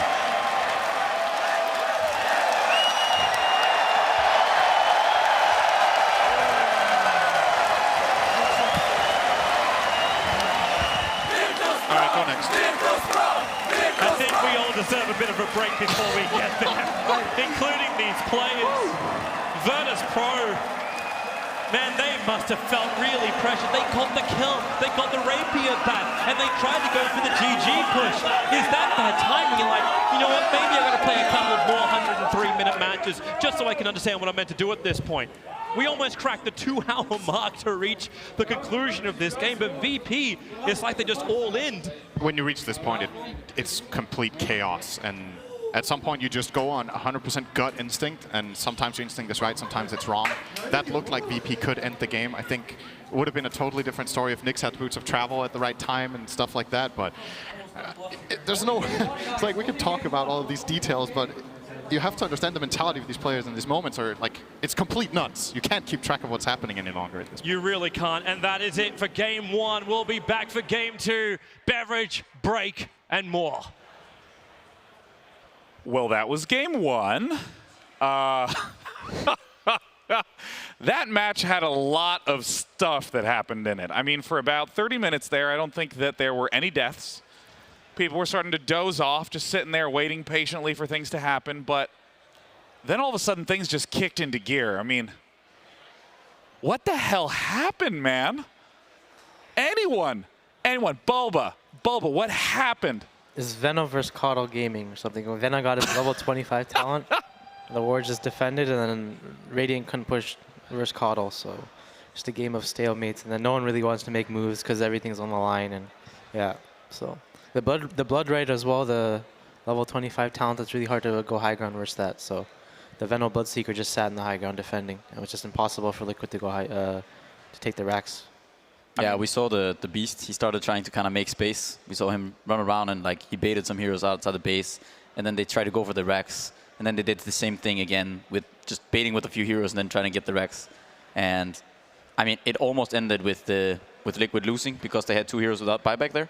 But then in the end, the Lycan pulled through and killed a few heroes, and then yeah. I think the both teams had a lot of deep push, so it was really hard to go high ground even with the Aegis and Cheeses. And I think that what made the game crazy, because at 30 minutes in, I was like asked by someone how long it's going to take, and I was like 10 minutes, maybe 15 max. Yeah. And just it kept going. I think we were all ready to come out for about the last hour of that match. And I mean, I almost want to ask about this super, super late game sort of strategy that you wind up in, I don't know, 1 out of every 100 games. I mean, most of the time we've seen the games be around 45 minutes is about the average for this event. And when you get to these super late game situations, what are some of the big strategies and itemizations that wind up changing as the game evolves? We need Envy for that one. Sorry, man. I'm sure Sumail can no, say Sumail doesn't enjoy those games. I mean, Sumail, talk to me about that ultra late so game. as an outsider, really seems easy and like doesn't seem that difficult to decide what to buy and what to do in the game. But when you're in the moment and everything's just going crazy around you, it's like really rough, and like it's a very bad adversary to like actually like function to your full ability. So when you're in the game, it's, I don't know, it's like impossible to pretty much like play it perfectly. That's all I can say about that one. Yeah. Well, I'm curious, especially when you get to 6 slotted and then you start to buy items 7, 8, 9. I mean, Pycat, like, talk to me a little bit about what Bloodseeker was doing, pulling his Boots of Travel out, continuing to stack items in there, refreshers going in backpacks, coming out of backpacks. Yeah, that's like the new thing with backpacks, right? It allows a lot of these heroes to kind of get 7, 8, 9 slotted. We saw Ramses, he bought a book 3, just casually uses it, puts it back in backpack. You know, you start thinking like, what can I do with this gold? Because you're not used to it. That's the thing, you know, you're not used to playing these games where you have 7, 8, 9 items. Like, no one is used to playing it because these games are so rare that no one really, you can't think straight. Like, also like what Sumail said, you can't think straight in these scenarios. You're in this game and all of this is happening, and you know, you have this 1 Rax left and you're gonna think about like, oh, I need to use this item, I'm gonna switch it out, I'm gonna do this. Like, there's a lot to do, and it's really tough. Now, I don't know what clips he's gonna show because that game pretty much had it all, but Kevin, I look forward to you talking about First Blood or a team fight happened at like 8 minutes. I wanted to look at the first last hit that was gotten in the game. I thought that'd be a really, really good clip to focus on. I wanted to go over the strategy a little bit for both teams. VP going for very similar Reaper Scythe kind of stuff that they had in previous matches. I like this strategy better, though, because there's a lot of things that made the Reaper Scythe better, such as just all the bonus damage coming from Rupture, from Crystal Maiden, things like that. Bloodseeker runs faster as people take damage, so Veno combos really well with it. You might have been curious why that Lycan actually did go down there. Now, the easiest way to look is to keep an eye on the status bar here, and then you just got to look for any like surprise debuffs or anything like that. So we'll just try to keep an eye on the Lycan here, and right there, you got that, right? It's there. It's a Blood Rage. It's very good with Reaper Scythe in this case because it'll amplify the damage that the hero takes. So these combos together made VP's strategy quite a bit better. Liquid obviously going for more of a high ground thing with Death Prophet, and the main way is with Exorcism. It damages heroes and enemies and buildings and things nearby, but the problem is that Spirit Butterfly kind of things are a little bit unreliable. And what VP did in response was put Plague Wards in the front, so that those were the things that took the damage. So this is one of the reasons that VP was able to elongate the game so much, just because it made, surprisingly, Death Prophet ineffective. A lot of other teams and heroes can't actually deal with that very well. And ultimately, when VP does end up defending, sometimes they actually have to go take fights. And if their Reaper Scythe strat doesn't actually work due to Eul's, Glimmer Capes, heals, things like that, it becomes very difficult for VP to win the game. So that super late game situation was just this constant battle for, can you get a Reaper Scythe? Delay buybacks. Do they have buyback? You always have to be worried that somebody's going to jump in, and in that moment, 5 heroes will kill you, and you'll lose your team the game. And that is one of the reasons that it was just such a long game. And I mean, I want to sort of follow up on this because, I mean, so much of the focus thus far has been on the last 45 minutes of the game, how intense all that was. But I mean, in terms of just opening composition, who do you feel like had some of the better I really like what VP did. I think they took what they had yesterday when they played, and they just pushed it forward in a way that helped them get more kills, and they had more outs, and all of their heroes were going to scale really well late game, but just didn't work out. Yeah. And, you know, I want to sort of pass the same question back to you guys, that very rarely do games actually go this long, and really the meat of the analysis and the meat of the tournament has been focused on those first 45 minutes. And we've been talking so much about how teams should adjust, what were concerning picks, what were weirdnesses, and ignoring the fact that this game went for 90 minutes, talk to me about those first 45 minutes, about what the drafts were like, what the lineups were like versus each other. I think one thing was this, we saw this mid matchup, it was very favorable for the Bloodseeker. I think that was thanks to the Nyx a lot. He went mid and he mana burned the DP once or twice, I think. And then the Bloodseeker just did really well. I think he was doubling or tripling him in CS at one point relatively early on still, but it was something that led to this Bloodseeker having a really good game. You know, he had a really good game for, well, pretty much the entire time. They didn't win, but he had a really good game thanks to that strong lane, I think. Yeah. Their strat was LFY has a similar strat with Bloodseeker. They run Bloodseeker with Bristleback and another spamming hero. And look at the cores on VP. They have Necrophos and they have Veno on the side lanes, and they have Siamora. And it basically enables you to, the Necrophos has Heartstopper Aura, and then the Veno just spams spells in lane, and people just get low. So the Bloodseeker had a lot of high damage in mid lane. It's like the same thing LFY does as well with their strat. So it was kind of cool. I felt both teams had a very similar strategy in this game. Both were like cheesy picks, like to win lanes and then to 5-man. And the reason why this game went so long is neither teams had much jump. It was only Nyx, and then Dire, there was not really any jump. So it was just like a battle of cheesy heroes, honestly. It is amazing to think that these teams are heading back out onto the main stage to go in for a second game. And I want to talk about sort of mental state that happens after these very long games. I don't know if you feel like, are these exhausting types of games? Because, I mean, Smail, you mentioned that you're never in these situations, so it can sometimes be really overwhelming in the moment. I think we were in this situation, I think, like last year versus Eon. Yeah. And after we won the game, we felt like we couldn't lose, or it was more like they couldn't beat, because at that point you were really mentally defeated. And I think the same case will happen to VP. I don't think they're going to win this game. Yeah, they might just get a stomp, to be honest. I mean, does a team ever feel good after they lose a like 2-hour game? Because I mean, we saw Team Liquid sort of say, "Oh, we lost game 1 to Secret. All right, let's get back out there." But I feel like 90-minute games got to drain you a little bit more. Yeah, if you lose early or like you just get stomped, like it's really it's not that difficult to like cover that up. But if you go these long-ass games and there's a chance of you could have won or you messed up in a way. Like they kind of threw it in the end, right? Like they didn't throw it; they just made up. Like the judgment wasn't there quite, and I think those type of stuff like makes you really mad and like get you out of the zone in a way. So I think it's going to be really difficult for VP to like bounce back from this one. Yeah. Well, but how would you try to bounce back in this spot?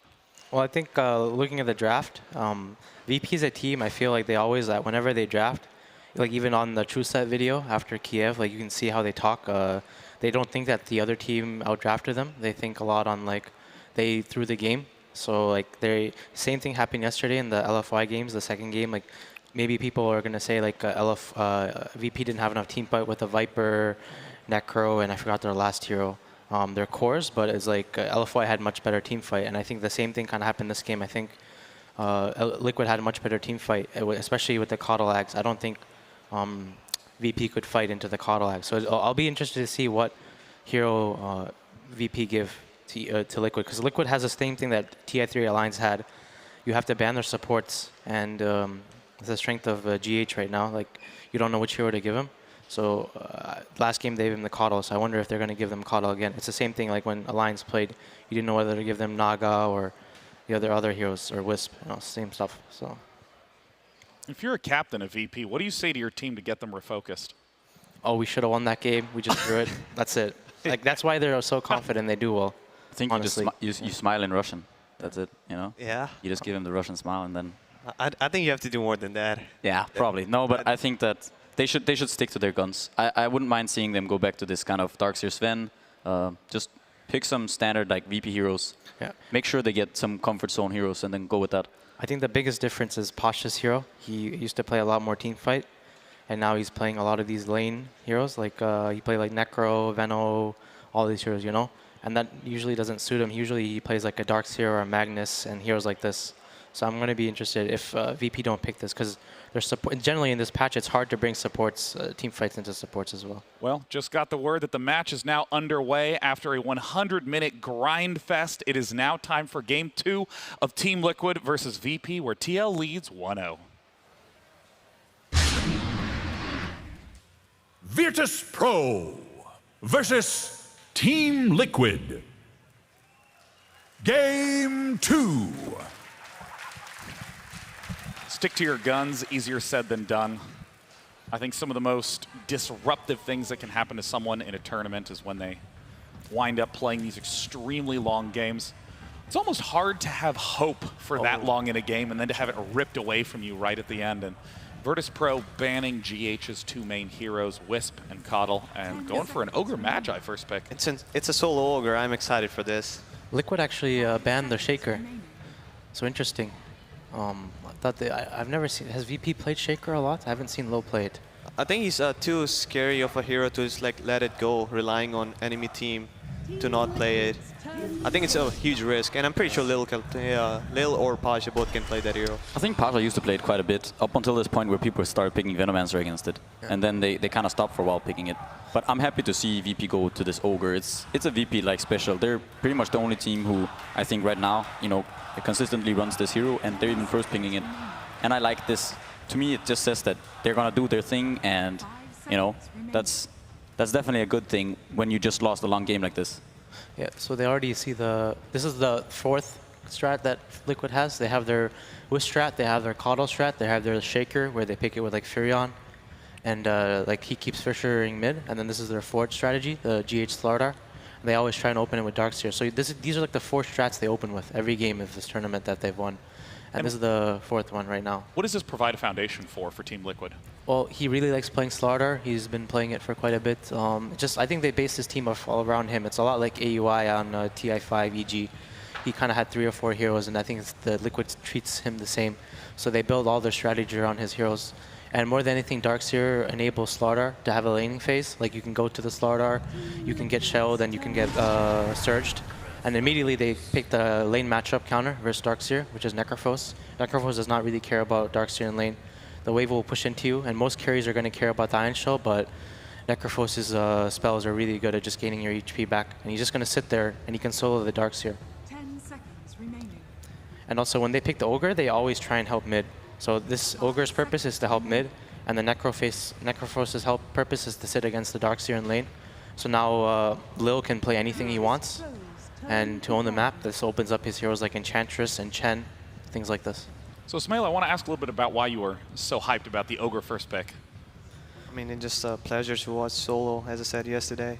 And I think it really, to be honest, it really enables how VP plays. And I think it's their best hero, in my opinion, because the way he enables all the players on the team. Yeah.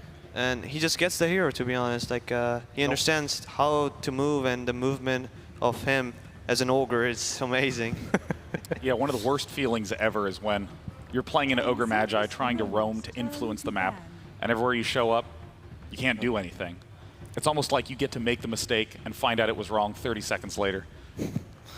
No, Sumil, he probably played versus the solo ogre that sits mid and has Orb of Venom, right? I mean, I've been in this situation before, and I would love to see enemy mid be in that situation as well. Yeah. It's not a fun time to be in that situation, but it's a good watch, I think. But the thing about Liquid is they don't really care how their mid matchup goes. I see a lot of games where they're one of the few teams at this tournament, they pick these heroes that don't care how the laning phase goes. It's a lot like LFY, what Sumil was saying yesterday about Super. He plays these heroes like Dragon Knight that don't care. They're always going to get their items and farm. And the same thing like Matoma Man plays like mid Broodmother, heroes like that. So there's the Wyvern suddenly. Do you think the Death Prophet last game was an example of that Death Prophet struggled versus the Bloodseeker, but was still... I actually think DP is one of the heroes you kind of do need to help, because he's not like... He does need to get farm, but DK, like, he doesn't need to get that much out of lane. He's always gonna he's always gonna do Dragon Knight things. He's gonna run up, attack some tower. But yeah, so interesting Wyvern pick here. How do you feel about it, Paget? Liquid have, I think, a really strong... I've actually been on the fence about this Winter Wyvern. I think, I mean, you guys played it, and I've seen it being played by a couple other guys, and it didn't do so well. And but I do think it's actually pretty nice to get with Slaughter. You amp someone, and then you ult him with the Wyvern, and it usually ends up killing him. It's also nice with Darkseer because you can vac people into the ult. Yeah. So I do like the synergy that they have. I think the thing is this hero, people look at his ult, but I don't think Did you describe his ult earlier as, quote, garbage? I mean, I just feel like you don't play this hero around his ult. It's not a good way to look at it. You need to play this hero around his save and his Q. I mean, his Q got really buffed. So as a Wyvern, I think of as a bull. Like on paper, it's like everything, but it's just weird. What? I don't know. Why are you flaming me, man? I mean, I'm just. No, keep going. I mean, that's my best like example I can give. Like that hero is everything on paper, but when you pick it, you just like feel like what the fuck. It feels a bit lackluster, the hero, sometimes. Yeah, I do agree, and I think that's what we've seen in a few games in this tournament. The hero has looked a little bit underwhelming, but I do like the synergy that they have here. Extremely defensive support with Dazzle, of course the Shallow Graves. Just like you plucked this tournament, man. Sure, man. That's a good Dazzle pick, I think. Because I think Liquid is relying on bursting someone with the Wyvern, and Dazzle stopped that. But the problem with Dazzle pick is like they have no catch on their supports now, and they're both of their supports are lane secure more than like being scary of the map. I think this is a no one Queen of Pain pick soon. So it's an Invoker for Miracle. Yeah.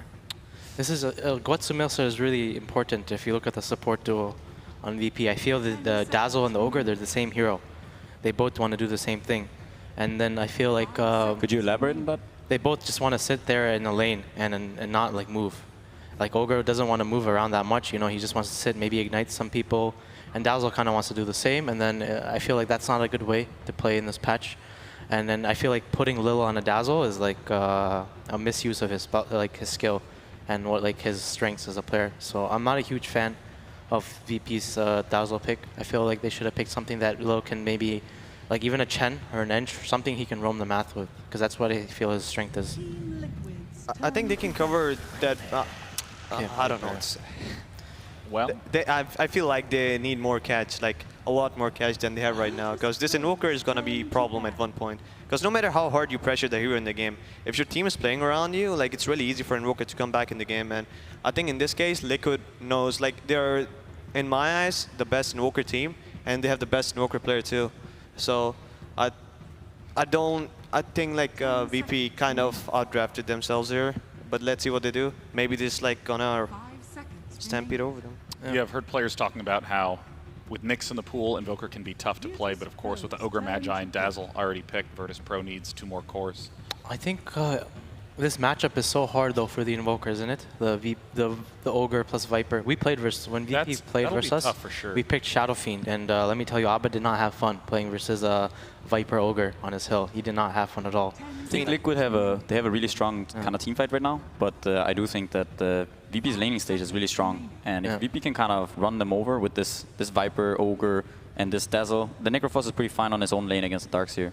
And then they can kind of pressure the other lanes. And if they can get far ahead enough, like far ahead in the early game, I think they can kind of, they can snowball that. Do you think that Virtus Pro needs to double down on that with this last pick, or do you think they need to hedge that? You think what pick they can pick here? It's they need some kind of catch. Yeah. Sanking. Yeah, that was good.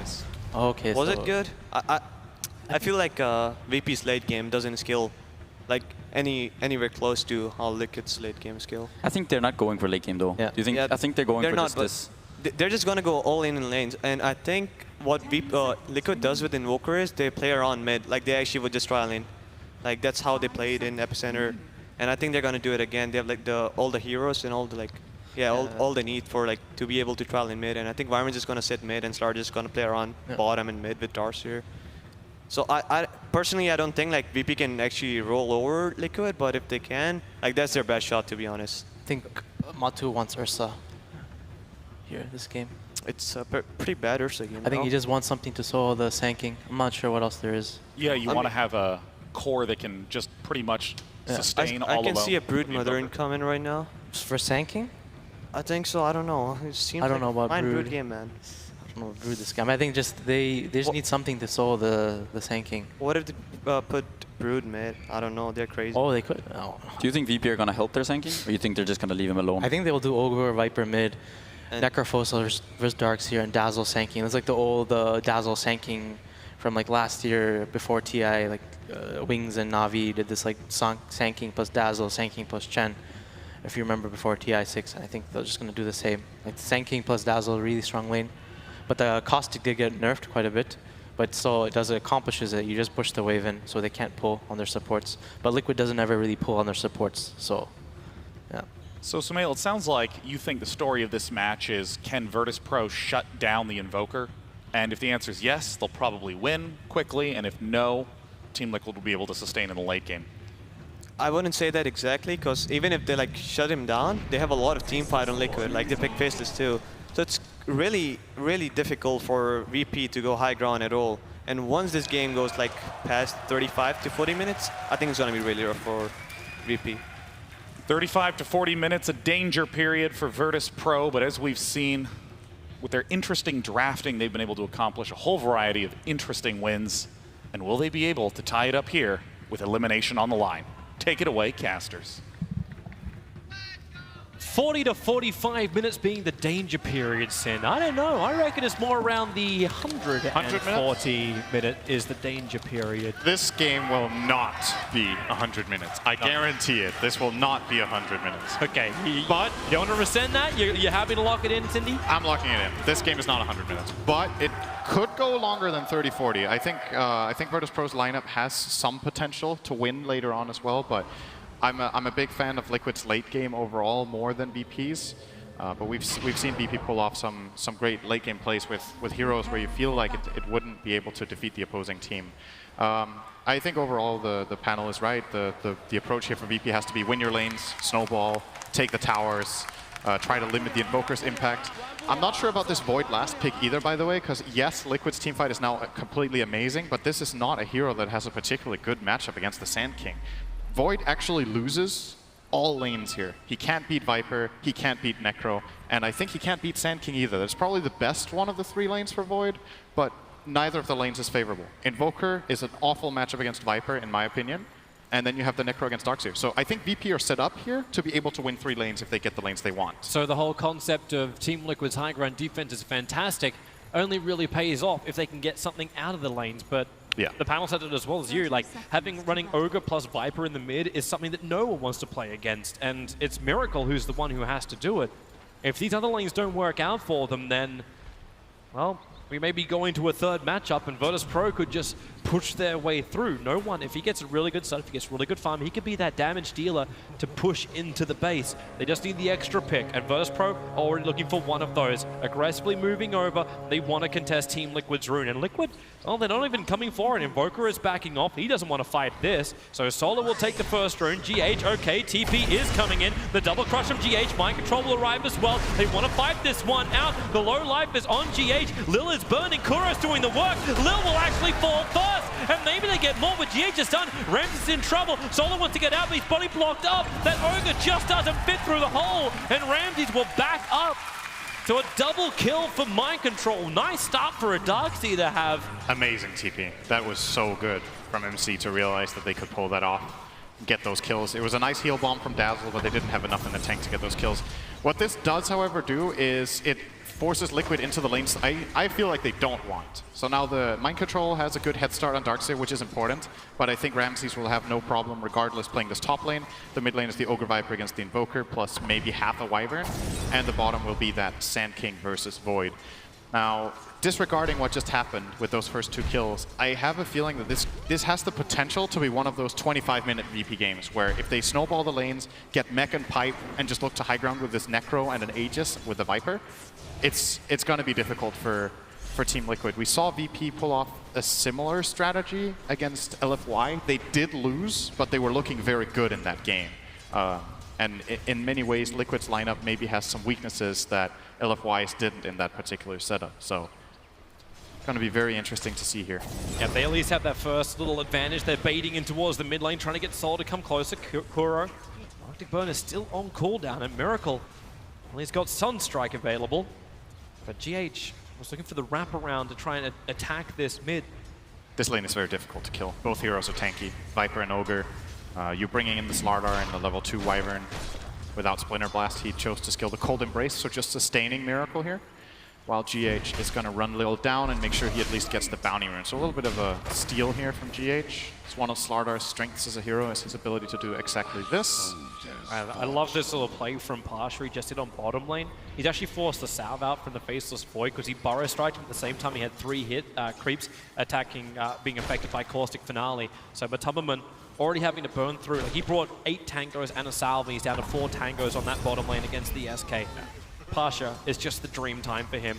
But no one's up a very long way. GH going to try and wrap around through the top. The Arctic Burn will slow him down. Solo, a quick stun as well. He is rather tanky. That's 8 armor they have to get through. But 8 armor is enough when you bring 3 heroes to attack. But then again, they're still taking so much.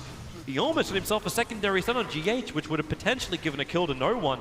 It's important that these plays work out for Liquid. They're kind of tri-laning mid and still losing. So, you know, you have to find at least the kills to ensure this Vokra game. He's 6-1 against the 12-8 of Viper. A lot of denies is going to limit Miracle's experience gains a lot, especially with supports also taking some of his levels. And now see Solo. I mean, he dies. He's an Ogre. Yeah. Ogre isn't too smart, so he's just going to go back. And this time he won't die, though. Is the ultimate meat shield.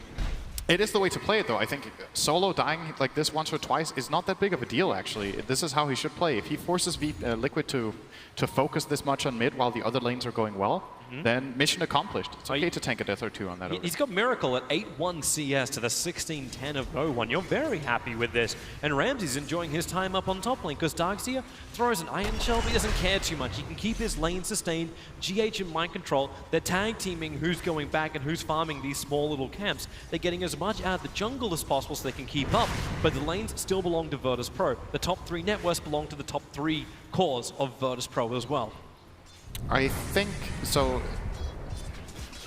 this may sound weird, but I actually think this TP for the double kill in the start from Mind Control was not worth it. I actually think it hurt Liquid in the end. That's a crazy concept to have. It is, right? Because you get 2 kills, but you set yourself up for the lanes you didn't want. Miracle has a haste, he's going to be fine, run away. I like how he taunts as he just runs circles around Solo for half a second. But this is the dream scenario for VP, is getting these exact lane matchups. If there would have been Darkseer against the Sand King top, the Darkseer would have had a lot better of a time, and Void against Necro bottom is surely not great, but he could have probably had a similar situation to this overall. And VP are reaping the rewards of once their Darkseer is TP top, he can't come back bottom. It takes too long, so they have to commit to these lanes. Now they have the choice of swapping lanes around if they wish, but for now they seem content to just flat out get out farmed. Like this mid lane especially is an absolute beatdown from no one.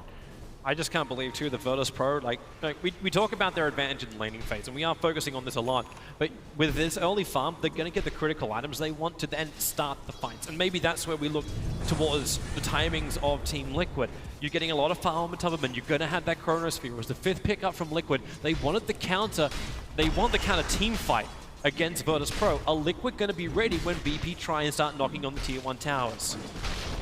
I think it comes just as much down to what itemization VP go for. I really like just the idea of going mech pipe or something like that. Miracle. He may be dead. Solo's rotating in around the back of the tower thanks to the observer. They know there's not many people that are helping, but Kuro hiding in the trees with the cold snap. No one. The Sunstrike. He feels it coming and moves direction. He's got a lot of resistance, but not that much. Has to run up the river, and they're all chasing him. A quick verify gets up the hill. GH, he's got the stun. He's got Sprint coming off cooldown. Shrines available. No one. He can't trigger it just yet. Now he can do it. With Lil arriving, there isn't much mana for them to work with. In fact, both of them, in fact, all three of them are practically dry for mana. Important TP from Lil. That heal saved no one.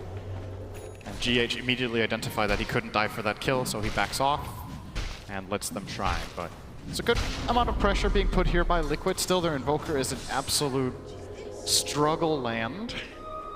We need to find some sort of way into this game for Miracle, who's currently a full Midas away from a Midas. He's got double null talisman boot at the point where he's like maybe, like in 2 minutes time he would have wanted to have that hand of Midas.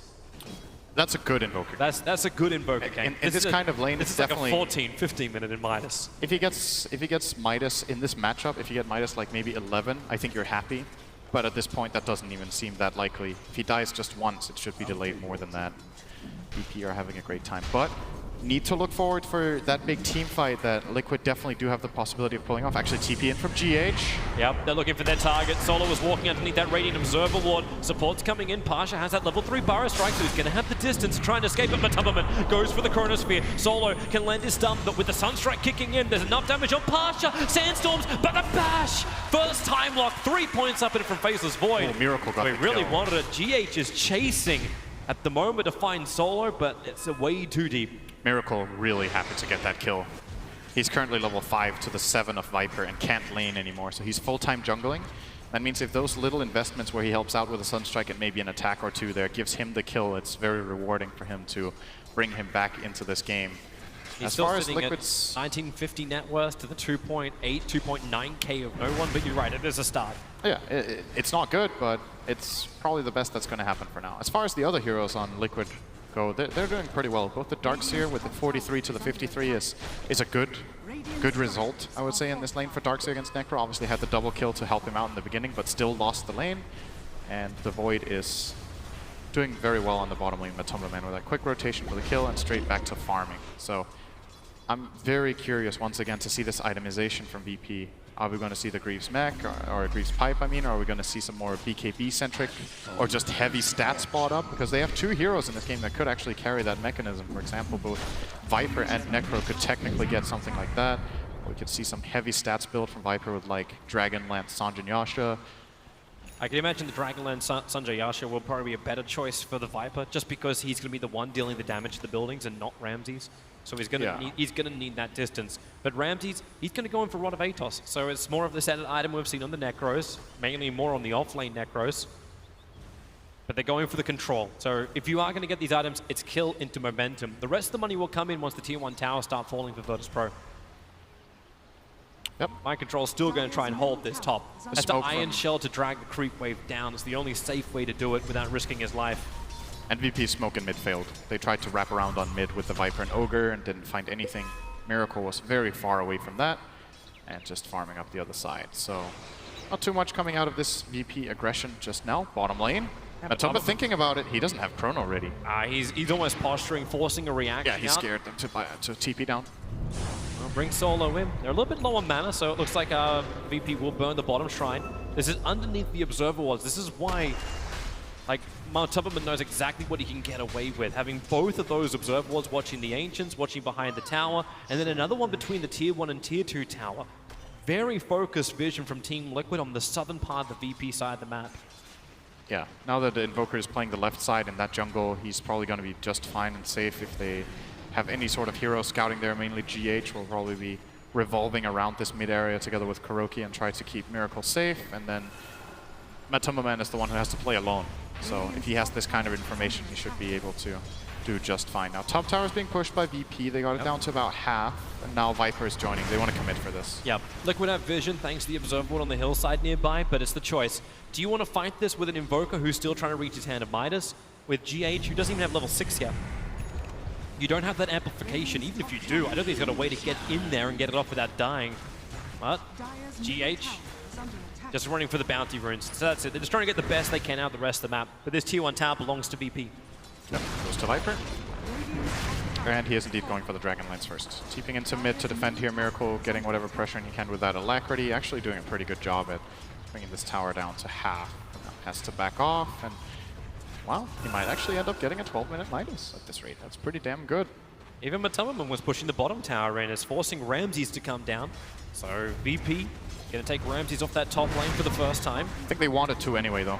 Ramses, this is the natural progression for his hero. They're going mid. The TP in from Matamaman. They just want to chrono up no one. Guarantee the kill on the Viper, and they're going to get it. Nothing will keep that Viper alive. 5 heroes. Lil was trying to get there, but it wasn't going to happen. And now they can take the tier 1 tower in mid, so Team Liquid keeping up with the tower kills. Are they trying? Okay, that is one big tower. So what I was going to say with this Necro rotation bottom is, yes, it was half forced by the Void, but at the same time, Necro wants to get down here. You've taken this top tower. There's not too much more to gain in that lane right now. It's going to be a thing for later, but now you want to get this bottom tower and start getting into the Radiant jungle. So you want to move your Necro and or Viper down there and start spreading the pressure out on the map. And Necro seems to be getting this tower for free. It's a little bit of a rotation in from Pasha, but he's not even needed. So Ramses will claim this one. And he is getting very farmed. This is a 12-minute Atos 1 treads with an additional almost 1,000 gold to boot here on the Necro. Is the big breadwinner of the game by more than 1,000 gold down to the Faceless Void. It seems crazy when you keep looking at the VP lineup. You wonder just how do they die when they get together as 5? If they have the weave defensively up, then where's the physical damage going to come through from Team Liquid? You try and focus on one target. If Dazzle's not caught, then you've got Shallow Grave causing you problems. Kuro mid. Now, Kuro trying to hold himself in the Cold Embrace. He does have the Winter's Curse if he wants to use it, but he'll die anyway. The Scythe will decapitate him as GH moves back to the tier 2 tower. But Tubberman's in the neighborhood, but he doesn't have his Chronosphere because they burned it to get that solo kill on the Viper. They don't have the team fight control, and VP making the most of it. It's a very good point with this weave as well to offset the Slargar physical. If they have a precast weave that's ticked up, then the real damage from Liquid, he's gonna be fine. The damage from Liquid is mainly the Invoker, who's having a hard game and Bud is catching up. But what if they itemize against this Invoker? What if they get those BKBs or Glimmer Cape or mobility items like Force Staff to try to get out of Meteor and Invoker combos like Ice Wall? Then it's only the Chrono that gives Liquid the opportunity to take fights. And VP, they have the experience, actually. I think losing that game to LFY is going to help them have a better chance in this game because they can think back on that game and make sure they don't repeat the same mistakes that they made in that one. VP are coming for a fight. They're moving towards top lane. Miracle already TPing out. The Tubman's on his way out too. And GH doesn't have his Blink Dagger yet, but will make a break for the tree line and then also start up his TP. Or at least he should. Unless Ramses wants to go for a little bit of a look. Actually going for a kill. Maybe it's nice. Pasha wants to fight. He's got Blink Dagger and Epicenter available. Yep. Miracle was the better choice for him in the mid. If they can keep the vision up, their Observer Ward's already got dewarded. As Pasha cuts closer and closer. A quick ping did just come out. Yeah, they have a good read on this. In the meantime, Mind Control is finishing up his mech in bottom. He needs another 150 gold to go. Force the TP down from Necro. He's going to TP away himself. It's like, this is what I wanted. Goes back to base, gets mana, sells an item, gets mech. And this helps a lot for Liquid's team fight, of course. As much as we're talking about the defensive items on VP being a good choice, for Liquid's lineup as well, having that extra heal and armor against a hero like Viper can be very nice. And keeping heroes alive against Scythe of Ice. Ramses has bought a hood, by the way. This could be a full pipe that he will be building. Let's have a look at that. He's just pushing bottom wave with no fear. It's very aggressive posture from VP's heroes, except the other 4 who are behind their tower. They're waiting for the fight. Ramses can, well, he can't TP him for 37 seconds, but he believes in the rest of VP to hold him back. And they're able to do so. Don't slow down Ramses' progression if it is going to be a full pipe. If it is meant to be that Virtus Pro approach, do you just rack up the auras? Do you look for something along the lines of like Crimson Guard? Do you look to try and just get as many aura buff ups and let you go high ground? Is this VP also identifying the fact that their Team Liquid defense is really, really strong? This is VP finding a Frost Dragon. Oh, Wyvern, get wrecked. Okay, get cursed. Kuro, no, really? Sick. fully. That was really nice. I think, so Lil has level 3 Sandstorm, and he was the only one not caught in the curse, but he can't kill him by getting out of Sandstorm and attacking. The Sandstorm deals more damage. And Kuro, very clutch there. Curse to save his own life. That's still a curse expended, and he has to go back, so I think Liquid will be trying to just trade towers here. This bottom tower is going to be very difficult for them to hold without Winter's Curse. It's mid and top for the bottom tower. Yeah, but if they get 2 towers, this is Pasha, Epicenter, prepping up. He's going to blink and get the Burrow Strike. He's going to get it onto Miracle. Miracle losing life quickly, wants to go invis. Ramses, he just kills him.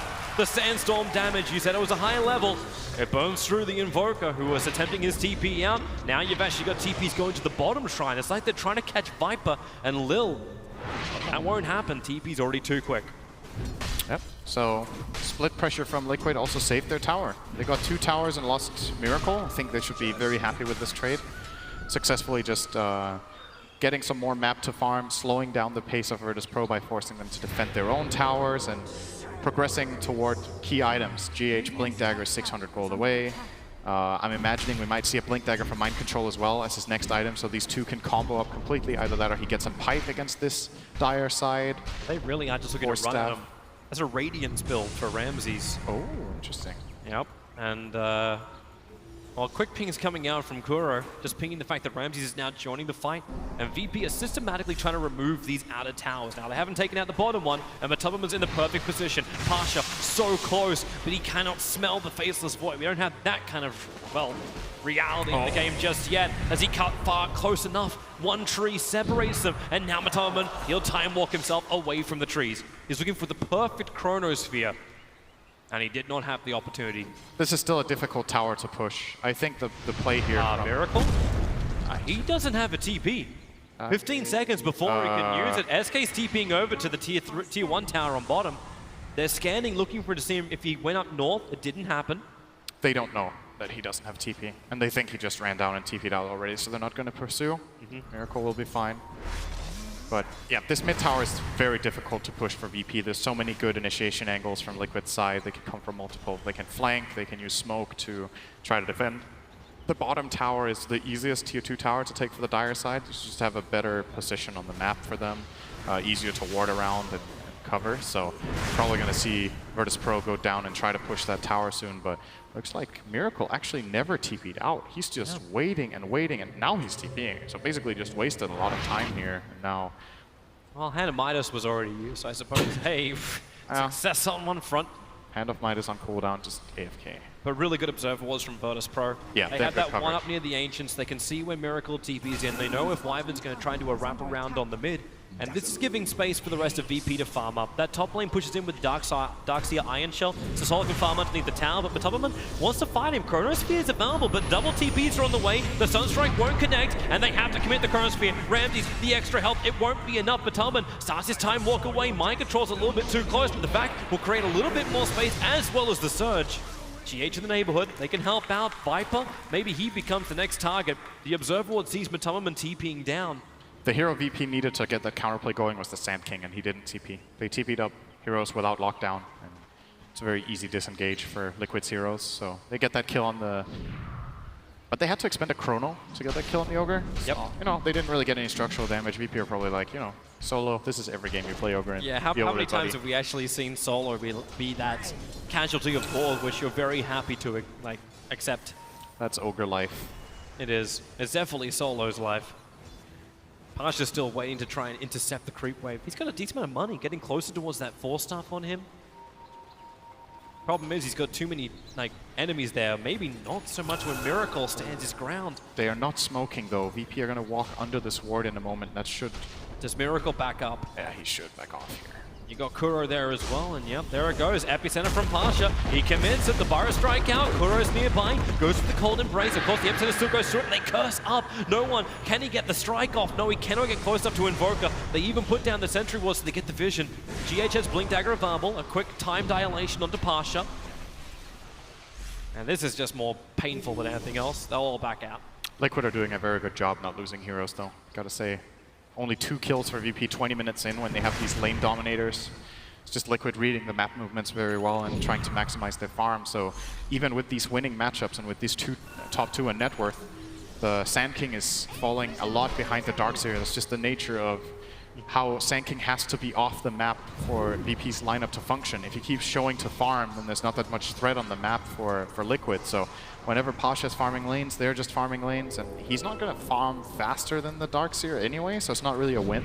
You actually see him changing his item build Ooh, as well. Veil, yep. So yeah, moving himself away from the 4-staff, thinking that maneuverability would have been the better thing to start with.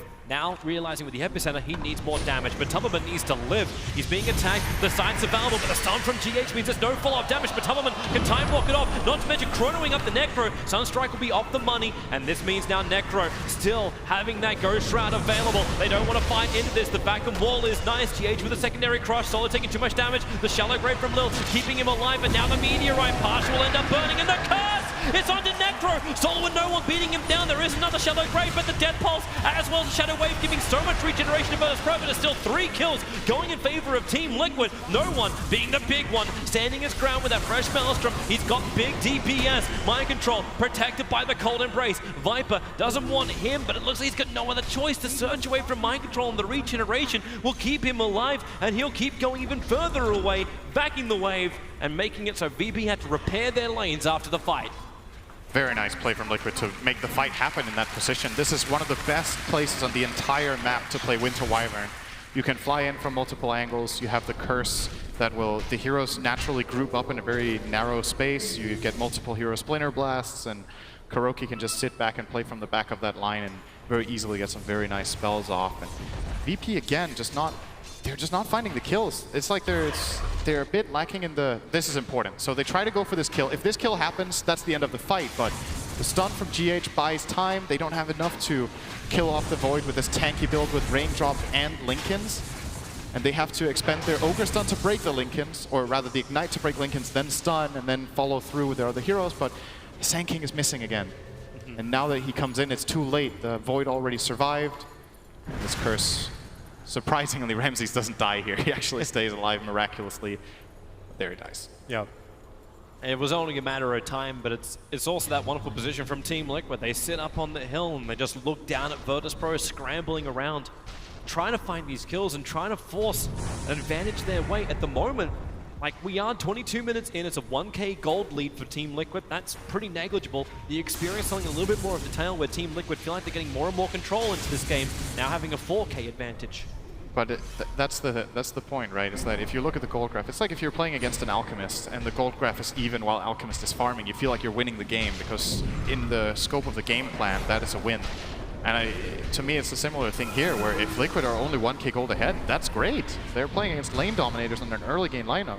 Team Liquid, they're not finding the kills. Smoking out, Sentry War gets planted down by Solo. They're looking for the obs now. They will see that if they go up on the hill. But in the meantime, with amplification, Roshan being done by Team Liquid. Pasha's moving over. They'll get rid of the obs and Sentry. And Liquid, this Roshan is pretty low. They kind of got to commit to this defensive weave from Lil, trying to make sure that VP do not take the damage from Matumberman. And, well, Ramses, okay, not sure about that TP. Chrono catches all the back lines. Pasha bringing in the damage. Burrow strike into the pit. It's doing a lot of damage to Kura, so there's no curse in this fight. The Darkseer back wall combining with Deafening Blast combo Miracle. It's done some damage. Only enough to kill off the Ogre Magi. Acceptable casualty. Remember this phrase as Ramses. He stands his ground. Set up towards the M. Not enough mana for his ultimate. The Sunstrike. It connects. Ramsey's so low, he's going to steer clear of the Angels before potentially he dies. GH able to surge away.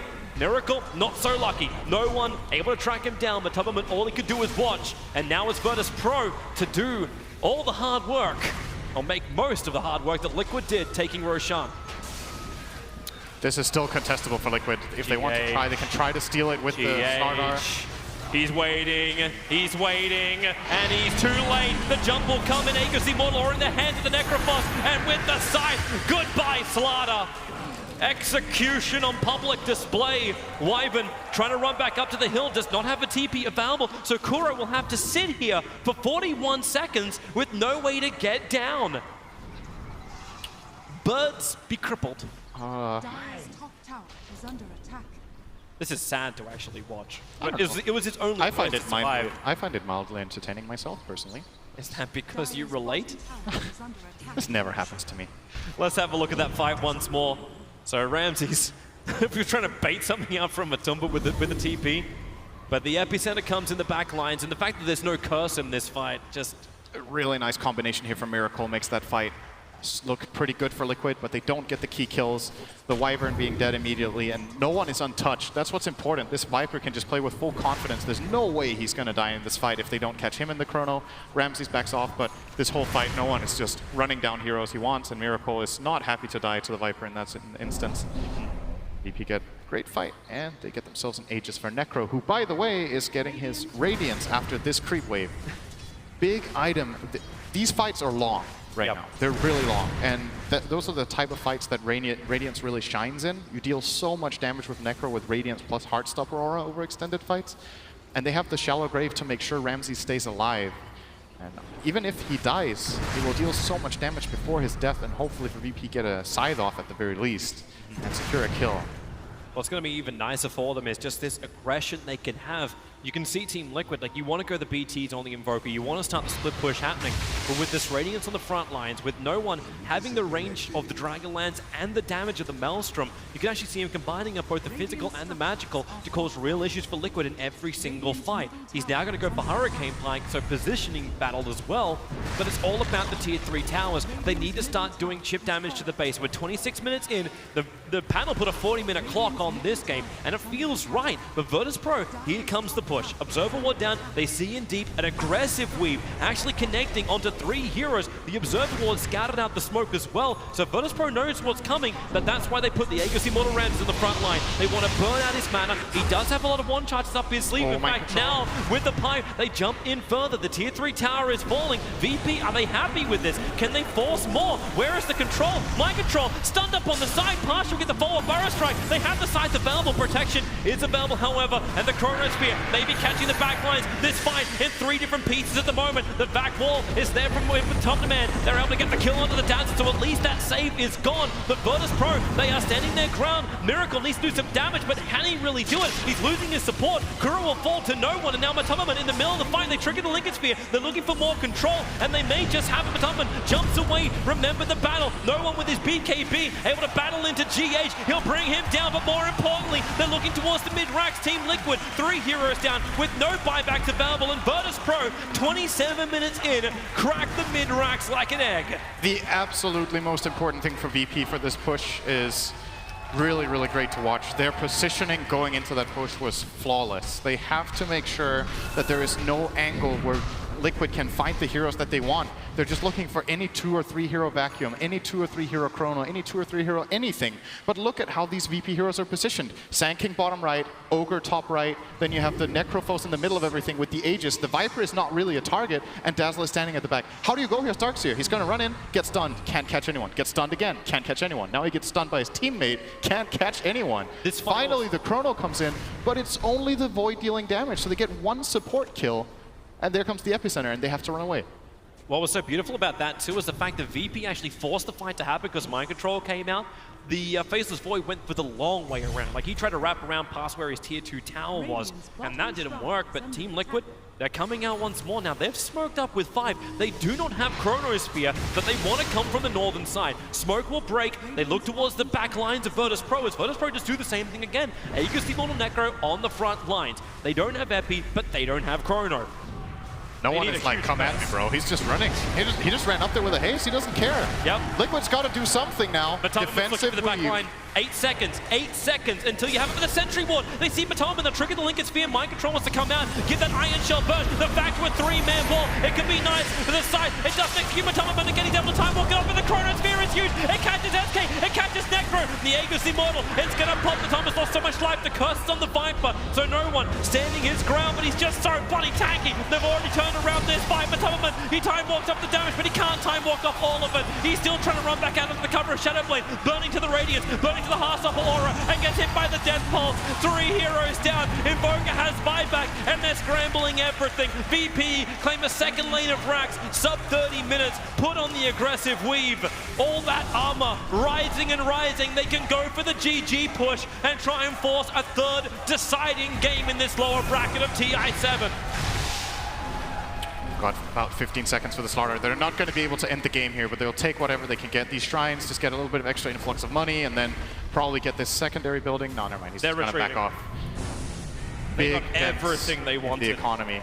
And that fight wasn't even perfect for VP. And the scary thing in this game as well, when you think about it, is the panel was saying 30 to 40. I was like, you know, if VP's laning stage goes well, this could be a 25-minute game. If they combine their spells and powers and have an Aegis like this, their laning stage didn't even go as well as it could have. It certainly went well enough, as you can tell, but Liquid played a good game. Liquid have been playing very well this game, and it still doesn't feel like they can stop VP at all. It's just heal, it's strength, it's everything. We were flagging Ogre during the group stage as the hero that just cannot be killed. And you saw just how much commitment it came from Liquid to kill him off. Then you go against a Viper, so much resistance. Ramsey's giving the life, they can't get the hits in, fighting underneath Radiance. Then you got Shallow Grave, which from Lil in the last 2 fights hasn't even really been needed. They've got so much just health sustain that Liquid have no answer to it. And they want to have that big combination, but there's no setup. The Darkseer is trying to do it. The Blink Dagger's on mind control. The top of them can get that Chronosphere off. But then your damage has to come from Miracle. He's kind of like the last one left to do it. And the more I watch games of this year's TI, the more I feel like Dazzle is a first phase pick. I think this hero is just extremely good right now. It's winning so many games. It makes it difficult for the enemy team to fight. It makes it easier for your team to rosh. It makes it easier for your team to push. You always know you have that save. You know you have that weave to get a physical advantage so you can itemize magic resistance and just be extremely tanky. And Axe is pretty bad right now, which is one of the classic counter picks to Dazzle. Nobody really wants to run Axe. You could run AA, but VP banned AA in the second phase, and then they picked up the Dazzle for themselves together with that Necrophos that they grabbed earlier. And it just... He has a full pipe now. Honestly, I don't know how you kill these VP heroes with the Radiant ones right now. Invoker, farmed as he may be, which isn't that great, but you know, you have levels, you have these powerful spells. It's not going to cut it. These heroes won't die. They just won't die. Good luck. Yep, pretty much. But Liquid are not giving up. They're still in this game, which means in their mind, they have a way that they can win. The combination is nice. It just needs to hit the money. I think at this point it comes down to Liquid finding 3 or 4 hero combinations. 2 hero combinations are not going to win anymore. VP will probably wait for the next Aegis, and then one of the heroes that will expose that Liquid can jump on will have the Aegis, and the other one will have Grave. And they have Pipe, Weave, and lots of heals, so... The Tupperman's looking for one combination up onto top lane. This is a good approach. Ramses, if they can find him, but Ramses TPing in towards the mid. He'll group up with the rest of Virtus Pro. I think this is what Liquid needs to do. Their team fight is great, but they can't just wait for VP to run at them. They have to try to find their own opportunities now, and if it's chronoing for a single core and they get a pick off, that's great. They have to combine multiple heroes to make it work. They can try. It's a 4-hero smoke gang from Virtus Pro. Ramses not being involved. I think they were hoping they could just let him farm up a little bit more. If he takes his mid farm, he'll have enough for his Octarine, but it's a little bit too late for Ramses. Could get in the... he's sending down the courier already. It's getting ready. So Octarine Core, Radiance, Atos, Hooded Defiance, Blink Dagger, and Treads on a 33-minute Necro. So much heal. It's coming in now. Yep. Unbelievable. Then they have the amplification from the SK with his Veil of Discord. You can look towards Roshan. Viper's pumping out a lot of damage now. He's picked up an Orchid as well. A lot of early items which can transition into other items later on, but it's all about that presence the VP can get from their gold right now. He can solo kill the Invoker now. That's a really big item. He can pike into Orchid, ulti the Invoker, and just start hitting him. Liquid are coming. Liquid they want to try and contest Roshan. It's this or nothing. If they lose this fight, the game is done, and they know it. So GH wants the target. Blinks up, gets the crush. It's over on Lil. Glimmer Cape will allow him to escape. Ramses wants to blink down as Faceless Void looks in the pit and realizes no one is there. Is Kura getting caught out in the mid lane? The Orchid is out. The Scythe will execute him. 75 seconds without him, and the bigger pickoff is Matubama in the river. A time lock can get him up the hill, but still the control is so much Tornado. It can actually create space with the Chronosphere, but the damage just doesn't exist. GH is locked in the tree line. 3 heroes gone. This could be the game. Liquid needed the fight. They needed the win. And right now, VP can just go mid and take the tier 4 towers. They will be safe, however, and turn back for Roshan. Might as well just... This is a really important game, so make sure you build that extra advantage before you go high ground. I don't think VP feel like this game is going to get any harder in the next 5 to 10 minutes. With this Aegis, the next fight, if anything, should be easier than the one they just had. Especially when Liquid is great, but it's far away, man. They need to go real late to beat this VP lineup. When Liquid can't even find kills, like, you want to hit a combination. They got the best one they could. Nice Sunstrike onto Ramses. But watch this man just heal. 38.7 a second. That's not too shabby. Miracle, at least can EMP burn him out. Ramses, he didn't actually take The Aegis Immortal, that's in the hands of Viper. The cheese is also in the hands of Viper. Ramsey's okay, I know you're strong. But let's not 1v5.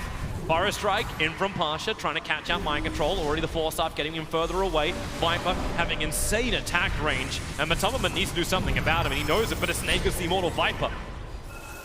With Weave already kicking in, his armor just keeps racking up higher and higher. And he skilled the attack range talent, so this Viper has an attack range of, what's that, 790 with Bloodlust.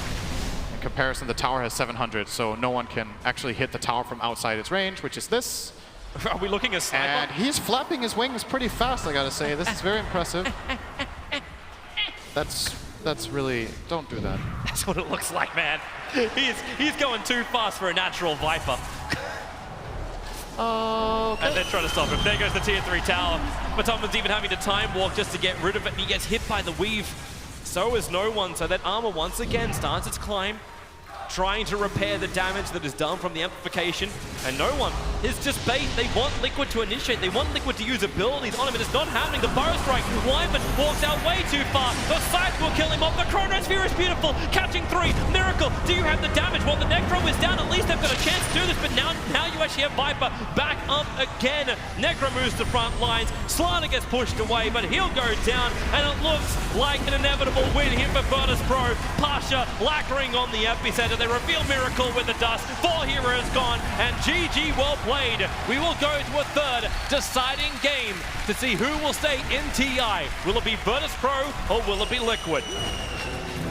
Very well executed strategy there from Virtus Pro. I think Liquid still played a good game. They got the combos off that they could. They had good movements in the early game, barely got killed.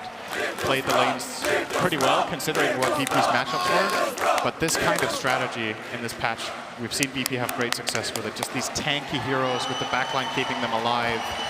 And even with all of this damage that Liquid have, it's still not enough, man. Like, these heroes just don't die. Yeah. You got to prepare for this for the next game as Liquid. I'm not sure what the key bans are going to be, but they might change it up a little bit. Maybe get themselves something like the AA or something to prevent the healing strategy that VP just ran. I'm wondering if they also look towards that Necrolite. It seemed real problematic having a hero on the sideline for over a minute. Every time that gank worked from Virtus Pro, it opened up the opportunities for VP to push into the buildings. Time and time again, this VP lineup, they were looking for early game aggression, and they were able to achieve it. Team Liquid, no big answer. Maybe that's another time when you look at the Liquid heroes. A Darkseer, a hero the panel been flagging as being like one of that defensive heroes, takes too long to farm up. Where was that damage coming in from the Faceless Void? Invoker could never come online, and having all the lanes go poorly for them, apart from maybe a little bit of the extra farm for the Darkseer.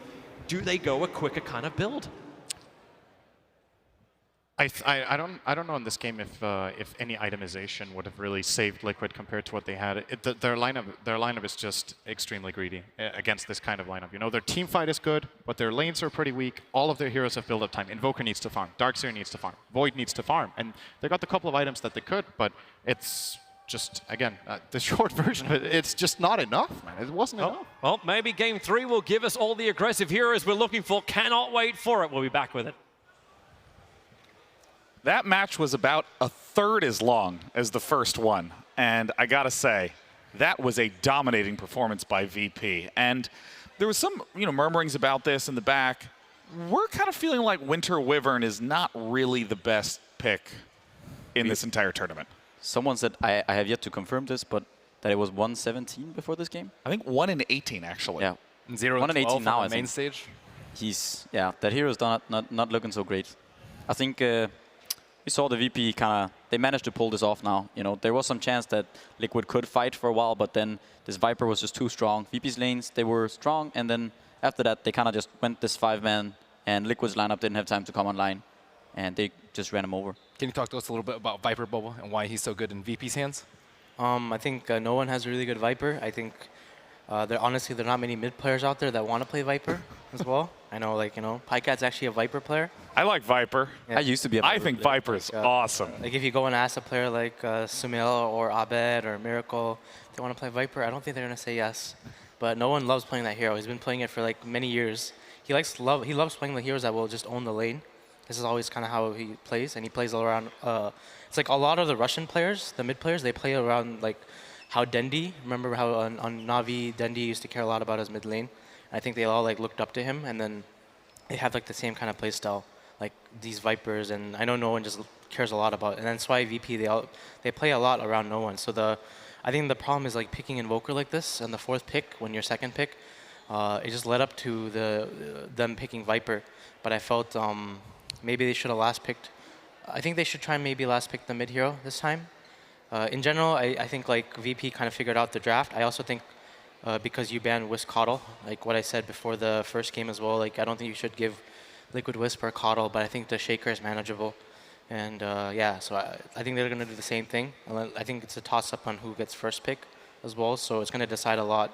Because I think even though 2nd pick does have this last pick, I feel like when it comes down to it in these tournaments, like even the MDL finals and the Kiev, like I thought first pick generally usually has a better win rate.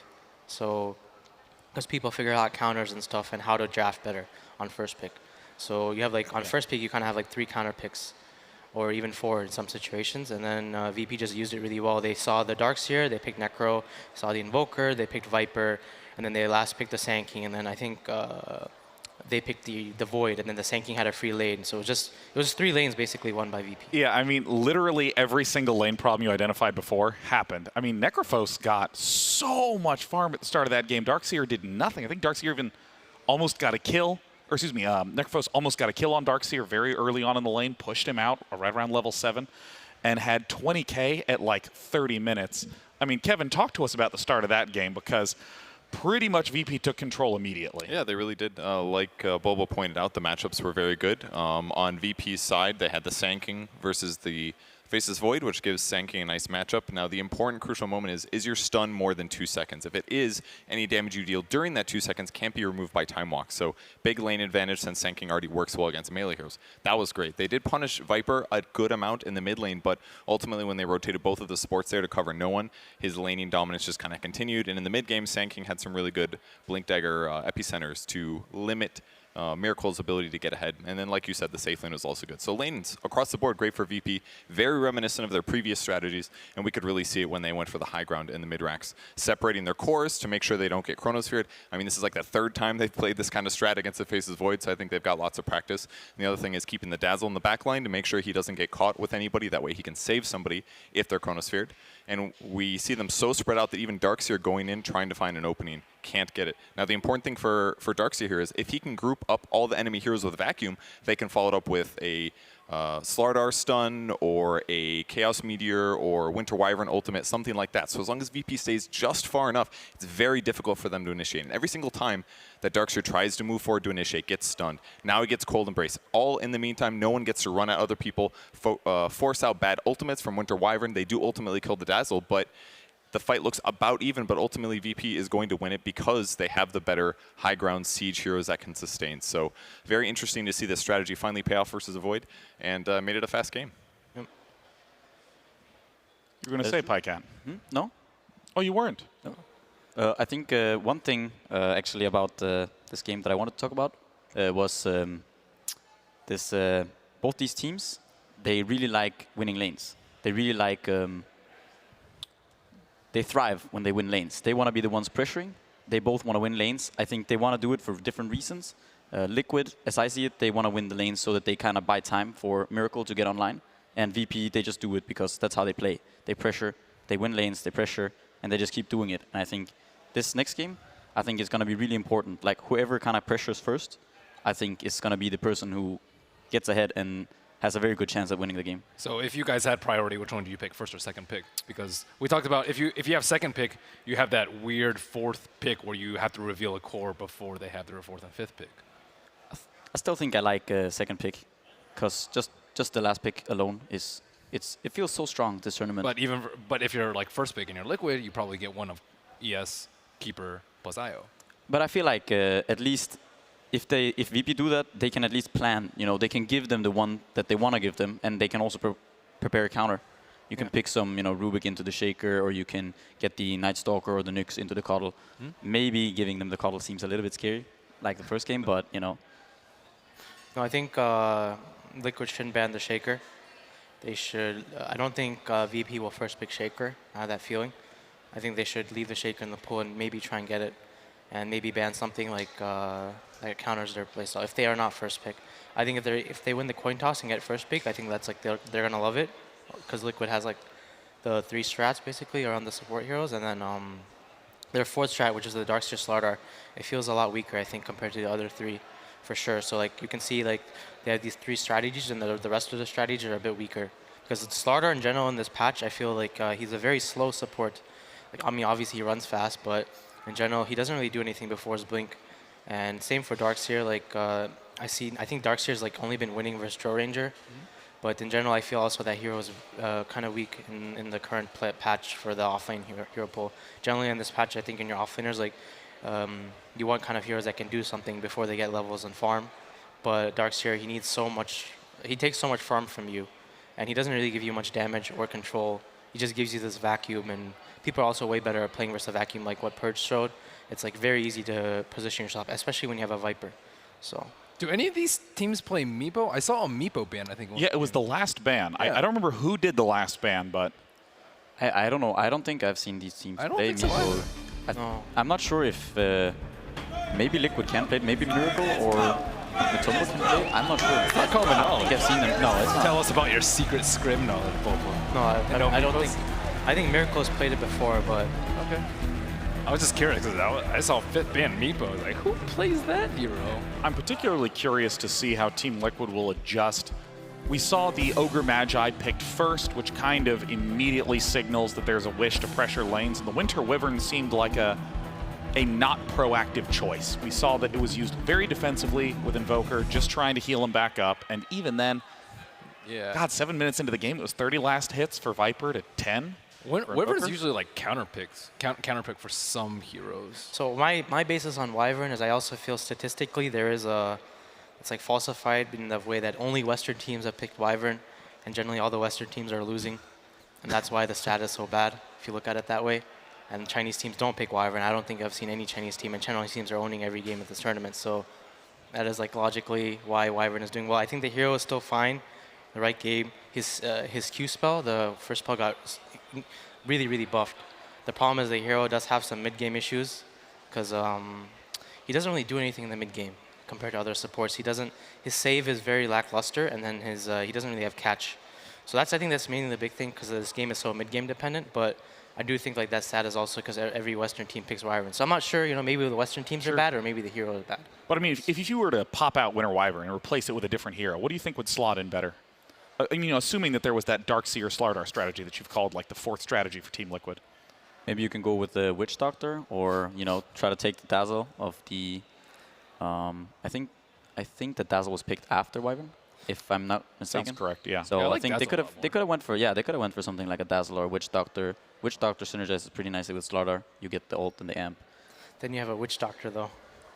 Hey man, Witch Sounds Doctor. great. He can win games. Yeah. Throws casks around, man. You get infinite bounces.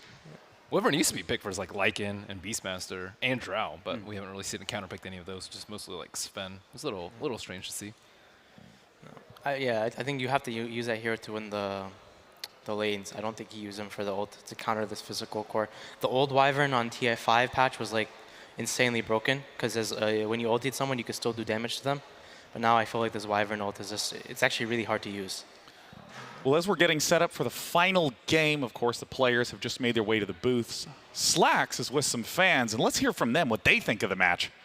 Hey, yeah! Best seat in the house, baby, right here in the bowl. I've got some fans here. We've got a VP fan, correct? Yo, I am. We got a Liquid fan, right? Hello. Hello, hello. Now, I feel like these players need some motivation. It's game 3. Somebody needs to win this thing. I need you to give them a motivating speech. Please, VP fans around the world, hear this man's energy. You guys are going to sweep over Team Liquid like the Dothraki across the Eastern Sea. All right. Spoilers. Liquid, we need a Liquid speech. What do we got here? Liquid are the best. They've been Secret. They've been Empire. You think Russians are going to stand in our way? And when we've gone with the Russians, we're going to go kill China. Kill is we're gonna fight. We're gonna fight against China. All right. Well, anyway, one of these teams are gonna win. The hype was real. We practiced this. All right. Don't worry about it. Back to you guys. Thank you, Slacks. Thanks to both of you. Yeah, wow, the Dothraki reference and the appropriate verbiage. Now I got spoiled, man. What? Come on. Yeah, no, that's a lot of pressure to give a motivational speech on the spot with Slacks right there. I think that was an A+ effort. Yep, that was great. A+. Now, we're going into this final match. We've talked a little bit about how there's the intensity of the 103-minute match that they played. Then that was a very quick end. What do you think about the mental state of these two teams? I mean, I feel like after game one, there's that recouping period. But now that it's tied up 1-1, if you're Team Liquid, you barely won the first game and kind of got stomped in game two. I feel like VP, they figured out, they went back and thought, okay, what are we going to do? We're going to go back to our standard things. And, you know, we want to win these lanes. And I feel like now Liquid should also kind of go into this idea that they have to win the lanes, or they have to be fine. They can't lose the lanes this badly because they didn't get to play that game, you know? It was just a constant battle of trying to defend versus what the enemy team was doing. But what you want to do, and what both these teams want to do and are used to, is to control the game, set the pace yourself. So I think they have to kind of reconsider their heroes. I think Slardar is kind of weak right now. I don't think he's a hero that... He can't bully the other heroes, like the Sank, like the Ogre. He can't fight the Ogre. He can't fight a lot of these other fours. So I think they should go with heroes that can kind of pressure more early on and hope that they can control the game. You know, Matumba Man has been a huge Broodmother player and has just done amazing work stomping his lanes. But we see Broodmother tend to get picked later in the draft. Are there certain heroes that are needed to support Broodmother? It's mostly when you see the opponent's heroes. Yeah. And then you're like, I can go to any lane and win these lanes. That's ideally when you want to have a Broodmother. Yeah. With this Necrophos coming out, that hero's a really good Broodmother on lane because you heal off the Spiderlings and he has the AoE spell in the lane. So I don't think they want to pick Brood into the Necro. I think both these teams value a lot of the same heroes, like what Pycat said. These heroes like Necrophoses and Venomancers, and these heroes just want to abuse lanes and they're just annoying to deal with, right? So yeah, I think this is like a mentality right now between the Western and the Chinese teams. Well, we're going to get the chance to see the final match. It's the final lower bracket elimination match of the day. It's game 3 of Virtus Pro and Team Liquid. Virtus Pro versus Team Liquid. Game 3. Draft is underway, and we see right out the gate Ancient Apparition, Faceless Void, the combination that actually sent Virtus Pro to the lower bracket. Yeah, so Liquid get the Shaker first pick. This is their third strat, the Shaker Furion. They love this strat. They picked it a lot in the group stages of this tournament. What GH is going to do is going to abuse the Fisher mid lane.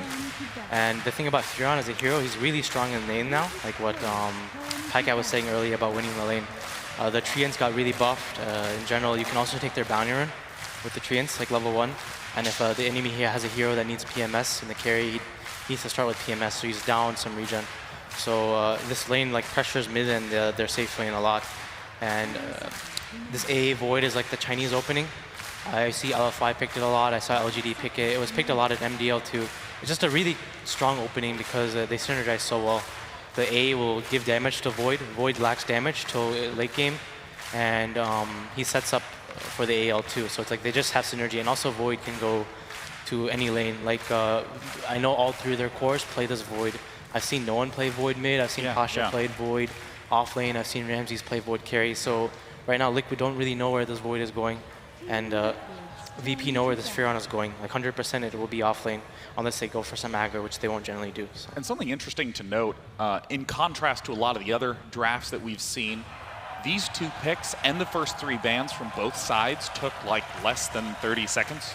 I mean, they blasted through those, only just now going into reserve time on the Lycan ban. I think usually before you go into a match, you decide what kind of opener do you want to have. What are you going to give them? Like VP know, they're thinking, right? Which of these heroes are we going to give them? If they have first pick, okay, we got to give them one. Then they decide, and they know what they're going to respond with. So that's why they use, usually the first 2 picks are usually pretty fast. Yeah. The thing with Liquid is they already know what every team will ban versus them. They know what that they're going to ban Wisp and Coddle. So it's easy for them to kind of set up drafts even like before the game starts. And my also thing with this, the Shaker versus Void, I feel like I'm a bit puzzled why they picked this Void like this, because I feel Shaker is a very good hero versus Void. Throughout the game, like Void will buy Lincolns, you know, if he's like a carry. But Shaker is like one of the few heroes in Dota that has a stun that doesn't care about Lincolns. And that's why I feel like it's hard to play Void versus Shaker in the game, especially if the game goes late, because you'll always get chained. You'll get echoed, you'll get fissured, you'll get chant totemed, and you're really easy. If you remember the game Liquid versus IG, Game 3, XXS Shaker versus Mind Control Void. And that was a really hard game for Mind Control because it was the Shaker versus Void matchup. And as soon as Shaker gets blinked, Void can't do anything on the map. So let's see what. Also, this cool thing about this AA pick is it also blocks Necrophos. So when Liquid do the Shaker Furon strat, they love picking Necrophos with it to abuse mid lane. And what they do is like Necro is one of the strongest mid lanes in this patch if he gets help, because he has inherent regen. When you have inherent regen as a core hero, you always have a matchup advantage because there are no more shrines in Dota. So this Necro will sit mid and he gets Heartstopper and he'll just attack you. He'll just hit you, and then GH will come with the 100 damage Fissure, and he'll attack you and Fissure attack you, and every mid player will be like, I hate playing versus this. So, Slardar comes out. Marlene, what do you make of the Slardar third pick for Virtus Pro? Unusual, I would say, a little bit, especially with the Faceless Void in AA. Usually you want like more overwhelming team fight, especially from non-melee heroes.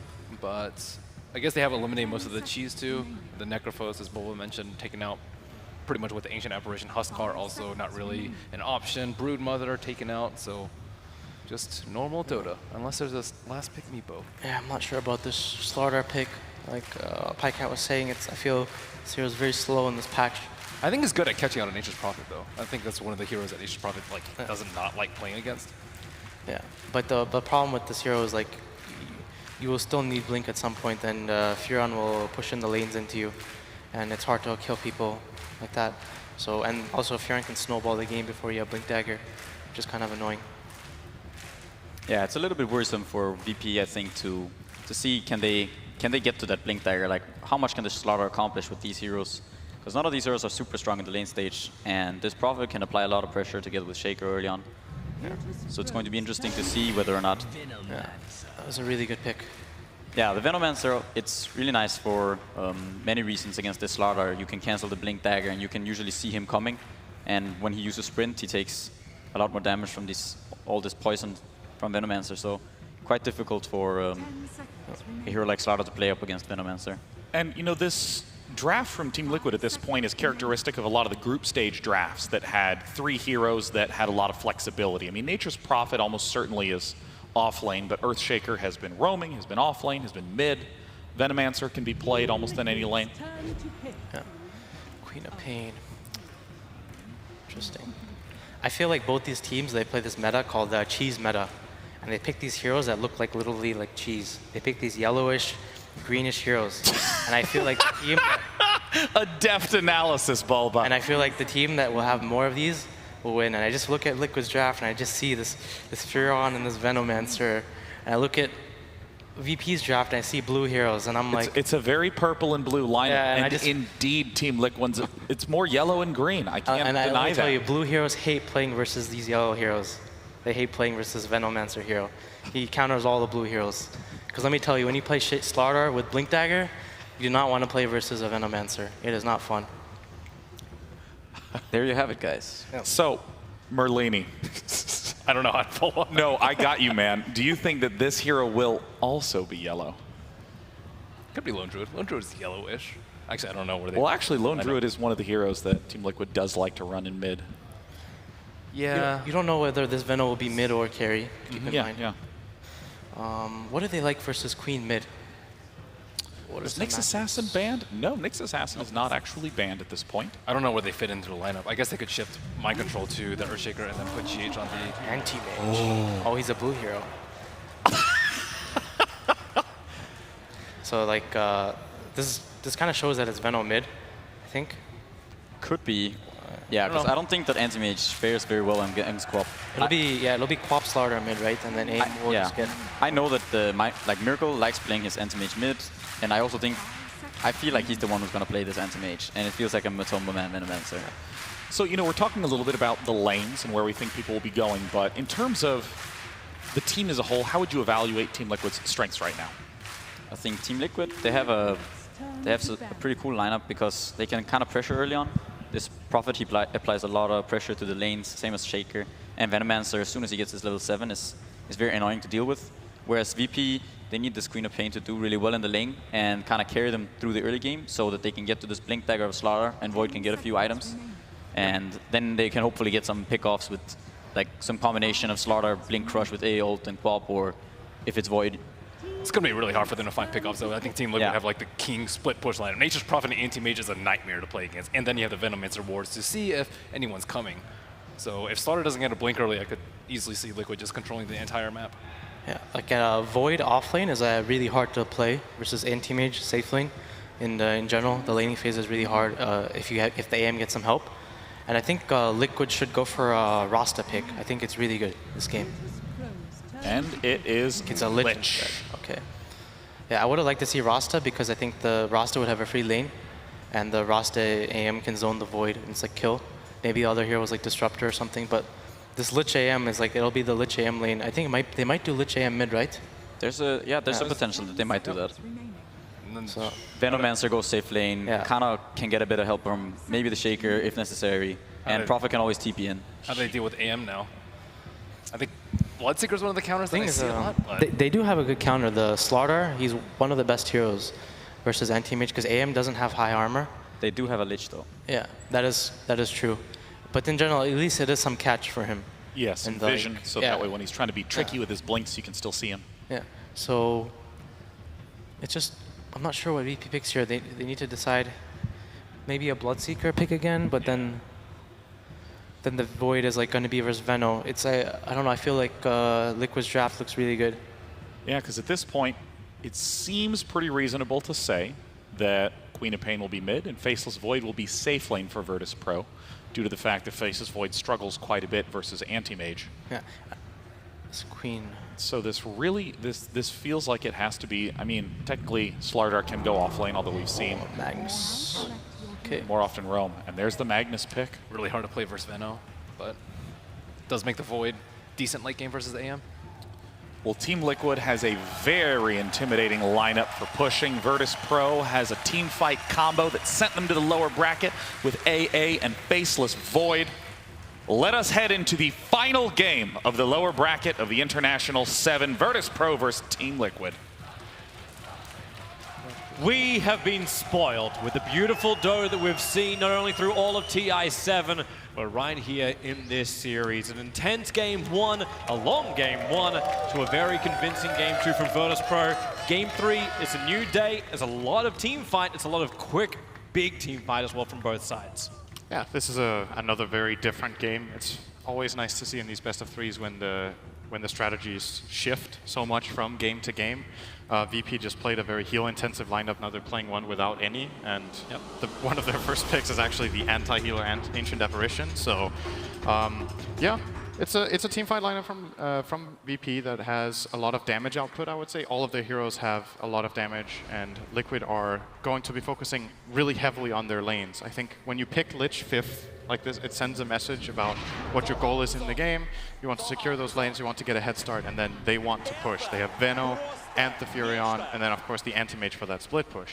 Looking over at VP, their split push not as good, but their team empowered Void is something VP have been very good at playing with, and Magnus in general is a classic for VP. We saw it so much at the Kiev Major, this Magnus Ursa that they used to love to play. They also played Magnus Void in that tournament, I believe, and they even have amplified damage. So VP's damage is high. Liquid will be looking to some good lanes. So we're talking about like the Team Liquid, like they got the split push, they got Prophet, you talked about Anti-Mage with their strength for the split push as well. How does VP now time this? We see sweet team fight with, you can get that RP, Sonic Wave, all that combination together. It looks really, really nice for Virtus Pro. But are they able to do that? Can they force Team Liquid into a position where they have to fight into VP's heroes? That's the question. I think something to look out for in this game will be the Faceless Void's item build. I think item builds on this hero are very telling about how the team views the game plan. We've seen Voids go Linken's first as a defensive item. We've seen Voids go for very farm-intensive builds. We've seen Voids go Shadow Blade when the team needs pickoffs. Miracle, he doesn't want to have to level up Blink. 4 heroes, they come from all sides. They pincer the anti-mage. The stun should be good enough. The skewer cancelling the Blink. You'll get it far enough away, but no one blinks himself into the trees. Miracle will fall. No one's spilling first blood. A critical kill at the start of game 3. Miracle. Yeah, that's a really good start for VP and a very unexpected play. The reason this works is that Miracle was in no way, he didn't see that coming at all. And the magic damage of Chilling Touch is very high in the beginning. Anti-Mage doesn't have that magic resistance yet. So he is a very squishy hero against those type of ganks. And good start for VP. They got, was that 3 bounty runes? They got 3 bounty runes and first blood. Yep. And they're already going to get the extra items out to the Queen of Pain. Now, GH and Solo just seem to be going hammer and tongs here. Now, Solo's got Chilling Touch off cooldown in 1 second time. And GH, they both walk away pretty well worse for wear from both sides, but no one else is going to come to help out. Mind Control still too busy on the bottom lane, doesn't have TP just yet. This is a win for Solo, though. GH doesn't have any regen. So GH will throw out another fissure, and he has to run all the way back to base. Can't use the shrine. Doesn't want to buy tangos now and send down or a salve, so this is a Shaker that's going to be off the map for a good half minute if he buys a TP, or even more if he walks back out. And that means Solo gets to pull, and that's what you want to do as AA. Get that level 6. Faceless Void against Nature's Prophet. Slightly annoying lane for the Void, but will be okay ultimately, just getting some levels up in that time walk. Interesting choice of items coming out in the mid. I would expect this if you had like Venomancer spamming out Plague Wards, but no one's gone for the early stick. Do you kind of like that over progressing into the Null Talisman instead? Because you got a 1-1-0 build at the moment. Yeah, I think the Magic Wand against Veno is a very good purchase. If Veno goes for the combat build here and doesn't skill Plague Ward, I think no one is very happy with that. It's almost like you have to do that as Veno in this game. Solo is actually in trouble down here. Mind Control, Orb of Venom and Boots, and he's blocking him with the Treant. It's got to keep him blocked. It doesn't work, however. Solo able to go left and right. Fissure is there from GH. Very get the kill, or help Mind Control get the kill, but take the bounty rune as well. Is going to give Ramsey some space in that lane to get a lot of free CS, but good pressure from Liquid to prevent this AA from finding the levels. Didn't really successfully get anything out of that pull, and Shaker is finding a purpose very early here. This is really nice for no one. Obviously a lot better at contesting the Solo, not again. Oh, really? Cut through the trees. The creep wave's coming in from the Radiant side. Won't block out his own teammate, however. He almost got surrounded by the Treants there. Had a couple of tangos to work with, so could have probably chopped his way out of there, but with a well-placed fissure, that could have been a second kill. So no one went back up to full life. He found a regeneration rune at the 2-minute mark on the top. So Batomman, for all his harassment, doesn't really pay off. The fissure from GH, however, will help out. All right, Matumba is going for that full combat build, at least for now, 2-2-0 build on the Veno, so no Plague Wards. I'm wondering if he chose it simply because he saw the stick. Yep. Curse Knife by MC, and he gets out. He does. Went straight out, but now Matoppaman's in trouble. Lil able to get the crush. This is a big kill if they can bring down the Venomancer. They need him to be a big influence, Team Liquid. And that's a kill going the way of no one. A momentum-based hero like Queen of Pain, dangerous when you give her kills, especially 2. And Lich even TP'd in there going for the deny, but did not get it. Lil is hot on his tail. Kuro has boots. So it's too deep. Yeah, he's going to get out of there. There's no bounty rune to contest right now either for Lil, but he has the money now for Tranquils. So we'll be heading over to the side shop. And well, we haven't talked too much about the CS, Toby, but VP are owning the lanes. They're doing really well on farm. Even Pasha's offlane Magnus is out-farming Miracle's Anti-Mage by quite a bit here. The no points in Empower Magnus actually out-farming the Anti-Mage. Yeah, and he went for a fast Soul Ring, so now they have guaranteed spell casting in the lane. Very nice to have against Anti-Mage. Oh, no one's in trouble. Matumbaman looks like he's able to hit the Gale as well as the Poison Sting. A quick blink away. No one. Is he dead? I think he is. The one-chargers don't give him enough life. The Venomous Gale as well as the Poison Sting still having an effect, and he'll live on 38 HP. You got GH, however, hovering around, and the Fissure hits the money. 346 worth of that money, in fact. Liquid committed a lot for that kill. They TP'd in the Nature's Prophet behind, expecting the Queen to run back to base. Then when they realized that didn't happen, they had the Shaker covering the other angle. It's a very well-coordinated kill there, and GH reaps the reward. That's his mana boots, 4 minutes in. Lil's going to harass the mid, actually managed to run himself into the mid, get the crush off with a double damage. One more attack from Noah will find the kill, the Frost, the return kill from Kuro. But a support for Core and a heavy amount of damage into a Lich with no regeneration. He's got Frostblast off cooldown, but it's only level 1. And no one's still got a lot of regeneration. Back to base time for Kuro, I think, unless he sends out a flask. Lil, he's gonna run back. He's got the sprint. Mind Control's in trouble. Here comes another crush. He's going to get around the corner. A quick jump forward. They're looking for a time lock. They'll go with a crush, and then the time lock from Ramses will connect. Mind Control, he thought he'd be fine, sprouting up, attempting the TP. But Lil gets the last bit of damage in, and they kept the vision inside the sprout, making it impossible for Nature's Prophet to retreat. And all of this movement from Mind Control has actually lost him his lane really hard. Like at this point, the Void is 32-9 and Mind Control is 14-0. Oh, he got the courier snipe though. GH starting his TP, Lil the crush, gets there in time, Earthshaker. He tried to do his rotation, but he did it right underneath that Virtus Pro ward, watching bottom rune. And Mind Control, at least he can get another courier snipe. Waiting for it. Rares can start to be gained as more and more couriers get killed. All right, that is... Now that he got 2 courier snipes, I think he's happy again. That is so big. This one was flying, I believe, was it? Yep, it was flying courier. That's a lot of experience as well. He was, I believe he was almost... Oh, no one. But Tubman is just lacquering on the dots, and this time it should be enough, but he'll blink over to the shrine, so no one. The regeneration will keep him alive. And then Lil even steals the haste print from Matumba. This is not nice. It's a lot of targeting on mid lane from both teams. Looks very even right now in terms of the farm, which is, I think, a good thing if you're playing Veno against Quap. I'm not too familiar with this matchup, but I would say Queen of Pain will generally have a pretty good time in this. GH is looking for an opening in mid. They know if they can hit the Gale and the Fissure, then no one should die. They hit the Gale and the Fissure. No sting. Actually, then again, how many points is... Okay, that'll work. Mind Control TP's in, looking for the solo kill. Lil will arrive at Mind Control, having to commit so heavily to get the kill on the Quap. Team Liquid must really believe that's worth it. That's worth it for sure. Gets that kill on the Nature's Prophet. It's a higher level hero that he kills a higher priority core, and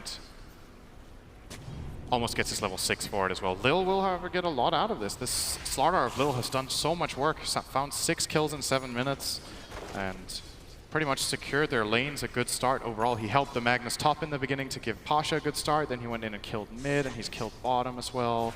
He's been all over the place.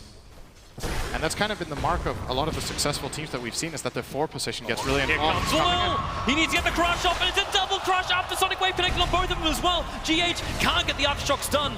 No one, not worth a blink in. He's got 4-1 charges. Miracle starts his TP in. They sprout, they control, but no mana to escape. No one goes down once more. So Earthshaker for a Queen of Pain, but Tubman lucky to stay alive through it all.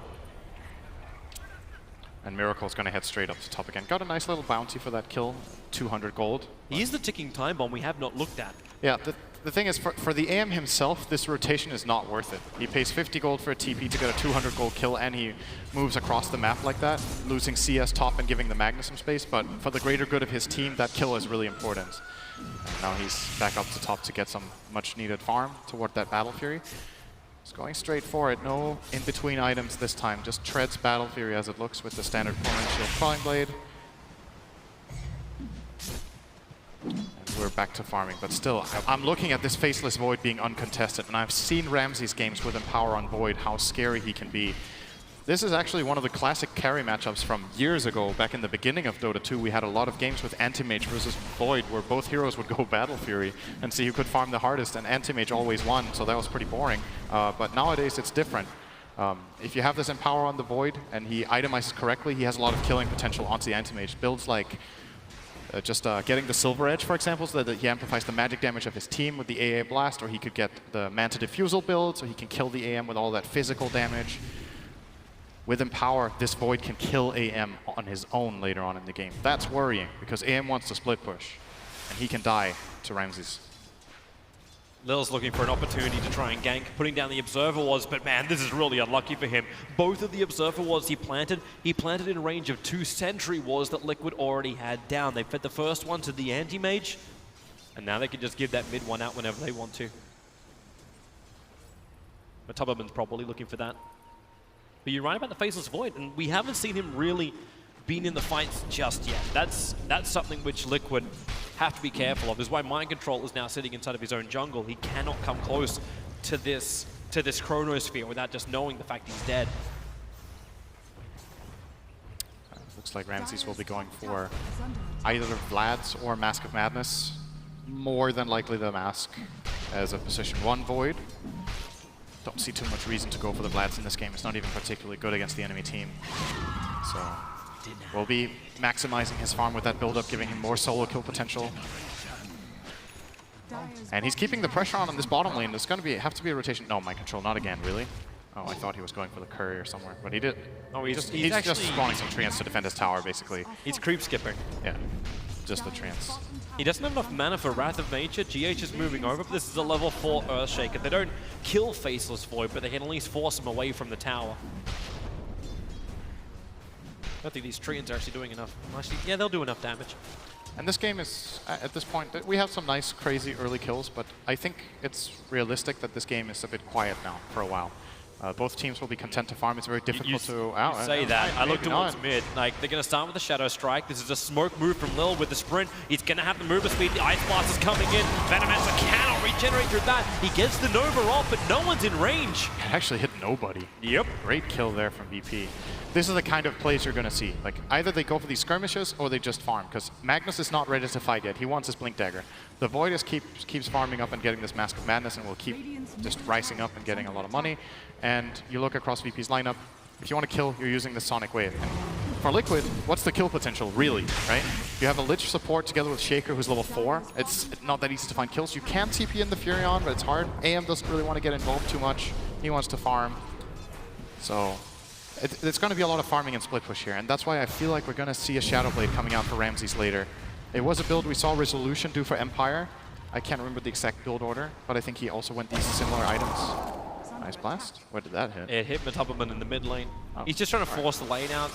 Knowing that no one doesn't have the Sonic Wave means that Venomancer is fine in mid. There is enough burst damage. But they're pushing so many heroes down the bottom lane. Pasha is still free farming top.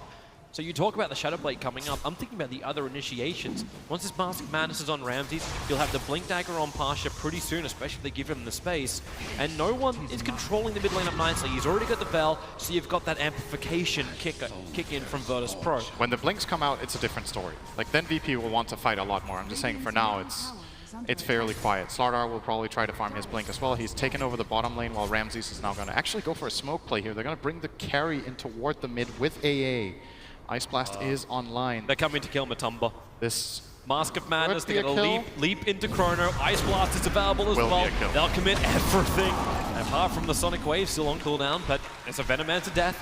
Plague Wards get mopped up and the pressure on the tier 1 tower is released. And this is a nice quick move because when Mind Control, bottom lane, they'll get the extra stun. Lil wants to run away with the crush onto GH. They've got a chance for it. Mind Control already used a Sprout to try and control Lil. That damage brings him down to 17 HP. The Orb of Venom, Lil TP out. They don't know he's there. He's gone. But the pressure can at least be... Oh, actually, no, they're still looking for him. They can apply pressure to the tier 1 tower on bottom as the upside. It's still good for them to force Lil away. They don't want him to sit down there and just farm his Blink Dagger on his position 4. So... TP's coming in. Ancient Apparition. Ice Blast just came back off cooldown. The Sprout will reveal him there. That's awkward, Solo. Yeah, where's Friends? Friends are not here. Queen of Pain doesn't have a blink. Instead, she's having to walk her way over. GH able to get the stun Matubberman here. Ice Blast connects on the Venomancer. Sonic Wave. It hits both GH and Matubberman, allowing no one to get a double kill and no deny. Matubberman still gets the kill. No one was looking at it, but a little too late. Quick movement from no one's quad made that look very, very good for VP. They do lose their AA, but they get the tower deny. Slardar gets to farm the wave a bit. They get 2 kills. But now Mind Control takes the mid tower, triggering the drum charges, so his Treants can do the rest of the work. And Ramses is just a moment too late to get the deny. This seems better for Miracle. With the death of these tier 1 towers, the enemy is going to get more and more space. Battle Fury was done at the 13-minute mark, and he's already looking to go into that Manta style next. The thing to keep in mind with AM is, in a lot of the successful anti-mage games we've seen, he's been like a last pick in a game where he's not that countered and where the hero will just naturally, by farming, if it free farms, you have that feeling that this guy will just win the game later. I don't have that feeling in this game for the AM pick in isolation. I think the solutions for VP are there. They have cores that deal a lot of damage with Empower. They have the hard lockdown, which I think is always extremely valuable against Anti-Mage. A spell like Chronosphere, this long duration stun. All right, that was a kill. Yeah, was not looking there. He died back at base. There's a double damage rune on the Nature's Prophet. Combining up with Venom. Got the kill, but they're going to lose their tower. So I think for Liquid, the challenge here is going to be Miracle's going to farm a lot, but they need a secondary as well to have a good game. And right now, neither Mind Control nor Matoma Man are having the best of the games of their lives, to be honest. Like, Mind Control got those 2 courier snipes, which was amazing, but his farm is still, it's good, but I don't know if it's high enough, and mainly the Venomancer is a problem. Actually, looking twice at MC, this doesn't look too bad. But the cores on the graph are still VP favored behind that Anti-Mage. And Empower is the big deal breaker. RP, Pasha commits in. All right, Quick and efficient kill. They just want a GH, and they got him. I'm going to be monitoring pretty closely whether, like, how this Void versus AM farming goes when Void has Empower. I have a feeling it's pretty even. Without Empower, AM takes him massive. He realized that TP wasn't going to work when Lil's that close. Yeah, we get the cold feet, Shockwave, and the crush, which means he goes nowhere. Pasha gets the easy pick. Blink Dagger is up on the Magnus. That's what revealed and got the kill in the mid to start with. Him. Oh my god, is he getting away with this? He's Lil pinged it. He's like, Nature's Prophet was here. He TP'd out. Nature's Prophet is here, and Lil TP's out. No! Not in time. Atonement just has enough damage to get the kill. Meanwhile, GH and Miracle teaming up to go against Solo. The Observer Ward's up on the hill. Solo, okay, well, while you're there, you may as well take the Bounty Rune away from Miracle and keep running. Mana Void's up, so Solo can't TP away from this one. Mind Control will come to help out. Sprout doesn't really help him. Oh, actually, okay, they'll just do it anyway. The Ice Blast turns. It will connect onto Miracle. Ancient Apparition will fall. Yep. Another kill for Miracle.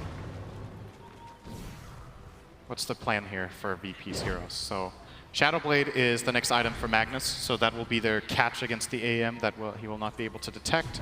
Blink Dagger almost up for the Slardar, and the Void is building toward Diffusal, actually getting a lot of damage bottom and top at the same time. He blinks, he lives, he TPs. He will survive all the way home. Miracle will go. Meanwhile, on bottom lane, there was a little bit of posture between Matumberman as well as Ramses. Ramses also had to TP out after getting hit by the Nova and Gale. Just not taking that chance with a Faceless Void. No. Speaking of Void, his Diffusal Blade is completed in a moment, so that will be his first item of choice. I'm guessing next up is either Shadowblade or Manta for this particular game. Mind Control's being a real nuisance now. I'm wondering if, like, we're only 17 minutes and you don't want to start placing Tinker Wards down for this guy, but he keeps creep skipping out with these Treants, causing a little bit of equilibrium problems in the lane. I don't know how much this is worth it relative to the time it takes, though. He's losing out on a lot of farm by doing it, I think. I mean, if you have nothing better to do on the map, then fine, but it feels like seems to be dealing with it pretty fine. It's like he's forcing the rotations, however. Like, it's forcing 1 or 2 heroes to come up, try and get rid of at least the creeps, and then he just TP to the opposite lane. Because now he's out on bottom, pushing to the tier 2. He's definitely the VP move north. The way I think about it, he's buying information for farm. He's trading gold for info. And if that info helps their Anti-Mage farm, then it's probably a good choice. But for now, Miracle is doing very well, at least. He only died that first blood very early on in the game, has been farming very well and is progressing. Kept track on him and the Void, by the way. Over the last 5 minutes, I think the AM has gained 100 gold more than the Void. So there's almost no difference between these two with that Empower buff, with the current map control, that is. And you look at this Liquid lineup and you gotta, He's had enough of Mind Control, but Mind Control just juked him around the trees. Triggers the drum charge, has Ramses nearby as well, so Mind Control sprout up, but Lil's already there. Ice Blast coming in, Mind Control, he does get clipped by it in the trees, even time locked up. Oh my god, that damage. Yeah. Whew. That hurts. Yeah, I'm looking over to Liquid's lineup and I'm like, I'm trying to see what hero is going to make the next move. GH would probably be the biggest. They need that Shaker Blink is up. A Shaker Blink is up. It gives them the possibility of taking the team fight. But when it comes to catch and setting up the fights, they only really have Sprout or GH. And it's it's not realistic that Shaker has to engage every fight for them. Shaker is one of those heroes where you'd like him to also be secondary sometimes. It's nice if he can engage with Echo on a core and kill him off, but in many situations you want to sit back, Fissure, counterplay, and then look for that Echo. They're coming. It's not easy for them to set that up right now. Mind Control and Miracle are attacking the tier 2 tower, so it's up to Virtus.pro if they want to fight this. Thanks to that Blink Dagger they do have up, it should give Liquid the advantage at the beginning of the fight. The question is, do they want to do it? Manage a double stun and the Echo Slam combining with the Chain Frost GH. That works. A double kill. Solo and Lil, the two supports from Virtus.pro. They'll go down. Roshan is the counter, however. Virtus.pro claiming that. So 2 kills and a tier 2 tower on bottom lane for a trade-off of Roshan. I think it's okay for Liquid. That Rosh was lost anyway when they went for the tower, so at least they found those 2 kills with the Shaker and Lich combining their ultis. Getting some nice gold and experience for both of them. The only downside is it is the first reveal of the Blink Dagger. They maybe wanted more than 2 supports for that. That's a fair point. It's not necessarily the best. Oh, Lil trying to. And if we tried to shift click that, so he blink into crush. The Mind Control is being a real nuisance. And no one has Sonic Wave and Orchid. Yep. Ice Blast gonna miss. Now Mind Control reads it right, he backs out. Backing away this time. And Anti-Mage, first big item, first important item for him in terms of being able to fight and farm more effectively is now going to be completed. There comes the Manta style. Wow, GH, this is actually really nice for him. He sat there farming thanks to the Observer Ward. He knew exactly what he can get away with. Mind Control doesn't actually have... Oh, wait, they sentry. Pasha misses the skewer. Mind Control's on the way out. No one's right behind the Fidget creation from GH. Well, that's going on. The Lich ends up dying to Ramses. Earthshaker still wants out, hiding in the trees. This time, it's Queen of Pain to ping it and Lil to scout for it. He gets the crutch with the amplification. No way to hide for GH. And the Orchid of no one, making it impossible for any kind of counter stuns or fissures from the Earthshaker. Ramses killed the Lich without using Chrono. The Diffusal Blade is a very nice counter against that hero. He just jumps on him with Time Walk, starts hitting him. After Ice Armor, you just Diffusal and kill him off, and Lich can't do anything about this hero at all. It's a pretty bad hero matchup once he has Diffusal Blade. Pasha's looking for another kill. The Shadow Blade Scout moving into the dire jungle. Unfortunately for Pasha, there is nobody there. Virtus.pro actually then send Ramses to the southern half of the map. That is where Miracle is farming, but he just dodges it too. Blinks up as VP rotate, and he'll go into the dire jungle to the northern side. Observer Ward's up from Liquid. They'll see VP now arriving at the tier 1 tower. These Plague Wards are important as well. Ramses is scared of getting Pasha. Shaker, good sentry. Scouted out, the Fissure will hold him there. GH has the Echo Slam in 4 seconds time. Pasha, the Chain Frost won't bounce. So they burn through that. And there's double TPs coming to the top lane. It's like VP understand they cannot get this fight. So they look for somebody else. And Miracle, no! Whoops! Oh, he doesn't have Manta ready. Oh, this is problematic. 3 seconds till it's back off cooldown. He'll blink out. He doesn't have a TP scroll, however, and thanks to the Tinker Ward up on the hill, Miracle, he can't play the Fog of War. Mantis blinks up. Pasha as well as Lil, they're coming, but Miracle's gone north. There's your blink up. Lil gets a crush, and Miracle will go down. That is so high value from that Tinker Ward. That is the biggest kill on the map. 1 minute without Miracle, no buyback. Obviously doesn't want to use it if he had it, but this allows VP to push out probably all the lanes and maybe find a secondary kill because they get space on the map. That is exactly what's going to happen. Hey. Yeah, wait for that. Wait for the Courier Snipe too. Kuro can see he's trying to choose between Solo and Kuro. And Solo just lets the Ice Blast go. He's got a little bit of help on top of him as well as GH moving over. Lil looking for the crush, but the Fissure will stop it. So they go for the Nova as well as the Gale. Is it enough? No one arrives. Going to kill off Kuro. Looks towards the Earthshaker. And Pasha, a short-range skewer. Echo Slam from GH trying to fight back. But it is just not enough. No one gets the double kill. Lil was the casualty of war for Virtus.pro. And Mind Control once again finds himself in the most arbitrary position on the map. I feel like every minute I look at Mind Control, he's just standing in some weird corner. Well, every time his TP's off cooldown, he's in those trees. Yeah. He's getting the triggers up and pushing out the lane, always making it difficult for Virtus.pro to have any kind of momentum. And also making the map still safer for Miracle. He's looking to go directly to Butterfly after having that Manta. He's screwing out the BKB, not going to go for that. Is that the wisest thing when you've still got a decent amount of magical burst and control? I think he can't go BKB this game. I think it's too weak, actually, for now. Carry. I don't know if the Butterfly is the the best alternative choice, but I really get the idea of not getting BKB. The problem is there's so much BKB piercing stuff on the other side. Ice Blast pierces it, at least the Shatter. You have the RP, you have the Chrono. There's so much lockdown. You can even amplify through the BKB. He might have to get it later, but for now, the BKB will not really allow him to fight with confidence. So then it's probably better to get a farm. Confidence. Ooh. Worried he was going to miss the Chrono once more. Jumps forward, using that Mask of Mana to be into GH. Support's coming in from Mind Control. Now the Lich holding, bouncing up towards Pasha. It's going to stay with Ramses, who lets the Mana Star go. Pasha still visible under the Sentry Ward planted from Team Liquid. He wanted a good RP, but just had no mana at the end of the day. Quick counterplay there. Great reaction from them to come in and solve that problem. Now Lil looking to go towards mid. Amplification on Batumberman. Blink, Crush. Here comes Ramses. Chrono is the Venomancer on the edge of the 4-star with the Fidger creating space. Sonic Wave and the Ice Blast to connect on 3 heroes. No, it won't. They've already backed up because they found the kill on the Venomancer. Ramses has to jump out. Miracle. The Mana Void is not enough. Ramses still alive. He'll die to the Poison Sting at this rate. Time Warp can't come in time. Miracle's doing the work. 3 heroes down for Virtus Pro. Solo's TP out will be successful. Same for No One. A Team Liquid ready now to add some pressure to this mid lane. Big moves from Liquid coming in here. The kill on Void especially is very important. Now AM is going to create a gap, and this matchup between these two is very item dependent. When the Anti-Mage gets the Abyssal Blade, he has the chance to actually kill off the Void on his own. Until then, the Chronosphere is kind of the stronger play. Watch for Pasha. Watch for Pasha. They don't see him. Solo RP on the end, but GH counter initiation, looking for the fidget stun. Hits on all 3, allowing Miracle now to get a double kill. Perfect control, perfect positioning from the Earthshaker, and he even gets out safely. Instant counterplay. Now, Mind Control may have overstayed his welcome a little bit, or has he? It's a trap. It's a trap. Queen of Pain. The mana is burning. Cannot blink. The Orchid wears off, but the pop from the Orchid allows Mind Control to end the wicked 6 streak, giving him 755 gold as well. And these last few minutes for Liquid have been so good, and Mind Control is really confident. He's just TPing up here with 200 health. He doesn't care. It's time to spawn. Ramses push up. He'll get the kill onto Koro. So, yep, okay, you add that pressure, but with Shrines right behind you, a little too cocky from Liquid to add that pressure to the Tier 2, but they're going to get it. Tier 2 tower will fall, but let's have a look at this fight once more.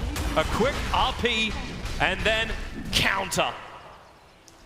Actually, and 3-man stun. He only gets the Echo Slam Aftershock stun onto the mag, but he forces the Queen of Pain to move away, and they can't connect the Fissure. Or, I mean, they can't connect the Queen of Pain damage, and then the Fissure hits all 3. Really nice counterplay from GH. So fast on his Earthshaker. I'm glad VP can laugh about it. But it's still in this position. That last couple of fights is Team Liquid who are getting back in front. Yes, GH has been one of the big instrumental parts of Team Liquid, but they've taken this gold graph from a 1k advantage to Virtus Pro to a 4,000 advantage in favor of Team Liquid. Even the experience graph, for the first time in this game, it leans the way of Team Liquid as well. Yeah, the Anti-Mage is really, really getting big fast now. Butterfly is going to up his farming rate even further. He's starting to build into that Abyssal Blade now so that he can kill the Faceless Void. And Ramses with that death in mid, he lost a lot of momentum, and now he's actually changing up his build. He was thinking about the Shadow Blade as I expected, but he actually went for the... He's queuing up the BKB for now, feeling like he has to be able to stand and deliver in the fights, else he's going to get controlled by GH. And this will make it harder for them to catch the AM. The less Shadow Blades they have, the less opportunities are going to present themselves. As now Pasha is the only real hero on the Radiant that can catch this AM off guard while he's farming. So at this point, Liquid's going to just get a really big miracle. And Liquid are fine with this. Keep the pressure on. All the side lanes keep getting pushed. This is something which Mind Control has been doing from the very beginning. In questionable positions, but it's still been doing the job.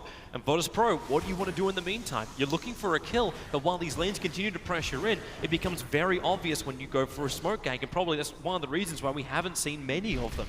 You're only letting Pasha come out with a Shadow Blade, trying to find some of these openings. The rest of it becomes a game of trades. No one's looking to attack the Tier 2 tower up on the top lane, but he doesn't know when Team Liquid are going to force the issue either.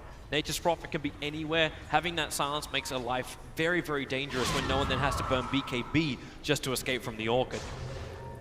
And in fact, looks like they're going to TP down to bottom lane. They're looking for Miracle. The Observer Wards are down again. This Tinker Ward Ramsey even started farming just to lull Miracle into a false sense of security. The Crushers are out, but Miracle is tanking this. The Manta is down. Lil's losing life. No one has to initiate forward. Mind control in the neighborhood. The BKB Sonic Wave animation pop from this. Even the RP being committed. The message is sent from Virtus Pro where they want to kill no matter what. The thing is, it's worth it. If they don't lose any heroes now, it's worth it to drop all of your ultimates for that kill. It's Where's the such vision? a big kill. Pasha TPing out. The Sprout's too far away. They're all going to escape. No one's in the tree line. He doesn't have his BKB up, but he'll blink further north. He'll buy a TP scroll, but it'll still take another 25 seconds for it to come off cooldown. So he ventures deeper into enemy territory. And they don't end up finding absolutely nobody there. And now they have to TP away. Mission successful for VP. That looked a little bit clunky. I think the Slaughter stun was too early with the Chronosphere, and then the Skewer actually touched the Chrono. Yeah, it's that's dead Lil, I think. Lil's able to get the crush off, but support's coming in. Mind control right in front of him. He'll be involved and actually let Matumbaman have it just from the dot effect. And maybe they think about Roshan. Chrono's on cooldown for 40 seconds. So Team Liquid, this is doable. Yep. Oh, okay. Pasha doesn't want to let this go. The Ice Blast will fly forward. Connects on 3 heroes. Ramses, he's coming in with a time dilation. This is really problematic. The Nova will kick out. Venomancer will die, even though he does get the ulti up, but no one picking up the pieces. The Fissure from GH. It gives Mind Control some space. The Blink can come forward in a moment. GH still battling up against Ramses, but Ramses can time walk forward. He'll find the kill. No one found his target, and Nature's Prophet. It's a straight buyback, but look where it goes. Down to the side lanes, trigger the Wrath of Nature, always make VP look behind. This is paranoid play. That was such a beautiful combination, though, coming out from all these 3 VP players. The Skewer into the Ice Blast, they knew VP or Liquid were going to react. Actually, maybe we don't have time for this. There's still fighting going on. Yep, they were looking for the opening. Treants will come in. No one can try and help clear this off. Sonic Waves off cooldown in a couple of seconds' time. Ramses has the Chronosphere, Manta and Diffusal Blade. Even Blink Slaughter ready to go. Liquid, they really want to contest this. The Sprout from Mind Control gives them the vision, and they'll realize that VP, they're backing out for the moment. Chrono is ready, though. Yeah, it's the combination up, but look at the creep waves on the side. Even top lane, there's a catapult wave with 4 range creeps reaching the tier 3 tower. VP will want to send somebody back to deal with this. Yeah, they're going to send the Queen of Pain back and smoke up the other heroes. No boots of travel on no one, though, so he can't connect for this. This is a bold play. Oh, Mind Control, what are you doing? He's in the tree line on the side.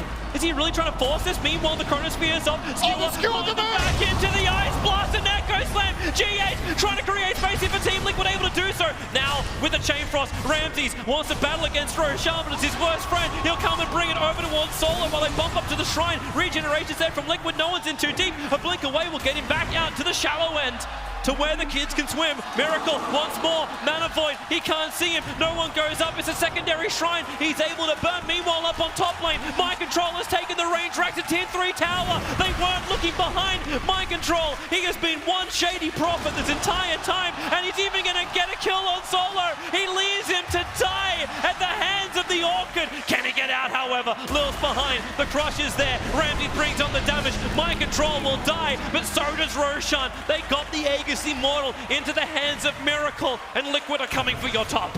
That was so high value play from Mind Control. Oh, what he managed to accomplish there. Getting the tower, the racks, getting the support kill, forcing rotation, and then getting them the Roshan. That was all Nature's Prophet that moment. Just beautiful stuff. No one did survive, but that was so expensive for VP. I want to give so many props just to Mind Control. We can't flag him more than enough. Like, how much pressure has he had on those sidelines time and time again? He set it up as well. He forced VP to come back, then VP go to Roshan, and they're just trapped. Well, it's almost like picking in the middle for Team Liquid. They're throwing the objective one way or the other, and VP had to make a choice. They've got a big combination of abilities that they want to synergize together to get that team fight on Team Liquid, and it got pretty close to the Roshan pit. That skewer from Magnus was wonderful, pulling him into the Ice Blast, but I think the effect of Liquid was just so good. I think what happened was that they chronoed, and then they skewered into that chrono with 2 heroes and Ice Blast, and then he didn't get RP off. Well, let's have a quick look at it again. So right. this is the wave. Okay, no, this is actually just them taking top. That's the real replay. We did it, boys. Nice! That's a nice loud moment. So I'm pretty sure they didn't get RP off in the pit, or if they did, it didn't have much effect. Maybe they messed up and layered it with the chrono, because I was really surprised with the outcome of that. When I saw the heroes skewered into that chrono, and there were 3 heroes chronosphered, and Ramses was just wailing away at them in the BKB, I thought there were going to be multiple kills there for VP. But Liquid's heroes stayed alive, counterplayed well, and got the objective that they needed. And now they can choose if they want to use this Aegis aggressively or if they want to take it easy for a bit. They will. They just got a Blink Dagger on the Venomancer, and Miracle just got his full Abyssal Blade completed up. This guy's a tank. Not only does he have the Aegis the Immortal, he's got the cheese, and the ping is coming. You know what they want. They got the range racks on top. Mind Control, well, wherever he goes, Team Liquid follows. They're coming to the bottom lane, and they may just force the issue. But where is the opening? They need to find that against Virtus Pro. VP have all of their combo up. Kuro's going to look for it. Observer Ward down. Sentry's already there. Lil comes out for the crush. Miracle moves forward, and they jump in. Queen of Pain destroyed! You get the Chronosphere down. Ramsey trying to do the damage. Animations get back out. This one, the RP from Pasha keeps the control going. Liquid, they've gone in too deep. Venomance gets the ulti out. He coats 3 heroes in it, but now you get a secondary Miracle. Thanks to Aegis Immortal. Remember, he's still got the cheese as well, but there's a lot of dot effects they're trying to get rid of, triggering off the shrines. Miracle will come back in once more, while Nature's Prophet has headed top. You know what Mind Control wants. This is now bait out from Team Liquid. The one person who hasn't taken the bait is Ramses. He's watching that melee racks that got attacked, but, well, you pull out, they're coming back in again. Still need to be careful now with the AA Ice Blast available. Again, Miracle can die to any stun plus Ice Blast combination with a couple of attacks, so this is has so to be cheesy. Cautious, not able to use the cheese under that effect. I love how Mind Control is doing this, where he's playing a split push game, doesn't have Maelstrom, doesn't even have the Desolator, not looking for those quick building kills just because he has the items to do it. He's keeping the control for the team fights while still adding the split push effect. Yep, he's just sending trans, man. He's just sending trans. And you're thinking, okay, that's going to give a lot of gold to VP, but it's forcing all these rotations, it's causing all this chaos that has given Liquid advantages. Yep. And I think Liquid are not too happy with that, to be honest. They got the buyback from no one, which is good, but they didn't do any structural damage. They didn't get that tier 3 tower or any barracks out of their Aegis, but it looks like they're still thinking about getting the pounce off here. They still have the cheese on Miracle. This may be enough for them, even though they have to be mindful about the Ancient Apparition. Ice Blast is on cooldown for 8 more seconds. That's enough time for Miracle to add some pressure. Chrono's up in 10 seconds. I think Miracle's going to die in it if he gets Chrono now. Chrono, Ice Blast, BKB Void. Yeah, there isn't a lot of save for him. Lil gets the amplification on at least. He can break free with the Mana Style. He knows that, Pasha. Is there any... Oh, there's no sentry wards close, so if he wants to... Okay, there's one now in the lane.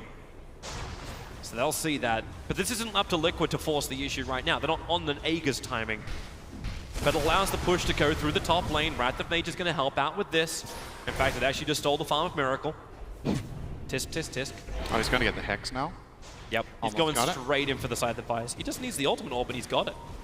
Mind Control has 1,500, almost 15,000 to 16,000 net worth at the moment. And all of it's really, really effective gold. Miracle's the only one banking a little bit more as he builds in for the heart. Yeah, he has to tank up. I think not going BKB at all in this game might be the right choice, and just getting a lot of health, evasion, and armor so that you can try to stay alive. He knows he is going to get caught by something, whether it be a Slayer stun, an RP, or a Chrono. So he needs to give his teammates enough time and possibilities to counterplay, give GH that extra second to find the good Echo and Fissure.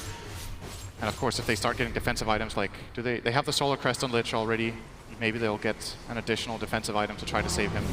This is feeling very, very familiar to Game 1, where Team Liquid now just have Virtus Pro locked inside the base, and VP have good ways to counter-push it. The Empower being primarily it. You can get the Maelstrom build up as well onto the Faceless Void, but it looks like he's going to Monkey King Bar instead. He needs that item. Yeah, he needs to be able to hit into the Butterfly. It's the absolutely best purchase he has here by far. This MKB, he's going to be able to bring AM so low in the Chrono that there will be kills. Of course, being able to defusal off that ice armor is also very important to keep in mind. It does make a big difference in these late game scenarios, having that extra 9 armor and the attack speed slow. But Void doesn't have to worry about that.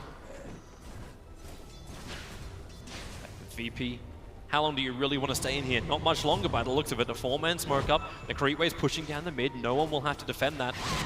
All the creep waves are out far enough for Virtus Pro that this isn't going to be as obvious as the Dire Observer Ward watching the maneuver of Queen of Pain. The fact that she even comes out of her home starts to beg a couple of questions.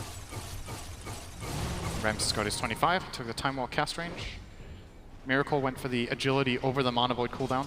We've seen different pickups in that slot. The Mana Void goes from 70 to 20-second cooldown, or you get 25 agility.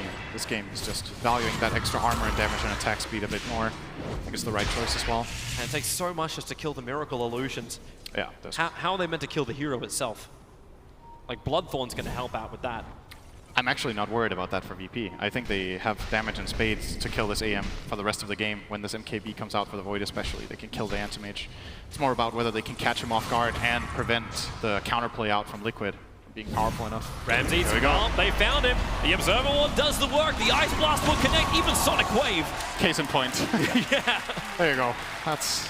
And look at VP. Instantly, they're trying to add the pressure. They're going down the mid, but look where Nature's Prophet is also headed. He appears up on the top lane. The army of Treants is there, and any kind of aggression the VP want to do, they're not going to be able to. Lil searching for GH on the bottom lane, but we are still sitting in nighttime. It only just turned to day, so GH had the ability to stay just out of vision of Lil.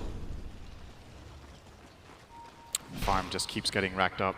Nature's Prophet has overtaken the Queen of Pain now, so big items coming the way of Mind Control, the Scythe plus 2300, and even now double damage room. Might make them want to go for this. Gale misses completely from Matumba, man. That wasn't even close. Yeah, he was trying to use the Observe Ward and then just guess the exact position of Lil, but Lil moves so quickly with Yules and Sprint. Yep. That it's difficult to work that exact math out. And he's going to get a Shadow Blade as well, so... more ability to catch. Kuroki got spotted, and ow. Good kill for Ramses. Yeah, that's amplify damage for you. I love how efficient Mind Control's also being. He just TP'd from the bounty rune on his top to the lane on top. Like, that's as far as he went. He just took They got the Hex off. Maybe now they get the kill on the Faceless Void. The fissure is there from GH. Echo Slam stopping Slaughter at Ramses. He tries to get free. The BKB's been triggered. Here comes your Ice Blast. It's in deep, but no! Pasha! The RP doesn't connect on anything. No one was ready to rip apart the back lines, but now it's Matumbaman looking for the kill onto Pasha, keeping that Plague Ward Poison Sting damage onto him. Prophet TP's forward. They'll have the Hex, combining it up with the Sprout. They break him free. It's Lil doing that with the Quelling Blade. I don't think it's going to be enough. Gem of True Sight, lost of Virtus Pro, and 70 seconds with no Magnus, and he has no buyback. That's a big kill. No Roshan for Liquid. They may just come for a push now because of this. They'll have 30 seconds, actually. If they keep scouting that pit, they have a Plague Ward in there. They will definitely try to take this Rosh when it spawns, knowing that Mag is down and has no RP. And I'm pretty sure this will just flat out go the way of Liquid unless this Void finds a Chronosphere in the next 20 seconds. Liquid will just claim it. And that Chrono needs to be coupled. No one needs to be there with the Sonic Wave and Bloodthorn, or else they just don't have the damage as well. Yeah.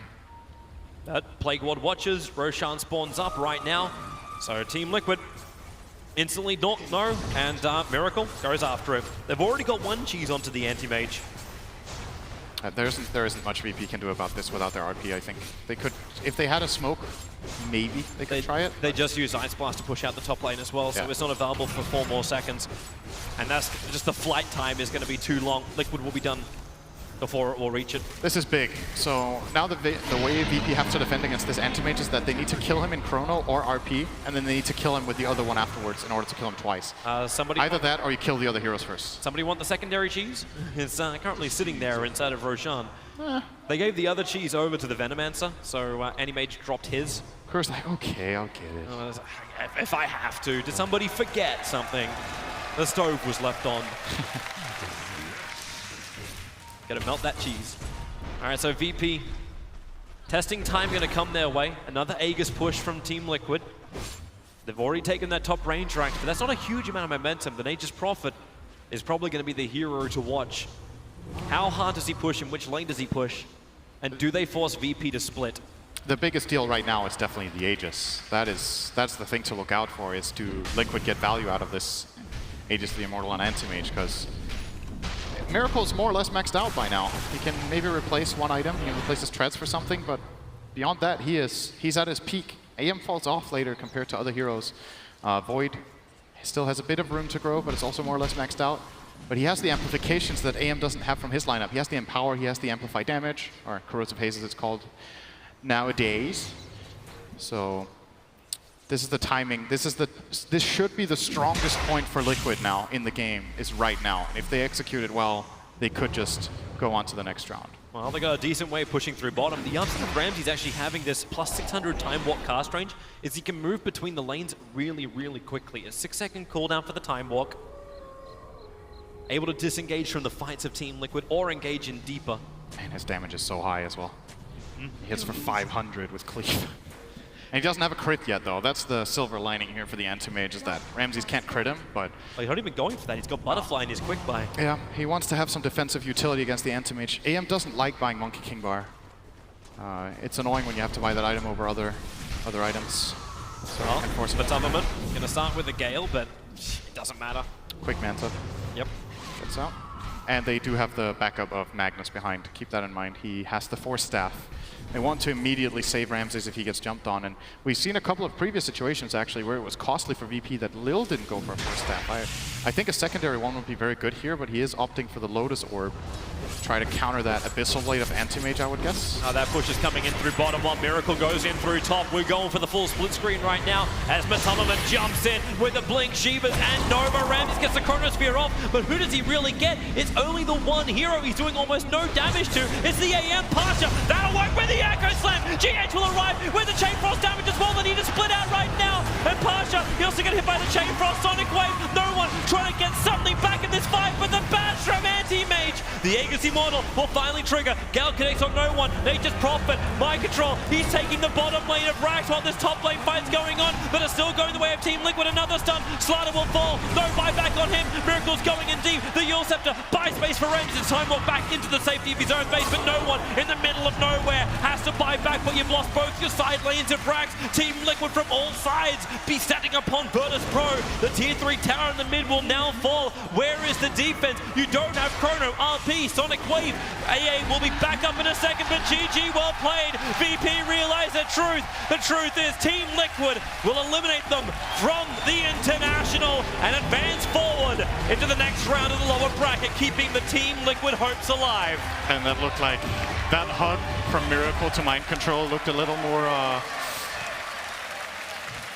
It was how to say it? A little more intense than usual. I think that was a thank you hug for playing an amazing game. The Nature's Prophet, outstanding performance from Mind Control in this game, and the whole lineup just really came together. GH clutch moments with the Shaker. Miracle obviously finding a lot of farm on the Anti-Mage, and you know they found these very small key opportunities where they just flat out they outplay VP in those moments. That's, you got to say, they found the opportunities, they got the right items. The Hex from the Nature's Prophet gave them a key kill. They found Courier Snipes, they got down towers, they got the Roshans, and eventually that is enough to secure this win. Great series though. I think VP showed some great Dota. Yeah, they did. They had a fantastic run. They managed to get their way through LGD. They got knocked down by LFY, who obviously are looking in superb form. We had a terrific game from that series. They dropped down, but that is where their run will end. Team Liquid, we thought their run was going to be hard. 2-1 out by Invictus Gaming. Then they had to go up against Secret, up against Team Empire, and now they bring down the second CIS team. Empire and Virtus Pro, both removed by Team Liquid, but it's the fashion, it's the style that Team Liquid did it. Everyone thought Liquid could be a grand final team. They thought maybe it would be an entire winners bracket run for Team Liquid, that they could go the whole way. And they have proven themselves. They really have. Their coordination, their team play, it's really back to where we thought it was going to be at the start of this tournament. It's coming late, but it is here. Team Liquid will get themselves through in a 2 victory against Virtus Pro. Congratulations, Liquid. Team Liquid now secures themselves a slot in the top 4. That match will be played tomorrow, and we don't yet know who they will be up against, as Invictus Gaming will face LGD tomorrow to determine their opponent. I gotta say, Mind Control played so insane. There was the huge fight that happened at Roshan, and he was just carefully hidden by the upper barracks. Oh gosh, just great, great play. And they play super well, but we're going to give it to VP. I think that they had a very good read of the game. They see that they have the Void ulti and the Magnus ulti to deal with the AM. So they actually don't try to do anything to deal with him early on. And like I think most of the games when you play against AM, you want to shut him down early on. But because of these two ultimates, they choose not to. So they choose to go for the other heroes to make sure that it's only AM who has farm, and then use these ultimates to deal with him later. But it just comes down to him getting taking Roche and getting the Aegis and winning the fight from there. Yeah, definitely. No, it was a very strong performance on the Anti-Mage by Miracle. He's one of those players that I feel like you can kind of just give him that hero. This was not the best Anti-Mage game. It was okay. There were quite a few disables to kind of shut him down, but he's so good at finding farm with that hero, and I think like you almost never see him get caught. There was like they had this side ward, you know. That's how they catch him, and otherwise you just don't. And he farms so fast, and at some point they're using so many of these spells on him, and they don't have enough for the rest. You see what happens when this Veno jumps in with his ult, and there's an Anti-Mage there as well, and then they're not even fighting with their Prophet because he's somewhere else. He's taking a Rax. It's like VP, they didn't have enough resources to deal with all the heroes of Liquid. Yeah, the multiple threats coming out of Team Liquid eventually overcame Virtus Pro. Purge, talk to us. Yeah, that's basically the summary that I was going to look at as well. The split pushing that that Liquid actually did what made it very difficult for VP to actually close the game out, get a lot of map control, things like that. Even little moves like this. This is 17 minutes in the game. The game's basically, even in mind control, still doing kind of suicidal tree spawning TPs just to try to affect the lane a little bit. And by doing this, spawning trees, cutting the range creep, it's actually forcing some of VP's players to rotate over to deal with these stupid treants. And it's just a big pain in the butt for them. This continued to happen. I mean, VP actually dealt with this pretty well. They did a lot of high cliff wards, which allow you to spot heroes that are hiding in trees. But like Ake said, I believe, they were always committing a lot of ultimates. That's a Chronosphere here. Miracle jumps over this way. It takes them a Quap ulti to more or less secure the kill. And just to be sure, Pasha went for a reverse polarity as well. And they do get him, but they're still losing at this point. And they're 29 minutes in. If they can't actually deal with this kind of split push, it's really costing them a lot. They also went for A on the top lane. He placed Observer Wards to try to spot out where Miracle ended up being, which ended up being helpful later when they caught him near the Ancients. They still got these kills, but it just wasn't enough, and ultimately just turned into a lot of ratting. Nature's Prophet hitting Barracks at the end of team fights, and Liquid slowly pulling the win out. Yeah, even buying back and abruptly going straight to the bottom lane to continue with that push. With Team Liquid securing that victory in the top 4, it's time to head on over to Casey, who's got Matumba Man with us right now. Congratulations. One of the first things you said to me when you sat down was, oh my gosh, I have never played a game that long in my life, referring to the first game. We could only hear, obviously, what was happening outside. You guys gave Toby a heart attack, practically. We were losing our minds. So describe what it was like for you in the pod. It was actually insane. I actually haven't experienced nothing like this before. We had like 100 minutes games. I've never played for that long. I'm losing my voice. We yelled so much in the booth. We were so excited. I'm like, yeah, we got him, we did it. It was just... it just felt great. I have like this very like tight bond with my teammates, and it's very nice. You're like family, and you could see that when you came out of the pod after that first game. You were obviously really proud of each other and the way that you all played. How are you able? When we were all watching, we saw you coming back in what seemed like a minute later. You didn't have. It's not like you had a break where you could sit down and kind of take a load off. So how did you? The second game was obviously tough for you. So how did that work coming back in after such a long game? And what did you realize you needed to do differently in the third game? Oh, after second game? Yeah, because coming back into the second, it was exhausting, and I'm wondering if that is a factor into why things didn't go so well. I mean, it's like we were pretty quiet because like we were so tired. It's 100 minutes, and you have to focus so hard. And in the second game, I think we had the game. We just we didn't execute our strategy. I think we choked. Like we had this insane teamfight lineup, and we lost against this like. Come on, like they picked trash against our teamfight lineup. We shouldn't have lost this game, but they played really well and beat us. And then we told ourselves we just fucked up. Let's just do it now. Mm-hmm. Get back to what we know. Yeah, we're better than this. Let's do it. How is? I mean, it's like we're better than this. You know, it's just we just wanted to hype ourselves up for the third game, and it kind of worked out. I was feeding with Venom Master, but my team is great. It's got to be hard to straddle that balance between, you know, allowing yourselves to be energized and hyped, but also calm enough to be focused in the way that you have to be for these games. I mean, I'm usually very mellow, but the Arabs and like they're very loud, even in the practice rooms everywhere. That's something for me to get used to. They're just yelling all the time for no reason. Well, now you are too. You almost lost your voice. Yeah, exactly. They're changing me. Oh. Oh, my heart. Touching My your heart. pearls. Next up, you're going to be facing either IG or LGD. I'm assuming you've been watching their style of play on main stage. You've seen them play and you've played against them before TI. But I mean, specific to how they've been playing this year at TI main stage, what are some things that you think you need to keep in mind as you face either one of these teams? What are your strengths going up against them? Of course, we look at like the other teams as well, but we just want to focus on ourselves, that we actually execute the strategies we worked on, and like we don't want to like play their game. We don't want to play our game. We want them to adapt to us rather than we adapting to them. That's our philosophy. Congratulations. Thank you. What can we get you? I feel like we need to get you more water. Would you like a cold compress?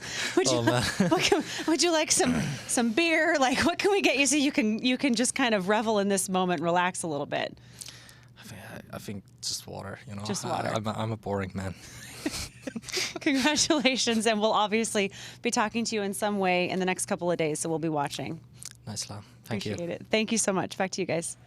Thank you, and congratulations again, Matumba Man. Congratulations, Team Liquid. You know, early in this tournament, when teams would win, you'd see that sort of mellow, focused, like, yes, we won this game, but we want to really make sure that we stay focused, get back to things. And just to see that emotion out of Matumba Man was just so refreshing and so exciting. They're just getting closer and closer to get to this final, to finally get this Aegis. So you can really see that they like want to win like more and more and more, even though they, of course, want to win the first game as well. I like how confident they were going in against VP. It's like, these heroes are trash. They picked trash for our lineup. They beat us. How's that even possible? Yeah.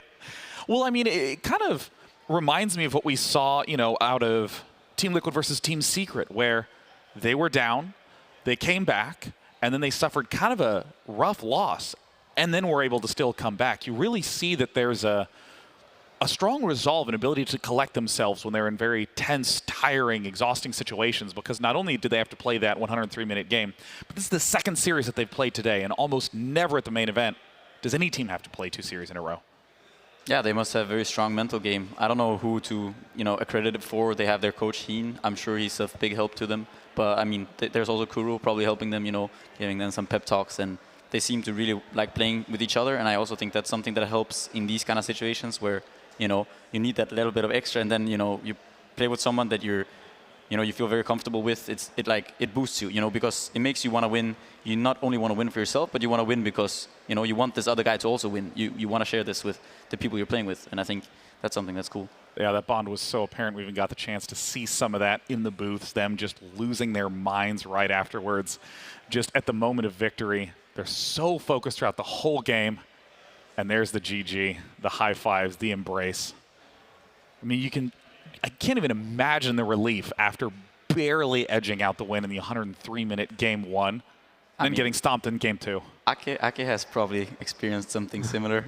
Grand finals in Grand finals. Tier 3? Yeah. I mean, I don't know. You just get very exhausted, and especially then it was a best of 5, so we already was playing like 4 games before. But you just can see that, as he said himself, they were playing this 100-minute game and they were super tired, but they just have to keep on going. And it kind of, I think maybe VP was tired, and that's why they made mistakes as well. So it's really makes a difference to be able to endure the games and play on top the whole time.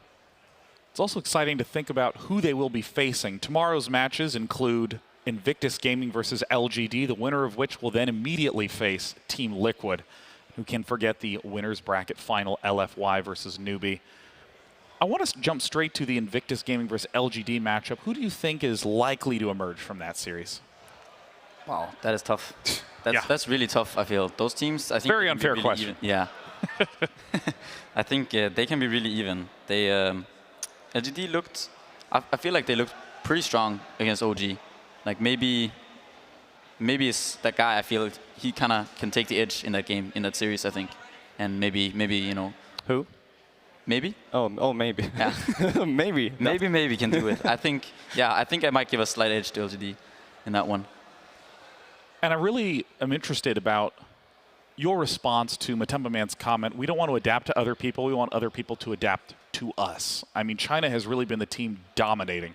Or excuse me, China has been the region dominating among all their teams. We just saw this in the last series where OG played LGD and they had a first pick Magnus both times where they were using Magnus sometimes, but then they saw LGD in the upper bracket use it and before, and they're like, oh man, we have to deal with this, and they first phase it and they ended up losing. So you can see some truth to the strategies that he praises. Yeah, the idea of, we're not going to try to adapt to the fact that you choose Magnus because OG already tried that. Yeah. Look how it went. We're going straight Broodmother, first pick. And then Bulba's like, okay, maybe you should just ban it out or just let them have it and have a way to deal with it. I always think it's good for any team in kind of any situation to be, you want to be the person who forces someone else to get out of their comfort zone. When people adapt to you, it's so much better for yourself because you have a lot of options. Is that Shark Slacks in the background? You know, he's kind of throwing. I saw Slacks the first time through. You're making a good point. Didn't want to interrupt. I think we didn't give enough proper attention. Now he's coming back with the shark. He's gone. No, there he is. Is that a shark balloon? That looks like a shark balloon. Oh, that's great. Well, nice. Come back, Slacks. Yeah, we'll miss you, Slacks. Well, he was eaten alive by a shark right behind us, rest in pepperonis. Yeah, I actually think that IG might already know like what they want to do against the Magnus. They probably have been playing them before a lot when they practiced before coming here to TI, and obviously it was something that they have been practicing before because they used the Magnus in a lot of the games in the group stage. So it might just be that other teams have been trying to use things to counter it that didn't like work out, as OG tried to steal it and stuff like that. But IG might have something up their sleeve to counter it with.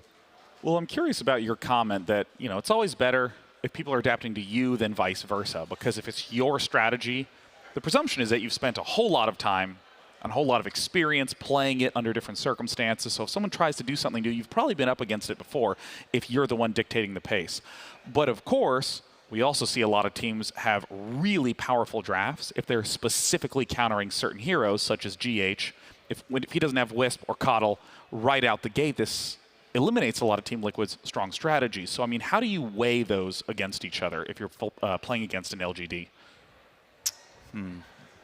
Oh, that's tough. Well, I mean, in the case of Liquid, at least they have, they have replacements. But I think all teams have certain heroes that they play better than other heroes. Like, you practice a certain set of heroes, and you're usually you have more experience with those heroes. So obviously, you're going to be better at them. And then you know that they are going to get banned, and then you always have some sort of replacements. That's what teams always aim to do. So, you get those backups. You want to have just enough heroes so that you will always get something in your comfort zone. So I'm pretty sure that LDD are aware of, they might ban this Magnus, and then, okay, what do we get in return? It's all just, what do you get if they do this and this? And then you have a lot of replacements for different things. Yeah, I like that comment. You still want to be in your comfort zone. Yeah. You don't want to just step to something that you've literally never practiced before because you theory craft it to be best. And this is also why there are some teams that actually do like very well in the group stage, but then they struggle in the main event afterwards because they've been using these heroes that they can play the best. But for some players, it's a huge gap between the players that they play good and the players that they can play almost as good. And that's why when they get banned, they struggle in the main event. So that might be why a lot of teams that actually lose it in the upper bracket as well lose straight away in the lower bracket, because everyone really knows how to ban against them and how to play. That's an interesting point. Amen to that. Yeah, I'm actually curious. If I look at round 3, here comes Slacks. Oh! Is that the new hero? Wait, is the Shark Man? Slacks? Is it? Don't tease us like that, Slacks. I really feel like every year Slacks should get to design a Dota hero, and it should be put in and never balanced ever again. He was talking about his Aghanims upgrades to heroes, and he had like 20, 30 different suggestions, and all of them were so stupid that I never want to hear them again. But I want to hear them right now. I can't even remember. You just take Slacks here and talk, and you can talk for hours about it. I remember one, actually. There was one with Lycan, I think. The one Lycan axe, and it was, if you you could bite your allies. Oh, yeah. You could bite your allies, and they would turn into lycans that you then could control. So They they was couldn't called play like their the heroes pack anymore. or something. So you Yeah, get you the lycan, collect the wolves. wolf pack. Man, I think they're great. And there was That should definitely be in the game. an axe to techies that you can throw something across the whole map, and the longer you channel it, the longer it turns. So it's like a huge skill shot that kills everyone. So it's gonna stand there in the base and you're throwing things. That's another good suggestion. We need a Slacks custom map with his own balance designs. Oh, that's brilliant. Well, at this point, once again, if you're joining us just now, we have one team that has hit top 4 from lowers. That is Team Liquid. And tomorrow will be Newbie versus LFY in the winners. They're both guaranteed top 3, and we'll decide one team that will be advancing to the grand finals. But tomorrow we'll start off with Invictus Gaming versus LGD in lowers. Now, with that said, we are done with official TI7 main event matches for the day. But, as many of you know, as is traditional on Thursdays, we will be having an all-star match coming up, which is going to have no surprises, no nonsense. We're not going to have people messing around. It's going to be 10 of the most skilled players in all of the Dotes playing against one another this year for a $100,000 prize pool, just to help give them the proper motivations. So, also with this year, we have the chance to have microphones in the booths so we can hear everything that the players will be saying whenever the producers deem it's appropriate, because you never know what players will say that's appropriate when they're in the middle of a game. Do they know that? I think That's they a know great that. question. I think they do.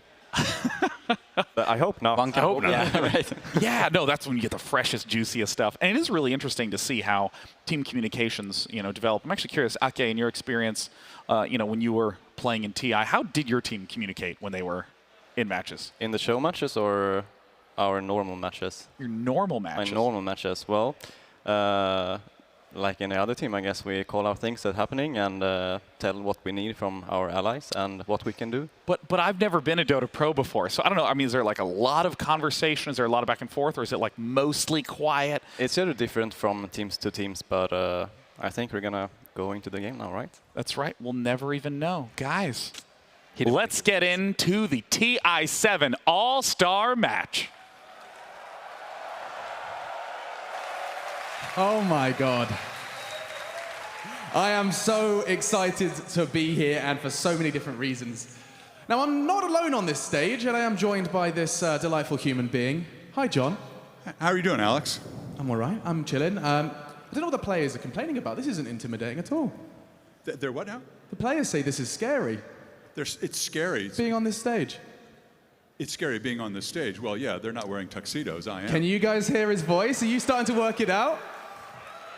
That's right. He's no John Doe. So I'm free. That was actually quite good. I should have written that down.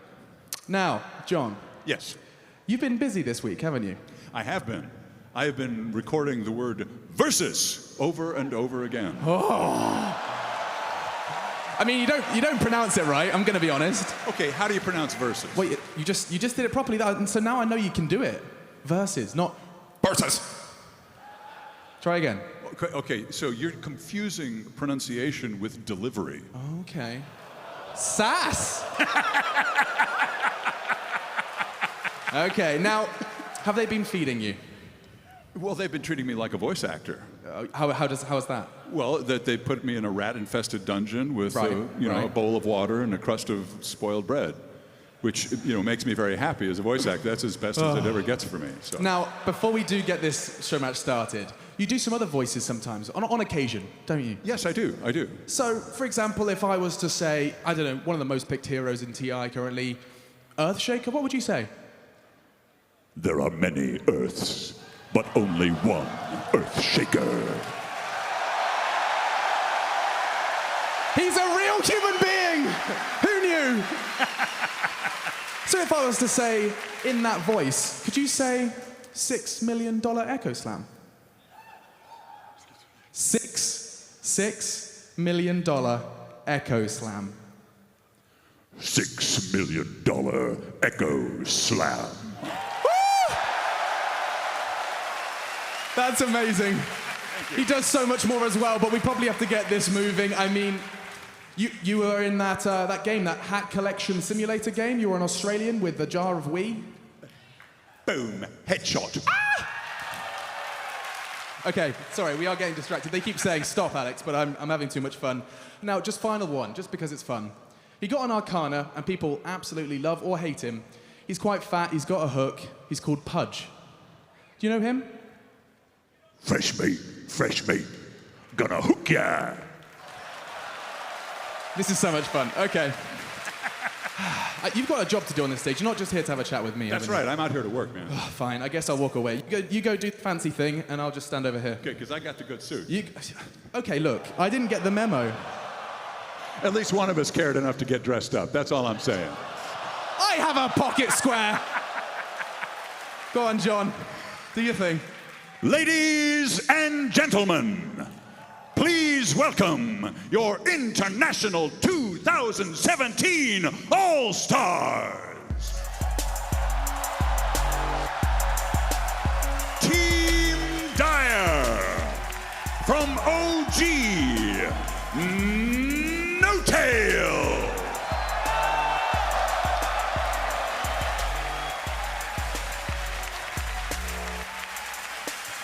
From Team Liquid, Miracle.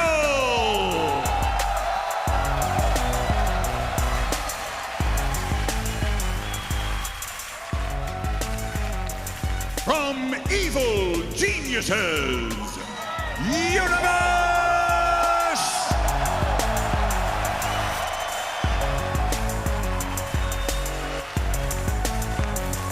From New B, Kaka.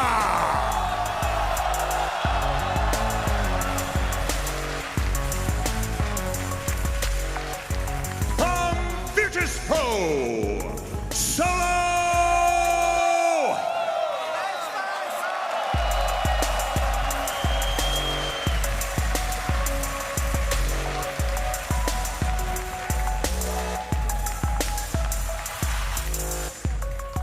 Oh my God. This is so cool. Hi, everybody. So, do you have to get them other ones out first, or can I talk to these guys? I think you can go ahead and talk to those guys first. Because I really want to talk to Big Daddy over here. Hey, bro. Is this your first All-Star game? This is not my first All-Star game. So you're a veteran, so you're not scared? No, I'm not scared at all. I'm the pit lord. Do we get to see any, I don't know, Meepo? What are we going to see today? We're not, maybe some Meepo, but we're going to see some crazy stuff at least. Has there been a conversation? Oh yeah, we got a small strat lined out. I mean, it's still to be decided. Okay, discussions. Now, I know you haven't been on this stage in a while, Miracle, you know. Thanks for coming out, man. Thank you. You excited? We're going to see some signature 9K MMR plays? I hope so. I'm not entirely sure. Okay. Guys, you excited to see Miracle do some more Dota? There we are. Dude, Earthshaker, the voice of Earthshaker is literally just there. That's pretty cool. You excited? Yeah, super excited. You know who's on the other team, right? No fear? No fear. No fear. All right. Hey, dude, I'm so excited as well. We get to see a little bit of his plays. Big smile on his face. We're going to see some sexy Dota action and solo as well. Guys, are you booing me? What? Solo. Let's make some noise for Solo to coming out and play some of his favorite game. True sportsmanship. I love it. Now, you always make sacrifices for your team. You're like, you're in position 5. You're going to go ahead and run around and save everybody. You going to save these guys? You going to look after these guys as well? Of course not. I'll farm as much as possible. I love it. Okay, well, that's one side. Now, they need an opponent, John. Team Radiant. From Virtus Pro, Ramsey.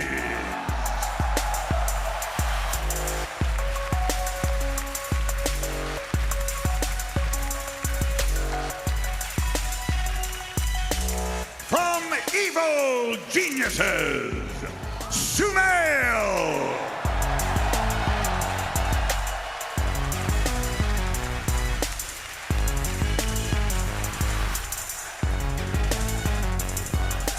From OG,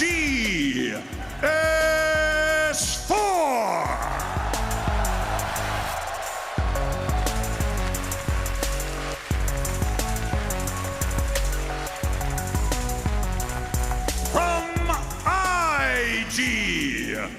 Bubbleca!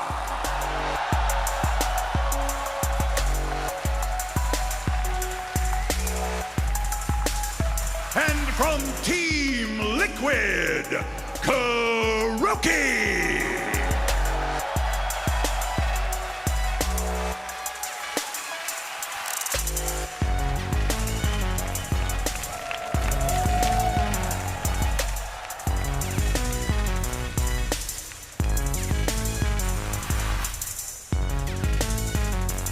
Oh man, Kuroki joining us as well. So I think the first question I have to ask, as I have two of the younger players in the Dota scene joining me, Sumail and Ramses next to each other. Does it get better with age, do you think? Do you think these old men have got a chance? Universe, look at me. Oh, enough said from you. Ramses or Solo? Solo. Oh, now that's some team love. Yeah, he's nodding. He's like, that's how it goes. That's how it goes. You've trained him well. You have. You have. Now, I saw a little bit of an exchange between you and someone on the other team. Was there any bad blood going on over there? Flower boy? Oh. This is exciting. Gonna get to see some Monkey King plays from you, man. Oh, he's given us a little insight into the draft already. No Monkey King. And Kuroki, I know there's someone over there that apparently he's pretty good in the mid lane. What do you reckon about this miracle fellow? Well, actually, he asked me to pick him Earth Spirit. It's like playing a pop game. I'm asking him to not feed, but... Oh, God. Okay. If you're wondering what on earth is going on between these guys, you're about to go play Dota. I'm sorry. I'm just going to keep talking. There is a reason that there's a block of cheese here. You know, I mean, this is the grand prize. These guys, 10 of your favorite Dota personalities, are about to play their favorite video game, voted by you, for a block of cheese. $100,000 as well. I suppose that's kind of exciting as well. But this is exciting. One game of Dota, $100,000, and it is about to begin. Guys, why don't you get into your booths? I'm going to stop talking nonsense. You can go ahead and do what you do best. Please, over there. Thank you. Team Radiant versus Team Dire. I see a lot of green and red actually in the crowd. It seems pretty split, 50-50. Can I hear some noise for Radiant? It's not bad, John. Not bad, not bad. How about for Team Dire? Okay. Well, I think that's it's kind of time for you to do your thing, John. I mean, we're going to send it back to those guys, but I just want to hear, how do you truly start a game apart from Bertha's? Ladies and gentlemen, take your seats, get your heads together, fuel up with oxygen, and get ready for the International 2017 All-Star Game. Over to you, Sean. Thank you, Machine. And you know what? There's one important person who I don't think got the round of applause he deserves. Let's hear it for your stage host, Machine. One of the best hosts in the business. And now the match is getting ready to go underway. Now, there is $100,000 on the line, which is a lot of money, $20,000 for each player. A little bit of trash talk in there. Do you think players are going to divert from their usual game plan, or? Yes. Absolutely. Talk to me. Hit me with it, Aki. It's just that most of these players are still in the tournament, so obviously they don't really want to show what they can play, and well, obviously everyone knows what they can play, but to show the heroes that they usually play and try to give away something, it's like there are more things on the line for them. So I think they're gonna draft a nice lineup and do the best, but not the best. We talked to Sumail backstage, and we're like, oh, you're going to try hard? He's like, nah. We're like, why not? He's like, oh, it's just $20,000. I lost TI. And he didn't even We're care. like, only 20. Oh. You know, I know that teams have talked about this before, that sometimes players fit in a team, sometimes they don't. You can't just take a bunch of good players, mash them together, and hope that it's going to, or I should say, expect that it's going to turn out all right. I mean, do you see conflicting play styles emerging from these players? Like, do you have any worries? I mean, see? one worry is that two guys speak Chinese, one on each team, and they don't speak English. They're gonna use the chat wheel. Yeah. Baboka has an edge on that. Baboka has the chat wheel down. You know, I'm not worried about him at all. I mean, it's what about Kaka though? Yeah, it's two I'm not Chinese position fours too. You really want them communicating, right? They're gonna run around and just ping, you know, and then everyone is just gonna follow them. Pings are universal. Yeah. Like ping can mean everything, so just ping and then you understand whatever they want to say. Yep. Now, of course, in your preference, when you ping to notify someone, you ping once or like 50 times? Depends on what you want, man. Everyone knows the back. Back is the with the X. Yep. You ping with the X, that means back, and then you ping a couple times. And if you're finding someone that's actually feeding, then you ping 100 times. Yeah, and exactly. then they understand. Yeah, no, 'cause whoa, okay. I didn't realize that X was danger. I thought it was how you express, you really fucked up right here. Right here, Sean. Ding, ding, ding, ding, ding, ding, ding, ding, ding, ding, ding. So brutal. I mean, it's going to be hard to see what, or try to predict what these teams are going to draft. And we actually hear them talk a bit now. Now, I don't know if this is Team Radiant or Team Dire. It appears to be. Appears to be all the audio just mashed together. Bane mid. Actually, I think it's pretty good. Bane mid. I'm gonna go necro build, you know? Necro Ags. Oh, necro Ags. Necro Ags. Very well. I get the Wisp mana too. Yeah, yeah. Yeah. Yeah. Of course, Machine said this many times. It's their favorite game. They're going to enjoy themselves. Going to have a good time. I mean, they look like they're having a good time. Yeah.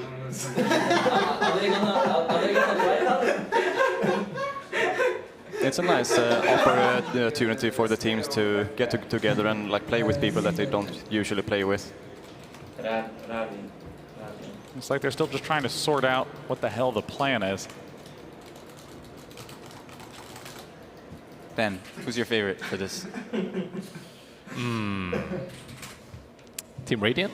Team Radiant? Who's on Team Why? Radiant? Ramses? Ramses? Are you guys warm? It's pretty warm in here. See, it's hard to remember who's on whose team. I'm going to root for that team. Is Team that, Old. It's the Ramses Baboka Sumail team. Gotcha. Yeah. Is the red team Dire or? Yeah. Over first pick, yeah. I would hope so. I hope Team Dire doesn't spawn on Radiant this game. You never know. So how often do new ideas just emerge in this moment? When you just take a whole bunch of different players and put their ideas together in one room? I'm sure there will be a lot of new ideas.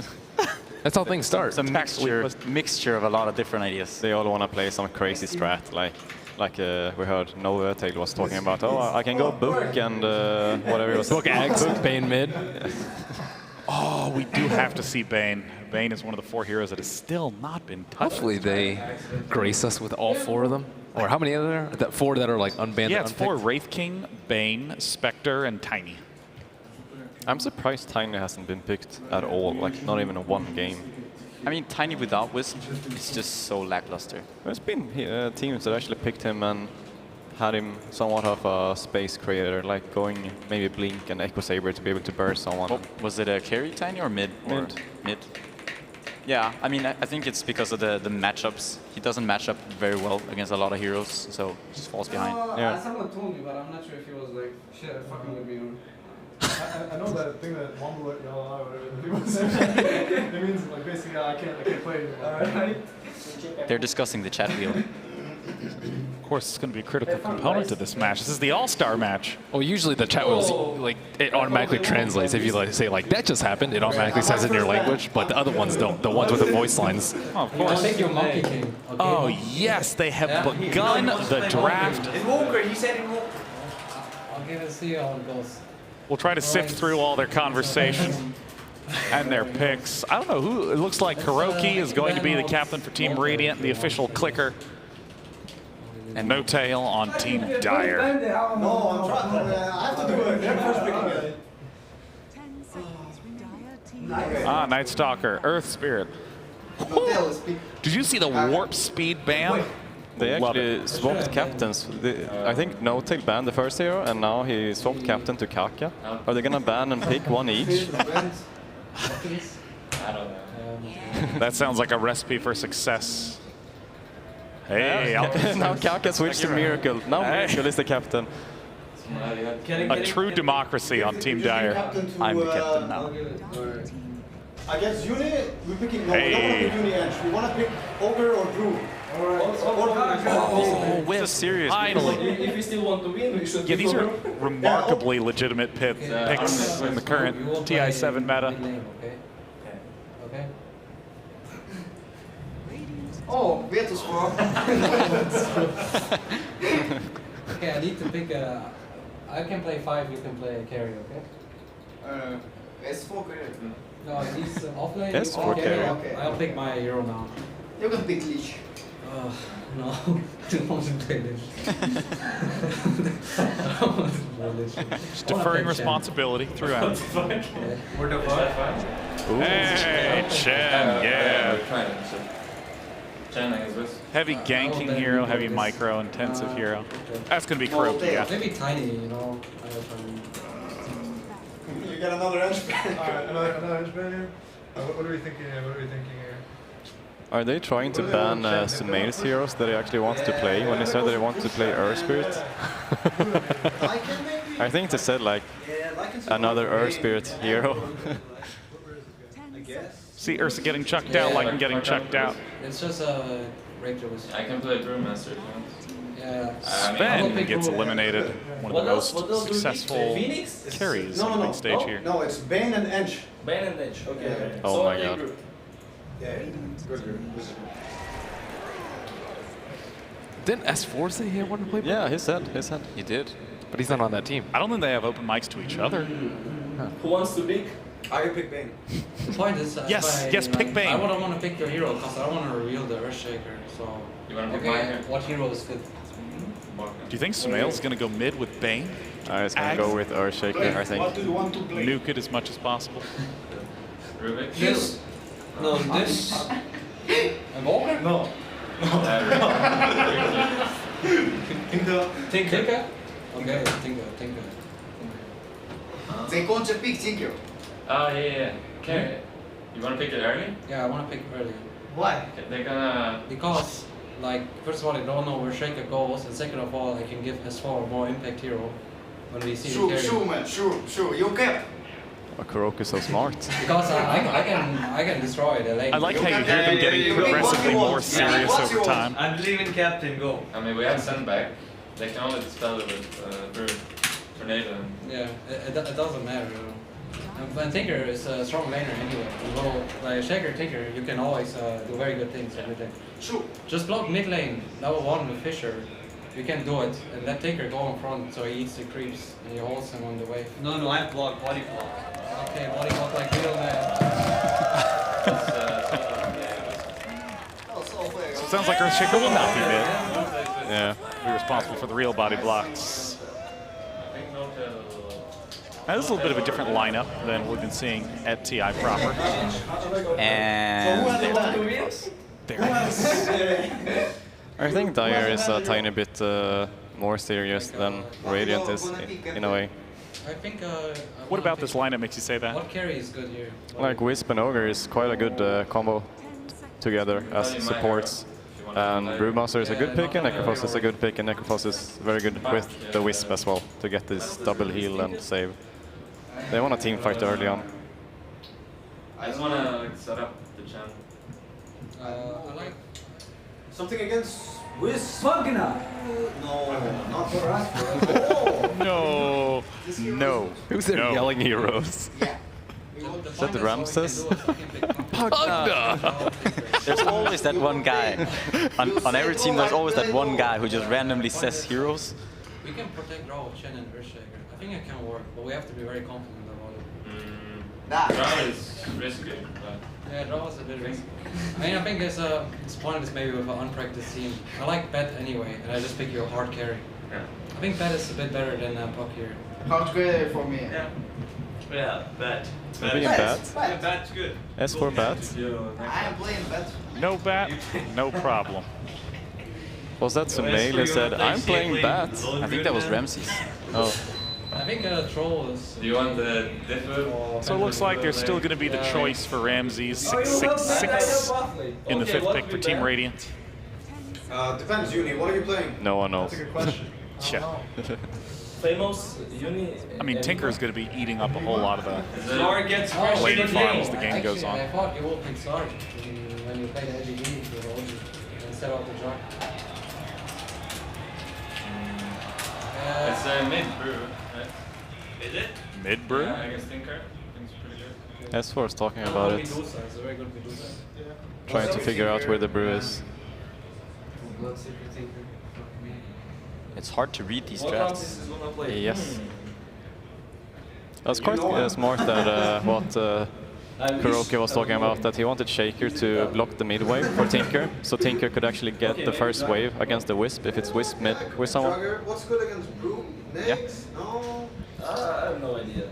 Help out with the chin maybe. Oh, Yeah. A for them maybe. Radiant needs Maybe, I don't know. It's good against our some heroes. tower hitting hard carry. Okay. I don't know if I would want to be in Team Radiant's shoes right now. Yeah. Seems a little bit tough. Yeah, the Dire lineup looks kind of like adjacent to what we've been seeing at TI. You got the Ogre with the Necro, and Wisp usually gets banned. I think this game is Decent. easy. I can Seen some brew. Shen and Tinker have hardly seen play Easy at the main Axe event. Just listen to no tail. Easy Axe Ogre. Easy. Necro offlane. What about Universe Void? I think Universe can play Necro offlane, right? I don't know. Because they might put Brew mid, Necro off, and pick one more hero. Yeah.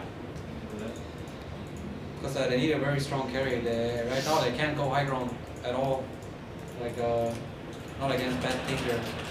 So, I feel like they need something strong. You're shaking this. It's so cool to actually be able to hear the captain's thought process. Okay. I think, But you want to pick Leech? well, what do you want to play anyway? 5 seconds to ban. It's okay. What do you want to play? He wants Weaver. Weaver? I can play Weaver. He wants hero in... Was that a He random wants bet? Venomancer. It's still Medusa. We want to win, right? Venomancer. You want to pick Medusa? I can cool. play Medusa, man. Venomancer for Artisan. I think I Medusa, kind of like the Medusa. I think Medusa's very good here. It's very, very good. Because Yeah, they even lack damage to deal with Medusa. We have bad threat. Sure, man. And if they pick PL, I think we can handle because of Tinker, right? Yeah, You right. got Tinker ready? That's it. Yeah, boy. Anti-mage. What? Oh, you have mana burning is ammo. Easy. Miracle is... A bad? Baden. No, like later. Miracle you buy some Wisp. stats and you fucking love it. Okay. Are we serious? I got this. Wait, give me the bounty. I can start with Sumail, Shaker, I put up Baboka, Tinker. Are we So Sumail is playing support. Yeah, he said he wants to play position 4 before. Oh, okay. Okay, I was starting to freak right the hell out, man. Baboka being mid. Well, some interesting lineups, but of course, 10 tryhards all thrown together. Let's begin the all-star match. Greetings and salutations, Dota fans, and welcome to the TI7 All-Star Game. I'm AC, joined by Draskell, and man, did they pick us a good one. It's the Blast from the Past cast, and it's been a lot of fun so far here today. Ready to cap it off the right way. Dude, I can't wait. 10 of the best players in the world, $100,000. Let's play some Dota. Amen, brother. And then, you know, whenever we look at this draft, first thing that jumps out, Sumail is not going to be playing what he usually plays. He's one to play the support life a little bit this game, right? I think that when you're one of the most mechanically gifted players in Dota, it doesn't really matter what role you're playing. Right. Especially if it's a game where you're not necessarily relying 100% on team coordination. So in this case, I actually think it's more than fine, and you can definitely tell both these teams want to win. Oh, yeah, I mean, the money's one thing. That doesn't matter. I mean, it does, but there's a lot of money on the line every match here at TI. What really matters the most, walking out of here with a nice little taste of cheese in your mouth and having bragging rights for the next 365. Oh, absolutely. I mean, look at Team Dire. They're going to be coming at you this whole game. You got Wisp heal, you got Necro. It's going to be nonstop aggression, that push. The Miracle Wisp. Oh, man. Yeah, we can fuck them up. Yeah, the drafts have been interesting, I would say. I mean, whenever you look and you see you've got an IO and a Baden, granted the hero has changed a bit since back in my day, but still, talk to me about some key points that we're going to want to watch for both sides here in the All-Star Game. So basically, Team Radiant want to try to delay the game. You know, you got this Tinker, you got this Medusa, you've got some really, really good late game going on. And then Team Dire are just going to be running at you nonstop. They have really strong lanes, a lot of sustain. They're not really the best at hitting towers, but at the very least, they can sustain their push for long periods of time. Right. We already have a little bit of a dust up here in the jungle. Solo's got eyes on Kuro. Looks like he's going to go and chase the Holy Knight away. Down at bottom, S4 rocking the stand-in tab. But yeah, you know, it's been so long, man, not just since you and I, Cass, since I've been on the mic. Talk to me a little bit about what you really want to see. I mean, it's an all-star match, so it's not just about a win. It's about going out and getting a little swag point to your name, right? I think the most important thing for me is just seeing the reactions of the players. You know, seeing them smile, seeing them look at the monitor, and just like, find me someone who looks like that at a monitor, and I'll tell you they love Dota. You know what I mean? That's the kind of stuff that I like to see. Really high-skilled plays. I mean, we're getting cheers for like missed creep kills. Chat wheels coming out as well. Oh yeah, the people that are tuned in right now are absolutely locked into every single deny, every single last hit. And you know, justifiably, it's all fan favorites, right? 10 best in the world. Now the lane's kind of shaping up here. Gonna see the Tinker versus the Necro mid. Still got Solo kind of hanging around, throwing out the Drunken Haze. Yep. Universe trying to get some farm. Sumail on the shaker, and Kuro just going to work here in the jungle. So would imagine, you know, we're only a minute in, but Kuro getting active on the Chen, most likely going to be when we start to see really the action kick off. That's what I would kind of assume. He's already making his way across the river right now. Probably going to head towards top. Just see if he can do anything here at the Universe. They got a deep ward in the jungle as well. And Bobaca's still dealing with this 2v1 in the mid lane. Boboka trying to hang on, but yeah, I mean, you know, when I look at these lanes, it does seem like there's going to be a lot of movement. It looks like Kuro might be wanting to make that happen sooner rather than later. He's going to show his face. Universe spots it out. Sumail, yeah, just going to chase him back up the tower. I think Sumail is in his happy place right now. You saw in the beginning when he made that gesture towards Universe. Yeah. He was coming for him. Hey, Boboka, we're coming mid. Yeah, we hear a little chatter from the players. There's going to be a smoke gank on the way. Letting Boboka know help's on the way. They're going to spot Solo, or Solo will spot them, depending on how you want to phrase it. Sumail on the high ground, looking to join in. Yep, there we go. First blood goes to the fan favorite Boboka. Yeah, GG. We're done. Oh, hang on. Good block from Sumail. No tail trying to make his way down the river. And it looks like, yes, they're going to get it from the high ground. Kuro, with the help of the Satyr, makes it 2-0 in favor of Team Radiant. From downtown, look at not hitting Sumail, didn't even matter. So 2-0 in a hurry. And yeah, we can hear the chatter again. Let's see if we can listen in. We can hear high APM for this game. Mostly it's just furious Dota clicking. Exactly. You know, some obscenities randomly being thrown out. Typical game of Dota. I was going to say, I'm not hearing enough pings. Maybe they should spend some of those APM on ping just to make sure everyone's nice and flamed. I don't think I've ever seen maybe I have seen Miracle Wisp before, just not too often. Yeah, I'm trying to think. Yeah, not exactly what you would think of whenever you think of Miracle, though he is rocking the absolutely dope skin. Sumail being going to be chased away. They're just going to leave it. For now, the big story here is Medusa getting pretty much complete free farm. Yep. Well, it's just the kind of game you think that's really going to go long enough, you know, given it's going to be some high-risk, high-reward play. You think we're actually going to see the Medusa get farmed? Oh, speaking of, Universe taking a big risk hanging around. There's Miracle ready to join back up. Ramsey's going to be chased down, and yeah, they're going to catch him to a little bit of damage. Universe so low, and now Ramsey's going to turn it around. Miracle barely able to make it back to the safety of his own tower, and Ramsey says, hell with it. That's what it's used for. Universe going to try to bang it away with some help from the tower as well, but yeah, there's a Mystic Snake, and we're good, bro. Ramsey's going for the big play here. He's getting chased down by Universe, though. Solo making his way there. He's going to try to juke in the woods. Solo says, nah, I found you, bro. Standing ovation, and oh, the shield not enough. So we see finally Team Dire make their way onto the board. Clutch kill, though, as you said, the Medusa was getting free farm, so shutting her down, kind of a big deal. Team Dire really want to do a lot more during the laning phase. It's pretty difficult, though, with the Chen kind of moving around the map. The longer the Dusa gets farmed, you know, S4 is sitting down here in the safe lane as well, doing pretty good on the CS, 17-3, wants his blink. These heroes, not only do Team Dire have to push, but they have to be doing better in the lanes as well. Right now, taking a look at the CS, we can see the Necros not that far off the Dusa, especially after that death, and that Ogre is actually kind of farming up a lot for an Ogre. He's got 20 CS now in second position. Bobaca coming down for the gank. Might be a little bit too fast. Yeah, looks like he'll make it back. This is the classic roaming tinker at level 5. You see it all the time. Yeah, the pub tinker, you mean the one that ruins my game, whether it's on my team or the other? Because Boboka in trouble, Miracle taking a lot of damage, he'll drop the S4, and now Bobo drops the GG trees, trying to find some safety, and he will be able to heal himself back up. Going to take a stun in the mouth as Kaka's being blocked by S4. The damage just not enough against that tanky Ogre Magi. Now Miracle's going to join the fray. Lasers there. They'll do a little bit of damage, but right now it's more of a dance with the GG trees, getting the hype from the crowd. Looks like everyone's going to make it away with nothing but a few little scratches here and there. Probably the most high-value branches ever in this game. 2 blocks back-to-back. And Kaka he's got 9 stacks, 10 now. Yeah. They could chase it. Is he gonna go for it? I think he should with 10 stacks. There we go. The charges are used, gonna turn and stun him.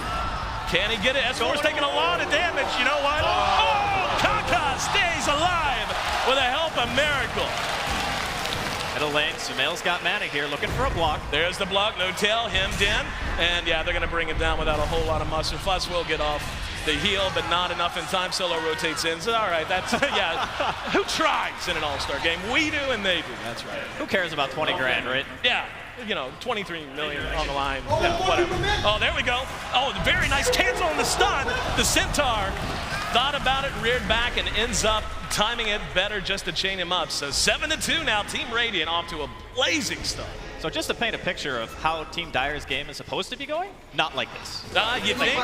The complete opposite of what is happening right now. See, the All-Star game is always built as a pub game, and every game I'm in is 7-2. Someone's already abandoned, so I'm just waiting for someone to come bursting out of the booth. I mean, they're playing against a Tinker and a Medusa, and you got a bunch of melee cores and a Necro. Like, how is this going to hit a tower? Very slowly and carefully after you've killed everyone. I'm going to guess that's probably the plan. Net worth, we can see the Deuce is on top. Again, the story, the Ogre sitting at 2nd place ahead of the Tinker even. Bat's doing okay. And then kind of a grab back there. A lot of evenly distributed farm. And now we're going to have a Dween Tower dive as Sumail looks for Universe. Universe now makes it back to the safety of his forest. Oh, they want the turnaround. Kaka coming in. Sumail uses the enchant totem. Solo looking to catch him with the clap. He does. Sumail, the only one slow. There we go. There's going to be enchant totem again. Centaur's there. Stunned up as Universe, doesn't matter. They've already dropped one in the Earthshaker, trying to follow it up. Kaka with that tanky Ogre Magi just continuing to harass and harry Kuro. Centaur not enough to really help stop the pursuit. These are some tanky heroes going to go for the Okie Doke, loops around. Ramses is there now. A lot of low heroes on the side of Team Dire. Kuro sitting on no HP.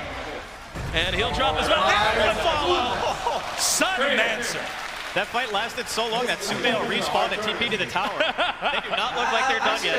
Now we got 13 kills in 8 minutes. I'd say that's about what you'd expect out of an all-star game. I mean, you can basically see Universe wants to man up.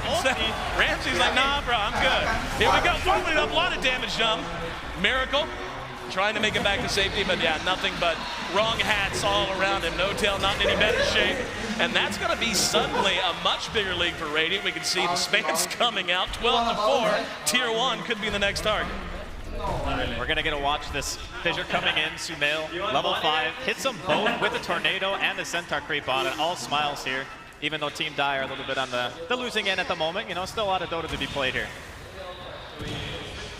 Universe back up and ready to punch. Sumail's not about to back off on the pressure on his teammate. Hits him with the Fissure, and yeah, we're going to have a looks like they were thinking about a 4-man dive. Kaka shows his face. He's the target now. He's going to be flame broken back. He's got lasso. Not long enough on that lasso. Multicast, of course it is, whenever you're hanging out between tier 1 and 2. S4 now the target. No tails there. Great Fissure from off the map. Doesn't matter. The Reaper's sight cuts him down. Sumail there to answer though. First showcase of the Echo, getting a kill on a Necro. Not too bad. Still, though, the aggression coming out from Team Radiant, they know what their game plan is.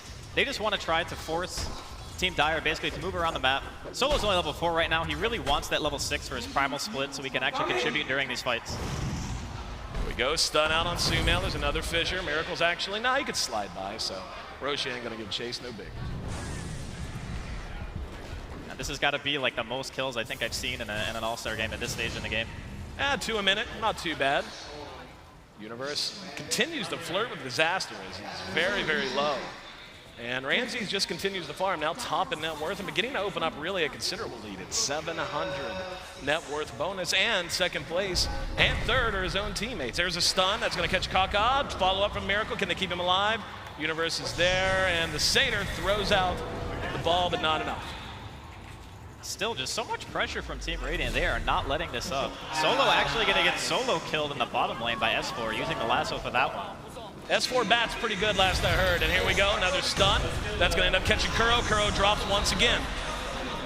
And this Dire side jungle's nothing but a bloody battleground the entire first part of this game. There's not really a lot, I think, that Team Dire can do outside of just wait for the level 6. Okay, Solo's got split now. This could be the time here for Dire. Here we go, Ramses would be the prime target. They can catch him. Kaka's there, holds, and yeah, it looks like they're not going to give too much chase. Kuro's creeps were there to help out if needed. So for now, hanging on to that Brew ulti. They just need to find 1 or 2 good engagements, get themselves a couple of kills, try to get some core items up. They really benefit from things like Mechanism, any sort of healing really when you have a Necro, Abaddon, and a Wisp combination together. You're really looking for that sustain. Kuro still in position. Universe trying to deny his own tower. Ramsey says, no, that's my gold, thank you. God, he's so farmed. He has 400 net worth. And it looks like they're not about ready to let up. I mean, again, the Brew ulti is ready to go. Should be a moment sometime in the near future where we're going to see Team Dire ready to take a 5-air deep for this one. And up Reaper, the reside, got him just on the edge of the threshold. Very nicely done there, saving it to make sure that Bulboka couldn't TP away. With Team Radiant having these heavy momentum heroes in the Chen and then of course the Tinker. You know, 14-7. This is the kind of game that they could be in danger of running away with, especially as the Medusa continues to get farmed up and look towards the mid. Well, we say that. Ramses being forced to expend a lot of mana here. Looks like he will be okay. Ramses, yep, trying to turn it around.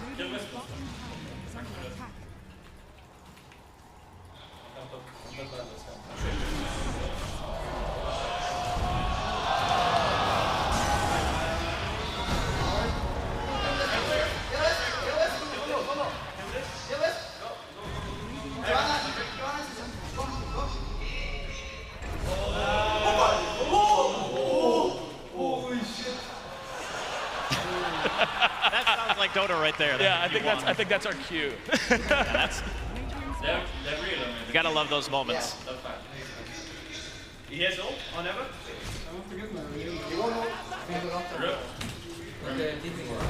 Sumail really just wants to kill Universe more than anything. Yeah, I've kind of noticed that everywhere Universe goes. He keeps sitting in the lane. You know? Yeah. He's not backing up. There's going to be a stun catching the Ogre. That is such a tanky farmed Ogre, though. Sumail using the Enchant Totem S4, looking for a target.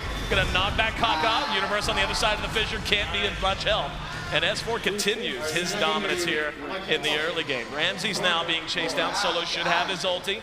Ramsey's trying to juke and will be able to make it back. Maybe. No tails there to try to intimidate him, giving menacing glares. Got the reload coming in as well. Yep. And there's going to be the Reaper Strike just to slow him down. Solo's still trailing quite a bit far behind.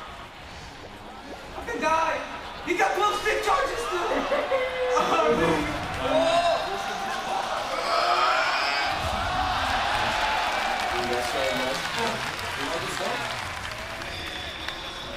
The big target goes down. You're gonna get to watch the double fight here. Echo committed. Miracle feeling himself right there. Yeah, I think, yeah. A lot of smiles in those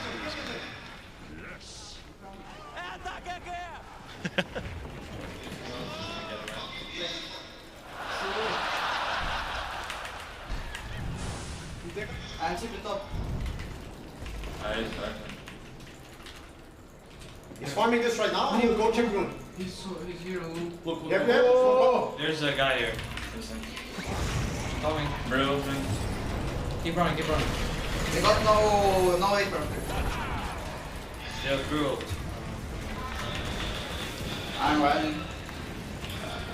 Try to flame break. Alright, chilling a bit. Yeah, we can go. 1 second. I'm not gonna listen. I'm waiting. You got bad link from that. Ready to save me.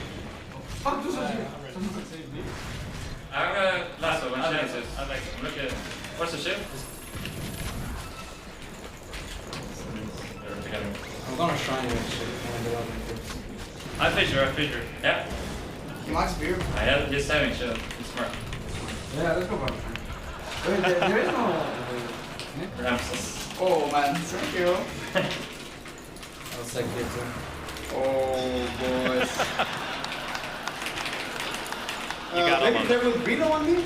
And you guys Yeah, make well, we heard them talking on the in the booth. Now we see them plenty of talk in all chat. And would it really be like a Dota pub if there wasn't copious amounts of all chat? I mean, there's a couple of NA players in there, so you definitely are going to get your fill of all chat. No question.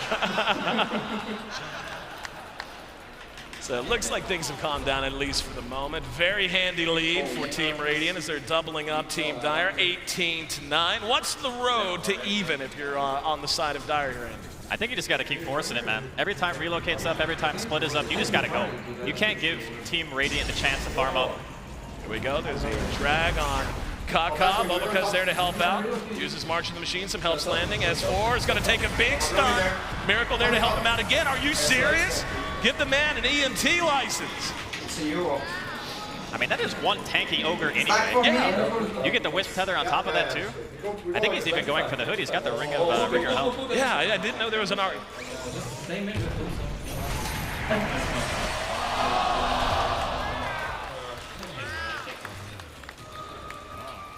Really cool, huh?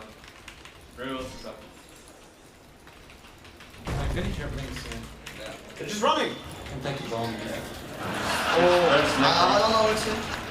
I'm fissure for me. We can fight this if you want. I don't know what's in. Check your He's going radiance. Yeah. He's gonna blow up. I have no mana, boys. I'll go for Ulm. I have. Oh, you're gonna shrine your Gale cells. So.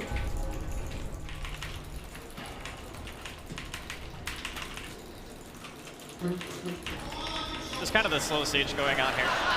Ramsey's sitting in front of the tower. We've really yet to see Solo get the work either. Radiant definitely wanted to push their advantage. They're running mostly as a group now. I mean, that is one broke Panda. He is not getting blanked. Oh, he is an alcoholic. I hear they have trouble with money.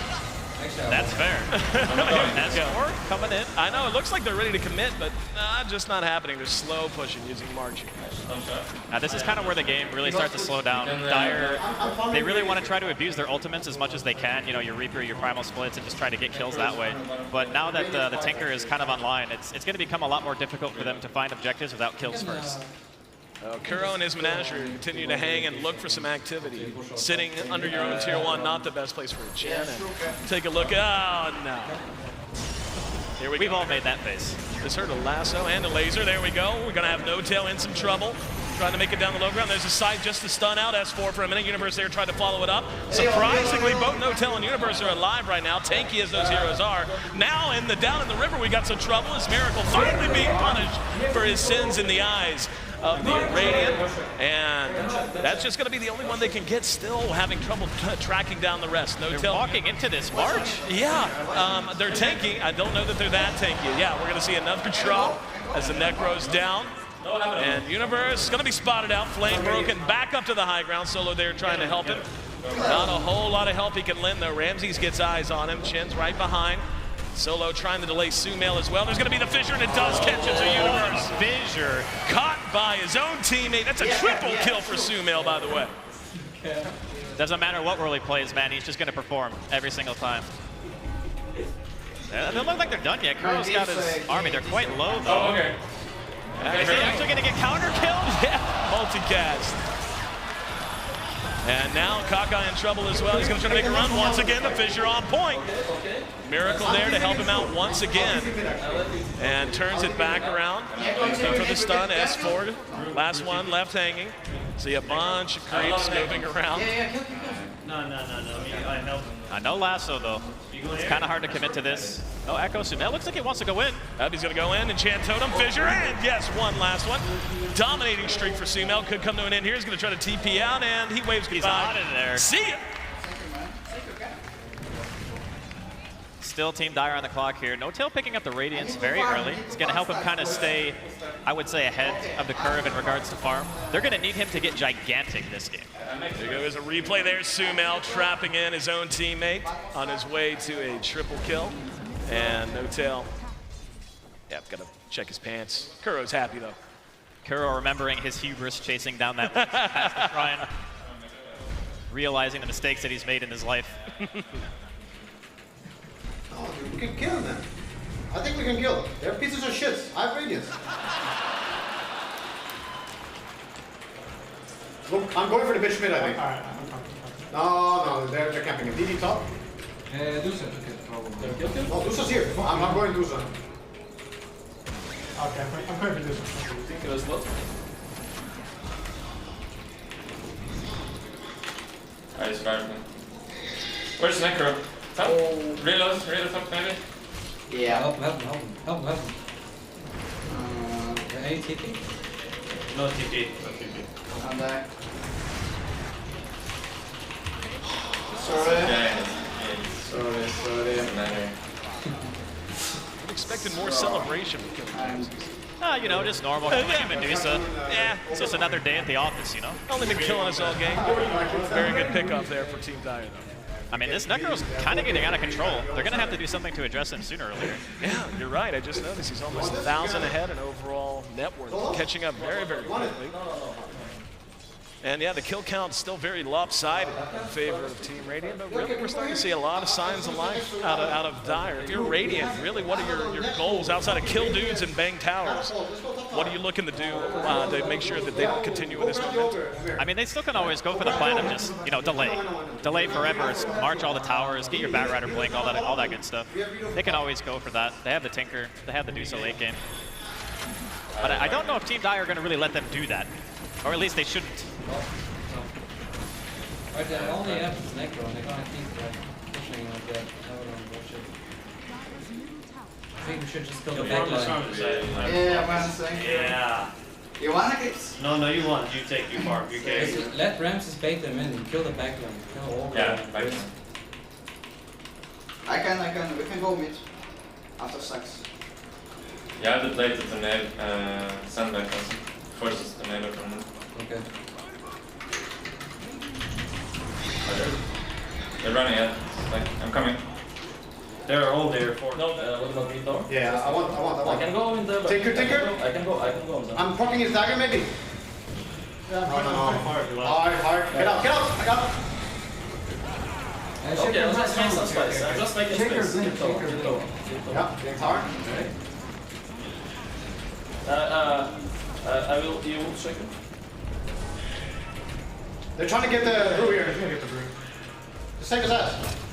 Kill him! No, die! Oh my god. Oh my god. I checked you out. I forgot about it. Yes. Get him.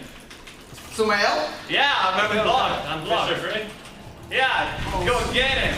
Francis. I'm blocking It's Gage brought. Well, that's going to be a tier 1. I think so. He carries from every role. Yeah, I kind of was thinking the same thing. We can see we had a big to-do here in the jungle. Big Echo Slam from Sumail, like you said, carrying no matter what position he happens to find him. So yeah, that's exactly. Forehead. What a player, man. They got jail. Oh, yeah, we can go. 27 to 13. They might be TP on. That's 40 kills if I can still count. 23 minutes in. I would say this is action-packed enough for even the most bloodthirsty fan at home or here in Key Arena. And Team Dire still trying to find a way to get back into it. A nice little kill on Kuro certainly helps. Oh, Sumail. Fissure on point. And he's taking a lot of damage. Oh, he's going to be caught. Oh, he's going to get a little bit of damage done, but will end up dropping when all's said and done. No tail now, waddling around through the middle of all this mess. Can we catch Dusa? He actually reloaded him out of the Yules. That's the thing. Courier almost going down. Unlucky. I mean, at this point, it's still Radiant's lead, but you can tell that Dire are really trying to pick up the pace. They want to try to force fights whenever they can. Yeah, it's about that time. I mean, the Medusa is just going to continue to get more and more farmed. As good as a very well-farmed Necrophos can be, I'll take a well-farmed late-game Medusa in most situations. So, you know, we're now solidly into the mid-game, 24 minutes in. And you can feel there's a little bit of a clock here. I mean, certainly nowhere near calling it for either side. But like you said, Dyer's got a lot of work they need to get done over the next 10 to 15 minutes. I'm going for... As long as they can utilize the splits effectively during fights, I think they still have a chance to be able to take it. But it's going to get more and more difficult as time goes on. Tinker here. Looks like both teams relatively content to farm, although No-Tail. Oh, he blinked right into him. Yep. Moboka spotted by No-Tail. It seems like every time I hear No-Tail talk, it's Tinker here. I mean, he's on the hunt. He wants to take out Bulbaka. That's like probably the second highest priority kill besides Dusa. Maybe even some ways it's more important to kill a Tinker at this point, just so you can actually hit a tower. Yeah, that would be nice. I don't know, we did see them walk into a couple of marching machines without much care for it, so. Universe continuing to try to find some farm as well. He's still sitting down in the bottom half of the overall network tab though, and you know, he's got the Vlads, but he's going to need quite a bit more. Now we're going to have, a follow-up and a nice kill, bringing down Solo. Sumail once again on the warpath. Dude, look at his farm. This is some support Earthshaker apparently, and he's got Blink Arcane Zules at 26 minutes. Not too bad. Dude, this takes me back to like it's Ghost of Monthly Madness days when Midas Shaker was like pretty core carry stuff. Now, we're already kind of back in that meta. Bitching's been a thing for a little while now. Let's see if they want to try to follow up a little bit here. No-Tail showing his chin up here on the front line. Taking a lot of damage, just half his health gone in a flash, so would imagine a disengage. Why not? You can bait mid, of course, yeah. I'm gonna grab mid. Solo. Yeah, we're going fast. I have pipe for you. Can you find him, Amir? With your balls here. Find him with balls. Oh, they're coming. Yeah, coming. Kill this guy.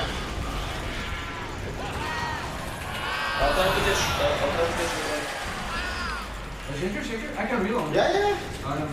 Okay. I'm going mid. Just get me target. I got him. No. We can get him, maybe. Did he TP?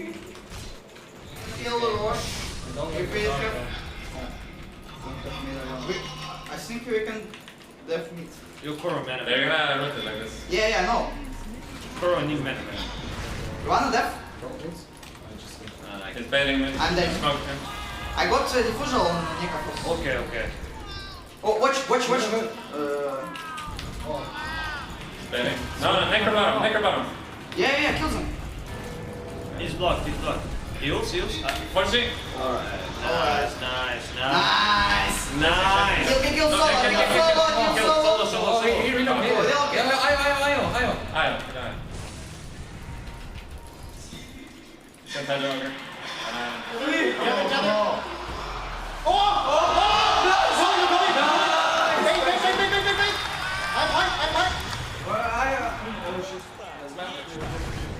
I think we're good though.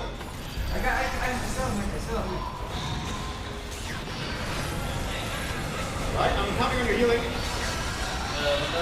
So much damage.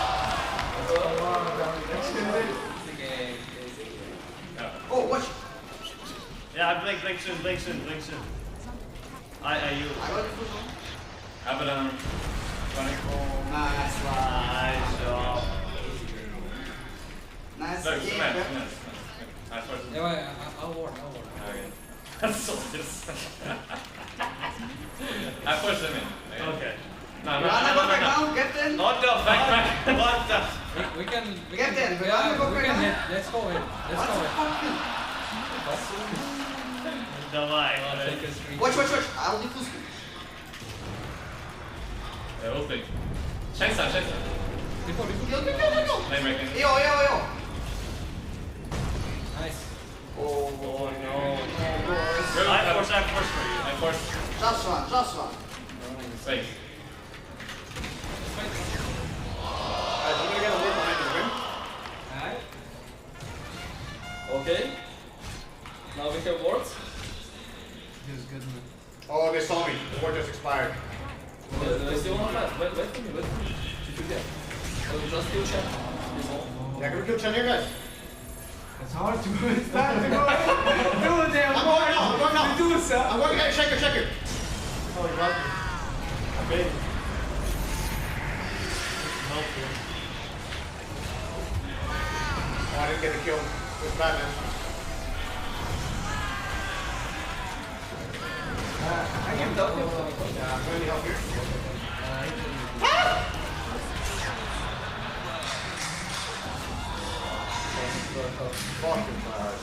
Okay, left.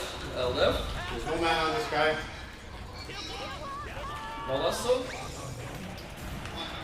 What the fuck, yeah, Kill. Blue masters. Stop. Kill solo. Kill solo. Oh, Boca. Kill.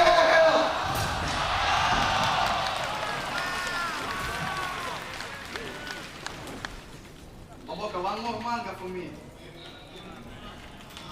I keep him in. I let go.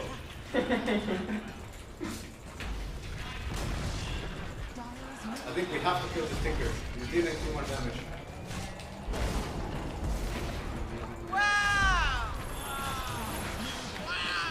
Oh, he took his dagger out of his inventory. I'm gonna TP Shrine if we can catch the Tinker. Man, they're killing me. Oh, he's TPing out. I'm gonna try to fight.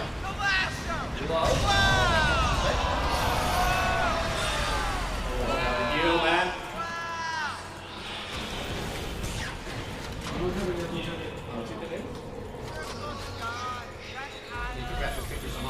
Oh, they're tipping them home. Can we catch Tinker? Oh, shit.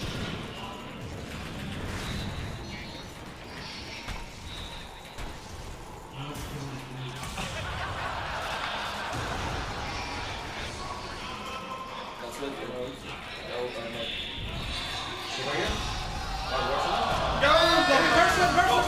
Go. They got shrine, I'm sure. No strike. Kill it. Reset. No drill. Reset. Run. Reset. I'm taking. Just a second. Who don't kill shrine? I kill Miracle. Ready for a miracle. I kill Miracle. Oh, what? I heal him. I stun him. Kill this. Kill this guy.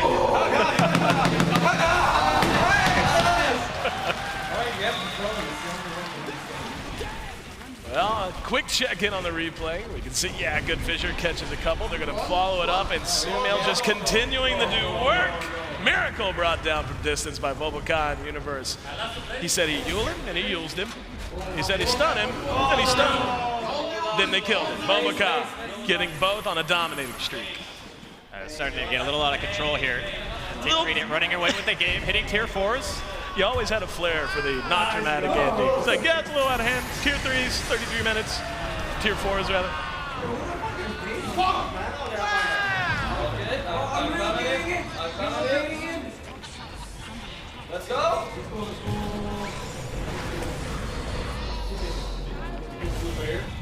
You're sending him home. Oh, guy died! I have mate, I have stick. Oh, unlucky. No, it's not unlucky. That's unlucky. Look, I'm on this guy's dick, man. Got it. Okay, careful L3 ultimate. Whom should I We can see re-engagement, Solo and company trying, Dire desperately trying to keep this game going just a little bit longer. Miracle giving chase to Kuro. They are not able to chase him down as he'll make it away safely, and a couple of follow-up kills going the way of Dire. So 3-1 in that exchange. That's our comeback, guys. Can we rush? Abaddon, can we rush? Yeah. We can. We will smoke too. Yeah, we smoke. Wait, please. It's gonna be really good. Yeah, wait, man. Don't fucking die. Necro. Sorry, man. They rush. Rush! They want buyback. I can buy back. I need Wait, checker. They rush is slow. They have slow back. Oh, what the fuck? Oh, Boboka, come. Illusion. Don't die! Wait, boys. Oh, Boca get him. I'm keeping.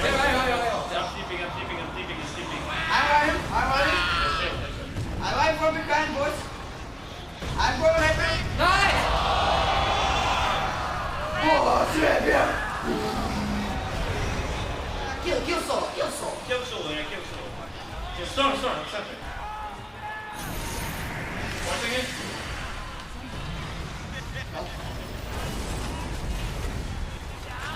Nice, okay, wait. Kill. Goodbye! I didn't see it. Oh my god.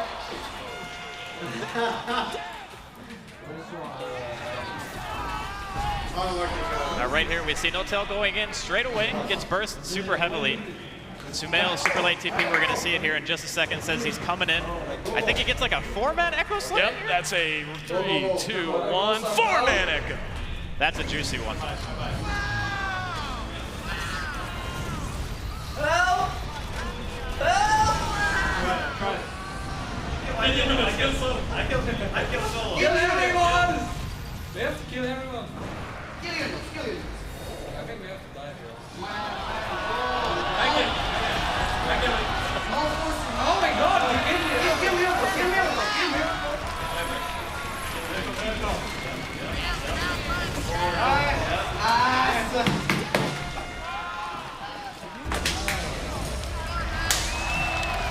Looks like that'll be it. Team Radiant got off to a hell of a start, and they just ran downhill all the way from there, Andy.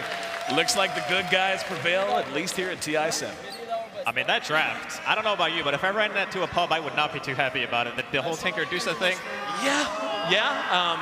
That and the Earthshaker, who just decided he was going to kill literally everyone, every time. Sometimes you carry from position 4, man.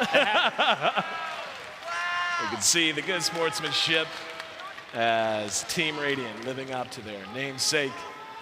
And yeah, that's a cool 100K in their pocket. I know there's a lot on the line here at TI, but that ain't pocket change. Anytime there's a silver lining to play Dota, I think these guys would want to play Dota anyway. But when you put icing on the cake, it's a real treat. Well, not to mention bragging rights, my friend. Bragging rights, I think, are worth their weight in gold and worth their weight in cheese as well, as our guys get ready to get set up here. And yeah, the cheese presentation, getting ready to head your way. Looks like they're already arguing. It's like, yeah, who's going to bite it? Apparently I'm live, that's cool. So, most of your team just disappeared. I was only going to get a couple of words from Notel before we spoke to the winners. Sorry, buddy, just you. How was that? Do you enjoy that experience? Yeah, it's fun. You see me all alone now? I was all alone in the game? No, I'm kidding. Woo! Well, I have to say, this game was purely decided on luck. Radiant team got lucky this time. And what can you do? Look, I mean, are you a cheese fan? Is this going to be a hard pill to swallow? I don't have to eat this, do I? That's the prize, dude. That's not the punishment. Oh, I thought this was the punishment. Well, Okay, I'll see if we've got any cheese fans. All right, thank you, Notel. Guys, give it up for Notel and his team. And now we have the victors. You are so rude. You're killing them in spawn at the end of that. Ramses, Rude Ramses, I'm going to call you. Do you like that nickname? Rude Ramses? Oh, okay. I'm being mean. I am being mean. Guys, Ramses is an absolute hero. He's been a big meanie on Venno. Captain. Oh, okay, I should ask the captain. He's telling me how to do my job. He is. You are a genius. I like that video. That was great. I'm going to come join you guys. Hi. Hello. You've been to every single TI. Yeah. Does it get boring? You know, just coming in here, playing your favorite game in front of hundreds of thousands? no fucking way. So, it's a stupid question. I've been asking them all week. Do you love Dota 2? Yeah, of course. Kuroki is a real hero, a real face of Dota, and of course you guys did pick up the victory. Now, S4, I was hoping you'd lose so we could go play some Counter-Strike together. Oh, yeah? Yeah. I heard you're pretty good. No. Fine. Well, you're so good because you're okay at Dota. That was brilliant. Any of you guys here are cheese eaters? Samael, you like a bit of cheese? No? No, I'm good. I think... No? I'm good. Oh, God. Does anybody like cheese here? Anyone? Look at these people. Okay. Yeah, you'll do it. Will you do this trophy moment? Here it comes, guys. Oh! Oh, yes! Okay, I've been cheesy all week, but S4, look at that. That was a big bite as well. It's very light. Light cheese. Yeah? Yeah. Very mild. Mild? Yeah. If everything goes wrong, you can do like a cheese review YouTube channel. Yeah, sure. Okay, well, this has been fantastic. We are going to go ahead and head on back. Guys, thank you so much. One more time, give it up. Your victors of the All-Star match, Team Radiant, fantastic competitors. And what this has done is remind us, yes, they play for millions. Yes, they play for you guys, the millions at home, but it's a game at the end of the day, and you guys look like you were having fun up there, and that is awesome. We'll head over to the panel to end it as we continue our adventure through TI. Thank you, Machine, and thank you, players. I'm not sure if we learned anything new about strategies or meta, but we certainly did have a lot of fun. Let's catch up with Casey to get some reactions from the fans. Hello! Did you have fun? Yeah, of course. Not just this one guy, right? Did you guys all have fun? Yeah! Look at me being a bandwagoner. I was like, who do I root for? Dyer, sure. Thank you for the shirt. What was your favorite part? Sumail with the dunk. Yes? Yeah, it was amazing. What do you want to say to your fellows surrounding you in green? Well played, well played. Well played, yeah? Are you buying that? Not particularly. Did things get a little dicey in the crowd? Was there some name calling, or was everybody friendly? I didn't hear the question. You're right. I'm sitting in front of you, and it's also echoing back at you. Did you guys shit talk each other or not? No. He's just nice. He's just really nice about it. You know, this is just a nice guy. He just can't do that. Do you say things like, well played, good sir? Sometimes. I'm going to get you to say more than one word if it kills me. It's probably just going to kill me. Now, I was going to try to get this entire section to do the wave, and I thought, oh, Slacks must be some way. Hey, hey, hey! Where did that come from? Who is that? Let me see that again. Go ahead. Are you scared now?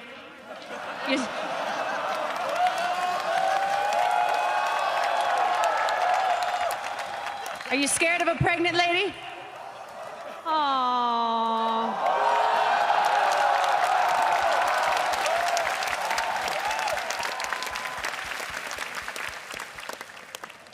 All right, I'm gonna try something. Everybody in this section, turn around. That's us. Hi. So we're gonna do the wave, and we're gonna go this way. We're just gonna do it once. You don't have to, and everybody's tired. So when I count to 3, because that's what you have to do first. Everybody stand up and make as much noise as you can, and we'll see if we can get it to go around. You guys ready back here? Hell yeah! All right, ready? 1, 2, 3. Oh, keep it going, yeah! Woo! Looking good!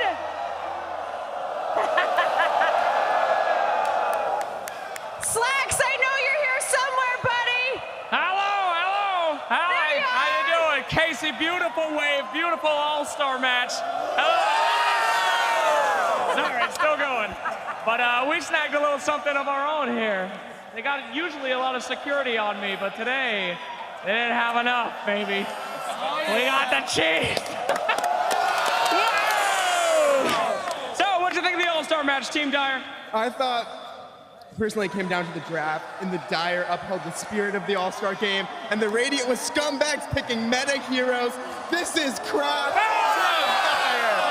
Team Dyer all the way, Radiant scum. Salty as hell. All right, what'd you think, buddy? You know, it was so fun to watch the players interact, and the Radiant had S4, the original rat from Alliance, so obviously they won and got the cheese. Now, you're a big S4 fan. I can tell you have a tattoo on your head. Thank you, would you take a bite of the same bite that he took on the cheese?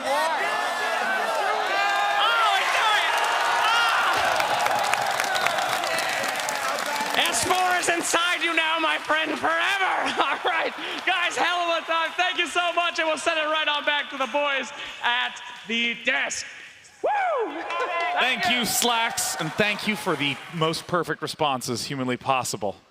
I'm joined by my panels, and I am a kind god. So I would love to hear your thoughts on tomorrow's matches. Starting with you, Ake. Help me. You look so tall, Sean. What happened to you? No, don't even mention. Invictus Gaming versus LGD. Ake, your thoughts? It's going to be an even game, I think. One of the toughest games, but I don't know. I predicted 2-1 for all of the series today, but only one came true, so... So who do you think is going to win? LGD, I think. LGD? Yeah. I'm with IG. XSS all the way. They're going to get Magnus. Who? Which team? IG. LGD is going to pick Magnus. For IG loves Magnus too. And they're not going to pick XSS is the original Magnus. XXS has been one of the hottest fantasy point accumulators right now. I mean, when he was on Earthshaker in the early days of the tournament, just destroying everyone. And now, I want to talk about that upper bracket match, which I feel like we haven't gotten as much of an opportunity to discuss because everything has been lowers focused today. We've been talking about Team Liquid. We've been talking about Virtus Pro, Invictus, LGD. But, I mean, Newbie and LFY are... Newbie and LFY, the two undefeated teams in the tournament. I mean, Merlini, what's your predictions for that match? We can only talk about lower brackets. That's why you're underlings here. What do you think, Sean? I think that I'm really excited for Newbie. This is not actually that funny. I'm standing on a box. It's been a long day. Yeah, it has. It has. I got to be honest with you.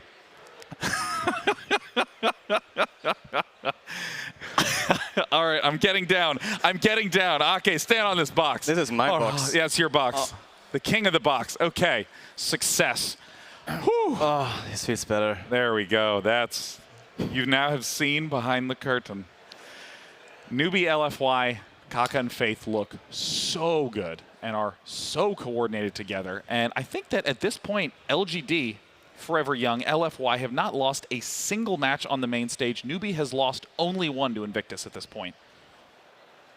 Yeah, LFY, I mean, even during the group stage, I think they lost, was it 2 or 3 games? And one of them was against Liquid, where they had kind of a weird draft. They are looking really, really strong. I think they're the favorites, like right now, in most people's mind, to take this. And all the upper bracket matches have been so exciting. I'm like, oh man, next day is not going to be as good as last day, right? And then it just keeps getting better and better and better. So tomorrow, bring it on. Yeah, I mean, Chinese Dota looks so coordinated, so good. And the interesting thing to note about a lot of the games that we've been seeing out of LFY, Newbie, IG, that when they win these really close matches, or I should say, at worst, they have won really close matches or stomped. And it seems like the only teams that are able to continuously not get stomped are other Chinese teams. Right now, the only non-Chinese team left remaining is Team Liquid. It's always weird, the Chinese versus Chinese teams. I think IG Vitality had a pretty good... They were, I think, in the middle of the pack because they do really well versus the other Chinese teams. And you can't ever tell who's on top of the Chinese team because they always beat each other. So. In that way, it's kind of hard to tell if Newbie or LFY is going to be the best team tomorrow. But as Pekka said, LFY has been looking the strongest so far, so they probably has the upper hand. Well, gentlemen, it has been an absolute delight watching these matches with you today. This will conclude day 4 of the main event. Tomorrow, things heat up as we will get the chance to not only see one team advance to the grand finals, but also we will go through even more elimination matches to cull down to 3 remaining teams. Thank you so much for joining us today, and we look forward to seeing you tomorrow bright and early at 10 a.m. for the international main event, day 5.